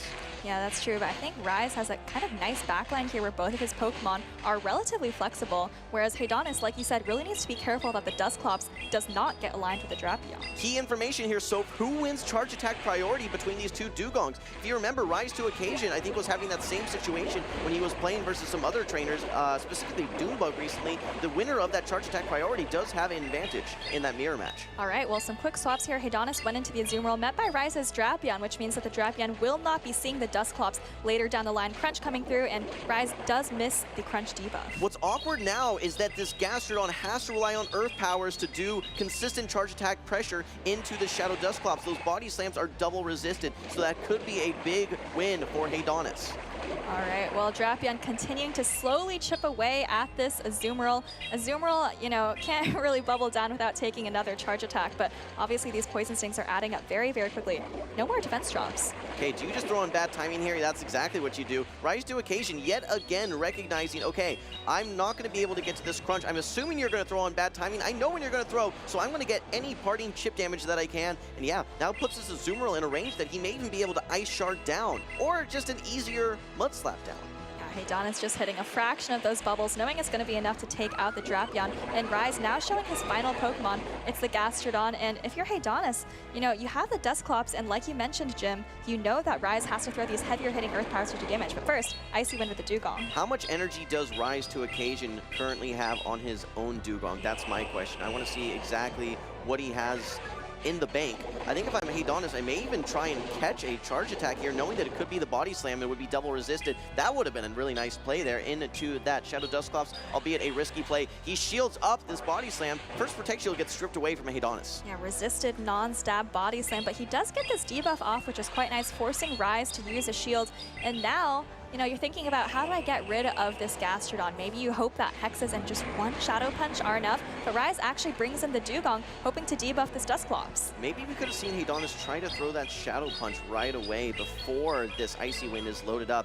Still able to tank this, no problem. 2 Icy Winds are not enough to knock out. Huge stab product for this Dusclops, and it paces to charge attacks so so quickly. What's awkward though is Haydonis is with how fast you're launching charge attacks, you're giving Rise to Occasion's Dugong so many free ice shards that it's able to pace kind of artificially quickly to these icy wins.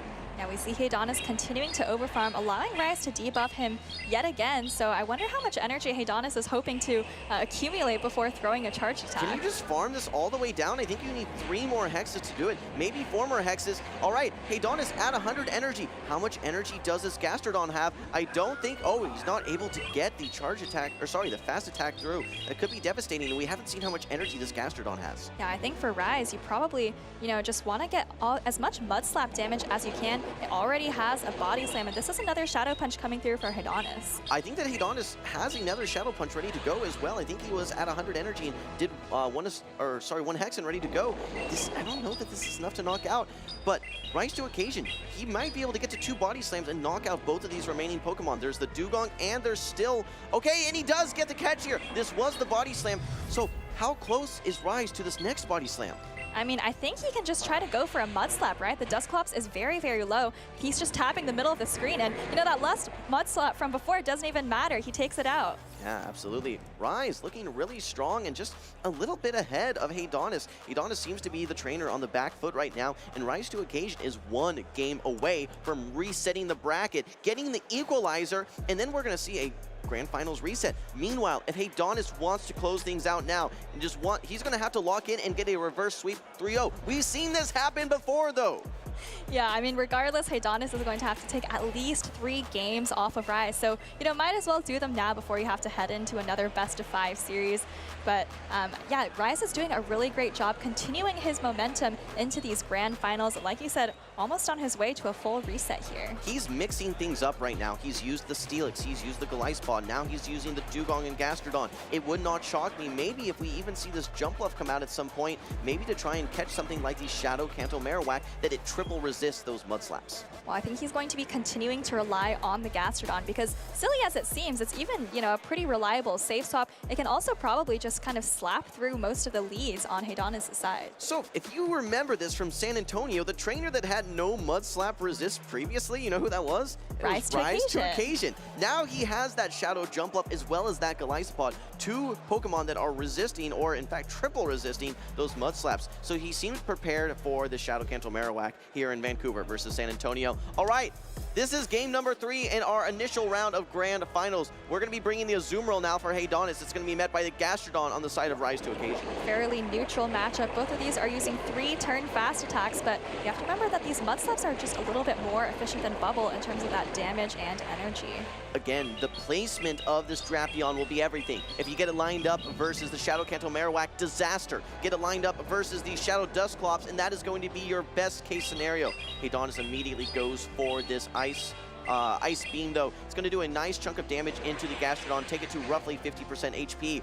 Rise to Occasion continuing to farm up, though, needs an additional 5 Mud Slaps to get to this Earth Power. The one thing Haydonis has going for him is he gets to these Ice Beams in 5-5, whereas Rise to Occasion needs 6-5 to get to double Earth Power. And that's exactly the upside of going straight for Ice Beam rather than Play Rough, and Rise actually hangs on with just a couple of HP to get off this Earth Power. You mentioned how critical Switch Advantage is, and Haydonis is actually going to give it up here. Yeah, no, in the Zero Shield matchup, we see Rise to Occasion winning with his Gastrodon, and unless for some reason we see Drapion be brought in here by Rise to Occasion, things are looking really, really very strong for him. All right, no, it is going to be the Dugong. Now, the quick swap from Haydonis brings in his Shadow Dusclops. It's met by the Drapion. Things are looking very grim right now for Haydonis. But they're looking fantastic for Rise. He's got his Dark type aligned on the Ghost. He's got his Ice type aligned on the Ground type. And, I mean, if I were Haydonis, I would just be thinking about the next game, but he's continuing to throw these Ice Punches. I think we also see the defense fall on the Dusclops there. Yeah, it was tough to see with the graphic there, but we did. I heard the defense drop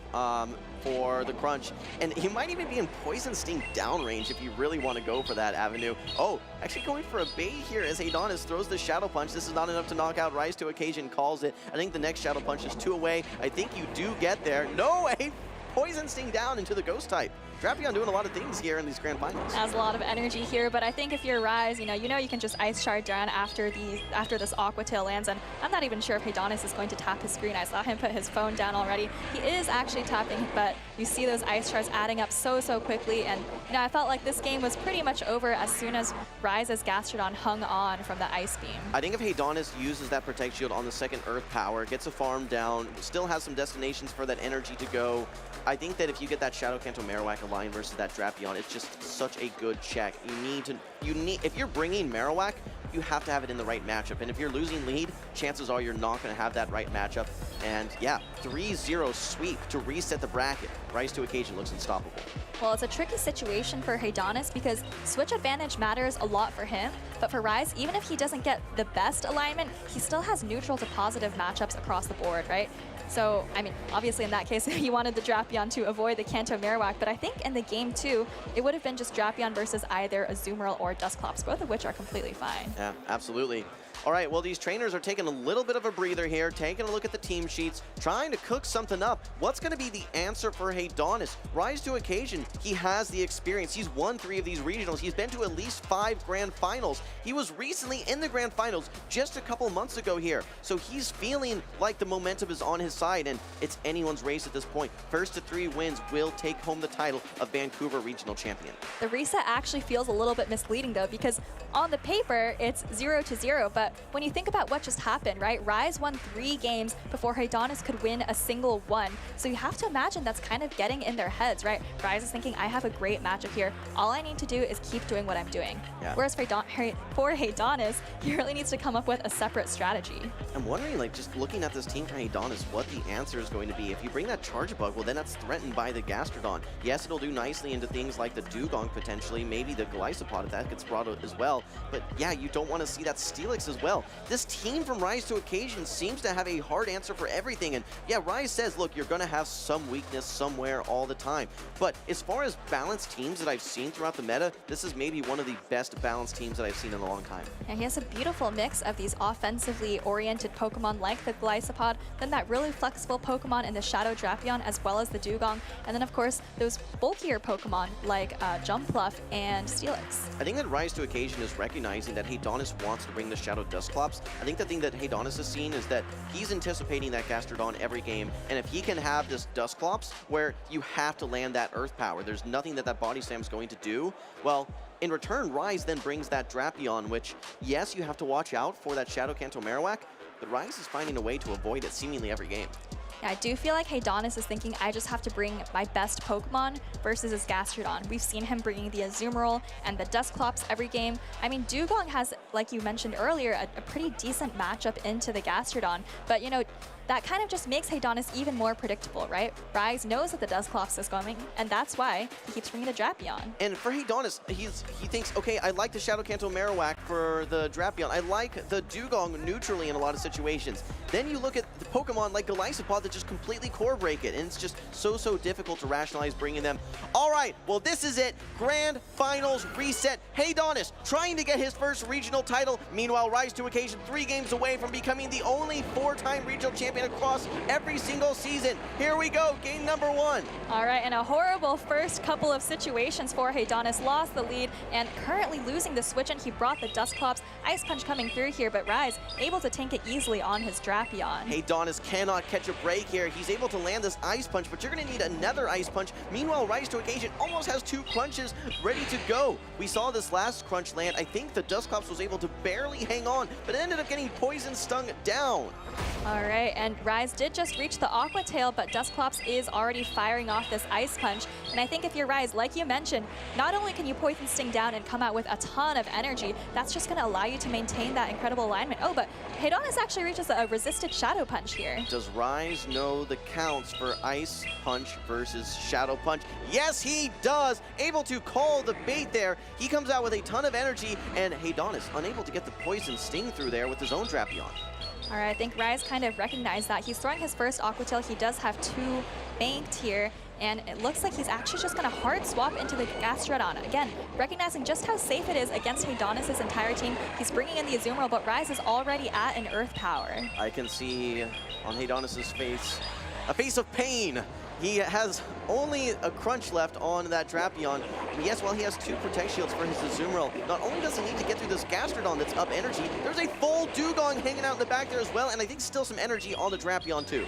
And I don't think Heidonis has even seen the Dugong. I mean, for a game that looks this bad, maybe your goal is just to try to see all 3 Pokemon. Yeah, no, you know, Heidonis, he's behind in this match. He's lost 3 consecutive battles. Assuming that he's going to lose this battle, he's really going to have a gut check and figure out what he's going to do, because Rise just seems to be 1 step ahead. It does, and Azumarill is reaching a move, and Rise maybe actually kind of went for an Ice Beam catch, but Heidonis doesn't throw his energy. He does throw the Play Rough now onto Dugong, which is going to be some nice neutral damage, but I mean, Rise has so much energy on his Gastrodon. He still has a shield, and here comes this is just an Aqua Tail from Heidonis. I think Rise might even call this one here. Does he let it go? No, last second does shield the Aqua Tail, but I don't think that Heidonis is even able to get to another charge attack. I would have liked to have seen the crunch there to at least get the utility of the defense debuff potential, 30%. Azumarill now the final Pokemon for Heidonis, and Rise knows it. He's throwing this Icy Wind to just permanently debuff the Azumarill, really putting the nail in the coffin there. Not going to even come close to fainting to the next Play Rough, and I think Rise has this game. Game number 1, it will be going to Rise to Occasion, but this is probably the most crucial moment for Heidonis in the entire tournament. He has to figure out a way to stop the momentum of Rise to Occasion, or else this is just going to be an avalanche. If he goes down to 0-2 to Rise to Occasion, it is basically impossible to come back. He needs to focus on this next game and desperately needs to get a game win to cut off this momentum from Rise. But look at the team compositions of 6 here, right? I've talked about how safe the Gastrodon is for Rise to Occasion, but that's not just the only result of having a really safe Pokemon. It's not just that you're afraid of seeing the Gastrodon as Heidonis. It's also that it just makes Heidonis so predictable for Rise to Occasion. Right? We saw that Heidonis lost the lead here. He goes into Dusclops. Rise, of course, expecting the Dusclops to come every game, and he has the Drapion. Yeah, I think Heidonis tried to throw in the Azumarill there, saying, I don't think you're going to bring the Steelix. Maybe this Azumarill will have neutral enough play. But when you're that far behind, you've already had your Shadow Dusclops locked in versus that Shadow Drapion. You're just too far behind to come back. Yeah, I think at this point, if you're Heidonis, you probably just need to try and make some really hard reads here, because I don't think you're going to be able to outplay neutrally from such a team composition disadvantage. Yeah, you can see that the one thing Heidonis was able to do is get a Protect Shield versus that Drapion, 2 Ice Punches, and the fact that you're able to hang on versus 1 Crunch, yeah, there's definitely a lot of good play for that Shadow Dusclops, but just not able to get the alignment that he needs. All right, we're going to move into game number 2 here in this Grand Finals reset. Heidonis currently down 0-1. He cannot catch a break. It's the Shadow Canto Marowak into the Gliscopod. Oh my goodness, another terrible lead, and he switches in his Ghost-type Dusclops into this Shadow Claw Gliscopod. Oh my gosh. We're going to have to go, ask Heidonis what he was doing earlier this weekend. Seems like even karma is against him right now. He has been unable to find a lead in any of these games. Oh my goodness. It's just getting worse and worse. Not only did he have to use a shield already, now Rise has already switched in his Drapion. Another fantastic matchup for him. And Rise, at this point, is up a shield. I mean, I think Heidonis is getting a little desperate here. He's trying to bring Pokemon that he hasn't been bringing throughout the rest of the tournament, or sorry, the rest of these matchups, saying, okay, maybe the Charge Bug is going to be a core breaker. And while it would have lined up very nicely into that Gliscopod, he's still unable to find the alignment. And you know where that Charge Bug is going to line up? Against the Gastrodon. Yeah, he has to know there's the Gastrodon in the back, and at this point, if you're Heidonis, you're just like, all right, maybe there's some tiny chance that Rise somehow went ABA weak to my Charge Bug, and that's really, the only hope he has, but unfortunately for him, it is going to be the Gastrodon. Adding insult to injury, unable to get the Mudslap through there. I don't think it's going to have any real tangible impact other than taking 1 additional Poison Sting, but here we go, you're down a shield. Here comes your Charge Bug. Will it core break? No, not today. This just looks like such a one-sided match. I mean, you mentioned this is such a crucial moment for Heidonis. He's about to go down 0-2 in the Grand Finals to Rise. Yeah, no, he's not been able to find the recipe for success here. Rise to Occasion every single game, bringing the Pokemon that he needs to bring, whether it's the Gliscopod, whether it's the Gastrodon. He's bringing Gliscopod and Gastrodon, if you can believe it, which realistically, something like an Azumarill may have a lot of play against, but he has such a balanced team that he has an answer for everything. Not only does he have an answer for everything in balance, but he's 1 step ahead of Heidonis. All right, look, I'll give some credit to Heidonis, right? Realistically, thinking about the team compositions from Rise that you could bring, he brought the Marowak in the lead, and he's potentially thinking, all right, if I can catch the Drapion in the lead, even if Rise safe stops Gastrodon, I have some play. Unfortunately for him, that's not actually what happened, but I see what he was going for. Okay. Haydonis has the Bone Club ready to go. This is resisted. Rise to Occasion may not have his counts fully down, but he knows that if he Protect Shields this, he will be able to get to a charge attack, take this Pokemon off the field. He has the Aqua Jet ready to go. He knows he can probably throw at least 3 Shadow Claws. And yeah, Aqua Jet will have no problem knocking out. I think he's 2 Shadow Claws away from the next charge attack. Probably is able to just Shadow Claw down if he wants, and he still has his Gastrodon ready to go. Meanwhile, Charge Bug has a charge attack ready to go, but I think that, yeah, I think Haydonis recognizes that this is not going to be his game to win.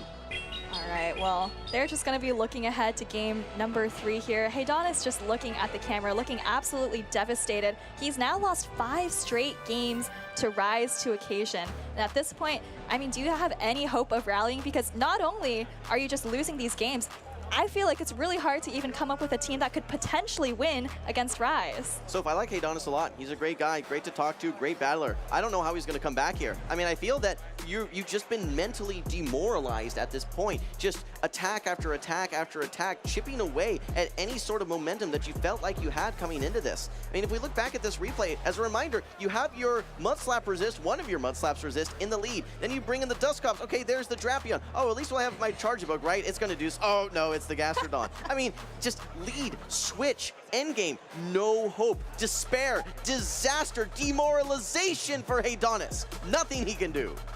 Yeah, Haydonis just looking for any tiny potential window where he can maybe get a sliver of an advantage, and it feels like Rise is just there at every corner waiting with his hard counters. The blank stare on the face of Haydonis there. He's got to find something. Here we go. It's the Dugong into the Golisopod. Another horrible lead, and this time, not only is he A weak to it, he's actually AAA weak to it. How is he going to take out this Golisopod? AAA weak, the only thing he can say is, ah!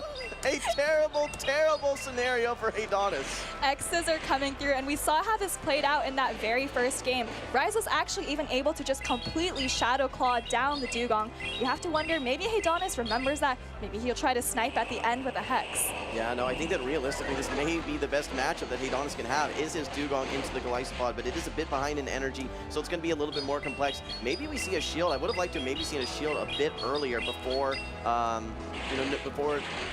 so that you could have maybe no-shielded a debuffed attack. Yeah, but Haydonis is really just grasping at straws at this point. Don't forget, Drapion in the back for that Shadow Dusclops, and then Gastrodon versus Kanto Marowak a little bit later. Again, we're going to need to see a miracle for Haydonis to bring this one back. All right, Rise once again going for the Shadow Claw down. Again, able to get it just like we saw earlier on. And now Dusclops is going to come in and absorb these Aqua Jets. How many debuffs are we at here? So 2 currently on the Golisopod? Okay, well, is there a way that this Shadow Kanto Marowak can sweep once you get this Golisopod off the field?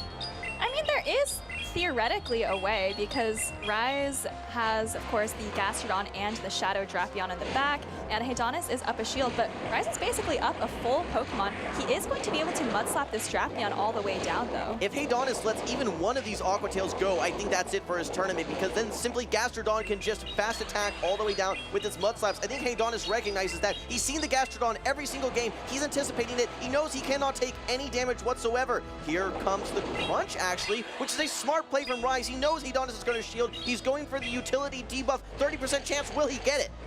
All right, we'll have to see. He does not get it, and Haydonis actually exits that matchup with quite a bit of energy, so, maybe it's not all over yet. Rise doesn't get the Shadow Claw through, but he is still going to shield up the Golisopod anyway. He just wants Haydonis to dump all his energy into this Golisopod. Is he at the next move? No, he's not. Ooh, that's going to be interesting. Rise to Occasion thinks he should have had that Aqua Jet loaded and would have been able to throw it. We might have to see how this ends up in the end. Will Haydonis have an opportunity to come back? He has no energy right now whatsoever. I think that he's going to need to make a catch if there's any hope here, because he needs to land 2 Bone Clubs. Maybe this Dusclops will have some play. I don't know if it has energy or not. All right, first Bone Club coming through. I think a second, if it lands, would actually be enough to maybe threaten to take out this Gastrodon. Yes, it definitely would be. So Rise waiting a turn, making sure that the Earth Power lands on this Marowak, and now it's just the Dusclops to go. I think that Haydonis will be able to outpace to the next charge attack, because you have to get to an Earth Power as Rise to Occasion. He has tons of energy ready to go. Shadow Punch, if it's not enough to knock out, I think that a subsequent again, hex or two will be enough. I think you're only one hex away as well. Haydonis able to bring things back. I think that Rise to Occasion sticking in that Galaisopod matchup was exactly what Haydonis needed.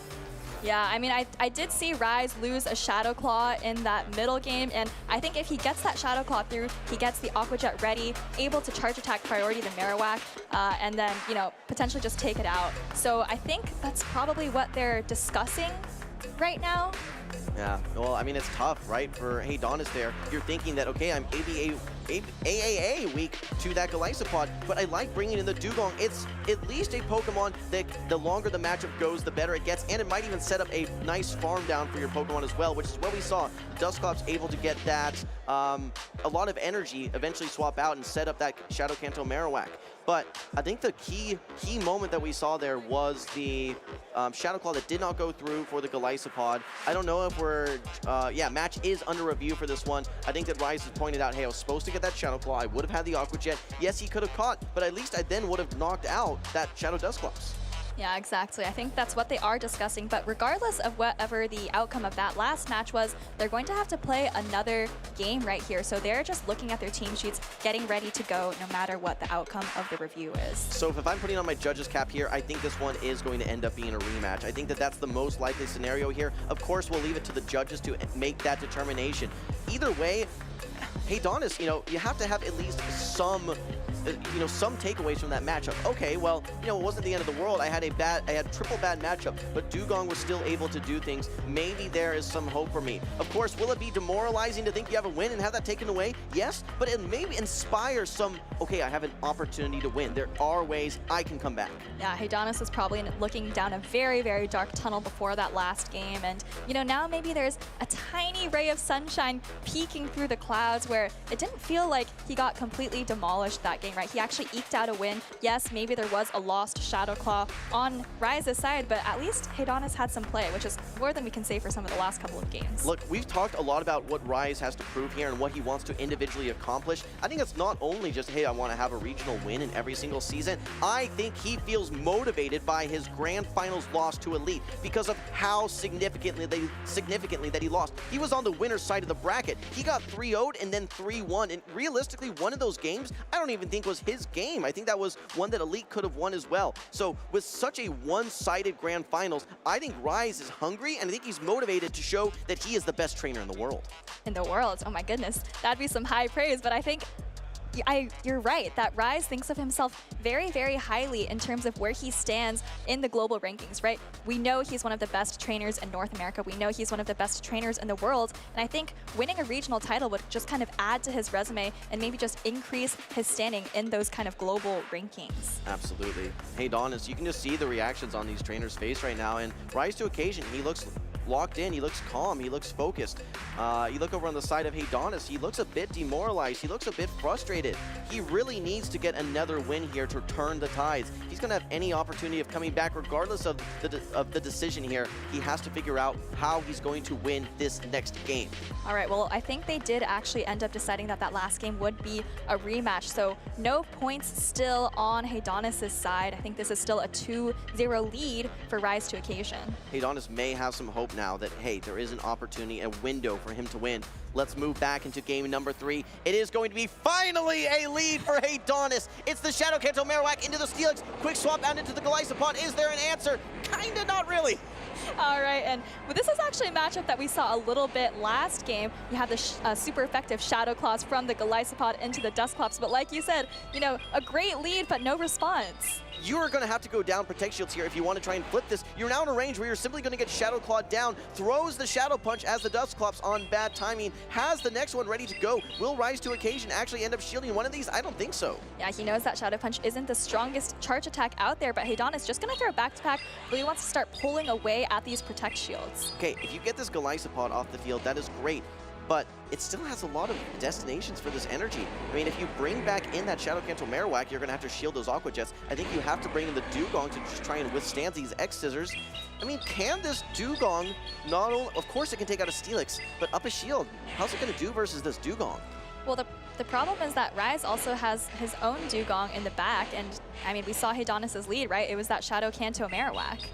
That's what I'm saying. How is Haydonis's Shadow Cancel Marowak going to navigate around this Dugong on the side of Rise to Occasion? Yeah, I'm not sure, but I'm feeling very pessimistic from Haydonis's perspective here. X's are coming through, and it's going to do quite a bit of damage. Yeah, so Haydonis has to put up a shield, and now he doesn't even have his shield advantage. Okay, brings in the Shadow Cancel Marowak. It's going to be met now by the Dugong, hitting for super effective Ice Shards. Haydonis does have the charge attack ready to go, wants to land a super effective Rock Slide. Rise to Occasion uses his Protect Shield here. Believe this is going to be a second and final Protect Shield. It was just the Bone Club bait, but he has the Icy Wind loaded and ready to go. That means that even if Haydonis is able to reach a Rock Slide, it's going to do much less damage, and this is looking very, very good for Rise. He's got the Dugong on the Marowak. He has the Steelix for the Dugong.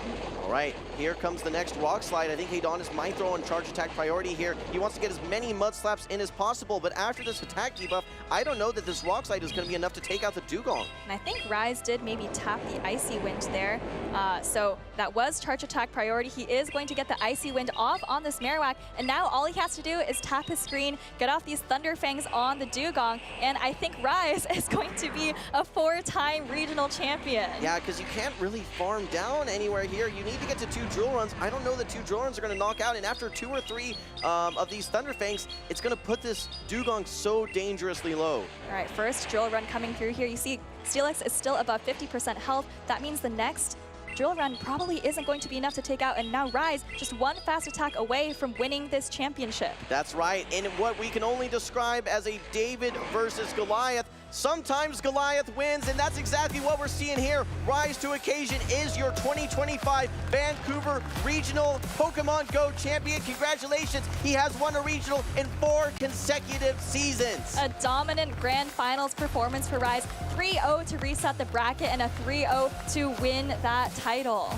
Rise just says, get out of my way, I'm coming through. 3-0, 3-0, nothing can stand in his way. He is your champion, and he was unstoppable in those grand finals. Second consecutive tournament where he's able to reach the grand finals. Fell just a little bit short in San Antonio, but not here in Vancouver. He had a little bit of a rough start to the season. I think he was a bit unhappy with some of his regional performances, but back-to-back grand finals. He says, I'm back, baby. That's exactly right. What a fantastic performance for him. I mean, you mentioned that a little bit of a rough start to the season. I thought you were going to say a little bit of a rough start to the day, right? Dropping to Dapper Discs in his very first match on stream, but then just blazed through the loser's side of the bracket. 2-0, 2-0, 2-0. You know, a little bit of a stumble versus Doonbuk with one little loss, but then of course in the grand finals, just another 6-0. Yeah, I mean, I want to go back to San Antonio. I know we keep talking about this. We'll look at the replays in just a sec, but I think that for anyone else, oh, I made the grand finals, this was a great tournament. I think for Rise, he took that loss personally. He's seen the chatter. Oh yeah, no, he had a free run to the grand finals. All the teams that he was playing, he had great matchups against that. And then he gets into that grand finals and almost gets 0-3 himself. He comes into this tournament with a fresh team, a team of his own creation, a team that he knows all the intricacies, all the purposes for each individual Pokemon, where he needs to place them, how he needs to place them, and I'm just blown away. He just looked unstoppable this entire tournament. And Rise is a fantastic trainer. He has it all. He has the team building skills, building a team that won not only one, but 2 regionals this very weekend, right? The team building, the counting. He's made some great catches throughout the tournaments. The anticipation of knowing when the opponent is going to throw the charge attacks to get that just little extra sliver of damage. I feel like Rise is just so in control of his gameplay. He did that 2 times with the Aqua Tails. We saw it versus Doomba, we saw it versus Haydonis. Just the anticipation was off the charts. Let's look back at our first series of 5, though. Again, this was a 3-0 from Rise. He was finding all the favorable alignments. Despite going down shields, that Drapion was able to take out the Shadow Kanto Marowak, then had the Crunch ready to go to take out the Dusclops as well and take a 1-0 lead. And it felt like that was just the story of at least this first little set of battles. We saw Drapion lined up on Dusclops so many times. We saw the Golisopod on the Dugong a couple of times as well, and just such favorable alignment of for Rise's Pokemon throughout this entire Grand Finals. Yeah, what a series. In game number 3, again, it's that Shadow Dusclops, this time getting Poison Sting down by the Drapion. And every time that Haydonis is trying to get that Shadow Kanto Marowak lined up versus that Steelix, there's always something in the way. It's the Golisopod, it is the Dugong. We didn't even have to see the jump up from Rise. He knew the core that he needed to bring. He knew how he needed to place them. And so many times in those series, we saw core breakers from Rise finding that Haydonis is ABA or AAA weak to several of those Pokemon. Yeah, and even that one game where Rise didn't have a favorable lead, I don't think Haydonis had an answer to the safe swaps from Rise, right? So even even with all those favorable leads, even the one time where he didn't get that, he was still able to find an advantage. Look, we're speaking of Rise a ton, and congratulations to him. This is you know, something that we've seen a lot from Rise. No shocker for anyone. I do want to say congratulations to Haydonis as well. Again, another stepping stone for him. It's been a while since he's been in that podium position here with in medal contention. He's going to be taking second place, and this is his best tournament to date with what can only be described as a super stacked tournament. I mean, there's no shame in losing to Rise whatsoever, and I think he should feel very proud of himself. Of course, he wants to have more success in the grand finals, but realistically, you don't get a lot of opportunities to have those best-of-5 types of games. And he got 2 opportunities here in the winners finals and the grand finals. Expect to see Haydonis back in a big way.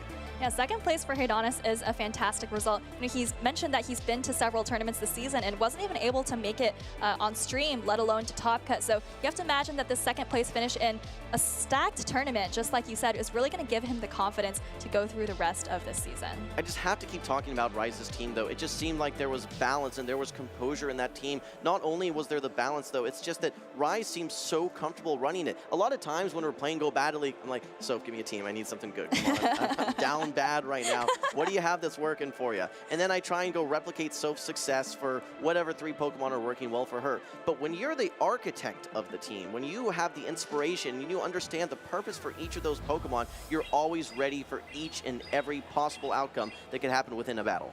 All right, well, taking a look back at our grand finals reset, this is the second best of 5 and the second 3-0 for Rise to Occasion. Really felt to me like Gastrodon was the centerpiece of Rise's team in this matchup, really just kind of allowing him to predict what Haydonis is going to bring. Yeah, absolutely. In game number 2, we saw Golisopod going off, able to get the Aqua Jet into the Shadow Kanto Marowak. And I think the Shadow Kanto Marowak did do some things in the second series, but in game number 3, yeah, just not able to do enough. Dugong standing in its way. Even shield scenario, not going to be great. And so if I'm not mistaken, we had the same team win 2 regionals here this weekend. You are not mistaken, and we also had the same team in 2 of the top 4 teams, looking at Rise to Occasion in first place there, of course, and SS Thorn's team in 4th place there. This is a very unique set of Pokemon, and it's kind of interesting that you mentioned Rise's comfort with the team because we just had a meta change. 4 Emolgos, by the way, in top 8 here. That's pretty striking. We saw, I think, more Gastrodons than Shadow Kanto Marowak as well, so that's a little bit surprising. Really a unique, we'll call it, one-shot type of meta, something that we're probably not going to have the opportunity to see again. It's a transition meta moving from Dual Destiny into Might and Mastery, and congratulations to Rise for being able to navigate the storm. Yeah, as well as these other trainers in the top 8. Of course, Haydonis Actual, we just saw Junebug in 3rd place, and then SS Thorn, Nighttime Clasher, Dial-Up, no strangers to the top cut, but I also really want to highlight Dapper and Zimmy Kid, who, made it very, very far at this tournament. It's just so cool to see some of these fresh Pokemon, the Golisopod, winning a regional. I know that one of my good friends, the Gengar Life, is going to be losing his mind seeing that one. But additionally, the Shadow Dusclops, a Pokemon that we've never seen in top 8 whatsoever. And then, look, we probably have seen some Jellicent in the long before, but what we haven't seen is a Shadow Fortress. I think that maybe Inadequence has run that at some point. Look, if there's a Pokemon that I think that hasn't been run anywhere, chances are Inadequence has brought it to a tournament. All right, well, you're highlighting the new Pokemon, but look at the Drapion and the Dugong that are on every single one of these 3 teams. We had some move updates, but those 2 Pokemon are so flexible. It's no surprise that they've made their way into this new season as well. Yeah, and as a reminder, I was talking about some of the social media. Azumarill did not win a tournament, not only once, but twice. It missed out on it, both tournaments in Fortaleza as well as here in Vancouver. All right, well, we have a lot of trainers to congratulate, and I think Stephanie is ready on stage with the awards. Take it away. Thank you so much, Soph. I am here to congratulate our trainers here at the 2025 Vancouver Regional Championships. Let's go ahead and get right to it. We have our first trainer up in 3rd place. Let's have everybody in the crowd say it. We have Dune.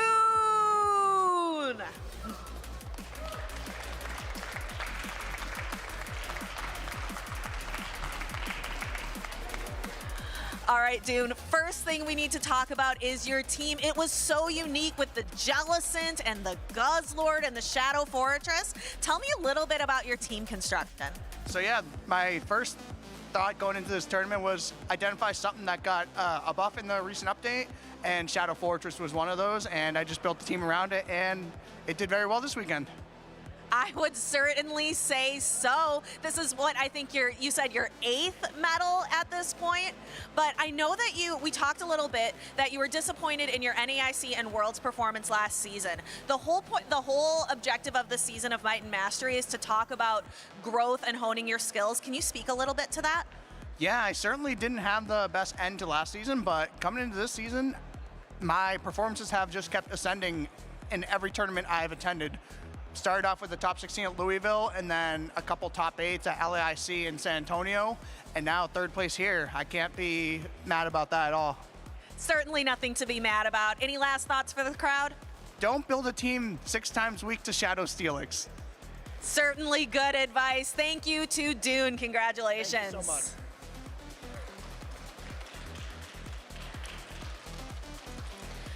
Next up, we have a trainer who has had their best performance to date.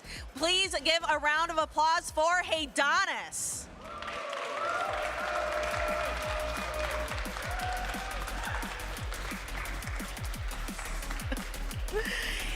Heidanis, we talked about in an interview earlier that you said nobody would know how many regionals that you'd been to this season because you didn't make it on stream, but I think this is your 6th one that you've been to in 2025. But this one is the difference.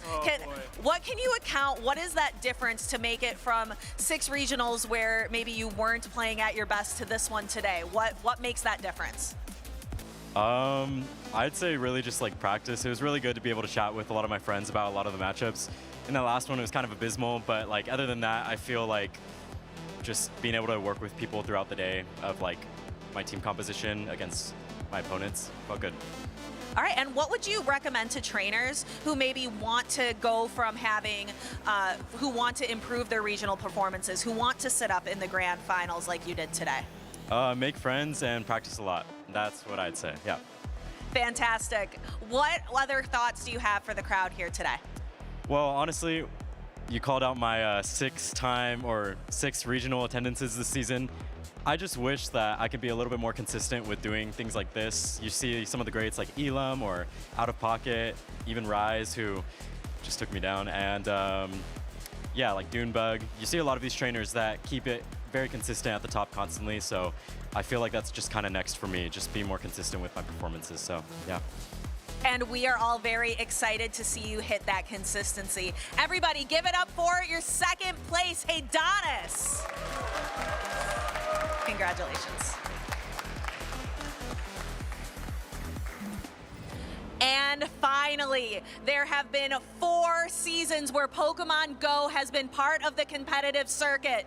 We are about to welcome up the only trainer who can say he has won a regional championship in every single one. Let's give it up for Rise to Occasion.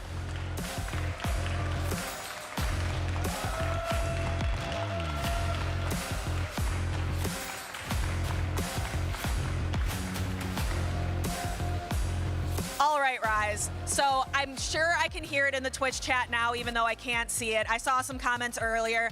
No, Rise is 8'5". He's 15 feet tall. Let's put it to rest. How tall are you really? I'm about 6'3", we'll say, maybe 6'4" in shoes. All right, thank you. So we can clear that up for the Twitch chat. Now let's move on to the games here today. It was mentioned over and over that this match here, this grand finals, was a David versus Goliath situation. You are now a 4-time regional winner in each season Pokemon Go has been competitive. How does it feel to be the Goliath of Pokemon Go? I could be like nonchalant and cool and say it's no big deal, but it's generally something I wanted. And as a caster myself, like I know the casters always preach the storyline. The storylines are always cool, and it was something I wanted to win another regional this season. And to do 4 regionals 4 separate seasons is not easy, man. And sometimes it weighs on you, the pressure. Like Rise still hasn't won a regional this season, and I don't think you can look at it as like regional win or failure, right? Because that's just, you're torturing yourself if that's how you look at it. But I think the great Billie Jean King said pressure is a privilege and champions adjust, and that's what I decided or tried to do today. All right, and talking about the architect of the team that won, not just here, but also in Fortaleza. Now, this was kind of an interlude meta, unique to just this one weekend. Do you think a team like yours is going to be able to persist into tournaments starting next weekend when the Might and Mastery update takes full effect? I haven't looked into it too much, but so I would think probably not. I would think this is a unique meta where there's no Lapras, there's no Grumpig, which are going to be upcoming great picks. So it's a very unique meta, and with the help of a lot of people, LNDS scrimming them, I had a completely different team. I was inspired by some of what they were running, and then I made my own adjustments, and then I think some people copied my adjustments. So I think this might be a one weekend type style team, and I don't know if Steelix will be winning again. Certainly not if people take Dune's advice and not bring a team that is 6 times weak to Shadow Steelix. All right, well, now final thoughts for the crowd here in Vancouver from our regional champion. I'm just really proud, and I feel very fortunate to have this run and to win another. It's my 4th time in this position, and I just want to thank my family, everyone that supports me, everyone watching. Thank you to Carlos for trading me the Golisopod. A little behind the scenes. Yesterday, I was so annoying. I was bothering everybody. Do you have any Wimpod for trade? And I finally got a usable one. There's a few matchups I wanted. So shout out to Carlos for the Wimpod. And there's a lot of people I'm missing. But shout out to my Legends United teammates. Shout out to my little niece, Brooklyn, if you're watching. And yeah, thank you. And thank you. Let's hear it one more time for your 2025 Vancouver Regional Champion, Rise to Occasion. Congratulations.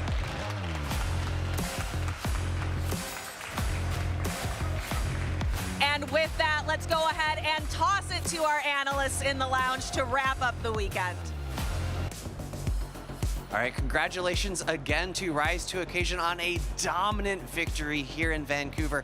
I'm joined by Sophia and Jim in the lounge. Give me some final thoughts about the regional here, starting with you, Sophia. Yeah, I mean, I feel like we came into this thinking it was just going to be the story of the new meta, and I think Rise adapted really, really well to that, and that's why we saw him come out so dominantly victorious, right? He had all these new Pokemon that people maybe didn't know the matchups for, but he really knew how to maneuver his way around all of these matchups. Yeah, I think for me, it's just when you look at some of the trainers that are best at adapting, those are the trainers that had some of the success, right? We've seen some of these trainers that have played in tons of grassroots formats before that seem to have played pretty much every Pokemon on the block. They can get ahead of the meta, and I think Rise, when we talk about team building, one of the very best trainers out there. Like I said, he's able to architect the team and not only be able to know the counts, know the typings, but know the purpose behind each of these Pokemon. And yeah, we're never going to see a meta like this again, but kudos to Rise. Let's go ahead and take a moment to go through the bracket, starting with the losers side. We see Rise had a long day in losers, dropping immediately into losers round 1, where he took out Zimikid, Nighttime Clasher, SS Thorn, and Dunebug in the losers finals. Sophia, take us through the winner side of the bracket. That's right, we saw Haydonis up there having an easy time in the winner's side of the bracket, taking down Nighttime Clasher, a 3-0 against Dunebug, no easy feat, but then unfortunately for him, dropping 6-0 to Rise to Occasion in the grand finals.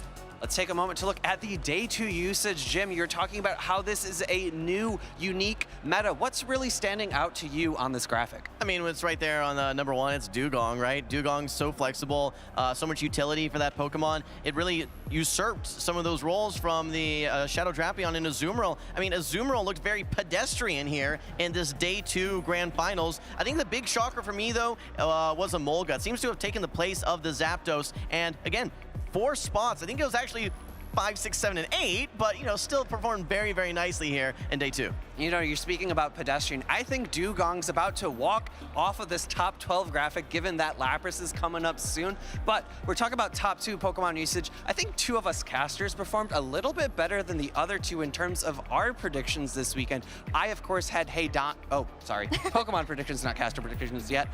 We all had some pretty good calls here. Dusclops making some good show. Absolutely no Claydolls to be seen, though. Yeah, no Clay Dolls, no Malamars. Yeah, maybe didn't get that one right. Look, we saw the Jellicent on Dunebug's team. Second place, Dusclops. Look, Dusclops held its own this tournament for sure. I think that we had Nick, you picking that one as well. You know, Dusclops, while it is not as good as I would like it to be, it definitely held its own, and I think it's going to have a spot in tomorrow's meta. All right, so tomorrow's meta is not going to be up right yet, but we do have a regional schedule ahead. Sophia, what events are you looking forward to? I mean, there's only 3 regionals left, but I have to say, of course, I'm looking forward to the end of what I like to call the regular season. That's NAIC. That's going to be the first weekend of June in New Orleans. And then, of course, 3 months or 2 months of a break before the World Championships. That's going to give all of our trainers around the world plenty of time to prepare. And across the pond, we have Stockholm coming up next. That is our next European Championship happening March 22nd, March 23rd. Make sure that you are registered for that event if you're looking to go. And on this side of the pond, Jim, talk to us about the next event in Yeah, NA. the next one we have coming up is going to be the Atlanta Regionals, which I think is our first time in Atlanta. So that's going to be super exciting. Always great to see a lot of the trainers on the East Coast make their way down. And there's actually a lot of local trainers in Atlanta as well. Great Pokemon Go scene, so can't wait to see the first North American regional with the new format. Make sure you are signed up. Go to rk9.gg/events/Pokemon to sign up. Make sure you're registered. Make sure you have your team of 6 in there so that you are absolutely ready on day number 1 to perform your absolute best. We, of course, have promo here for our events. It is you want to visit Pokemon.com/broadcast to get all of the information on the broadcast, who's going to be casting the events, and where they're going to be happening. Sophia, talk us through social media. Yeah, we have a lot of social media that we love hearing from you on. Of course, X, we want to see all of your posts with the hashtag #PlayPokemon. We've also got Instagram, YouTube, and Facebook. All of these channels where we're posting lots of great content about our Pokemon competitive circuit. Yeah, make sure you guys are following the channels as well, both on Twitch and YouTube. You guys can take a look at those VODs. If you missed the action live, make sure that you're checking them out both on Twitch and YouTube so you can replay all the action. All right, well, that's about it for us here. Before we wrap, I want to get some final thoughts from my co-casters. Sophia, we'll start with you.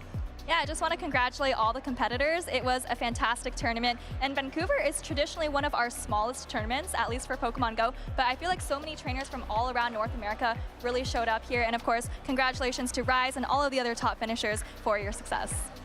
Jim? I mean, for me, like, I just can't speak enough about Rise. I mean, it's like that Michael Jordan, and I took that personally meme, right? He had that second place finish where you kind of got eviscerated there realistically by Elite, and he's thinking, am I washed? You know, am I really that trainer that I think I am? He is that guy. Rise is that guy. He just absolutely blew his way through the entire tournament here. He said, get out of my way. I'm taking the title, and that's exactly what he did. He is him exactly. I, for myself, am looking forward to the next meta. Of course, this was a slight interim mini season in the Pokemon Championship Series. I am looking forward to the introduction of that Psywave Lapras for all the new move additions that we have had. But that's enough from us. We're gonna leave you to it. Make sure you check out the TCG, which is still going on, and we'll see you next time.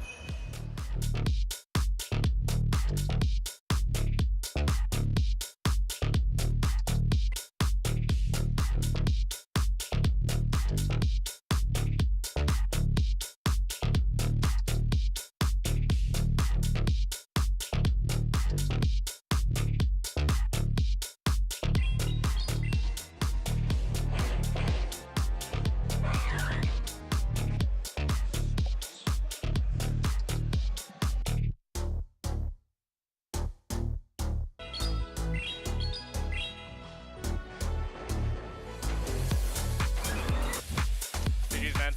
GG's.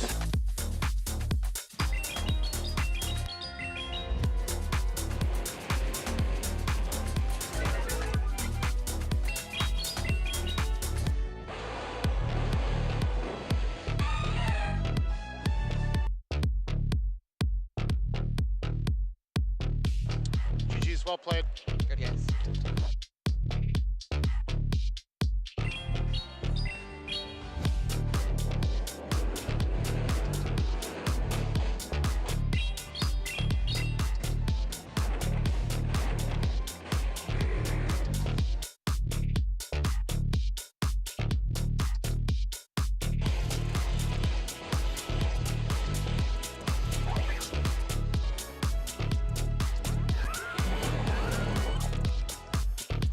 got this. Well played.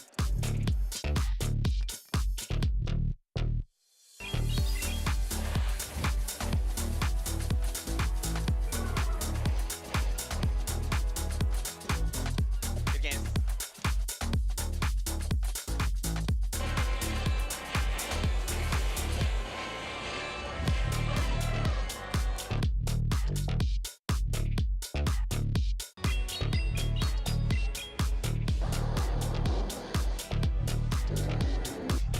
You're such a good player, man. The fact that you made that matchup so uncomfortable for me with the Steelix, you should be proud of that performance. Absolutely.